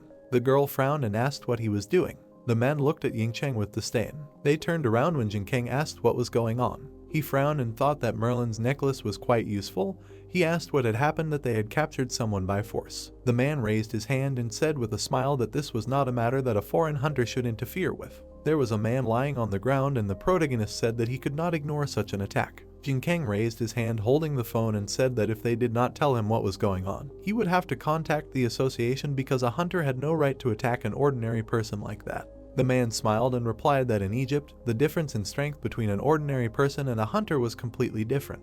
He grinned slyly and added that hunters could punish ordinary people whenever they wanted because it was their right. The man raised his sword. Incheng and Jinkang frowned in shock. The man's hand fell to the ground. He grabbed his limb and screamed loudly in pain. Seth, who was sitting on the roof, said that Egypt had its own laws. The young man leaned his hand on his knee and stood up. There was a bright flame behind him and Seth said that hunters from the Nile could punish other hunters. Shock was visible on the faces of Incheng and the protagonist. There was a pool of blood on the ground. The bodies of the hunters were lying there. The girl turned to Jonkin, asking if Seth was really a good man. Incheng frowned and said that Seth did it to save a man, but that was too much. The protagonist looked down and thought that he was going to save that man without caring about the influence of the Nile, and Seth should have known that too. The eyes of the dead hunter were open, and Jonkin thought that Seth still killed those men who should not have died. The girl looked at the protagonist, expressing her doubt that Seth was a good man. The sky was a soft pink. There were white clouds. A large building was visible. Baldur and Jonkin were standing next to each other. There was a girl standing behind Eneb. Jonkin greeted with a smile and asked who the girl was. Lamia smiled politely and introduced herself. The protagonist looked straight ahead and thought that he wanted to meet Eneb alone, but as expected, it seemed that Nile and Asgard were watching them closely. The man furrowed his brows and asked why Jinkang had visited him. The protagonist replied with a slight smile that he simply wanted to meet Eneb. Lamia furrowed her brows tensely. Baldur opened one eye. Eneb furrowed his brows when Jinkang said that only he could hear his voice now. The man looked straight ahead, thinking that the protagonist was truly an incredible person. Jonghyuk furrowed his black brows and said that Eneb had lost a lot of weight, while mentally asking him if the red ore was related to Hercules' strength. The man replied with a smile that Nile was feeding him quite well. The protagonist also smiled and asked if the Goris incident was related to the red ore. Eneb put his hands on his legs and confirmed it. Jonkin asked with a smirk if the red ore affected Horus in the same way as Hercules. Eneb sat on the red sofa, confirming this. Baldur frowned and thought that he did not understand what they were talking about at all. The protagonist asked with a smirk if Seth was the culprit. The man's eyes widened in shock. He smiled, saying that Jonkin was a joker and that he did not know. The protagonist looked straight ahead and concluded that Eneb was not sure about this. He asked if there was anything he could do to help. Eneb replied with a smile that it would be good if Jonkin extended a helping hand. The protagonist raised his hand and asked that Eneb make time for them to meet in that case. The large building had a green roof. Baldur clenched his hand into a fist. He raised his other hand and indignantly asked if Jonkin had asked for a meeting with Eneb for such a conversation. The red-haired youth frowned and said that if the protagonist used Asgard for something like that, then Odin would hardly be pleased. Jonkin frowned and asked if he was a consistent person. Baldur sweated and asked what he meant. The protagonist smirked and explained that Odin would be pleased later. Baldur opened his eyes slightly and asked Jonkin to make sure that he showed proper results. The protagonist smiled. He put his hand on his waist and said that he had finished his business in Egypt and they would return in 3 days. Jonkin smiled and added that he had not finished his journey through Egypt yet. Baldur frowned. The protagonist looked at the youth and asked who the hero was who had penetrated the Nile, and Baldur thought that he had forgotten that he had had an advantage over him all this time. The youth smiled and replied that Jonkin had already met him. The protagonist's sweat dropped, not understanding who they were talking about. There were gray clouds in the dark sky. Jinkeng was standing on the sandy shore. He turned around when he heard a sound. Eneb, who had a black scarf on his face, apologized for being late, explaining that he was being followed. He pulled the scarf off his face and added that there were probably a lot of people following them now because the protagonist had attracted attention on the Nile, but Jinkeng told him not to worry. There was a translucent protective dome above them. The protagonist said with a smile that no one would be able to watch them now. Eneb's eyes widened in surprise, asking if Jinkeng could use magic too. He looked up and added that it might not be enough anyway, because there was no place that the Eye of Osiris could not see. The protagonist frowned, surprised that they could still see everything inside. Looking at Eneb, Jonkin asked why he called him to Nile. The man furrowed his brows and replied that it was because of the red ore that Goris was currently unconscious. Eneb introduced a warrior emitting red fire, said that the red ore gave off enormous power that could be comparable to that shown by Hercules in the battle with the protagonist. Eneb looked at Jonghyuk and said that it all started after Seth brought the red ore. The protagonist furrowed his brows and thought that the past had really changed. On the pillow was a red crystal that greatly enhanced the monster's power and showed a stunning level of enhancement. Many experiments had been conducted on the red ore. Eneb said that the research was successful and they also managed to increase the enhancement speed several times. The protagonist raised his hand and said that the problem was that they could not control the power. Eneb nodded and said that all research had been suspended. Jinkeng furrowed his brows and thought that throughout history, Heracles was the only one who could stand up to this madness. Eneb frowned and stated that Horus personally participated in the red ore experiments as a test subject. The protagonist's eyes widened in shock. He looked straight ahead and asked if this was the same incident. Eneb raised his hand and answered positively, adding that Horus was still determined to participate in the experiments despite everyone trying to dissuade him, and Jonghyuk asked why Horus was trying to get the power of the red ore then. Eneb looked straight ahead. He furrowed his brows and replied that it was all because of Set, who wanted to control everything himself despite Horus being the rightful heir to the Nile. The man introduced a screaming Set and said that he and Osiris often argued, and Horus wanted more power to stop Set. The protagonist touched his chin. He remembered Seth flying through the air. Then he remembered seeing bright flames behind the boy. Jonghyuk raised his hand and asked if it was really that dangerous for Seth to eventually gain control of the Nile. The protagonist furrowed his brows and asked if Seth was ostracized simply because he wanted the throne to be his own. Eneb's sweat dropped and replied that Horus was planning to pass the throne to Seth. Suddenly, they both turned around when they heard a voice. Seth clenched his fists as he walked towards them. Jonghyuk furrowed his brows and wondered if his barrier was still in effect. He looked at Seth, asking if he was there from the beginning, and the boy apologized for eavesdropping.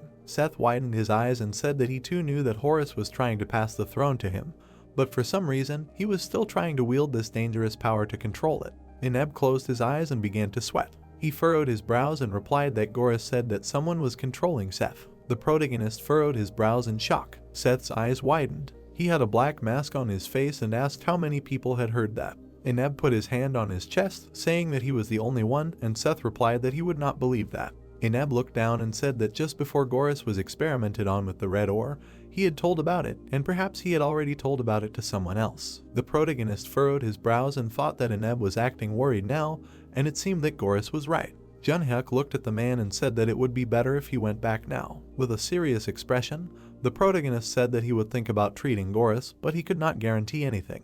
Eneb smiled slightly and thanked Junhyuk. Set looked at the man, telling him to go back. Eneb quickly ran away. Set looked away. The protagonist frowned and thought that if the boy had already made up his mind, there was no way to stop him. Setho sighed. He looked straight ahead and said that there was something they needed to talk about. There were bright stars in the sky. Set sat down on a rock, saying that he had been watching Junhyuk, and the protagonist replied that he knew about it, but did not suspect that the boy was so close. He frowned and asked if Asgard was behind Set. The protagonist remembered a smiling Baldur who said that he had already met the spy. Set crossed his arms, and Junhyuk suggested that he could very well be working with Asgard since he wanted to take the throne. Set looked straight ahead and said that the protagonist was not wrong, but not completely right either. The boy stood up and said that he was not a spy and that they were more helping each other. Junhyuk furrowed his brows and said that it was quite shocking. Seth smiled. The protagonist lowered his head and asked who was behind the youth and controlling him from the shadows. Seth widened his eyes. A white glow appeared around him and he said that Junhyuk was quite brave, and since Eneb was gone, he could kill the protagonist. Seth smirked and picked up the sword.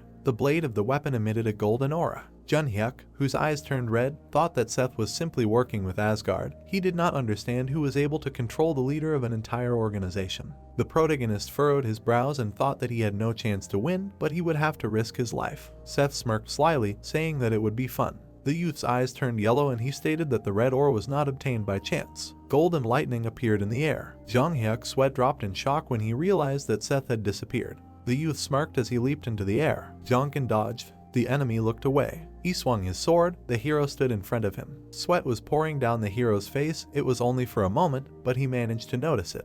He glared at the enemy. His reaction was developed thanks to Arthur and the Knights of the Round Table. If it weren't for the duel with them, he might not have been able to dodge this. Seth chuckled. His eyes did not deceive him. He said that the hero was truly amazing. He smiled and said that the red ore was not accidental, because the man gave it to him on purpose. Jonkin flinched. Seth raised his hand and said that before he asked what he would do when he became king, he asked, "Did the hero understand now?" Jonkin glared at the enemy and said that he was not real. Seth asked again in surprise. The hero began to be covered in lightning and said that it was a pitiful sight when he thought that he looked like him even for a second. He thought to himself that the hunter who was known for making others tremble, who was trying to change the situation with his shame. He saw the image of the demon king above Seth. When he saw him, he immediately thought of him.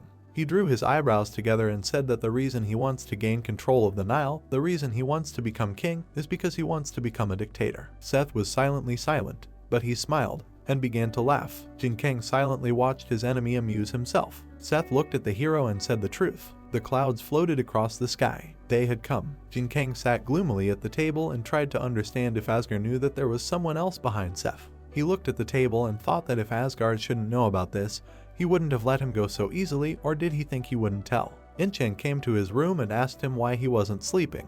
The girl rubbed her eyes and said that something was wrong about Seth and she didn't think he was a good person. Jong chuckled and asked why. The girl put her finger to her mouth and said that it was just a feeling that he was pretending. Jonkin smiled nervously, because he realized this only after their meeting yesterday. He noted the girl's truly unusual intuition. The door swung open. The red-haired man burst into the room and began asking what the hero was doing. Jonkin calmly looked at him and said that he didn't understand what he was talking about. The guy said that he didn't know if he knew this, but the Asgard informant he had spoken of earlier said that it was about Seth. He narrowed his eyes and said that this morning Seth said that he would stop exchanging information with Asgard, and the reason he did so was because of the hero. His eyes flashed an ominous red. He asked what the hero was doing. Jonkin gave him a dark look and said that what he did. He folded his hands together and said that he was going to do it now. They would join the Nile debates. Incheng was shocked. The red-haired man looked at him incredulously. After a while, at the pyramid, the guards stood in line silently, on both sides. The man stood between the two squads and said that it was an honor to meet the heroes of Asgard. He said welcome to the Nile. Jonkin smiled, put his hand on his heart and said that they were pleased to see them again. Today he came as a representative of Asgard.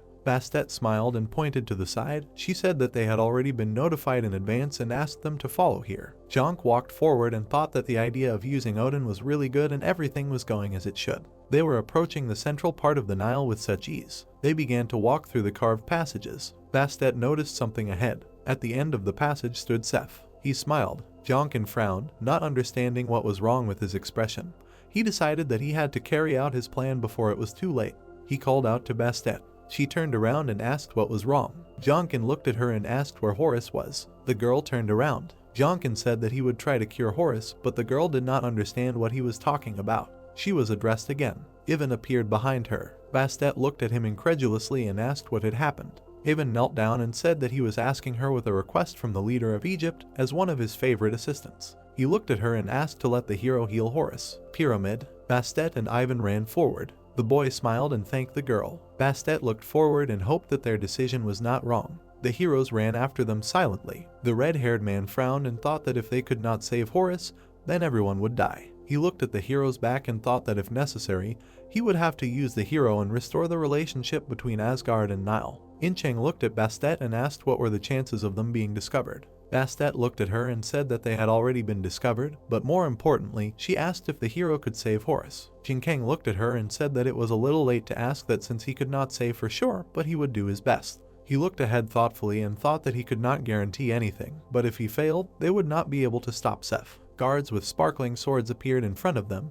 They said that it was too reckless for the heroes to try to invade the very heart of the Nile. Bastet stopped. She looked at the guards and ordered them to clear the way, because she did not want to harm fellow hunters from the same organization as her. The guards looked at her in amazement and asked why she was here. He said that it was not too late and they could go. Bastet disappeared, and like lightning she jumped between each of the guards, striking them. They fell to the floor. Incheng looked at the girl indignantly and asked what she was doing, because they trusted her and could help them. Bastet turned around and said that was exactly why. Incheng looked at the girl in confusion.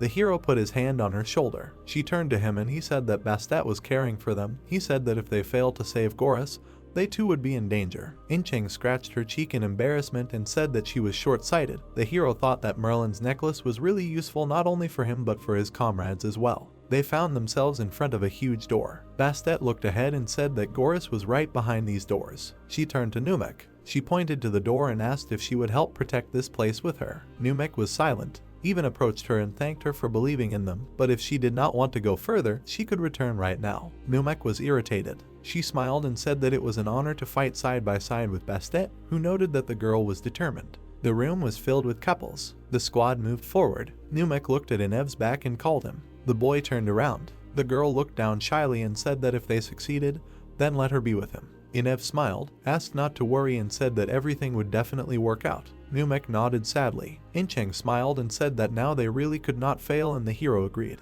Everyone broke into a run, and they began to speed up even faster. They were approaching Horace's room. They found themselves in front of a woman. She said that she knew that they would come to find her son. The heroes shuddered. In front of them stood Lady Isis. The hero had heard this name before. Osiris, the ruler of the Nile, and she was his wife and also the mother of Horus, the one he needed to heal. Isis looked at the heroes silently. Jonkin knew that she was one of the 3 strongest people in the Nile. The lady's eyes flashed yellow. She ordered them not to come closer. The boundaries of the circle began to emit yellow light, and the heroes found themselves separated from the coffin by a barrier. Jonkin tensed up. He realized that they would not be able to get closer to her in the usual ways. He noted for himself that all this time a monster was hiding in the Nile. Even looked at Isis and began to humbly ask her. The woman looked at him and said that she knew that her son thought highly of him and she had heard many times that he would find someone who could save him. She looked calmly at Inev and asked if he really believed that this person could save her son. Even straightened up and said that he firmly believed it. Isis looked at the hero and asked if he could really save her son. Jinkeng nodded slowly and said no, to everyone's surprise. Isis's eyes widened. Jinkeng said that he was not sure he could save him. He said that he would just try to save him. Isis's hand went limp. The barrier was gone. Incheng frowned and, with her extraordinary intuition, noticed it. Isis said that once the sarcophagus was opened, the seal would be released and it would last for 30 minutes. Once the seal was released, it would be impossible to seal it again. Her eyes began to prick. She said that if they failed to save her son, then no one would leave this place alive. Jonkin smiled and said that he did not plan to die. He took a few steps forward. His partner took out needles. A lamp was burning under the ceiling. Seth was meditating and thinking that the hero must have already started the treatment and Isis must be there too. He thought gloomily of his first love and thought that he had a long way to go and he could not believe that he was wavering because of his love. He stood up, looked at the squad of thugs and said that today they would carry out the rebellion. The red-eyed assassins began to shout yes in unison. Seth shouted that today he would sit on the throne of the Nile. the assassins shouted even louder. Seth looked to the side and called out to Anubis. Anubis put his hand to his chest and answered. Seth said that he would gather the jackals and lead them to where Horus was. Anubis looked at Seth and asked what he would do, and the Lord replied that he would slit the pharaoh's throat. He smiled and assumed that Osiris was already trembling with fear, said that it was time to end his unfortunate relationship with his brother. Anubis' hand began to glow and was covered in purple smoke. Anubis began to emit dark energy.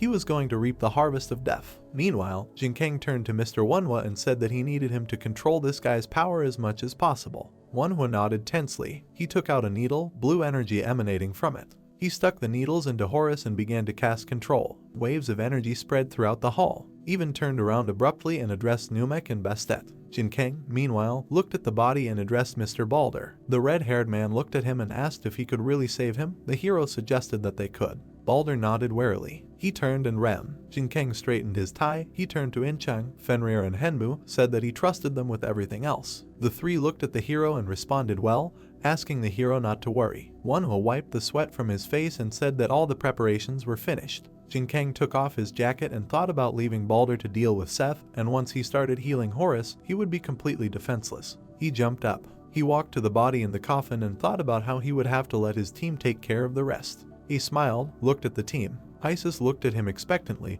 and the hero thought that now they had an ally on their side who was equal in strength to Seth, and there was no need to fight against the entire Nile. Many would be on their side against Seth thanks to Isis. He took out his spear and swung it. He struck. The spear pierced Horus' body. Isis looked at the hero in shock. She jumped up. She began to form energy spheres and insult the hero, but even blocked her path. He asked Lady Isis to stop, but the lady ordered him to get out of her way. One who pointed at Horus in alarm asked Isis to calm down and look. Horus' body was covered in red smoke. Isis shuddered and said that this could not be because the hero was absorbing red magic power. The system reported that the dragon stone was absorbing madness. The veins on the hero's neck began to swell and turn red. He understood that madness was penetrating him, and this was exactly the same as what happened in England during their battle. Then, because of the dragon bloodstone, he went mad. He was covered in red stripes and held the spear, thinking that he had become different now, absorbing the power of madness with the dragon heart. The system reported that the dragon heart had absorbed the blood from the dragon bloodstone.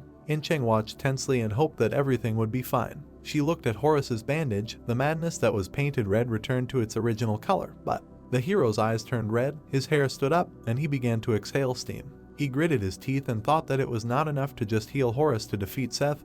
He needed to go up another level. The spear sparkled red. The hero was going to change the direction of the stone flow to be able to absorb madness. He screamed. He grabbed the spear. Struck by lightning and madness, he was going to grow a dragon heart. His eyes emitted red light. He screamed. The others looked at him in fear. One noticed that the hero was completely absorbing the red magic power. Isis smiled with relief, thinking that the red magical power that was eating away at Horus was now passing to the dark horse, meaning that Horus would wake up. A roar. Numek was thrown aside. She was left lying in the empty hall. Even ran to her and screamed. He sat down next to the girl and took out a potion. The girl began to heal. Even looked at her with concern and asked if she was okay. The girl's eyes widened. She sat down and said that she was okay, asked how Bastet was. In the dust, a squad of killers was visible, led by Anubis, who was holding Bastet in his hands. He was strangling her and filling her with dark energy. Isis went out into the hall and called out to the god. Anubis looked at her in surprise. He hit Bastet. She spat blood from her mouth. She was thrown aside.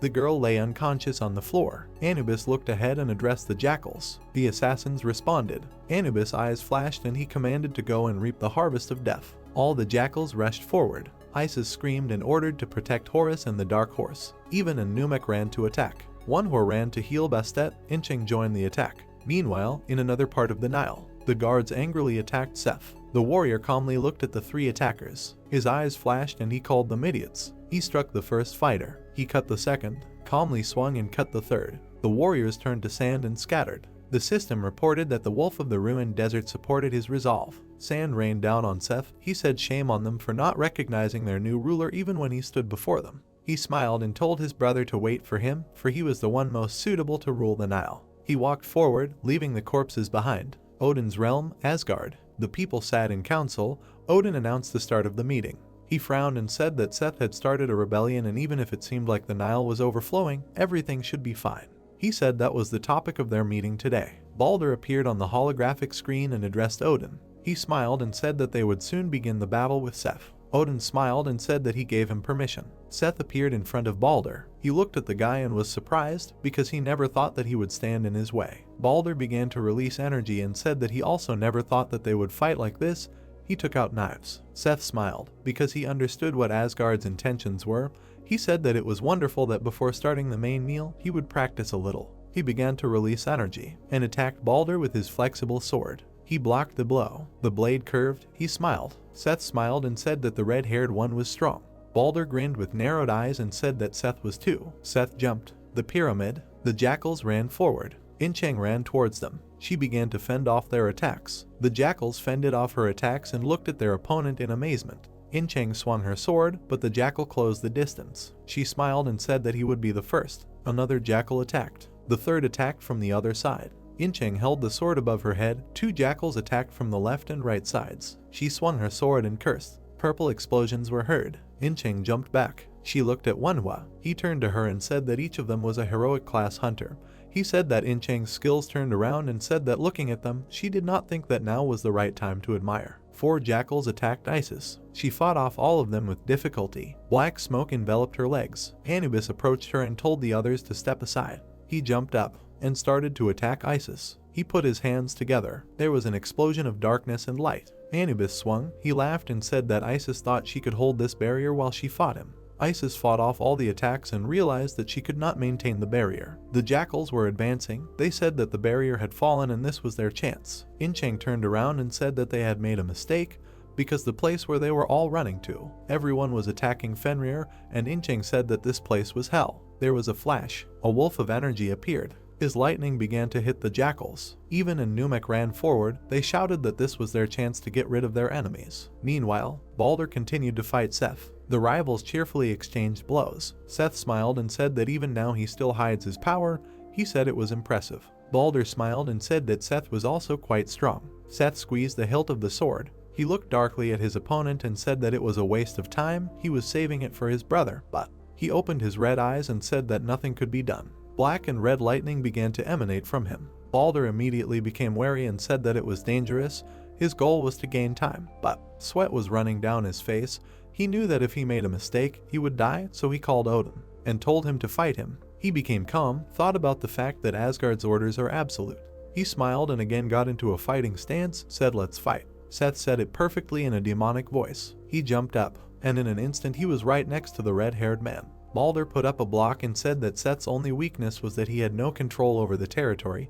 He asked to be allowed to show the difference between those who have power and those who do not. He shouted Breidablik. A red circle of energy described the enemies, and they teleported. Anubis shuddered, feeling that Seth's energy suddenly disappeared. Isis wiped her sweat contentedly and said that something had happened to Seth. She looked at the god from under her brows and said that the balance of power was now broken. She told Anubis to surrender. Anubis looked at her and said that it was impossible for something to happen to him. He understood that the woman was worried and perhaps he could use it against her right now. A black square appeared around Isis. Anubis looked at her and asked her to keep in mind that his intentions did not include killing Isis. He stretched his fists forward and used the curtain of truth. Isis was trapped in a black cube. Black energy began to penetrate her body. Even turned around sharply and screamed. Anubis began to laugh and said that Isis had lost her vigilance. Isis fell to her knees. Her body became heavy and she could not do anything. Anubis bared his teeth and told Isis to stay trapped and become his strength. Even and Bastet ran to Isis. The girl ordered to destroy this barrier. Even clenched his fist. Energy began to pour out of it. He was going to hit it with all his might once and this should be enough to break through.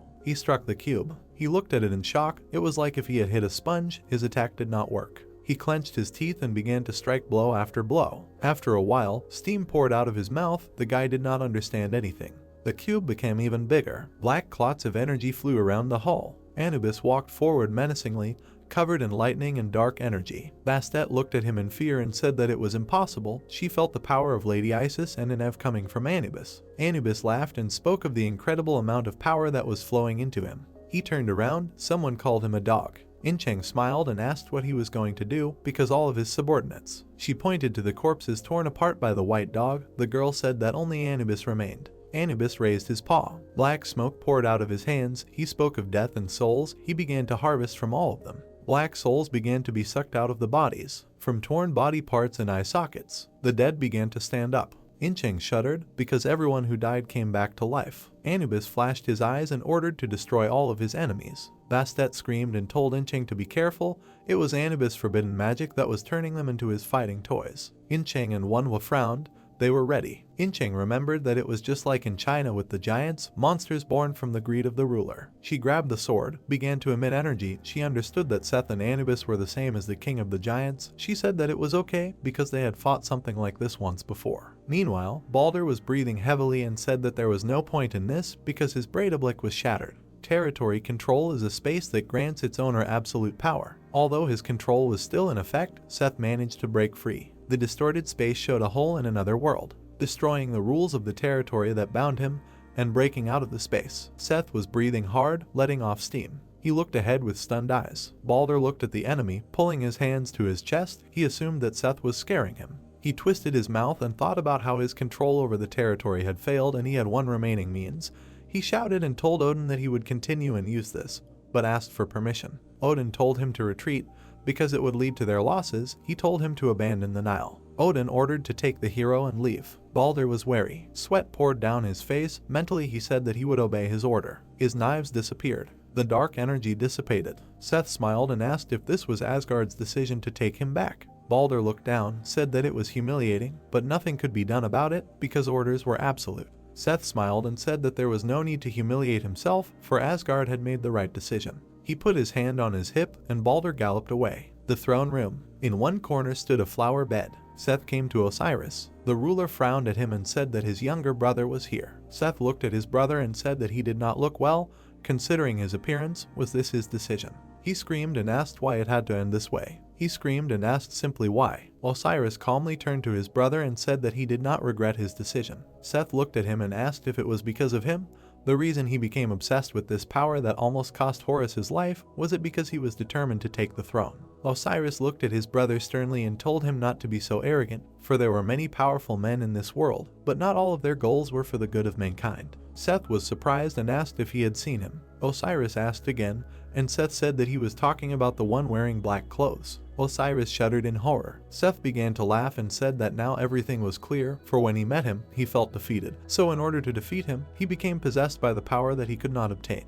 He imagined his brother reaching for the red ore and said that even though his son was consumed by the red ore and was on the verge of death, he was still possessed by its power. He said that his brother was stronger than Horus, so he had not lost everything. Instead, the red ore took away his youth and vitality. Seth grinned and said that he was different from his brother and different from him. Osiris jumped up abruptly. Seth called upon the power of the red ore and said that he would show him. He spread his arms wide. Osiris sweated and told him not to tell him. He could not believe it. Seth smiled, his red eyes flashing, and said that this was the power his brother had dreamed of, only he had chosen the wrong side. Black energy flowed forward. A dog's head opened its mouth near Osiris's face. He frowned at it. Seth smiled and in a demonic voice said that he would follow this man and rule the world, not just the pathetic little Nile and Egypt. Incheng, meanwhile, was chopping up the dead. She ran forward, smashing enemies with her huge sword. The demon fought the enemies with her bare hands. Wisps of water appeared in the air. The skeleton fired powerful beams from them and tore the dead into pieces. The torn bodies lay on the floor in the dust. Black smoke and purple energy hung in the air. The eyes of the dead glowed yellow. They were rising, regenerating their limbs. Manhwa and Incheng looked ahead tensely. The guy said that the dead kept rising. The girl said that there was only one way to stop them. She looked to the side. Anubis was fighting Fenrir. The wolf growled. Lightning ran from his eyes. He jumped to attack. Anubis dodged. He began to cast a magic sphere and released it at the wolf's head. Dust rose. Incheng screamed in fear. Dust covered the entire battlefield. Fenrir was lying on the floor and stared heavily at the ceiling. Anubis approached him and said that he was surprised by this endless power. He said that he felt that he could defeat anyone, even Osiris himself. He smiled, baring his teeth, and said it was time to end this. Horus placed his hand on the edge of the coffin. Jonkin was breathing heavily, but the deed was done. Anubis flinched, feeling the familiar energy. Horus rose, pulling the bandages from his mouth and eyes. He screamed at Anubis, asking how dare he. The bandages on his hands reached forward. They enveloped the cube containing Isis. It exploded. Anubis's eyes widened, not understanding how he had been able to destroy the veil of truth so easily. Isis emerged from the cube on trembling legs. She looked at Horus and said he was awake. Tears were streaming from her eyes, her son standing before her. He smiled and asked her to rest now. He walked forward, saying he would be right back. The dead began to scream, streaked purple. They crumbled to dust, leaving Anubis alone. Even smiled, covered in sweat. As the veil of secrecy was gone, he could no longer control the dead. Anubis glared at Horus and screamed his name. He lunged forward. The bandages began to be pulled from Horus's arms. Anubis made several huge cuts, but Horus's bandages enveloped his paws. Anubis groaned pitifully. The bandages began to tighten and deprive him of freedom of movement. Horus glared at him and told him to come to Ra. An explosion sounded above him. Anubis fell to the floor, losing his beast face. He looked forward in fear, not understanding how this was possible because he was still alive. Horus looked at him and said that it was not for him to take his life. Jonkin approached him. Horus turned to him and asked if this would be enough. The hero said yes and thanked him. The skeleton approached the hero and asked why they spared his life. The hero said that it was because he looked lonely. He smiled and said that he was thinking of making him a brother. The skeleton smiled contentedly and thanked him. Anubis was shaking with fear, not understanding why it had become colder here. The pyramid shook. Everyone turned around. The Egyptians did not understand anything either. Jonkin looked ahead. Horus' hand was shaking. He looked ahead and said that his father had passed away. The pyramid fell silent. A detachment of soldiers stood in the city square. They fell to their knees. They were in a mourning state. Tears flowed from their eyes. One of them turned around and shouted, "Not yet." He said that Horus had woken up. He looked at everyone and said that it was not too late and they should lend their strength to Horus. Everyone ran forward. After a while, the man looked ahead and said that Memphis would not join what Hermopolis was planning to do.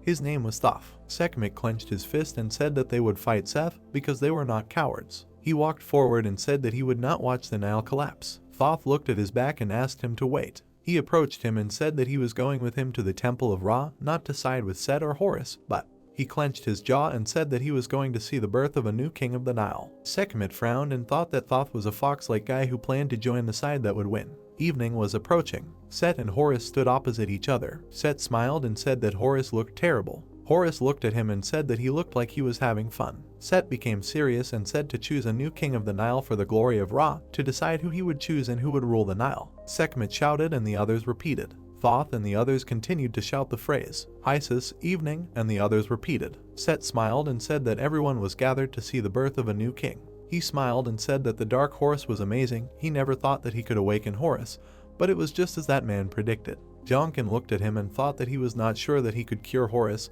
He did not understand how the man behind Seth could predict this. He shouted and asked if he really wanted him to save Horus back then, and Seth said yes. The energy of red ore appeared in the air. His eyes turned red. He said that he was the true king. He said that he should be recognized by everyone, and he also needed to come up here where it was decided who would become king. Horus turned around. Sekhmet did not understand what Seth was saying. Seth shuddered when he heard that an outsider should join the fight and choose the king. Seth spread his arms and asked if Horus felt it too. Jonkin looked at Seth in surprise. Seth said that his patron was the desert sun and he was also watching over this man. The system reported that the desert sun had paid attention to the hero. Jonkin frowned and thought that since Horus woke up, there had been a message that he was being watched, but for some reason the fallen angel did not like it. He tried to understand what this had to do with who would become the king of the Nile. Horus looked at Seth again. The hero asked, despite the fact that he had absorbed Horus's madness, he had just broken free from the seal. He said that Horus had never been able to defeat Seth. The hero made a dash. He stood next to Horus. He stood next to him and said that he would help him. Horus smiled and said that this was encouraging. Seth's legs were covered in red energy. He tensed his muscles and asked them to decide whose patron was stronger, the wolf of the destroyed desert or his son. Horus's bandages tightened and began to glow. The hero's spear began to burn. Jonkin and Horus took fighting stances. Meanwhile in Asgard, Odin sat in the empty council chamber. He sighed and thought that the Nile would be the perfect place to absorb. He looked at Seth from the screen and thought that he had a dark red magical power that destroyed the control over the territory. He clenched a trembling fist. Angrily looked ahead. He felt fear, a feeling that he thought he had already forgotten. Odin began to emit powerful energy, and he laughed because he also felt pleasure. His eye was burning. He thought that he had found an opportunity. With the unknown power that Seth possessed, perhaps he could even kill the patrons. He stood up from the table, smiling. He had finished with the Nile, as he had already said. But with Seth everything was completely different. As soon as the rebellion was over, he was going to intervene. But suddenly he looked ahead in fear. A man in black appeared in front of him. Odin understood that this was impossible and no one could appear here without his permission. He looked angrily at the stranger and asked who he was and how he got into his territory. The stranger only said Odin's name. He stretched out his hand and said that he would give. The hero's face was visible under the hood. He said that he would give him strength. Horus attacked with bandages. Seth advanced and repelled all attacks. Horus screamed and said that Ra would be his witness. He told Seth to burn, and shot a fiery beam at him. Several more beams were sent to the enemy after it. Seth smiled and said that Horus would become stronger, but he was not yet accustomed to his new power. He stretched out his hand and used the sandstorm. The sand pulled the beams into whirlwinds, and fiery whirlwinds appeared on the battlefield. Horus was thrown aside. He used the bandages as protection. Seth was going to run further, and he made a dash. He found himself above Horus, who was hanging in the air, and he began to hit him. Horus went down with a powerful blow. Seth turned around, and the hero's spear was flying at him. He grabbed it by the blade, and the opponents froze in the air. Seth smiled and asked what it was, said that the hero had become much stronger than before. Jonkin was shaking. He saw how easily the enemy repelled his attack and decided that nothing could be done. He had no choice but to use the madness he absorbed into himself. His eyes turned red. He screamed. Seth's eyes widened. He did not understand how the hero could use the power of the red ore. He realized that when the hero healed Horus, he absorbed the power of the red ore. He released the spear that rushed forward. He dodged with a smile. He became curious. They began to exchange many blows with the hero. Jonkin looked at the enemy and asked if he wanted to tell him the identity of that person. Seth smiled, raising his fist, and said that even if he told him, there was no point in it, because the hero would die today anyway. He dealt a powerful blow to the hero. He was thrown to the edge of the arena. Seth turned around. Fire was already flying at him. A fiery whirlwind appeared in the air. Horus looked up angrily and said that he didn't have to kill his father. There was an explosion. Seth covered himself with a protective sphere that dispersed the fire. He landed. Jonkin stood next to Horus and asked, "How about it?" Jonkin said if they beat him, he would answer all their questions. Seth smiled, walked forward, and said that this would never happen. Jonkin intercepted the spear and said that they would see about that. He exhaled hot steam, thought that using the power of madness, he was overflowing with mana, and right now he could use it. He used solar glare. The spear began to heat up and emit a bright light.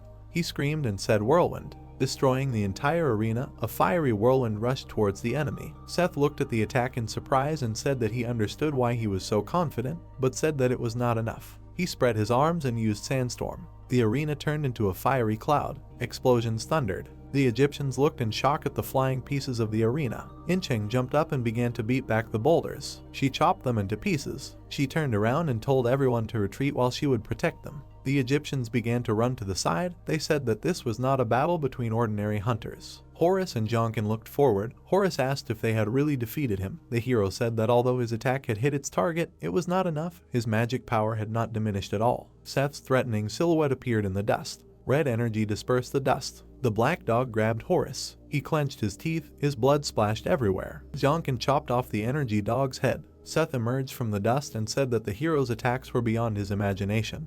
He did not think that the hero would be able to break through his sandstorm. Jonkin looked at the enemy in surprise and now understood why Baldur lost. Seth's severed limbs regenerated. Seth looked forward angrily and said that he could not believe that the hero was forcing him to use this power. An unknown voice said that there was no way to win. The city buildings began to collapse. Sekhmet and the others looked forward in shock and thought that the heroes did not have a chance. He frowned silently and thought that the ominous mana that everyone felt was greater than that of Horus and Jonkin combined, and even greater than that of all the hunters present here. Incheng looked forward and called the hero. Seth stood in front of the hero with wolf hands. Horus spat out blood. Seth smiled and said that his nephew looked exhausted. He said that the new Ra would be behind the wolf of the destroyed desert. He said that he would let him rest in peace. Jonkin put his hand on his knee. He exhaled steam. He understood that just by looking at this power, anyone who saw the dark red aura would feel that they were confronting an endless abyss of power that would never run out. His hand was shaking. It was terrifying and made him want to run away immediately. He got into a fighting stance. Seth smiled and said that the hero had a true warrior spirit. He thought he would run back to Asgard with his tail between his legs like Baldur.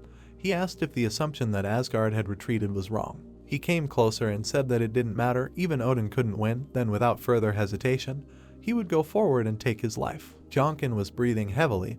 He understood that he couldn't win this battle, but he couldn't retreat because that was the duty of those who had power. The sun appeared from behind the clouds. Bright rays began to beat from the sky. The system reported that the desert sun was watching the hero. Even Anumek shuddered. Isis looked forward and said that this was the light of Ra. She did not understand how this was possible. The system reported that the desert sun was protecting the hero. Horus was healed and in the rays of Ra. Jonkin looked around, his wounds healed, and an incredible amount of mana began to cover him. The system reported that the desert sun supported 2 hunters and both hunters could use improved abilities. The hero's eyes widened. He noticed that the fallen angel did not mind this, were their ranks close. The system reported that the desert sun had exceeded the maximum amount of sponsorship support. After the set time, sponsorship will be revoked. The people of Egypt looked at the sky in awe. Seth looked at the heroes warily and asked, "Is this really Ra's desperate struggle?" Wings of light began to grow from Horus's back. His eyes began to glow, fiery wings spread out behind him. Seth attacked. Horus repelled the attacks of the demonic dogs. He advanced, approaching Seth. The system reported that the weak dragon heart was temporarily enlarged due to the influence of the desert sun. Jin Kang looked forward in shock. Wings began to sprout from his back. He made a dash and flew above the battlefield. He hovered, still wondering where he got such strength. He saw mana flying in the air. He frowned, realizing that thanks to the flow of mana, he could use it in the air. He thought that if he could use mana in the air, could he use this? The signature attack of the Demon King. He used the decisive blow. The flow of mana began to activate at a rapid pace. The weak dragon heart absorbed the magical power in the air. The process began to activate. Jonkin began to be surrounded by energy, and despite the fact that he had gained strength from the sponsorship, he was still no match for Seth. He needed to focus on gathering as much mana from the air as possible. The desert sun turned its attention to the hero. The fallen angel smiled, as if he knew what the hero was about to do. The hero's hand was covered in fire. Behind his hand, his body was covered in fire. He exhaled hot steam and used the skill of the King of Fire. The system reported the acquisition of the skill. The hero became a man who forged his own path. He became a man who grew up without a sponsor. A fiery whirlwind rose in the air. All of the hero's stats increased significantly. The Egyptians looked at the hero in shock. They pointed to the fiery sphere and said that there were two suns in the air. Seth smiled and said that this was not the desert sun, but a wolf. He was fighting Horus. Jonkin told Horus to step back. Horus looked forward, thought of the hero. He jumped to the side. Seth smiled and said that he could run like a rat. He looked up sharply. A large fireball was flying at him. He put his hands forward in an attempt to hold back the attack. But the fire continued to cover the arena. Debris flew in all directions. Everything was rumbling and collapsing. People were panicking. Seth screamed. His hands were being engulfed in fire. In an instant, he himself was engulfed by the elements. Jonkin flew towards the fire sphere. Sweat was pouring down his face.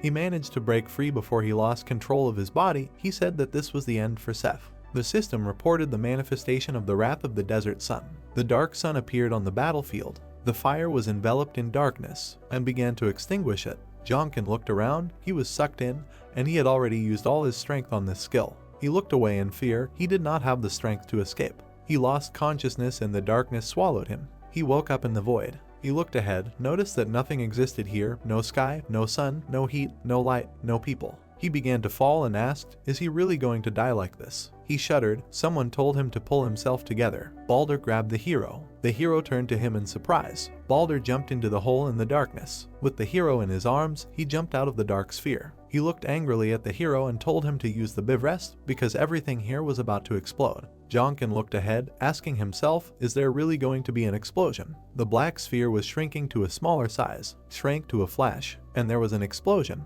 The hero used the Bivrest. A rainbow dome covered the city. Balder grabbed the hero by the throat and asked what he did. He said that they needed to use the Bivrest to escape from here. He screamed, sweat pouring down his face, and asked if the hero was trying to die with the Egyptians, since he had used the Bivrest as a barrier to protect the temple. The hero screamed and said that if he hadn't done this, everyone else would have died and there was nothing that could be done. Another explosion was heard. Balder looked around angrily and called the hero a smartass. He used teleportation, and they were transported. The dome contained the explosion. Manhwa and Incheng looked ahead. The guy tensed, realizing what the hero had just done. He knew that no one could survive an explosion of that magnitude. He rushed forward, covered himself in energy. He called out to the hero. His arm was grabbed. Incheng looked at him. The guy asked why she stopped him. He turned around and said that they had to save him. Incheng calmly said that there was no need. She said that the guy should get used to it. It will take only a little time and the hero will return as if nothing had happened. Manhwa turned around abruptly. Everyone else who is part of his team, except for him,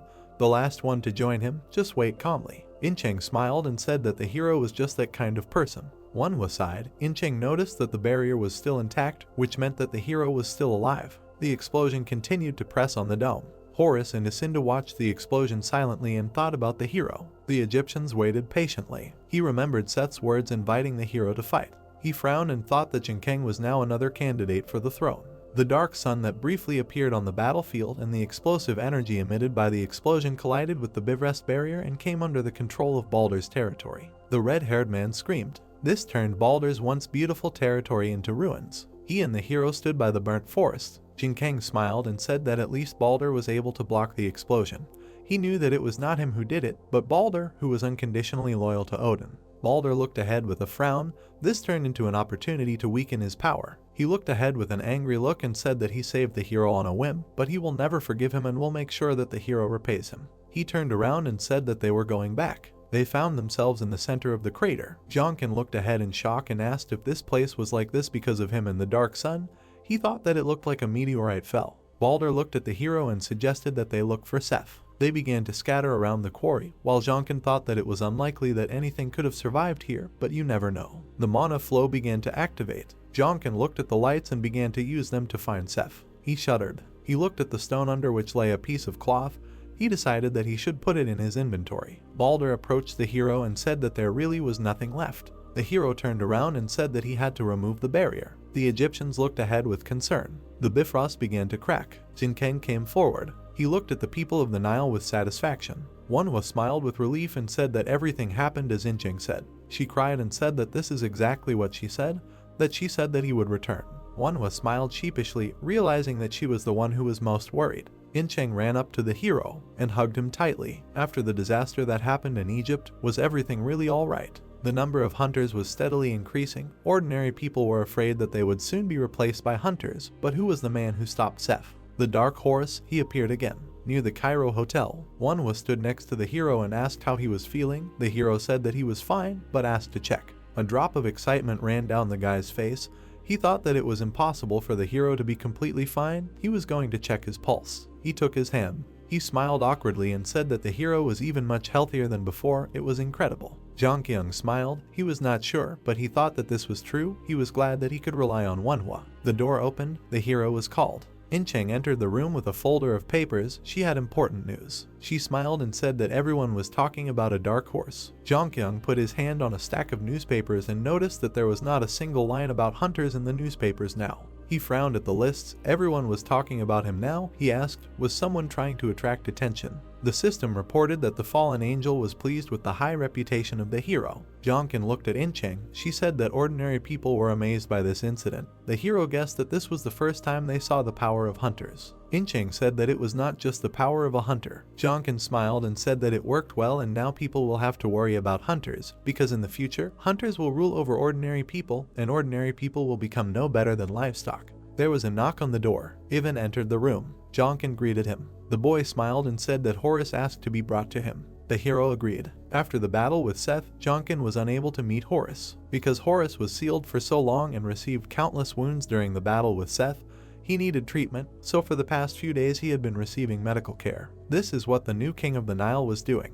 Ivan looked at the hero and said that the Nile thanked him for his help. He said that even though the stranger was blessed by Ra, Jonkin looked at him sternly and said that he was not interested in being king and he did not want to cause unnecessary trouble. He looked at his hand and said that the light of Ra would soon leave him. Besides, the fallen angel frowned at the desert sun. The desert sun became agitated. Jonkin looked ahead and noticed that the angel was starting to complain and suggested that the desert sun could not sponsor two people. He should obviously choose Horus. Iwan bowed and said that then the hero had nothing to worry about. In the Nile, Jonkin appeared before Horus. He looked at him seriously and said that he apologized for greeting the hero so late. After all, he had saved his life and also saved the Nile from its fate. He smiled and said that the hero was the savior of Egypt and said that Egypt had decided to repay him in kind. He said that they would give him whatever he wished. He spread his hands and asked the hero to speak freely, whatever he wanted. Jonk said that he wanted them to change. Horus looked up in surprise. The hero said that he had heard that the rights of ordinary people were once respected on the banks of the Nile. He said that the Egypt he had seen. He remembered how the hunters violated the rights of the people as they pleased, and he wanted Egypt to respect their rights again. Horus smiled and said that this was what happened after his father fell overboard while he was sealed. He said that they would make sure that everything went back to normal. He said that they were actually ready to grant him any request. He smiled and called Jonkin another king of Egypt. Vamit and Thoth were horrified. Isis screamed at her son. Horus turned around angrily and said that even though the hero was an outsider, he had been honored with the light of Ra and everyone knew it.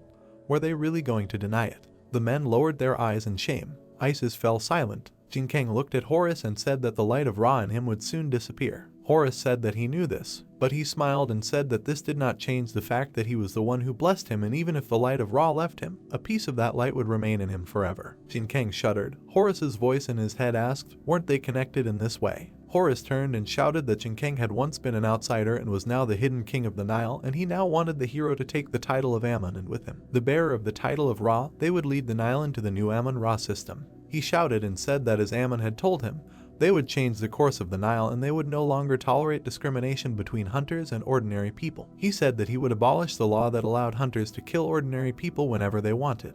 The men nodded silently. Horus said that they would follow Ra's orders. Everyone bowed their heads and repeated this phrase. After a while, Horus and Jonkin stood on the balcony. The hero looked forward seriously and thought that all who called themselves kings were never normal. He remembered the mad king of the giants, Seth. Horus smiled and turned to him, said that now that they were alone, he felt much calmer. He asked him not to worry too much, because he did not like the position of king either. He scratched his ear and asked if the hero was upset, that he could guess his feelings. Jonkin smiled and said not at all. The bandages fell to the floor. Horus smiled and said that it was a great relief. He freed his head from the bandages and said that he was thinking about canceling the title of King of the Nile. Jonkin asked again in surprise. Horus looked ahead and said that times had changed and said that in some circumstances the hunter's life was not endless.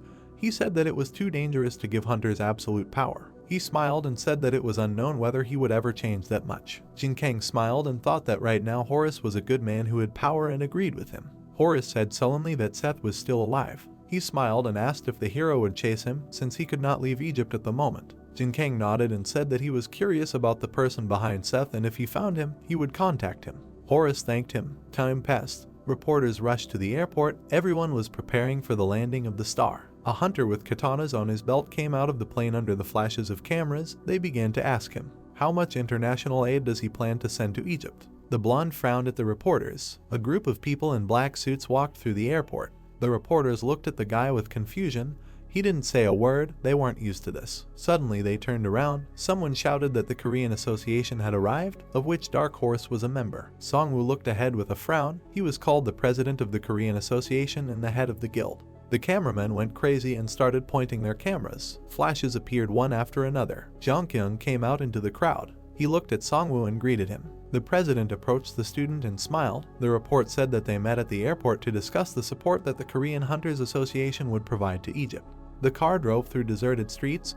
There was a conversation inside. Jongkyung looked ahead and said that he thought it was strange that Balder left for Korea so quickly. He said that it made sense. Songwoo turned around and said that this was the reason why Odin went missing. He looked ahead and said that Asgard was in a state of emergency right now. Since Odin's influence was great, they couldn't easily make up for his absence. Junkin tensed up. He didn't understand why it had to happen now when the disaster was approaching. He said that it was not a good sign and asked where he went. Songwoo folded his arms and said that Balder was not the type of person to be attacked or kidnapped. Moreover, the last place he was his own territory of Asgard. Junkin was driving and asked what he was planning. Songwoo smiled and asked the hero not to worry too much, since he himself had prepared for him, and even if he went missing, it wouldn't be a big deal, but it certainly wouldn't be easy. Junkin smiled and said that it was a great relief. Songwoo said that they had lost their most important source of power anyway. He suggested that they finish their work here quickly and return home. Junkin frowned. This was completely different from the past, and he knew that it was all because of him, and he felt uneasy about it. After a while, the great hall of the conservatory. The blonde hunter looked at everyone and said that they were sorry about the incident that happened in Egypt. He said that Takamagahara would send most of their heroes to rebuild Egypt. Junkin and Songwoo listened to him silently. The hero thought that they were secretly trying to seize control of Egypt. He looked away. Takamagahara was a secret organization of Japan, but this was the first time he heard of them. One of the listeners said that the incident in Egypt undermined the status of hunters all over the world. Another guy raised his hand and said that because of this, compensation should be paid. Junkin thought about how every group here was like Japan. He knew that now that Nile was weak, they would try to take it over. He looked ahead and asked if Asgard was going to join. Songwoo said that after discussing, they decided not to interfere with Nile. He smiled and said that they had enough influence on Nile. He said that there was a certain person who made this possible, and that was the hero. Junkin looked at him and said that he shouldn't think like that, but Songwoo said that it was the truth and asked him to look ahead. Horus stepped forward and said that Egypt had been saved by someone, so they decided to continue to give him their utmost gratitude. Junkin's sweat dropped. Horus looked at him and said that Egypt would now join Asgard, and to be precise, he would be working side by side with Dark Horse. The blonde looked at the hero in disbelief. The others were also shocked to hear the news. Songgu and Jonkin realized that everyone was looking at them. Songgu hung his head gloomily and began to think about what to do now, because he expected this. The disaster was approaching, and Odin was absent. He understood that they no longer had enough strength even to protect Korea. He stood up and said that Asgard was there right now, but the hero interrupted him and said while sitting that before they discussed further aid to Egypt and cooperation, one more thing needed to be said. Songgu looked at his student in surprise. Jonkin went down to Horus. He looked at the hall and said that Seth was the man they had fought. At that moment, every hunter there was shocked. The dark-skinned hunter became wary, preparing to receive information about Seth. The others began to wait. One of the hunters raised his hand and asked to tell quickly. Jonkin raised his hand and said that something was coming, something truly grand was about to happen. He looked at the hunters seriously and said that it was related to the special gate that had appeared recently. He was sure that all of them here had felt it too. The density of the magic power was increasing. The hunter became even more wary. The hero looked down and said that this was just one of the coming signs of disaster. He looked into the hall and said that some time had passed since the gate and the hunters first appeared. Did they really think that such a drastic change would not happen again? Seth told him about it. He said that a disaster was coming. He put his hand on his chest and said that Seth was trying to persuade him to his side, and that was why he had revealed this secret to him. Horus shuddered. Jonkin pointed his hand at the hall and said that someone with great power was seeking to conquer the world and rule it. Everyone began to look at each other in shock. The blonde stood up. He put his hand on the table and said that this was ridiculous nonsense. He looked at the hero with displeasure and asked if he was trying to raise his value too much. He agreed that the hero was strong but not strong enough for Seth to try to recruit him. He smiled and said that the hero watched too many movies. Jinkang looked at him sternly and asked what his goal was. To them, this was all part of the organization, but what was their ultimate goal? The blonde smiled and said saving and protecting humanity. Everything they do, even if they have to sacrifice themselves, is for humanity. Jinkang looked at him and said personal gain and the right to rule the territory, isn't that their true goal? The blonde glared at the hero. He looked at him and said whatever their goal was, it didn't matter. He said that whoever took control of Seth was already working to change everything. Wasn't the fact that he warned them of the disaster important? His gaze became serious and said that the issue of Egypt is important. But if his goal is to rule the world, it means that none of their territories will be safe either. All the hunters tensed up. After a while, Songwoo put his hands on his hips and asked what the hero was thinking about telling about the disaster. No one knows what will happen now that he told all this. He looked at the hero sternly and said that all these people are capable of turning the world upside down and they have the power to change everything dramatically. Jinkang smiled and said that he is sure of only one thing.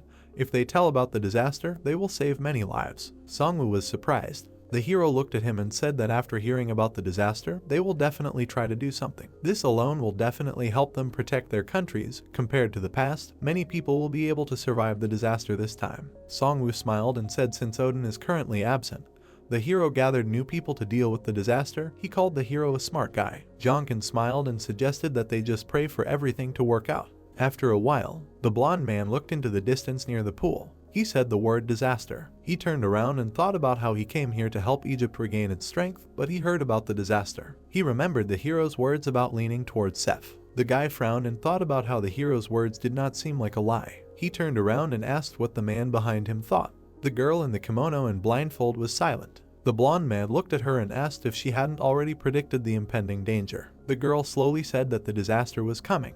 The boy looked down and remembered that she had been saying this for the past few weeks. He thought about meeting Dark Horse. He went ahead and said he would be gone for a while. After a while, the boy entered the lobby of the building. He looked ahead. There was a line of hunters in front of him. The boy looked at them and asked if they were really here because of the disaster. The hunter from America nodded and said it was true. The blonde knew that this man was from the Masonic organization. The man said that they needed to discuss what to do next if what he said was true, because if the disaster was a problem they had not yet encountered, then it would be even more dangerous for them, since they had much more land. The blonde looked at him and asked where Dark Horse was. He was told that he was currently talking to Horus. The system reported that the desert sun was watching 2 of its incarnations. Horus pointed at the hero and asked if he really said something about the disaster. He looked at the hero tensely and said that he had not heard anything he had said, so he asked the hero to tell him the truth. Jinkang said that it was not true. He said that it was not a complete lie and asked if Horus did not know that there was someone behind Seth. He said that the coming disaster was not a lie either. Horus tensed up and asked how the hero knew that then. Jinkang looked at the ceiling and mentally asked the fallen angel if he could see through the eyes of the desert sun. The system reported that the angel winked at the hero. Jinkang clenched his fist. He had no choice but to trust Horus. He looked at him and said that he would tell the truth if he could keep it a secret. Jinkang looked down and said that he came from the future. Horace looked at the hero dumbfoundedly and began to ask again. Some time passed. Horace and Jinkang went out to the rest of the hunters. Jinkang looked at them and asked why they all came here. The Mason stepped forward and immediately asked the hero to fly with him to America and promised to give him everything he wanted. Jonkin was surprised because he did not foresee that they would try to recruit him. The man said that in America there were too few hunters for the amount of land they had, and if we assumed that the hero was telling the truth, they would face serious danger. The other hunters began to look at each other, not believing their eyes. The Filipino raised his hand and said that the Philippines also welcomed the hero, followed by Australia. Everyone suddenly turned around at the sound. The blonde began to emit mana, smiled, and invited the hero to Japan. Jonkin frowned. He noticed that Yashin was putting pressure on everyone present with his powerful aura. Yashin smiled and promised the hero everything he wanted. The house suddenly shook. The hunters began to look at each other. Yashin and the American looked around and said that the gate had collapsed. The Egyptians ran forward. Panic began. Monsters were killing people. Egyptian guards were fighting werewolves. Meanwhile, in the tower, the hunters looked ahead tensely. The Australian said that the gate collapsed too suddenly. The Filipino said that there was no sign that this would happen. Gore frowned and said that there were no gates nearby either. The American nervously turned around and asked what it meant that the gate collapsed at the same time as it appeared. Jinkang looked at everyone and said that they did not have time to evacuate or prepare other measures to combat this. He suggested to deal with the incident and then talk. Evening was approaching. Incheng looked at the hero and reported that more than 100 people died, but fortunately the hunters and Neil were able to quickly take action, but the gate collapsed in a residential area. She stared ahead tensely and said that they had collapsed the moment they were created. They didn't even have a chance to prepare. She asked if this was the disaster. Jungkyung looked at her seriously and said that this was just a precursor. He asked to take everyone back to Seoul and work with the White Tiger group. Incheng was surprised and asked what the hero would do. He said that right now was his chance. He said that heroes from all over the world had gathered here and they had witnessed the precursor themselves. He said that this would convince them to strengthen their defenses, which would save countless lives. Incheng began to object. The hero pointed at her and said that this is why Korea needs all the hunters they can get, and right now the association president has disappeared. Incheng shuddered, repeating her question. Jungkyung looked at her angrily and said that Odin had disappeared. He said he would send them all back through the Beerest. Right now Korea desperately needs their help. There was a flash in the window, and a rainbow from it led straight to Korea. Jinkang watched the girl go. He frowned and thought that they didn't have time and he didn't know how everything would turn out now. In the tower, Jinkang stood at the podium and said that there were 3 harbingers of disaster. The first was the collapse of the gate. They appeared and collapsed at the same time just like they saw yesterday. That was the first harbinger. The hunters nodded grimly. The hero said that the second was the strengthening of monsters. Usually C-rank hunters could easily deal with monsters in the gate, but now, to deal with them, B-rank or even A-rank hunters might be needed. Jinkang became gloomy and said that the third was gatification. Yashin looked at the hero and asked again. The hero also didn't know the details, but he assumed that there would be changes similar to those that happened in China. The Filipino flinched. The American looked at the hero in shock. He said that the gate would be closed and filled with concentrated magical energy, causing many deaths. Australia asked if there was no way to stop the disaster. The hero didn't know. Yashin asked another question. He asked what would happen to the world after the harbingers appeared and the disaster began. The hero looked at him and thought to himself that everything would change. The gate would be filled with even more power. Because of this, the monsters would become even stronger and more people would die. And suddenly there would be more hunters, as many as there are now. Just as the monsters become stronger, the hunters would also become stronger. With stronger hunters, the world would return. However, the hunters who saved humanity would ironically turn everyone into slaves. Jinkang looked at everyone silently. He knew he couldn't tell them this and said that he needed to save the people. Even though the disaster was coming, they were short of hunters, and it wasn't like hunters would just appear out of nowhere, so they had to worry about protecting the common people. Yashin smiled and said that this was war. Soldiers had to protect the people. He smiled and asked the hero to come to Japan again. The American looked at him. His enemy had taken the initiative. The other hunter looked at his boss. He couldn't believe that he would offer such a deal to a newbie with no name. The city shook again. Glass shattered. Gore turned around and couldn't believe his eyes. Yashin looked ahead and thought that the gate had collapsed. The American looked ahead anxiously and thought that this was at least an S rank. Gore turned around and said that he would go first. He jumped out the window and flew forward on his wings. Jinkang covered himself in a red aura and said that he had given the hunters the information he could and that he had no plans to move to another country. He looked away and said that he hoped that everyone would return to their countries as soon as possible, because something like this could happen in their own homes. He glared at the street and corrected himself, saying that it had already happened. Everyone tensed up. Huge monsters were wandering around the city. They were covered in lightning. A bat with spikes rose into the sky. The monster holding it had insane magical energy. He made a powerful blow from above, forcing the hunter to dodge. When he landed, he raised his sword and shouted that these were not the trolls he knew, because they were much bigger and faster. Suddenly, he saw him and was very surprised. The protagonist appeared above the monster's head with a burning spear in his hand. With one blow, he pierced the monster's head through, destroying it. He landed on the ground, and the hunter joyfully exclaimed that he survived thanks to him. Jonkin looked at the hunter and shouted that they would stop the monsters, and he should evacuate everyone else in a safe place. The man began to nod his head and say, "Okay." After these words, the protagonist jumped up. He jumped very high. He looked at the monsters from the air and said in his head that these trolls were similar in size to the Utgard giants.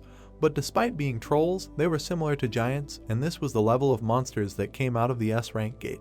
The protagonist raised his head and saw a portal in front of him. He realized that there was another one that had not yet arrived. A drop of cold sweat was running down his face, and he was saying in his head that the S-Rank gate boss was trying to break out. He knew he had to stop it. He immediately rushed towards the portal. Yashin was watching him from the ground. He was looking at its flight path and saying to himself, "Dark horse." He suddenly remembered the words of the blindfolded girl. She said that Jonkin would help him with his mission. Leaving the memories, he said in his head that the protagonist was a person connected to his fate. As he was saying this, a huge monster attacked him from behind. But its attack did not reach Yashin, because in less than a second, he dealt an insane amount of blows, cutting him into small pieces. Holding swords in his hands, he continued to look at the sky and say in his head that it was very strange, but when he looked at him, his heart beat faster, adding that it seemed to be pulling him towards himself. A powerful magical energy enveloped him and he firmly said that he had to catch up with him. At this time, the boss began to break out of the portal. His fingers pierced the portal and burst out.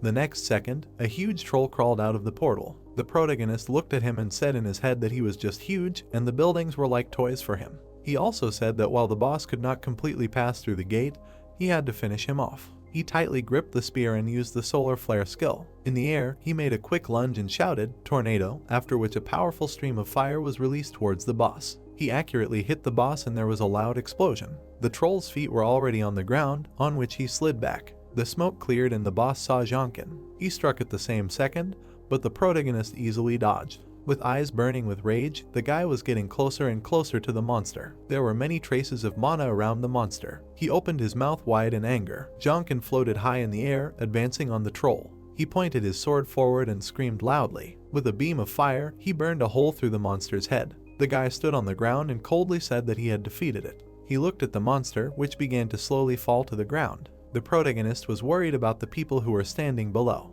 The troll continued to fall to the ground, motionless. Yashin quickly began to take out the sword from under his side. He jumped high towards the troll. The guy sharply pierced it, causing it to disperse into small particles in the air. Yashin calmly landed on the building. He frowned and looked away. Jonkin was watching him from the sky. He thought it was impressive and wondered why someone so skilled did not gain wide fame in the future. The protagonist immediately opened his eyes wide, exclaiming loudly. He suddenly grabbed his head. The guy continued to hold onto it and quickly began to fall down to the ground. At the last moment, he managed to come to his senses and landed on his feet, leaning his hands on the ground. Yashin ran up to him and excitedly asked if the protagonist was okay. Footsteps were heard behind them. The girl with the blindfold stood not far from them. She watched the boys, while Yashin put his hands on his hips and said that it was a relief that Jonkin was okay. In the message, the protagonist read that the fallen angel was watching closely. He turned his gaze to the girl and stared at her, thinking that as soon as she appeared, his head began to hurt and the fallen angel was paying close attention to her. Most of the city was destroyed. The protagonist stood on one of the buildings and looked at the ruins. Looking down, he said to himself that despite the fact that it was an S-Rank gate, it was dealt with quickly, adding that thanks to this meeting in Cairo, heroes from all over the world gathered. A male voice was heard from behind, saying that he had done a good job. Hearing it, Jinkeng turned around. Anu saw Songu in front of him and said that the same applied to him. Another person landed on the roof with them. It was Horace, who immediately thanked the guys for their help. "Please," Songu replied with a smile on his face as he turned around. Horace looked at the guys and said that he suspected that they were already leaving, but they had helped them a lot. The protagonist smiled and said in his head that the reason he came here was to get rid of the variable he had caused. After thinking this, he told Horace that it was great to work with him. He remembered the moment he saved Horace. In his head, he said that this led to a fierce battle with Seth and his strengthening. He realized that getting rid of the variables would only lead to them becoming stronger in the end. Leaving the memories, he looked down and said in his head that it was even more important. A notice appeared in front of him, informing him that Desert Sun was ending his sponsorship. He also received the title of the one sponsored by Desert Sun. Another notice informed him that Desert Sun was sending his final message. Desert Sun would give the protagonist constant fire power and he would always help him. After reading it all, Jinkang smiled and said to himself that he had even received help from Desert Sun. Another notice appeared in front of him, informing him that Fallen Angel was staring at Desert Sun. Horus broke the silence, extended his hand, and said that as he had said before, Nile wanted to continue collaborating with them, but they were not asking for their help. He smiled and explained that due to Seth's rebellion and a series of gate collapses, they had suffered severe damage, but Egypt would one day regain its strength. The protagonist looked at Horus and said that if they could overcome this disaster, Egypt would definitely see the light again. Light, Horus repeated quietly, looking down. The next second, he spread his hands and said that Jonkin is the light of Egypt, no matter where he goes. He should not forget this, adding that whenever he needs them, Egypt will always be there to help. The protagonist looked at his comrade and thanked him. Horus suddenly said that although it was shameless of him, he wanted to ask him for a favor. Hearing this, Jonkin asked in surprise about the favor. He looked at the protagonist and with all seriousness in the city said that due to a series of events that happened, Egypt had suffered a lot of damage and because of this, it seemed that he would not be able to leave Egypt for now. He also said that since the protagonist was also looking for Seth, if he happened to see him again.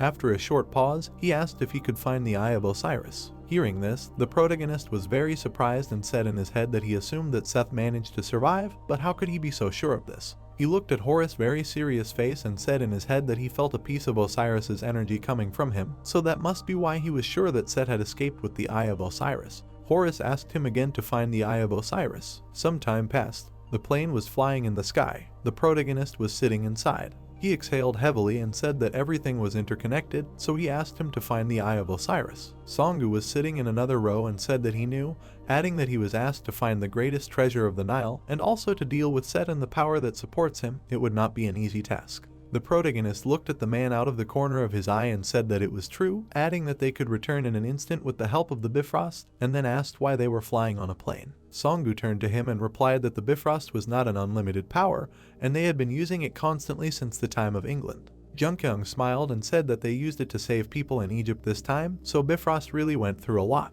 Sunwoo looked out the window and said, yes, they saved quite a lot of people this time, they are almost back in Korea now. The protagonist looked up and asked how the investigation into Odin's sudden disappearance was going. Sunwoo put his hand to his chin and replied that they were still trying to find him. He said that Odin disappeared in his own territory, but nothing like this had ever happened before, so he could only hope that nothing bad would happen. The protagonist thought that with the disaster approaching, Korea needed Odin, but what happened? Sunwoo leaned on the arm of the chair and asked if the person behind the set was by any chance the one the protagonist had mentioned earlier, to which the man replied that it seemed to be the man in black. Junkyung frowned and thought, wondering if he was someone who didn't exist before or someone he just didn't know about, and then said that he couldn't help but think that Odin's sudden disappearance was somehow related to that man in black. Suddenly, an explosion was heard outside. Sungu frowned and turned around to look out the window in confusion. There was a lot of smoke in front of the plane from the sudden explosion. Sungu jumped up and shouted loudly that a fire had broken out at Incheon International Airport.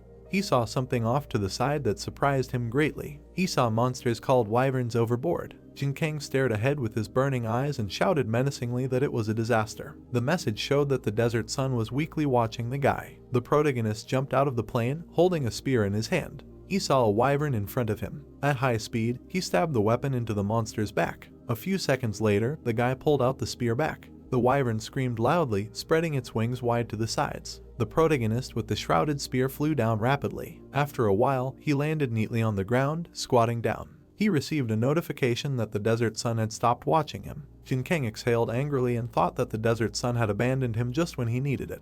He stood up, looking ahead. He frowned and asked if the disaster had really begun. A monster appeared in front of him, opening its mouth wide. The protagonist jumped into the sky. He immediately released a huge stream of mana towards the monster. The message said that he had increased his level. With a sharp movement of the spear, he cut off the head of the monster. While dealing with the influx of monsters, he received messages that he had increased his level a lot. The entire city was burning and destroyed. The corpses of wyverns lay on the ground, and the protagonist stood among them. He looked angrily at the monsters with his head down and said in his head that because of the disaster, the magic power had increased. Because of this, the mana flow did not work and he could not find survivors. Suddenly, a loud scream was heard behind him, and Jonkin immediately looked there. A man rushed from his place, splitting the ground beneath him. People ran away from the monsters in horror. A huge wyvern with burning eyes crawled behind them. Unexpectedly for her, Songwoo appeared on her head with a burning sword. He unleashed a powerful blow, leaving behind a yellow lightning bolt. It pierced the wyvern's head, killing the monster. The monster fell to the ground, with Songwoo still standing on its head. He looked at the people and asked if they were okay. The man looked at his savior and thanked him for saving him. He then pointed to the side and shouted that the hunters who saved them earlier were still there. Songwoo looked to the side where the man pointed and said in his head that this was worrying, since it would be difficult for a normal hunter to deal with monsters of this level, but if these people were left alone and went to help the hunters, they would surely die. A male voice was heard from below, saying that he would go to them. The man heard this and looked down. There he saw the protagonist, who put his hand on his hip and said that he saw that he had also landed safely. Yes, Songwoo replied, adding that the guy had come just in time. Jin Kang, with a smile on his face, told his comrade to keep an eye on the survivors while he went to the hunters. Songwoo nodded and said okay, adding that he would take these people to a safe place and then come to their aid. Inside the city, there were even more ruins. A man was lying on the ground, with a cut from huge claws on his chest. The protagonist walked up to him and realized that it was the White Tiger group.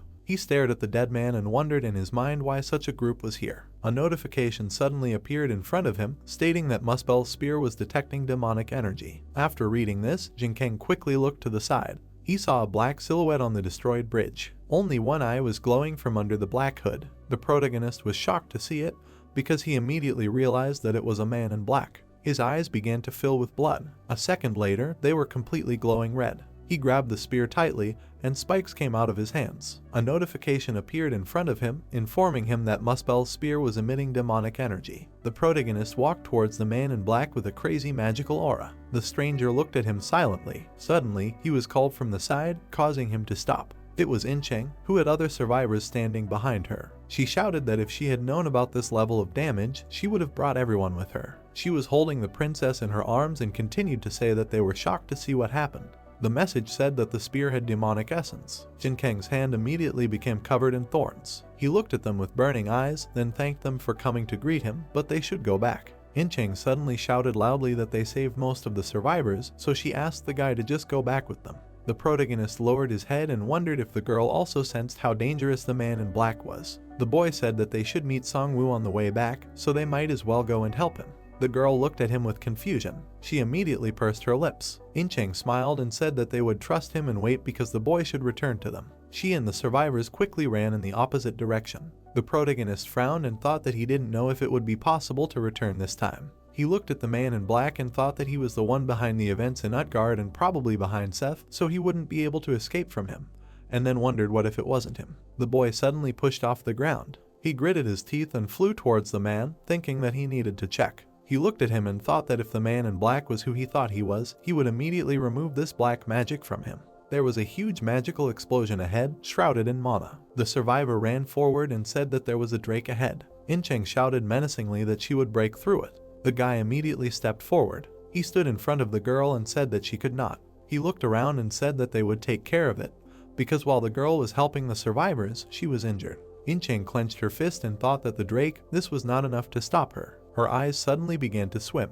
The princess looked at her worriedly. The girl fell to one knee, leaning one hand on the ground. She looked up and wondered if she had lost too much blood. She looked at the survivors and said that she was counting on their help and asked them to fight with her. Incheng looked up at the sky and thought that she was getting stronger, although she had not yet reached the level of Jin Kang, but she was definitely gaining strength. The messages said that the handsome prince was sponsoring her. A bright sunlight appeared from behind the clouds. It began to shine directly on Incheng, and she thought that the handsome prince had finally revealed his true name and she was overflowing with mana. At this time, a fierce battle began between the protagonist and the man in black. Their spears almost collided tip to tip. Two mad powers clashed against each other. The protagonist held his spear at arm's length and said in his head that even when he used the power of madness, bloodthirstiness, mana flow, and dragon heart, he easily blocked it. Such enormous power. The man in black made a quick attack and struck the opponent's spear. This blow sent Jin Kang flying backwards, and he barely managed to stay on his feet. Gathering his strength, he slid along the ground a few meters back. As soon as he stopped, he immediately took off. He swung his spear in the air, saying in his head that this was most likely the person behind Utgard and Seth's actions, and even if it was dangerous, he would have to take the risk of revealing his identity. He screamed in his head that he would definitely take off that black robe. After thinking these thoughts, he shouted loudly before striking. The man in black took his blow, blocking it. The protagonist did not stop there and rushed forward again. He began jumping around the opponent, striking him with blow after blow, but all in vain. A notification appeared in front of him, informing him that demonic energy was eating away at his body. The protagonist's arms were quickly enveloped in red vines. This did not stop Jin Kang, and he continued to attack. He swung his weapon furiously, saying in his head that his opponent was just defending himself. Did he really have no intention of killing him? Even if so, he could not even scratch him, much less take off that robe. Another notification appeared, stating that demonic energy was causing madness. The man in black continued to fend off any attacks without showing any emotion. Suddenly, the protagonist's body was entangled in vines, and he screamed in pain. The dragon's heart inside him was also entangled in vines. A notification appeared, stating that the dragon's bloodstone was resonating with the dragon's heart. The protagonist continued to strike his opponent. This time, the man in black failed to defend himself perfectly and was thrown back. He slid along the ground for several meters. He stopped and swung his weapon. Jonkin screamed in his head that his attacks were going through, then jumped high and swung at his opponent. He delivered a powerful blow from above downwards to the man in black, who managed to stick out his spear. Then, with a sharp movement, he threw the guy away from himself. But Jonkin managed to catch the hood of his opponent with his spear at the very last moment. With a deft movement, he tore the hood off the head of the man in black. He landed on the ground and looked at who his opponent was. What he saw caused him great surprise. The man in black did not let his hood fly off, holding it with his hand. Why? Jonkin asked angrily, looking at his opponent. The man in black, with his head slightly lowered, replied that there was no need to do that. After these words, he swung his weapon, creating a powerful magical force in front of him. A powerful explosion of magical energy was heard. After some time, Incheng asked everyone to move away because she said that she would take care of it. The survivor asked with a grin if something had happened since the girl had just accumulated an incredible amount of magic power. She stood in front of the wyvern and thought that it was great, so she should try to use the power of her new sponsor. A magical strike immediately flashed through the air. Mana immediately enveloped the monster and it screamed loudly in pain. Incheng frowned and asked who it was that could instantly kill the drake. A silhouette appeared on the platform with a huge sword in his hand, enveloped in mana. Songgu smiled and said that he came to help. The girl noticed him and called out to him with a smile on her face. At this time, the protagonist leaned his hand on the ground and said that the man in black had been fooling everyone until now, to which he objected. The man in black replied that he had seen a new future. Jin Kang looked at him with his maddened eyes. His hand immediately weakened and he fell face down on the ground. Hyujin immediately flew up to the man in black. He sat on his shoulder and he said that it was time for them to go back. After some time, Incheng and Songgu began to look around. Looking forward, they opened their eyes wide in surprise. In front of them, they saw a man in black, at whose feet lay the immobilized Jonkin. The guy suddenly moved his head. The man in black extended his hand towards him. With the help of magic, he lifted the guy and threw his body at the guy's feet. The girl ran up to him and screamed loudly. Songgu looked at the man in bewilderment. The man in black adjusted his hood and said that the boy would still be useful. Songgu screamed furiously. Was the man really renouncing Asgard? He took off his hood and Odin, who appeared from behind it, asked to help the guy. The man in the black robe. Despite the fact that the main character understood that he could not compare with him, he ran forward. With the strength and speed of a spear, he thought that he could at least rip off his robe and escape. He planned to use Merlin's necklace, which gave him extra speed, and his boost with the mana flow to overcome the demonic energy. However, there was one problem. The demonic energy contained in the spear was stronger than he thought, as well as the madness he put into it. But then, for some unknown reason, he was able to overcome it with Odin's help. Could it be that the man in the black robe he was chasing was Odin? Jonkin opened his eyes and said to himself that this man was not Odin. He turned his head to the side. By the window, he saw Incheng. The girl saw that the boy had woken up and said that he needed to rest a little more. Jonkin sat on the bed and said that what was more important was that the man in the black robe was Odin. Yes, the male voice replied, adding that he had seen it too. The protagonist saw Songgu. The man entered the room and said that he was Odin. Jonkin took out a small object. Incheng saw it and asked in surprise what it was. The protagonist took out another one of the same thing and replied that one of them was left over from his battle with Seth, and the other was given to him by Odin. What? Songgu asked in surprise upon hearing this. Jonkin looked at the man and replied that they seemed the same, adding that it was just an internal feeling. But he did not think that Odin was that person. He thought that Odin received this robe from the man in black. Songgu tilted his head and asked what made the guy think that.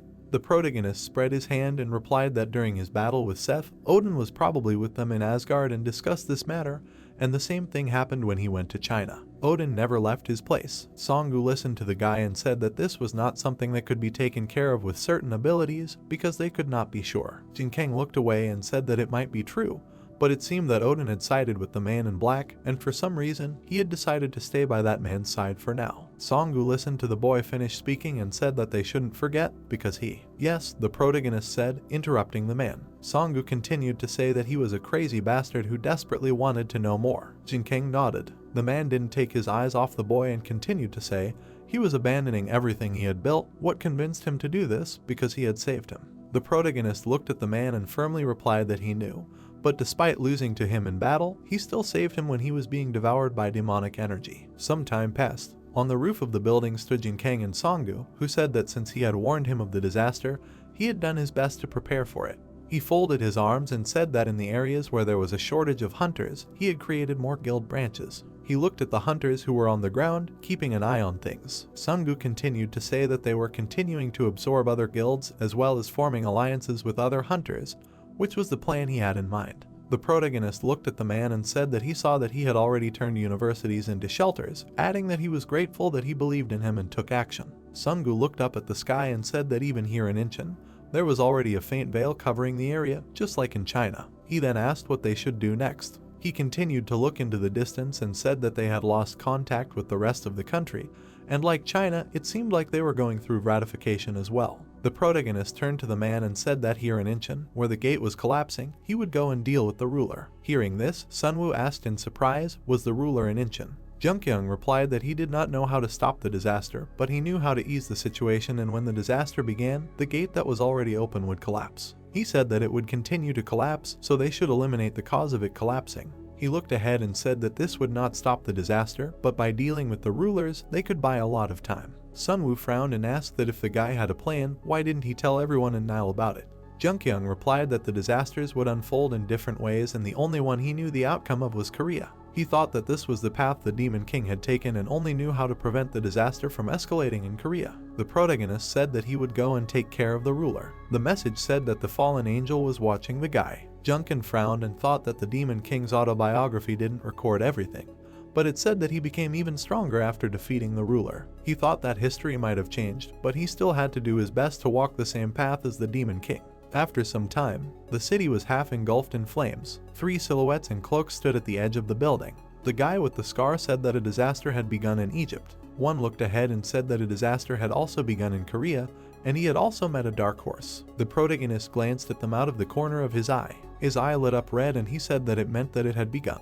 Odin thought that no matter how much he looked at his face, he still couldn't get used to it. Huge tree trunks stretched across the city. The elf said that these children were dying. He put his hand forward and said that they were coming to him. Glowing vines immediately appeared on his hand, which stretched further and further. The frightened boy screamed loudly for the elf to save him. He put the boy on his knees and wrapped his head with magical branches. The boy's body was immediately covered with veins bulging all over his body. The elf looked at him with a malicious grin. He looked at his hand and said that it was quite interesting that this place was called Earth. In front of him stood a bunch of elves who looked in his direction with glowing eyes. The elf wrapped himself in mana and smiled maliciously, saying that here they would get rid of all the mistakes and restore their kingdom. All the elves began to laugh and shout joyfully. A huge magical flow of mana was coming from the city. The entire city was destroyed. The sky was taking on a different color. 2 silhouettes were visible on the observation tower. They were 2 hunters who saw something below. They suddenly smiled and shouted that there were survivors over there.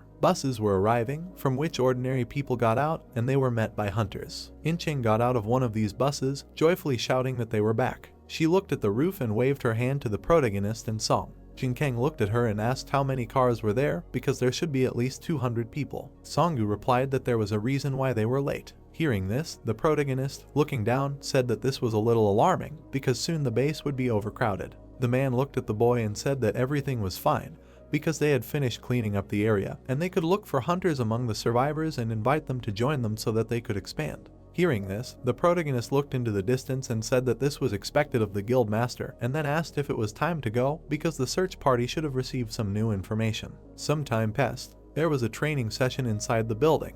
Inching pointed to the map and explained everything to the hunters. She said that the situation outside was serious. She spread her hand and added that the number of monsters had decreased a little. Then she asked to look at the photo where there were solid ruins, but the remaining monsters were gathering there. Hearing these words from Incheng, the hunters asked in shock if all these dots were monsters. The girl looked at the gathered people and said that, fortunately, since all the monsters were heading towards this building, there were still people who managed to survive. The protagonist was looking at the picture at the time. He realized that the ruler was there. Rulers have the ability to control monsters. After defeating the ruler, if a new ruler does not appear after the disaster, it will mean that humanity has won. The protagonist continued to look at the picture and said in his head that this is what really happened in history. Sungu continued to talk by extending his hand and saying that they have succeeded in communicating with the outside world, and fortunately, not all of Korea is in this state.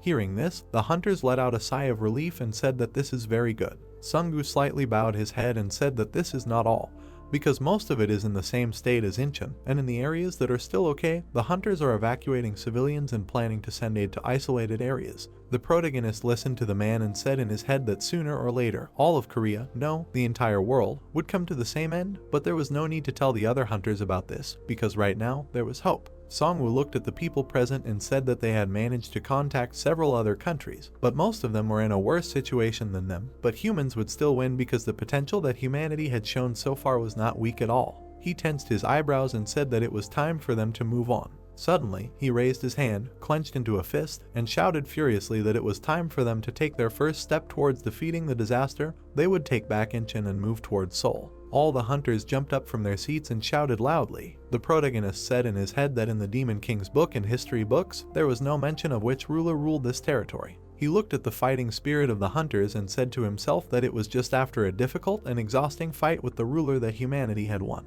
The ruler of Incheon, he said firmly in his head. He said without a trace of fear or uncertainty in his eyes that he would crush him in order to walk the path of the Demon King. A notice appeared saying that the fallen angel was watching him. All the surrounding areas around the university that had become a refuge for Jungkyung's group were restored. The hunters guarded the areas in small groups. From then on, the monsters did not appear anymore, and the people began to rebuild the destroyed city. The survivors they saved made up less than 10% of the entire population of Incheon, but even in such despair, hope blossomed. After the gate opened, mana gushed over the edge. The people looked at their bodies in amazement, enveloped in mana. All the attention of the sponsors was focused on the surviving people. The people's eyes sparkled brightly, and feeling a surge of strength, they said that they had become hunters. The guy looked around and said that those who had recently become hunters should come to him. After the new hunters appeared and trained them, everything started to improve. Songgu and Jonkin stood at the edge of the building. The protagonist asked the man with a smirk if he was ready. Songgu turned to him and nodded.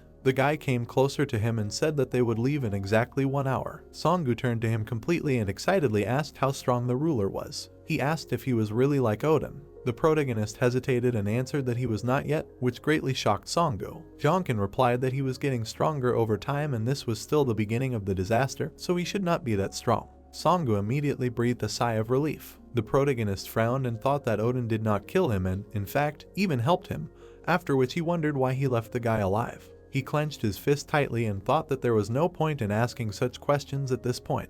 He walked forward and said menacingly that it was time to hunt down the ruler. After a while, they found themselves in a forest. Incheng suddenly stopped in place and said that they had arrived. The protagonist thought that he could not believe that such a forest had appeared in the center of the city in less than a month. Trolls with weapons in their hands immediately jumped out from the bushes at them. The girl suddenly jumped forward. She cut several monsters in half in a flash. Gritting her teeth, she continued to attack them. Jin Kang smiled and thought that she had become strong. He thought that she had not yet fully realized her skill, but she was on her way to becoming a real Siegfried. In front of them was a huge gnarled tree with bright red glowing eyes. The hunters screamed in fear, saying that it was so big and had a huge amount of mana. The protagonist came closer and said that the basis of this monster was a tree. His body was enveloped in fiery mana and he continued with a smile on his face, saying that it was time to show the greatness of the Fire Lord. A huge fire rose to the sky. There was nothing left of the cursed tree. The hunters looked at the protagonist and said to themselves that he was in a different league, adding that they were not even sure if they were the same type of hunters. Jin Kang turned to his comrades and suggested that they rest for a while before continuing.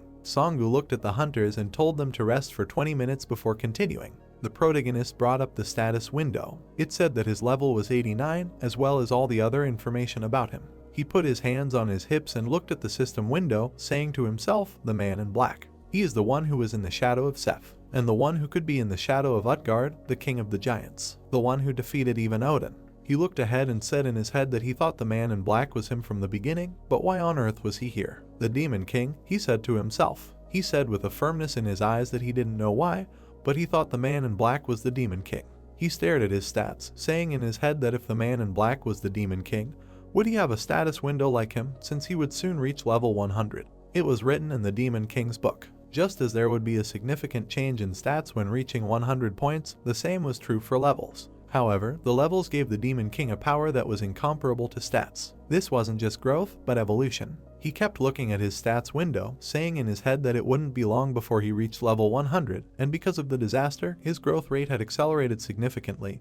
And what's more, the skull bracelet on his arm was burning, and a notification was informing him that the skeleton that collected souls would soon be activated. Jonkin smiled and said to himself that the power of the Demon King that had forced all the powerful hunters in the world to submit, that special power was about to awaken. Some time passed. The hunters entered an even more ruined city that was saturated with magical energy. The hunters immediately sensed it. They looked at the sky, against which a green magical aura could be seen, and asked what they were facing. Song turned to the protagonist and asked if he was confident. Jonkin put his hands on his hips and replied that he could do it, because he and the ruler were a great match. After saying these words, he turned around. He looked at the hunters and said that they would immediately go to where the ruler was, so if there was anyone who wanted to return, it was best to do so now. He slightly bowed his head and firmly said that it would be hell there. The guys looked at the protagonist in fear. At this time, in the ruler's lair, the corpses of hunters lay everywhere. Powerful magical energy was poured into the ruler's hand. He looked around with burning eyes and asked how much time had passed since he last ate such a hearty meal, adding that those he had just had tasted different. Then he asked if they were called hunters. An elf stood in front of him and nodded her head. The ruler smiled widely and ordered to catch more of them, adding that it seemed that some of them had reached their lands. The elf bowed obediently, when suddenly the ruler felt it and shouted in shock in his head, "What?" Shock appeared in his eyes, and he asked himself in his head how his children could die so quickly. His expression became tense, and he told the elf that he looked down on them because they were insects, but he was wrong, because there were several strong insects living here. Then he ordered Rubil to use it. The elf raised her head and answered with burning eyes that she understood everything. Many of the ruler's servants were dead and were burning in the protagonist's fire. The city was burning heavily, and Jonkin and the hunters were standing in front of it. One of the guys said that he had seen many C-rank hunters, but he had never seen such a powerful skill for a large area before. The message showed that the protagonist had leveled up. He grinned maliciously and thought that the path to the ruler would be easier than expected, and its growth was in full swing. The tree screamed in anger and jumped to the ground. Incheng said that there was just a little more and she would take care of it. She directed a blow of mana forward. The girl noticed that a man was hanging behind a tree branch and rushed forward. The man screamed in fear for Incheng to save him. The girl raised her head up and looked at the man in bewilderment. A trace of mana immediately appeared in the air. Rubil swung at Incheng, and she immediately blocked the blow, thrusting her sword forward. Rubil fixed her gaze on the girl. Incheng began to swing the weapon in different directions, leaving traces of mana in the air. She gritted her teeth and thought about what kind of skilled monster this was. Rubil looked at her with wild eyes. Her attention was immediately drawn to something from the side. A beam of fiery mana flew in front of her. She turned to the side in confusion, frowning. Jin Kang stood behind her, covered in mana. Rubil quickly climbed onto a tree branch, dodging the blow. The protagonist thought that she was a very experienced opponent, because he did not think that she would not be able to dodge. Songgu suddenly appeared not far from them. In his hands, he was holding the man he took down from the tree. Rubil raised her head, looking at the empty branch where the hostage was hanging, and was very surprised. Incheng frowned and asked what she would do when her hostage disappeared. She noticed that Rubil was quite experienced, so she suggested that they meet face to face. Rubil turned to her and smiled maliciously. Incheng asked if her opponent was smiling. She frowned and fixed her gaze on her. After a while, heart-rending screams were heard from the tree. The people who were held hostage were screaming loudly, trying to call for help. The people were swinging on the vines and begging for water and salvation. The hunters looked at them and said it was terrible. Rubil smiled madly. The protagonist clenched his hand into a fist. He walked up to Song and said that they had to retreat. The man turned to the hunters and said that there was nothing they could do about it, so they had to retreat. Enchen gritted her teeth in anger. The hunters began to run away and shout that they had to retreat. The protagonist looked at his comrades and suggested that they retreat too. Suddenly, what he saw shocked him. Without showing it, he turned away abruptly. In his head, he said that someone was watching him. At that moment, the ruler stood up from the throne and said, "Interesting." He lowered his hands and said that those with great power retreated to protect the insignificant representatives of their race. "So helpless," he said with contempt in his voice. He clenched his hand into a fist and said that those who had the strength should move forward towards their goal, regardless of whether the members of the same race died or not. A wide smile appeared on his face and he said, "Well then." He looked into the distance with glowing eyes and spoke. Although for a Torgo whose name was known throughout Alfheim, he had become very weak after being trapped in the interdimensional rift for countless years. He also said that if he absorbed them, he would be able to regain his former strength. After saying this, he released his power and shouted loudly, calling on the soldiers to corner them and also to use the humans as a shield and spear. After finishing shouting, he said with an ominous smile on his face that by absorbing them, he would become the god of this place. After a while, the elves under the command of the ruler of Incheng were cut down with several blows. The protagonist made rapid strikes with his sword, leaving holes in the opponents. Jonkin, Incheng and the princess were clearing the paths. The girl with beads of sweat on her face looked at the protagonist and asked who this ruler was, adding that she had a feeling that he was hunting them. Jonkin looked into the distance and did not know what to answer. One of the hunters suddenly turned around and said that he had woken up. Jonkin immediately approached the survivor they had saved. The man looked at his shaking hands and said that this was a monster, this was the devil. The protagonist looked at him and asked what had happened to him. Tears poured out of the man's eyes and he screamed that he was eating people. After these words, he lost consciousness again. The hunter boy reported this to the others. Songu stood silently, and Incheng next to him was cursing at the ruler. The protagonist turned to the guys and suggested that they go back. But, Incheng said in confusion, hearing this. Songu interrupted her and said that Jonkin was right, because they could not continue like this. He looked at the girl and said that monsters use people as a shield to attack them. Even at this moment, monsters are attacking them. Songu said that if this continues, their people will also be in danger. Incheng lowered her head down in disappointment. A spear appeared in the protagonist's hand and he said that they will not return empty-handed. The girl looked at his back and asked what he was planning to do. The guy immediately began to spin the weapon, forming a fiery portal. He raised the spear up, completely wrapped in mana. Swinging, he threw the weapon forward. The spear flew far, leaving behind a bright red trail of fire, burning everything in its path. The beam continued to break through, flaring up even more strongly. It pierced the buildings, causing the campi to fly in different directions. The beam almost reached the main building itself. The elf sharply raised his hand up, trying to block the powerful blow. He looked away with burning eyes, frowning deeply. He looked at his hand, which had abrasions and burns on it. He raised his injured hand up and asked if he was looking down on them too much. He immediately felt pain in his limb. The elf frowned and said that this was a feeling he had not felt for a long time. He immediately smirked and asked how much time had passed since he was injured. After that, he extended his hand forward and said that the boy dared to injure Erev, the king of Alfheim, and therefore he should reward him. He licked his lips and continued that as a reward, the protagonist would become the king's dinner. After some time, two silhouettes were standing on top of the tower. The hunters heard voices from below and asked if they had already returned. They noticed Jinkeng, Incheng, and Songu from below, who were talking to each other. The girl excitedly asked if they didn't know where the boys were. The protagonist looked forward and replied that they might have already known. Songwu frowned and asked what it meant. Jinkeng replied menacingly that he was sure they would come, so the full-scale attack of the monsters should begin tonight. It was evening. A man was running very fast on the roof. It was Songwu, who was jumping from roof to roof. A few minutes later, he landed on the roof with the protagonist and Inchen. Jinkeng smiled and said that everyone was already here. Songwu asked in surprise if he really wanted to go right now. The protagonist turned his head to the side and firmly answered, yes. Inchen looked at the man and said that she had prepared everything. After all, he was not the type to leave everything to chance. The protagonist smiled and said that what he received must be returned. He then looked at Songwu and said that he would stay here. Hearing this, the man asked what. Jinkeng tilted his head slightly and replied that he had already seen during the day that their enemies were not ordinary monsters, so it would be bad if he compared them to monsters that could not think. They would attack. Songwu listened to the guy and said that there were enough hunters here. The protagonist did not take his eyes off his comrade and said that he should not underestimate their strength, because in the event of a disaster, he, who had the Bifrost, should stay behind. Hearing this, Songwu exhaled heavily and lowered his gaze. After a short pause, he looked at Jinkeng again and asked if he really wanted to try to go with just the two of them. The protagonist calmly replied that they had to succeed, because they still had many people in their hands, and the more time passed, the more people would die. He smiled widely and firmly said that they would finish their business and return.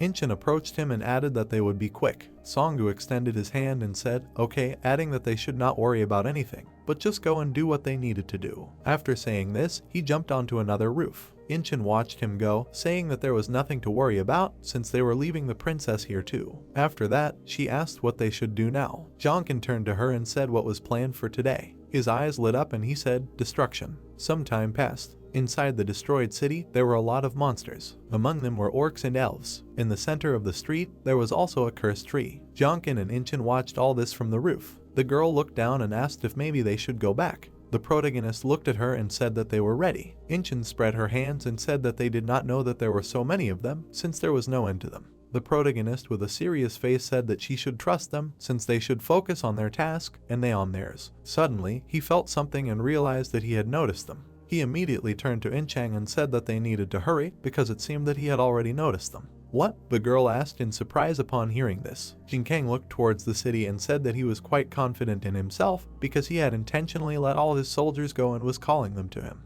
Jinkang and Inchang pushed off sharply and jumped to another roof. They tried to run as fast as they could. The protagonist gritted his teeth because he felt a strong thirst for blood. Rubiel noticed them and watched with glee. She waved her weapon in the air and swung at the guy. Inchang immediately screamed loudly, calling out to Jinkang. She jumped in front of him, slamming the weapon onto the ground. Rubiel began to quickly change the position of the sword in her hand. She swung it, trying to injure her opponents. Inchang gritted her teeth and carefully watched the blows, blocking them. The elf quickly retreated, flying to the side. She flew up to the building and climbed onto its edge. She looked down at the guys and smiled maliciously. Inchang clenched her fists tightly and did not take her eyes off her. Jinkang frowned and thought that Rubiel was very strong and this was too much for Inchang. He quickly looked forward and thought that he should help. Inchang loudly shouted at the guy to go away and leave this to her. The protagonist sternly answered her that this was not an ordinary elf, and to be honest, this was too much for her right now. The girl looked at him over her shoulder with a smirk and said that there was something he did not know. She instantly grabbed the weapon covered in mana. Her hand was covered in green magic.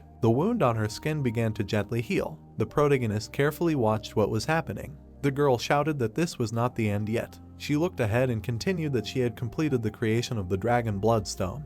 And after coming to Korea, she had been hunting like crazy. Her stone immediately began to shine, studying the blinding light. A drop of sweat appeared on Junkin's face and he was shocked by what was happening. The girl suddenly found herself dressed in armor and the guy thought that the great historical hero who killed the Demon King's dragon, the one whose name was known to the whole world. He realized that her name was Siegfried, the Dragon Slayer. The guy thought that at that moment, a great hero was born. An insanely powerful magical energy was gathering in the sky. Suddenly, a bright light illuminated everything around. A powerful explosion of magical energy was heard. The protagonist quickly ran away. He turned back and said in his head that this is amazing, so that's the thing, she is not perfect yet, but Inchang, with her sword stuck in the floor, caused this explosion. This is the technique that killed the Demon King's dragon. The protagonist turned away and said that she had grown and also surpassed all his expectations and became stronger much faster. He also said in his head that he thought that he could trust her and continue on. He ran to a huge gate. It was huge and also had channels through which mana flowed. Junkin stopped in front of it and said in his head that the ruler of Inchin was inside. He looked at the entrance with a very tense face and said, and a notification appeared saying that the skeleton that collects souls, Activaron. Powerful energy began to be released from his bracelet. The guy looked at his hand and said that this was very timely, because now he just needed to name it and awaken it. Suddenly, he felt a powerful energy and looked forward. The gate swung open, and an insanely strong magical energy emanated from it. The protagonist looked deep inside and wondered if it was the ruler, adding that the mana that could be called cruel was pressing on him. Inside was Erev, who spread his arms and greeted Jonkin. He looked at the boy with a smile on his face and called him a warrior from another world. The protagonist walked deep inside, wondering in his mind what a warrior from another world meant, and then asked if the overwhelming mana was a test. The next second, he said to himself that he would play along with the ruler. After saying this, his eyes lit up and he released his terrifying power. He rushed forward. He decided to slightly shorten the distance, jumping closer to Erev. Seeing this, the ruler was very surprised. Jonkin spread his arms and asked why he was so surprised. Did he really think that he would not pass such a trivial test? The ruler suddenly shouted furiously, asking who he was. Seeing such a reaction, Jonkin thought about it. There were two terrifying auras in the room. The ruler stared at the guest and said loudly that he was Erev, the king of Ulfheim, a forest kingdom, asking who he was. The protagonist stared at the ruler and said in his head that he just wanted to ask about it, but he told him himself, unnecessarily, should he anger him even more. Irev looked at the guy with burning eyes and said that judging from the information he pulled out from the food, there was no one like him among the warriors of this world, but he was very similar to them. A spear appeared in the hands of the protagonist. He stood up and asked what the ruler meant by this because he did not understand a word of what he was saying. An arrow appeared in the air with Irev's powers, and he said that his kingdom was destroyed by them and disappeared. The arrow was filled with insane magical energy, and the ruler continued to ask if Shankan was one of them. Irev pointed an arrow at him and demanded an answer from the boy. The protagonist frowned and worried that he was getting closer. Not much had changed in Seoul since the disaster began. The ordinary people in the city began to evacuate. The hunters held back the monsters that appeared as the gates were destroyed, and they were preparing to reclaim the lands that were isolated due to the disaster. At this time, in the office of the chairman of the Hunters Association, Baldur extended his hand forward and said that Asgard would try to resolve this incident. He closed his eyes and continued that now that Odin could not be contacted and they were left without Heimdall, he would have to take charge. Most of the inhabitants of Asgard were powerful hunters. The people began to resent, wondering why Baldur was taking charge. Baldur looked around at everyone and asked if anyone had any complaints. No one had the leadership qualities to make others follow them. The people answered with dissatisfaction that they had no complaints. Everyone began to agree with him and nod. Baldur said that Odin had prepared something for cases like this, and you could tell that things were a little more serious than expected, so they had to act fast. One of the guys activated his sword and said that the only thing they knew how to do was fight. Baldur closed his eyes and thought in confusion how Odin planned and worked so effectively with such idiots. He thought he should change the topic and then asked if anyone knew where Chiwu was now. He thought that the hunter Chiwu was not part of Asgard. You could say that he was the strongest weapon in Korea, but he left Seoul on Odin's orders. Baldur thought that if Chiwu was with them, he would be a great help to them. The people thought that he only did very secret work and Odin trusted him too much. Even though he was not even part of Asgard, his actions were not even registered. The door suddenly swung open. The boys turned away abruptly, asking who it was since they weren't expecting anyone else, and who dared to barge into a meeting of the best hunters. Loud footsteps were heard from the door. Baldur smiled, saying that he was finally here. The man in black smiled, adjusting his hood, and realized that the boy was fine. Odin took off his hood and called Baldur his son with a smile. One of the hunters wondered excitedly if it was Odin, since his aura had become more sinister. The people looked at Baldur and were perplexed. They looked around and wondered if Baldur was Odin's son. Some time passed. The association building. Everything in the office was destroyed. The tables with books were overturned. Baldur was sitting at the main table. He said to himself with his head down that Lord Odin had returned, revealing the secret that he said they should have kept forever. He remembered Odin coming in and calling him his son. Baldur clenched his fist tightly and asked himself what he had been trying so hard for. Even before he became a hunter, he had been trying so hard. He leaned back in his chair and said in his head that ever since he had been an unacknowledged child, cast out to fend for himself to gain the acceptance of a father who had always ignored him. Whatever he had overcome, whatever he had tried to achieve, that was the word he had never used to describe it. But Baldur gritted his teeth and asked, that was it. He jumped to his feet and said in his head that he had not meant for things to turn out this way. Suddenly, there was a knock at the door. The boy opened his eyes and wondered if that was a knock on the door, adding that he had not felt anyone approach. The door opened and a man in a black hood walked in. The boy looked at the man and spoke to himself, as expected. Odin removed his hood and addressed Baldur as a son. The boy turned away and asked if he really intended to acknowledge him in this way. He lowered his head and said that he did not want to be acknowledged in this way. Odin approached his son and said that he understood his sadness and suffering. He placed his hands on his shoulders, and Baldur was greatly surprised. Odin leaned towards him and said that although he had not lived up to his expectations, he had never disliked him. The boy said in his head that he was sure that this warm voice and warm hands belonged to Odin, but he could not believe it. He lowered his head and with a drop of cold sweat on his face said that he could not understand the ulterior motives of the association president. Odin smiled broadly and said that he had already said that he wanted to acknowledge him as his son, and he also intended to declare him his heir if he proved himself worthy of it. Hearing this, Baldur asked himself in his head if his heir had not already been determined. With his head down, he asked himself if he was his father's heir, adding that this was exactly what he had only dreamed of. Odin took his son by the hands and said that this was why he wanted to ask him for a favor. He held his son and with a smile on his face asked him to make up for his missing abilities and become a ruler for him. With burning eyes, he leaned towards the boy and asked if he would do it. Baldur looked at his father and asked himself if he was a ruler. He asked his father for some time to think, when suddenly Odin hugged his son. He put his hand on his head and said that he needed an answer now because he needed Baldur. He also said that he needed his son's sacrifice. The boy looked ahead in shock, not knowing what to say. Son, with a crazy smile on his face, said Odin. The next second, a bright light appeared above the building. Suddenly, a bright magical beam struck the sky. The bright light illuminated most of the street. People looked up at the Hunter Association in surprise. Manhwa formed a barrier and said that there should be no other place that held back the disaster as well as Seoul. He looked at the people and said that after they left this place, they might never return to the safety of Seoul, and if there was anyone who wanted to stay, they were free to do so. Hansung asked what he was talking about. Even if it wasn't his family, it was his friend's family, so of course he should go and help. The hunters said that if it weren't for the protagonist, they would no longer be alive now, so they couldn't just sit it out. Fenrir seriously replied that they needed to find Jungkyung.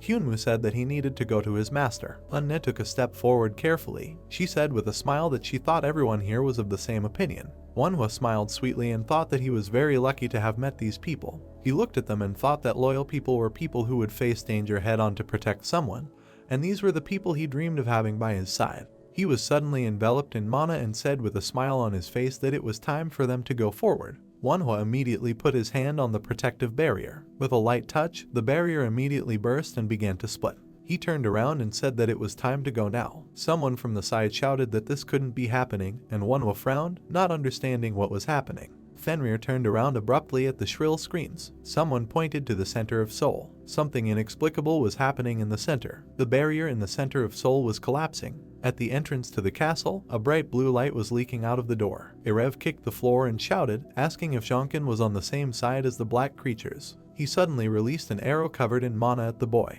The protagonist frowned and pierced him with his gaze, thinking that the arrow was already approaching. Raising his hand, he managed to react and caught the arrow near his face. Strong explosions of mana appeared between them. Jonkin, with a serious face, managed to break the arrow in half with one press. Erev thought that this means it is not so. Jonkin lowered his bloody hand down. Erev smiled widely and was glad that although the boy had their energy, he was not one of those creatures. The protagonist looked at the ruler and asked if he was talking about patrons. Patrons? Erev asked in surprise, asking if he really called them patrons. Jonkin kept his eyes on the enemy and said to himself, the rulers of certain regions appeared during the disaster. Only the Demon King was able to kill them. He asked himself why only the Demon King could kill them. After thinking these thoughts, he extended his hand and said that he had one more question. He knew that he needed more information. He slightly tilted his head and asked if the ruler was a patron. Hearing this, Erev laughed and created many arrows in the sky, and then asked if he was really asking if he was one of the Dark Ones. He looked at the guy with a smile on his face and said that when answering his question, he would say that he was not one of them, and yet he almost became one of them. His hand twitched as he said that he was more confident in this. More than 100 arrows appeared in the air, which were aimed at the protagonist. He smiled madly and shouted that if he ate the opponent, he could become one of them. After this shout, all the arrows flew towards the protagonist. Jonkin gritted his teeth and asked himself if he could become a patron if he ate him, adding that he also said that he almost became one. He raised his spear and said that he needed to focus on the battle first, adding that he couldn't dodge all those arrows. In that case, he said, then swung his spear and created a wall of fire around himself. All the arrows flew into his defense. The ruler looked at this and asked himself in shock, could it be that his arrows couldn't penetrate his fire barrier? It wasn't working. When the attack ended, Jonkin swung his spear and said in his head that the identities of the patrons and rulers that only the Demon King could kill, so he needed more information. After thinking this, he grabbed the spear and asked if the opponent had met other hunters. Erev smiled and replied that he had eaten so-called hunters many times, although he wasn't sure if he could call it a meeting. The protagonist stared at the enemy and asked if he really wanted to say that he was different from other hunters. To this, Erev asked him if he really thought that he was the same as the ordinary warriors of this world. Monsters began to appear from the floor. The ruler looked at the guy and asked if he really thought that he, the ruler of a powerful forest kingdom, would leisurely talk to an ordinary warrior of this world. He immediately answered that all this is because he recognizes that he is in the same position as him. While he was speaking, a huge army gathered behind him. Seeing them, the protagonist was very surprised at how many warriors there were. Erev spread his arms and said that the guy was a king.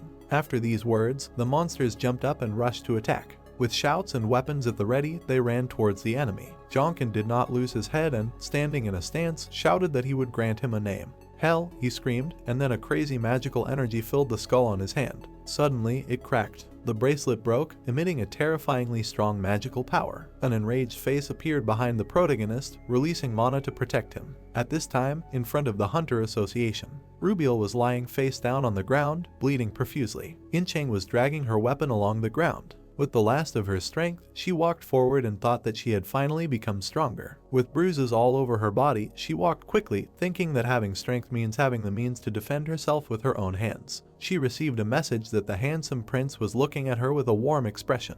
The girl looked up at the sky and smiled sweetly. Many colorful auras immediately appeared in front of her. Her expression changed and she thought that it seemed like Shinkeng's battle had begun. Her attention was drawn to something from the side. She looked at her shining sword. An aura appeared above her, completely enveloping her. She looked at her body and asked if it was the immortal Siegfried, since all of her wounds from the battle with that dark elf had been healed. She clenched her fist and happily thought that thanks to this, the gap between her and Jonkin should have narrowed significantly. After thinking about it, she thought that she needed to help the protagonist. The colorful aura led her to the kingdom of Ireva. Incheng wondered if the battle was happening here, since she should hurry. She immediately walked closer and put her hand on the door. She was very surprised and opened her eyes wide. She walked inside and was very surprised to see a huge flow of mana in front of her. She saw ghosts and elves fighting each other. One of the elves raised his weapon up in anger. With a sharp movement, he attacked the ghost that got in his way. The ghost bared its teeth, screaming loudly. It ran up to the elf and bit him hard on the shoulder with its fangs. Incheng looked around and thought that it was like hell on earth, then tried to look for Jinkeng with her eyes. After finding the guy, she wondered what happened to him.